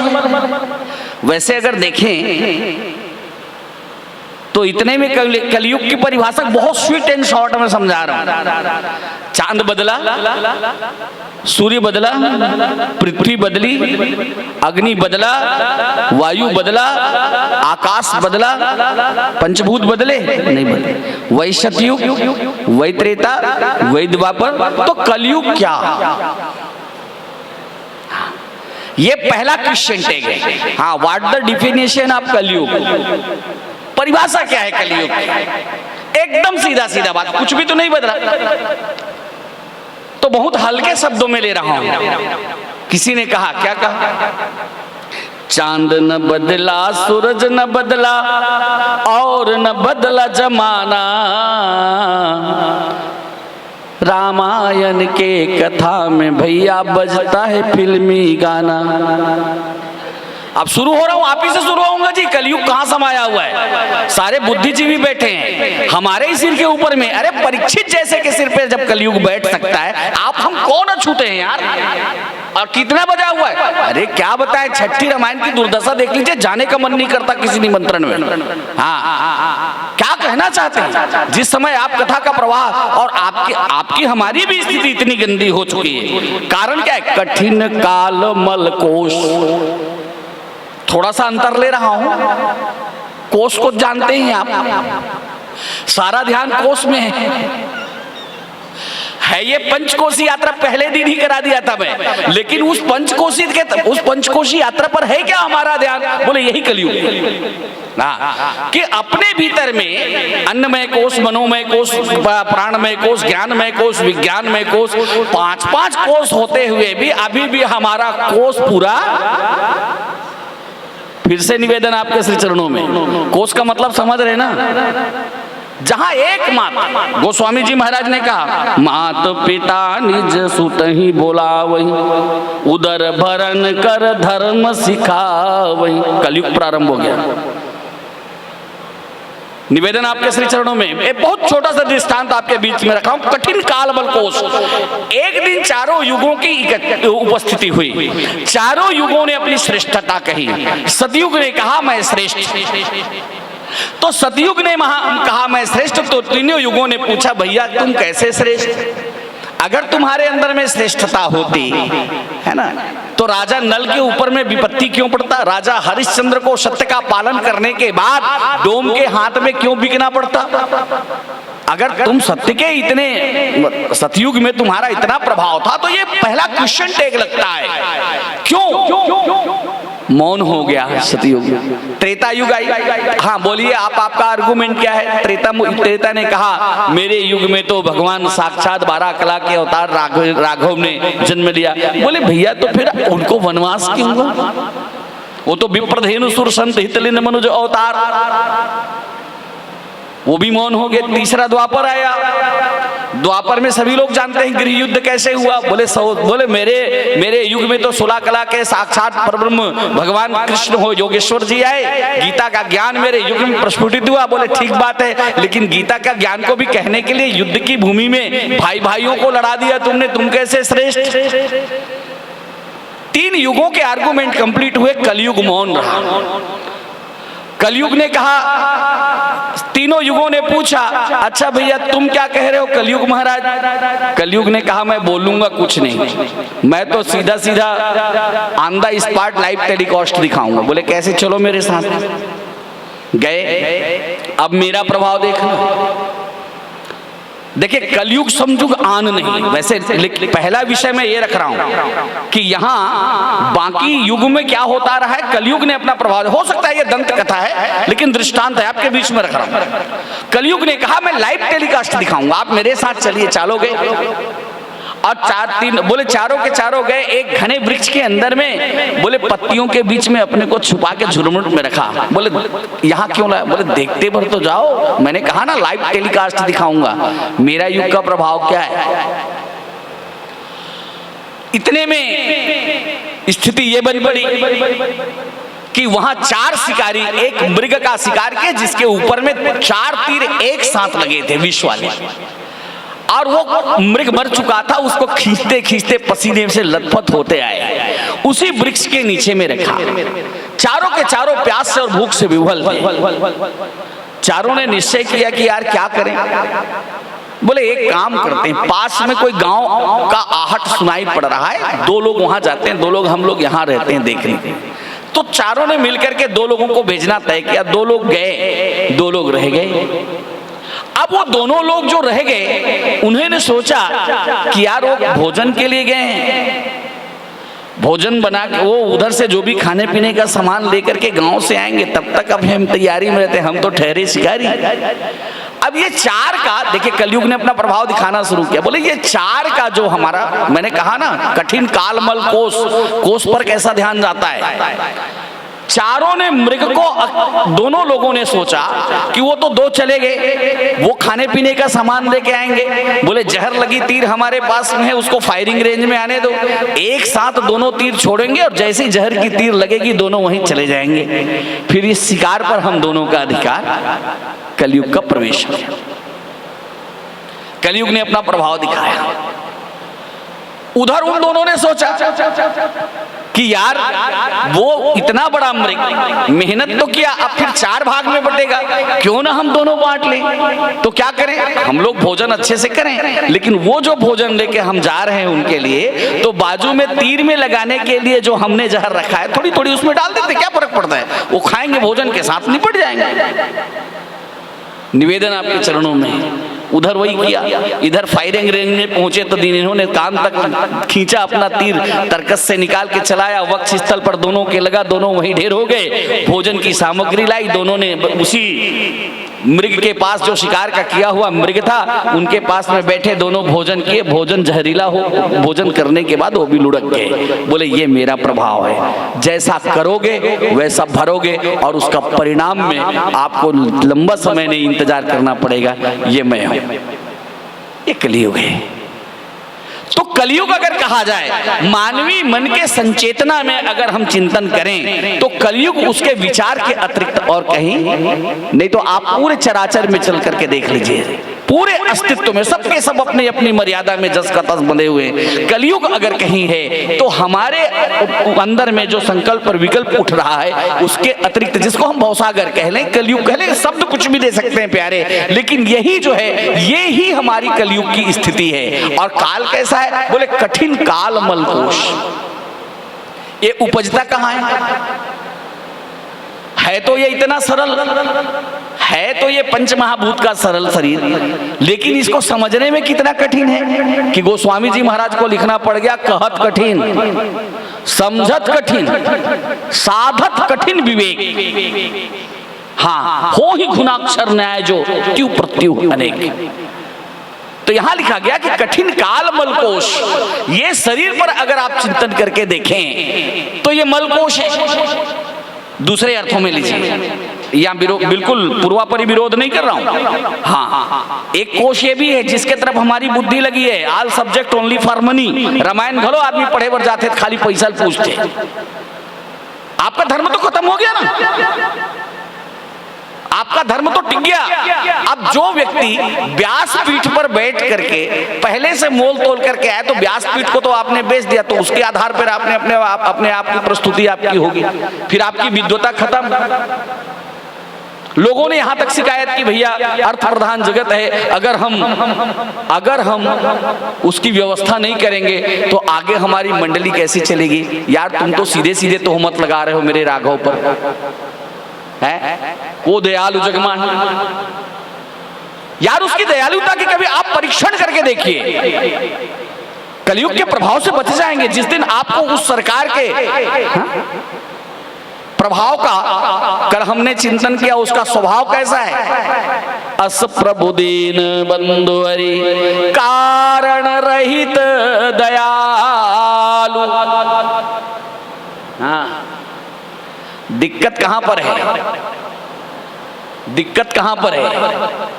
मैं आपके श्री चरणों में निवेदन करूं, विद्वान होकर के भगवान का भजन करोगे तो प्रतिष्ठा मिलेगी, राजनेता होकर भगवान का प्रतिष्ठा करोगे पद मिलेगा, पुजारी होके भगवान का भजन करोगे दक्षिणा मिलेगी, किसान होके भगवान का भजन करोगे उपज मिलेगी, विद्यार्थी होके भगवान का भजन करोगे डिग्री मिलेगी, भगवान नहीं मिलेगी। तो भगवान को पाने के लिए क्या करना पड़ेगा, भगवान के होके भगवान का भजन करोगे तो भगवान मिलेंगे। अगर सबसे पहले कठिन काल मलकोश कहा गया, तो इसी मलकोश के भीतर में है ना, शरीर माध्याम करू सर्व धर्म साधनम, ये ऐसा शरीर परमात्मा, तब बड़े भाग मानुस्तन पावा, ये जो सार्थकता है। लेकिन दिक्कत कहां पर है, ये कठिन काल मलकोश।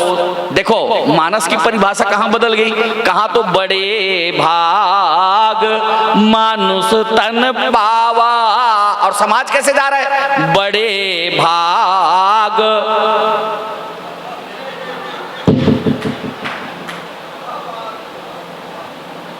पूरा अर्थ ही बदल जा रहा है यार, आपने पूरा समाज ने बदल दिया इसे।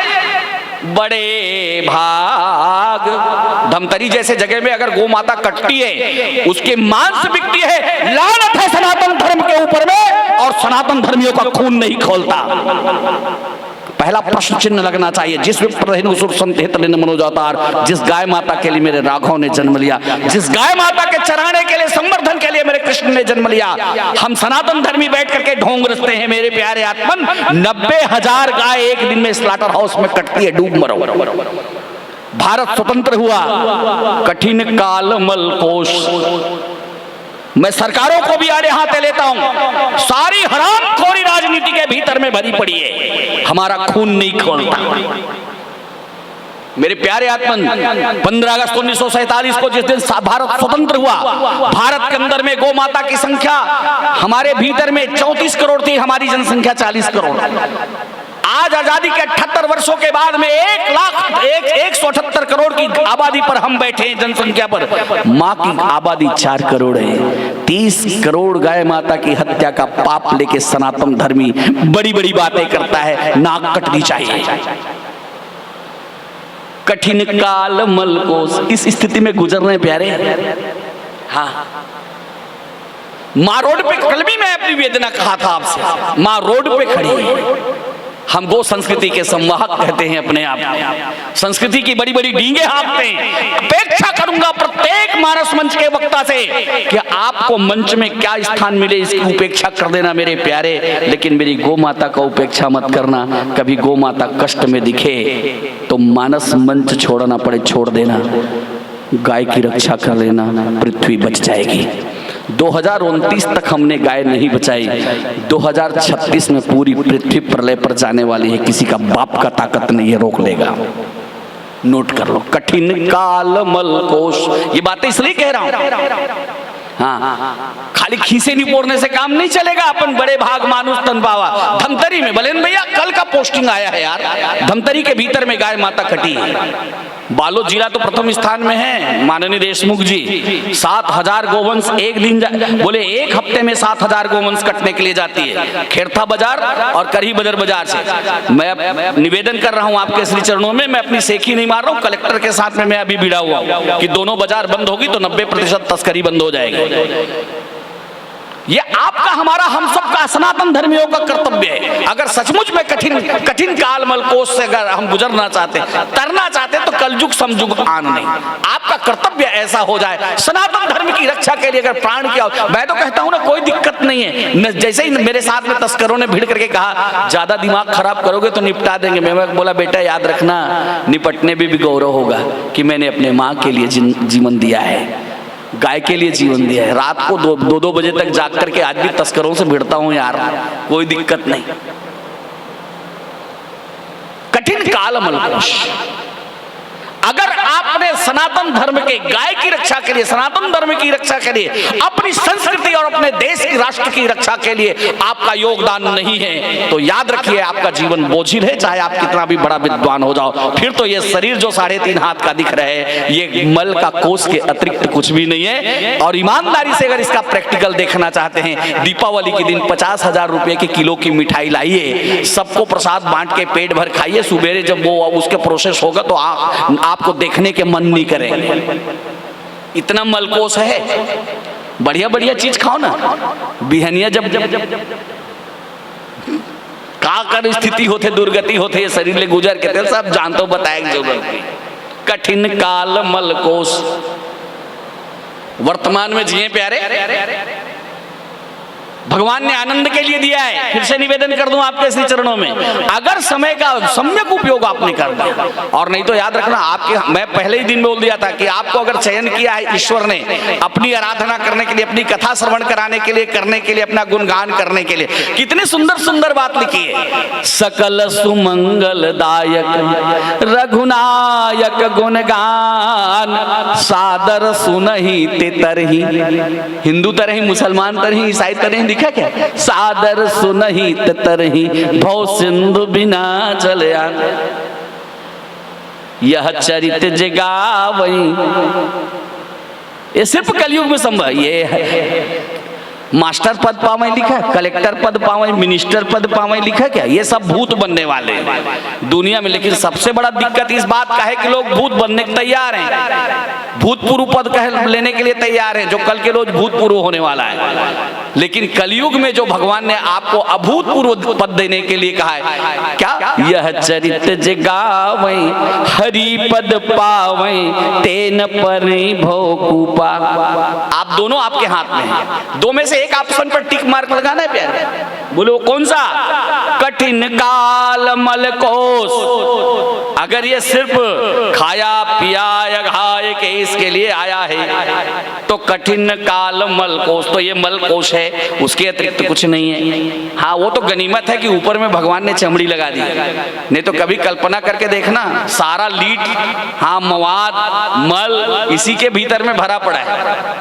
हाँ आपने एक बार कहीं चमड़ी उधार दिया जाए तो अपने ही शरीर को अपना देखने की हिम्मत नहीं होगी। अब मैं तो चूंकि डॉक्टरी वाला हूँ, सब पता है मुझे कौन सा स्ट्रक्चर बॉडी का अपन नहीं पढ़े है ना। तो निवेदन है कठिन काल मलकोश धर्म न ज्ञान न जोग जप,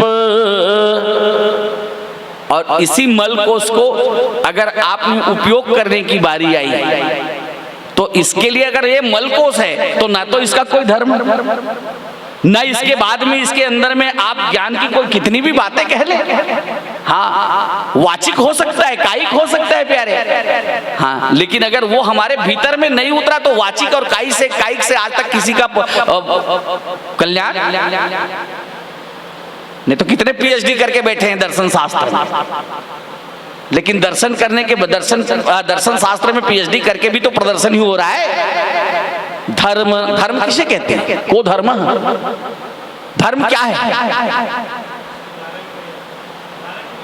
अच्छा जो जिसको मतलब अच्छा धारण किया जाए कि जिसने धारण किया है, अच्छा, जिसको आप धारण करेंगे उस वो आपका धर्म है, बढ़िया बात है, ताली तो होनी चाहिए आपके लिए, कुछ कोशिश कर रहे हैं आप। लेकिन थोड़ा सा मिस्टेक है, जो जिसको धारण करे वही उसका धर्म है।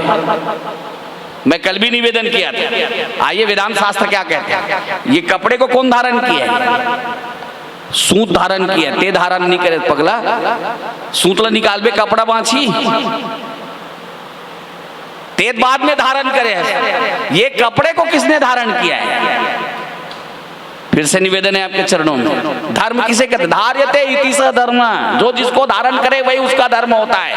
कपड़े को सूत ने धारण किया है इसलिए सूत इसका धर्म है, आभूषण को चांदी ने धारण किया है इसलिए चांदी उसका धर्म है ना।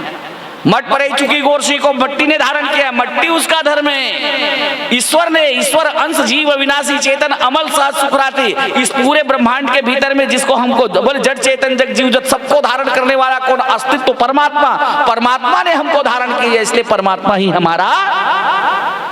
अब बाकी एटी स्टेरिंग ला घुमा था एक्सीडेंट होते झापाऊ मार। हमारे ऋषियों ने तो सीधा बता दिया, ये तो नेशनल हाईवे, पगडंडी में चलने की जरूरत नहीं है। वेदांत का मतलब क्या है? सरपट दौड़ो 4 लेन, भारतमाला 8 लेन है, बोले जितना एक्सप्रेस वे है कितना स्पीड से जा सकते हो आपके ऊपर में डिपेंड है। ये धर्म है, धार्यते इति सह धर्म, जो जिसको धारण करे वही उसका धर्म। लेकिन अगर कली काल के फेरे में आए तो व्यक्ति, क्योंकि उसकी सीढ़ी है धर्म ते वीरति ज्ञान, एकदम सीधी सीधी बात लिखा है।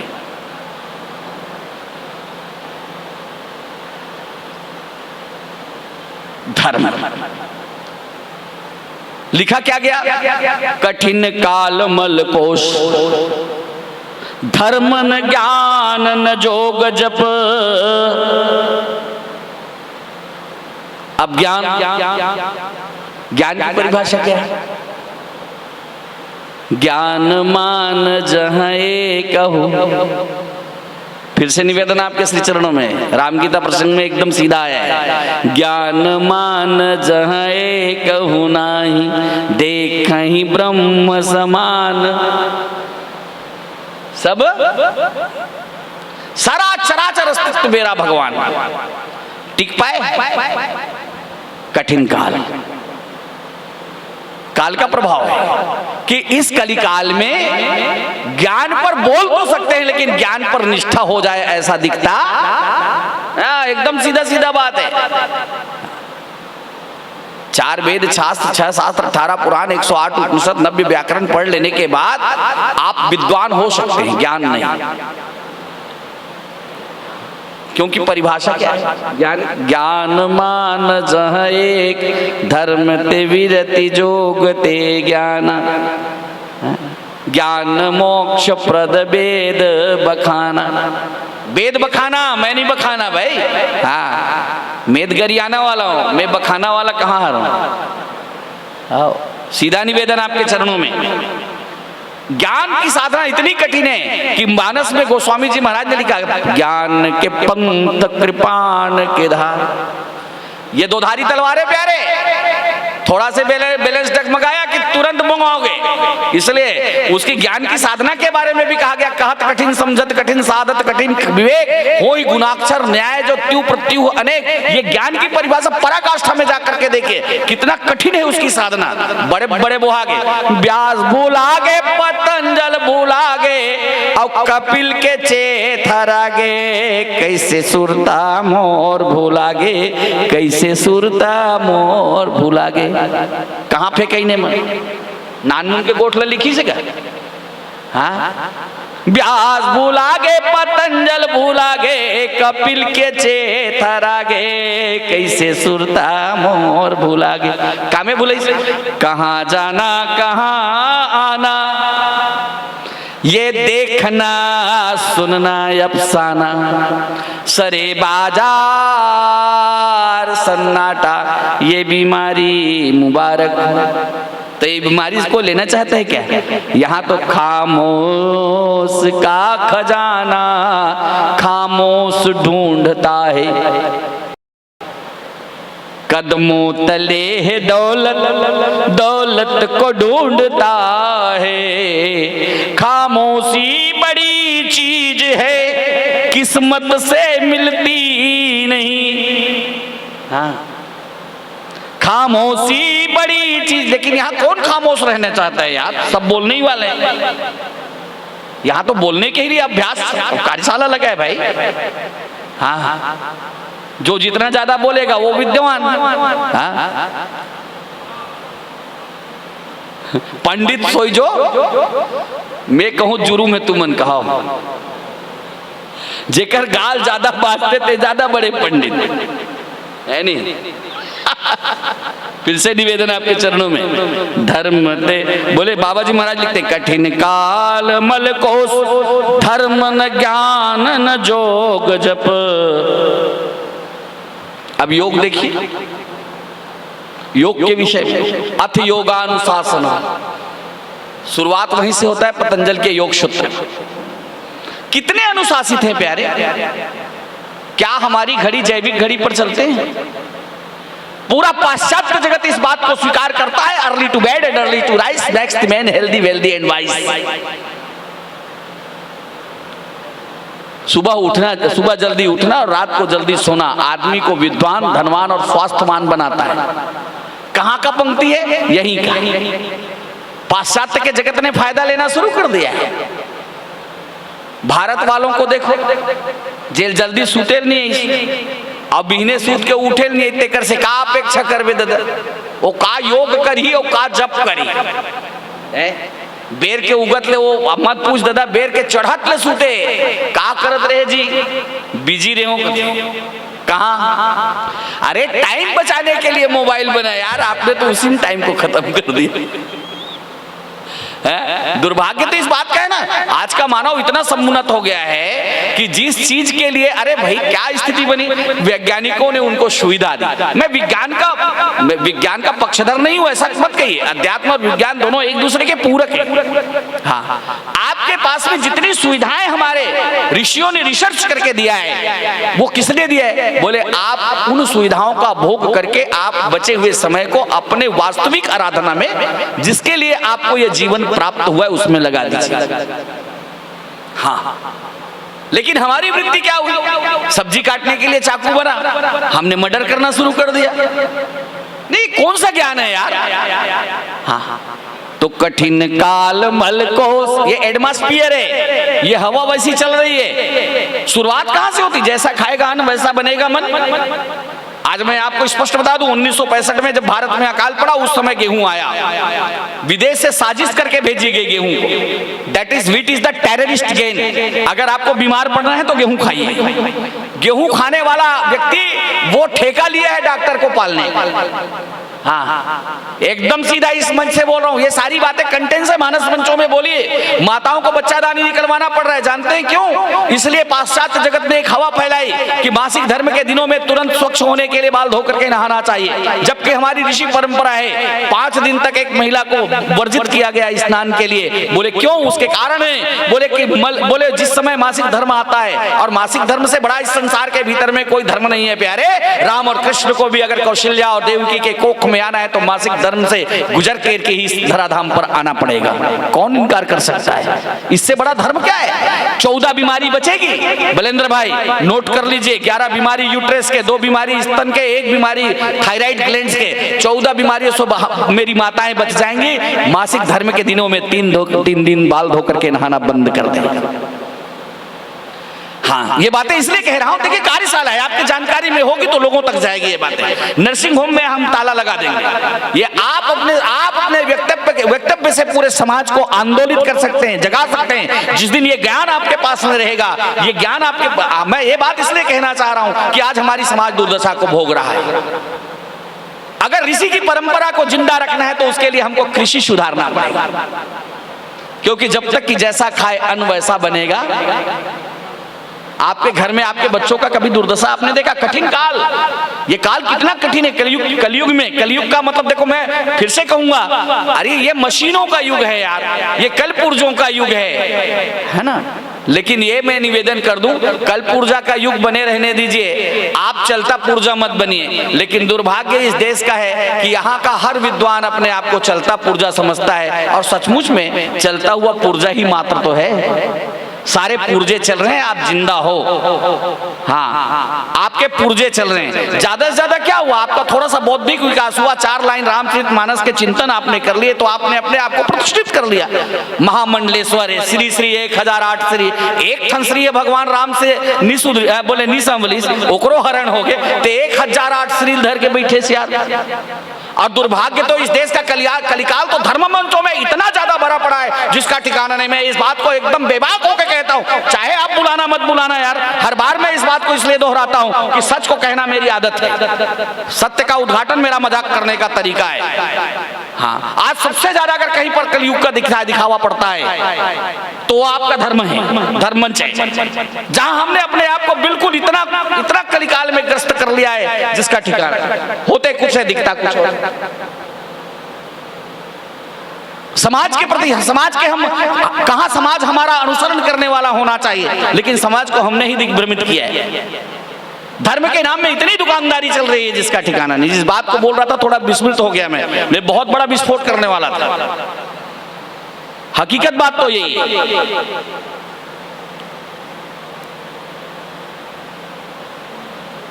कलयुग के नाम पर दिग्भ्रमित होकर के, आज कलिकाल है, कितना कठिन काल है। इसलिए रामचरितमानस में गोस्वामी जी महाराज ने कहा परिहरि सकल भरोस। हाँ, परिहरि सकल भरोस, राम ही भजहि चतुर नर। हाँ, हम इतने चलते पुर्जे हो गए हैं कि हमारे खाली पुर्जे चलते रहेंगे तो काम नहीं चलेगा प्यारे। हाँ, चतुर तब कहलाएंगे जब परिहरि सकल, सारा संसार के भरोसा त्याग दीजिए, एक भरोसा, एक पद, एक आस विश्वास, इतनी निष्ठा टिक जाए। और जिस दिन निष्ठा टिक जाएगी आपको कहीं जाने आने की जरूरत नहीं पड़ेगी। हाँ, आप जहां खड़े हैं वहीं से उन्नति, यही सनातन धर्म है। सनातन धर्म की यही व्यवस्था है। फिर से निवेदन आपके साथ, परिहरि सकल भरोस, राम ही भजहि ते चतुर नर। इसलिए एक भजन, तो भजन का क्या लक्षण है? भजन का मतलब ये नहीं है कि अपन फिल्मी गाना का पैरोडी बना बना के गाएं। जी जी बिल्कुल बिल्कुल, तैयारी करिए यार। वो जहां में बरसेल धर हो तहां हर जगह कोई रोना है, आरती होते यही यूनिवर्सल ट्रूथ है। काबर झेल पाना बहुत मुश्किल जाते ना, एक टन बड़े विस्फोट से आन दिन भर राख दो, मौका मिली काली पोरू फटाका नहीं तो चुपचाप राख दो, ड्यू रही। आइए आप सबने फिर से निवेदन है, आप सबके श्री चरणों में पुनः प्रणाम करते हुए, आपने अमूल्य क्षण, मैं आप सबके बीच में इन बातों को इसलिए रख रहा था कि आपके कंधे पर सनातन धर्म का उत्तरदायित्व है। ये बातें इसलिए आपके बातों में धार होनी चाहिए, आप मजबूर कर दें कि लोग आपको सुने। हाँ, क्योंकि वो 40 मिनट आपका है, उस 40 मिनट में किसी को छोड़िए मत, किसी को छोड़ने की जरूरत नहीं, चाहे मैं क्यों ना हूं। हाँ, मेरे भी अगर कहीं पर आपको कहीं दिख रही है विडंबना मेरे साथ में, मेरे को भी छोड़ने की जरूरत नहीं है, खड़ा करिए कटघरे में। हाँ, उसका कारण है, ये दायित्व तो आपके ऊपर में है। फिर से भी निवेश नहीं तो याद रखिए, अगर समाज में परिवर्तन के हमने प्रयास नहीं किए तो हमारा ज्ञान और गधे के ज्ञान में अंतर नहीं है। गधे के पीठ पर 4 वेद 6 शास्त्र 18 पुराण 108 उपनिषद लाद के छोड़ दीजिए, और फिर उसके बाद में भोजन पानी करते हुए रात दिन विचरण करते हुए जहां से छोड़े 2 4 10 साल 5 साल के बाद में वो गधा कहीं न कहीं पहुंच जाएगा, फिर वापस उसी स्थान पर। ठीक है, हमारे भी भेजे के भीतर में अगर 4 वेद 6 शास्त्र 18 पुराण 108 उपनिषद भरा पड़ा है, लेकिन अगर वो समाज के काम नहीं आ रहा है, क्योंकि गधे के पीठ में लदा हुआ ज्ञान भी समाज का काम नहीं कर रहा है, समाज में काम नहीं आ रहा है, इसी तरह से मेरे भेजे में भरा हुआ ज्ञान भी अगर समाज के काम नहीं आ रहा है, तो गधे के पीठ में लदे हुए ज्ञान और मेरे भेजे में भरे हुए ज्ञान से दुनिया को कोई फायदा नहीं हो रहा है, तो उस ज्ञान का कोई मतलब क्या नाम का ज्ञानी यार, और क्या नाम का वक्ता। हाँ, इसलिए कोशिश आपकी होनी चाहिए। हाँ, कौन कहता है आसमां में सुराख हो सकता नहीं यार, कितना बढ़िया बात दुष्यंत ने कहा है। हाँ, एक पत्थर तो तबीयत से उछाल दो ना, क्या दिक्कत। मैं फिर से कहूंगा, 40 मिनट के लिए ठेकेदारी मिला है क्या आपको? ज्यादा से ज्यादा क्या कर ली, डंडी मार दी, बहुत फुहर पातर बोल के गए, और का कर लियो, ज्यादा का बिगाड़ ली। हाँ, और देने वाला तो आपको इतना देगा जिसका ठिकाना नहीं। आप धर्म के मार्ग पे हैं, मैं उसका जीता जागता उदाहरण हूँ। नाथ आज मैं कहाँ न पावा, मेरे बलेन भाई देखे, प्रेम भाई देखे, रोहित भाई देखें, सारे लोगों ने देखा है जिस जमाने में एक छोटी सी झोपड़ी में निवास करता था, एक झोपड़ी से उठा हुआ व्यक्ति हूँ, जीवन में 3 बार जीरो झेला हूँ।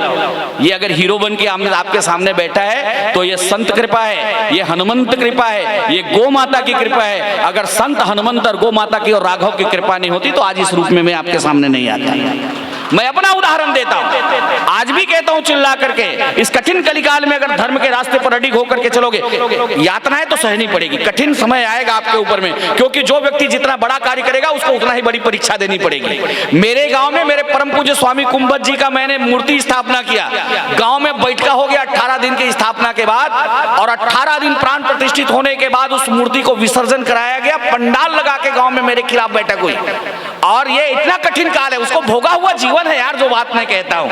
हाँ, आप भी अगर सच को बोलेंगे तो बर्दाश्त नहीं किए जाएंगे, क्योंकि इस संसार का नियम है। ईसा को सूली मिली, मंसूर को फांसी की सजा दी गई, सुकरात को जहर दिया गया, नरसिंह मेहता के सांप से डसाया गया, मीराबाई को जहर दी गई। कौन बचा है यार?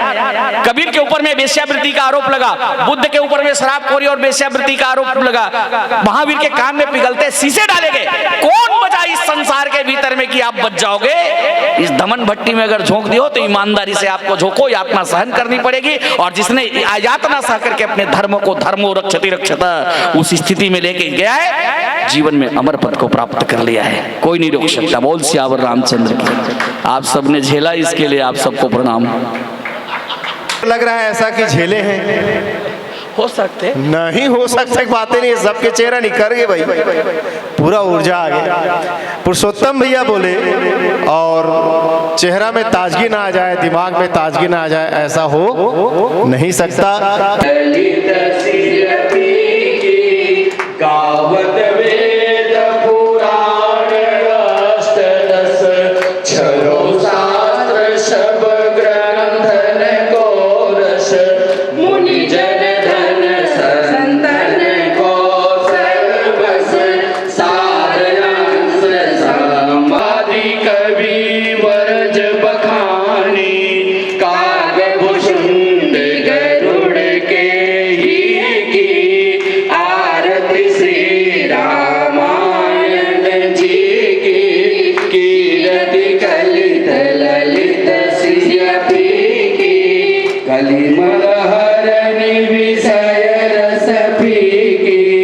सुभग सिंगार मोती जुबती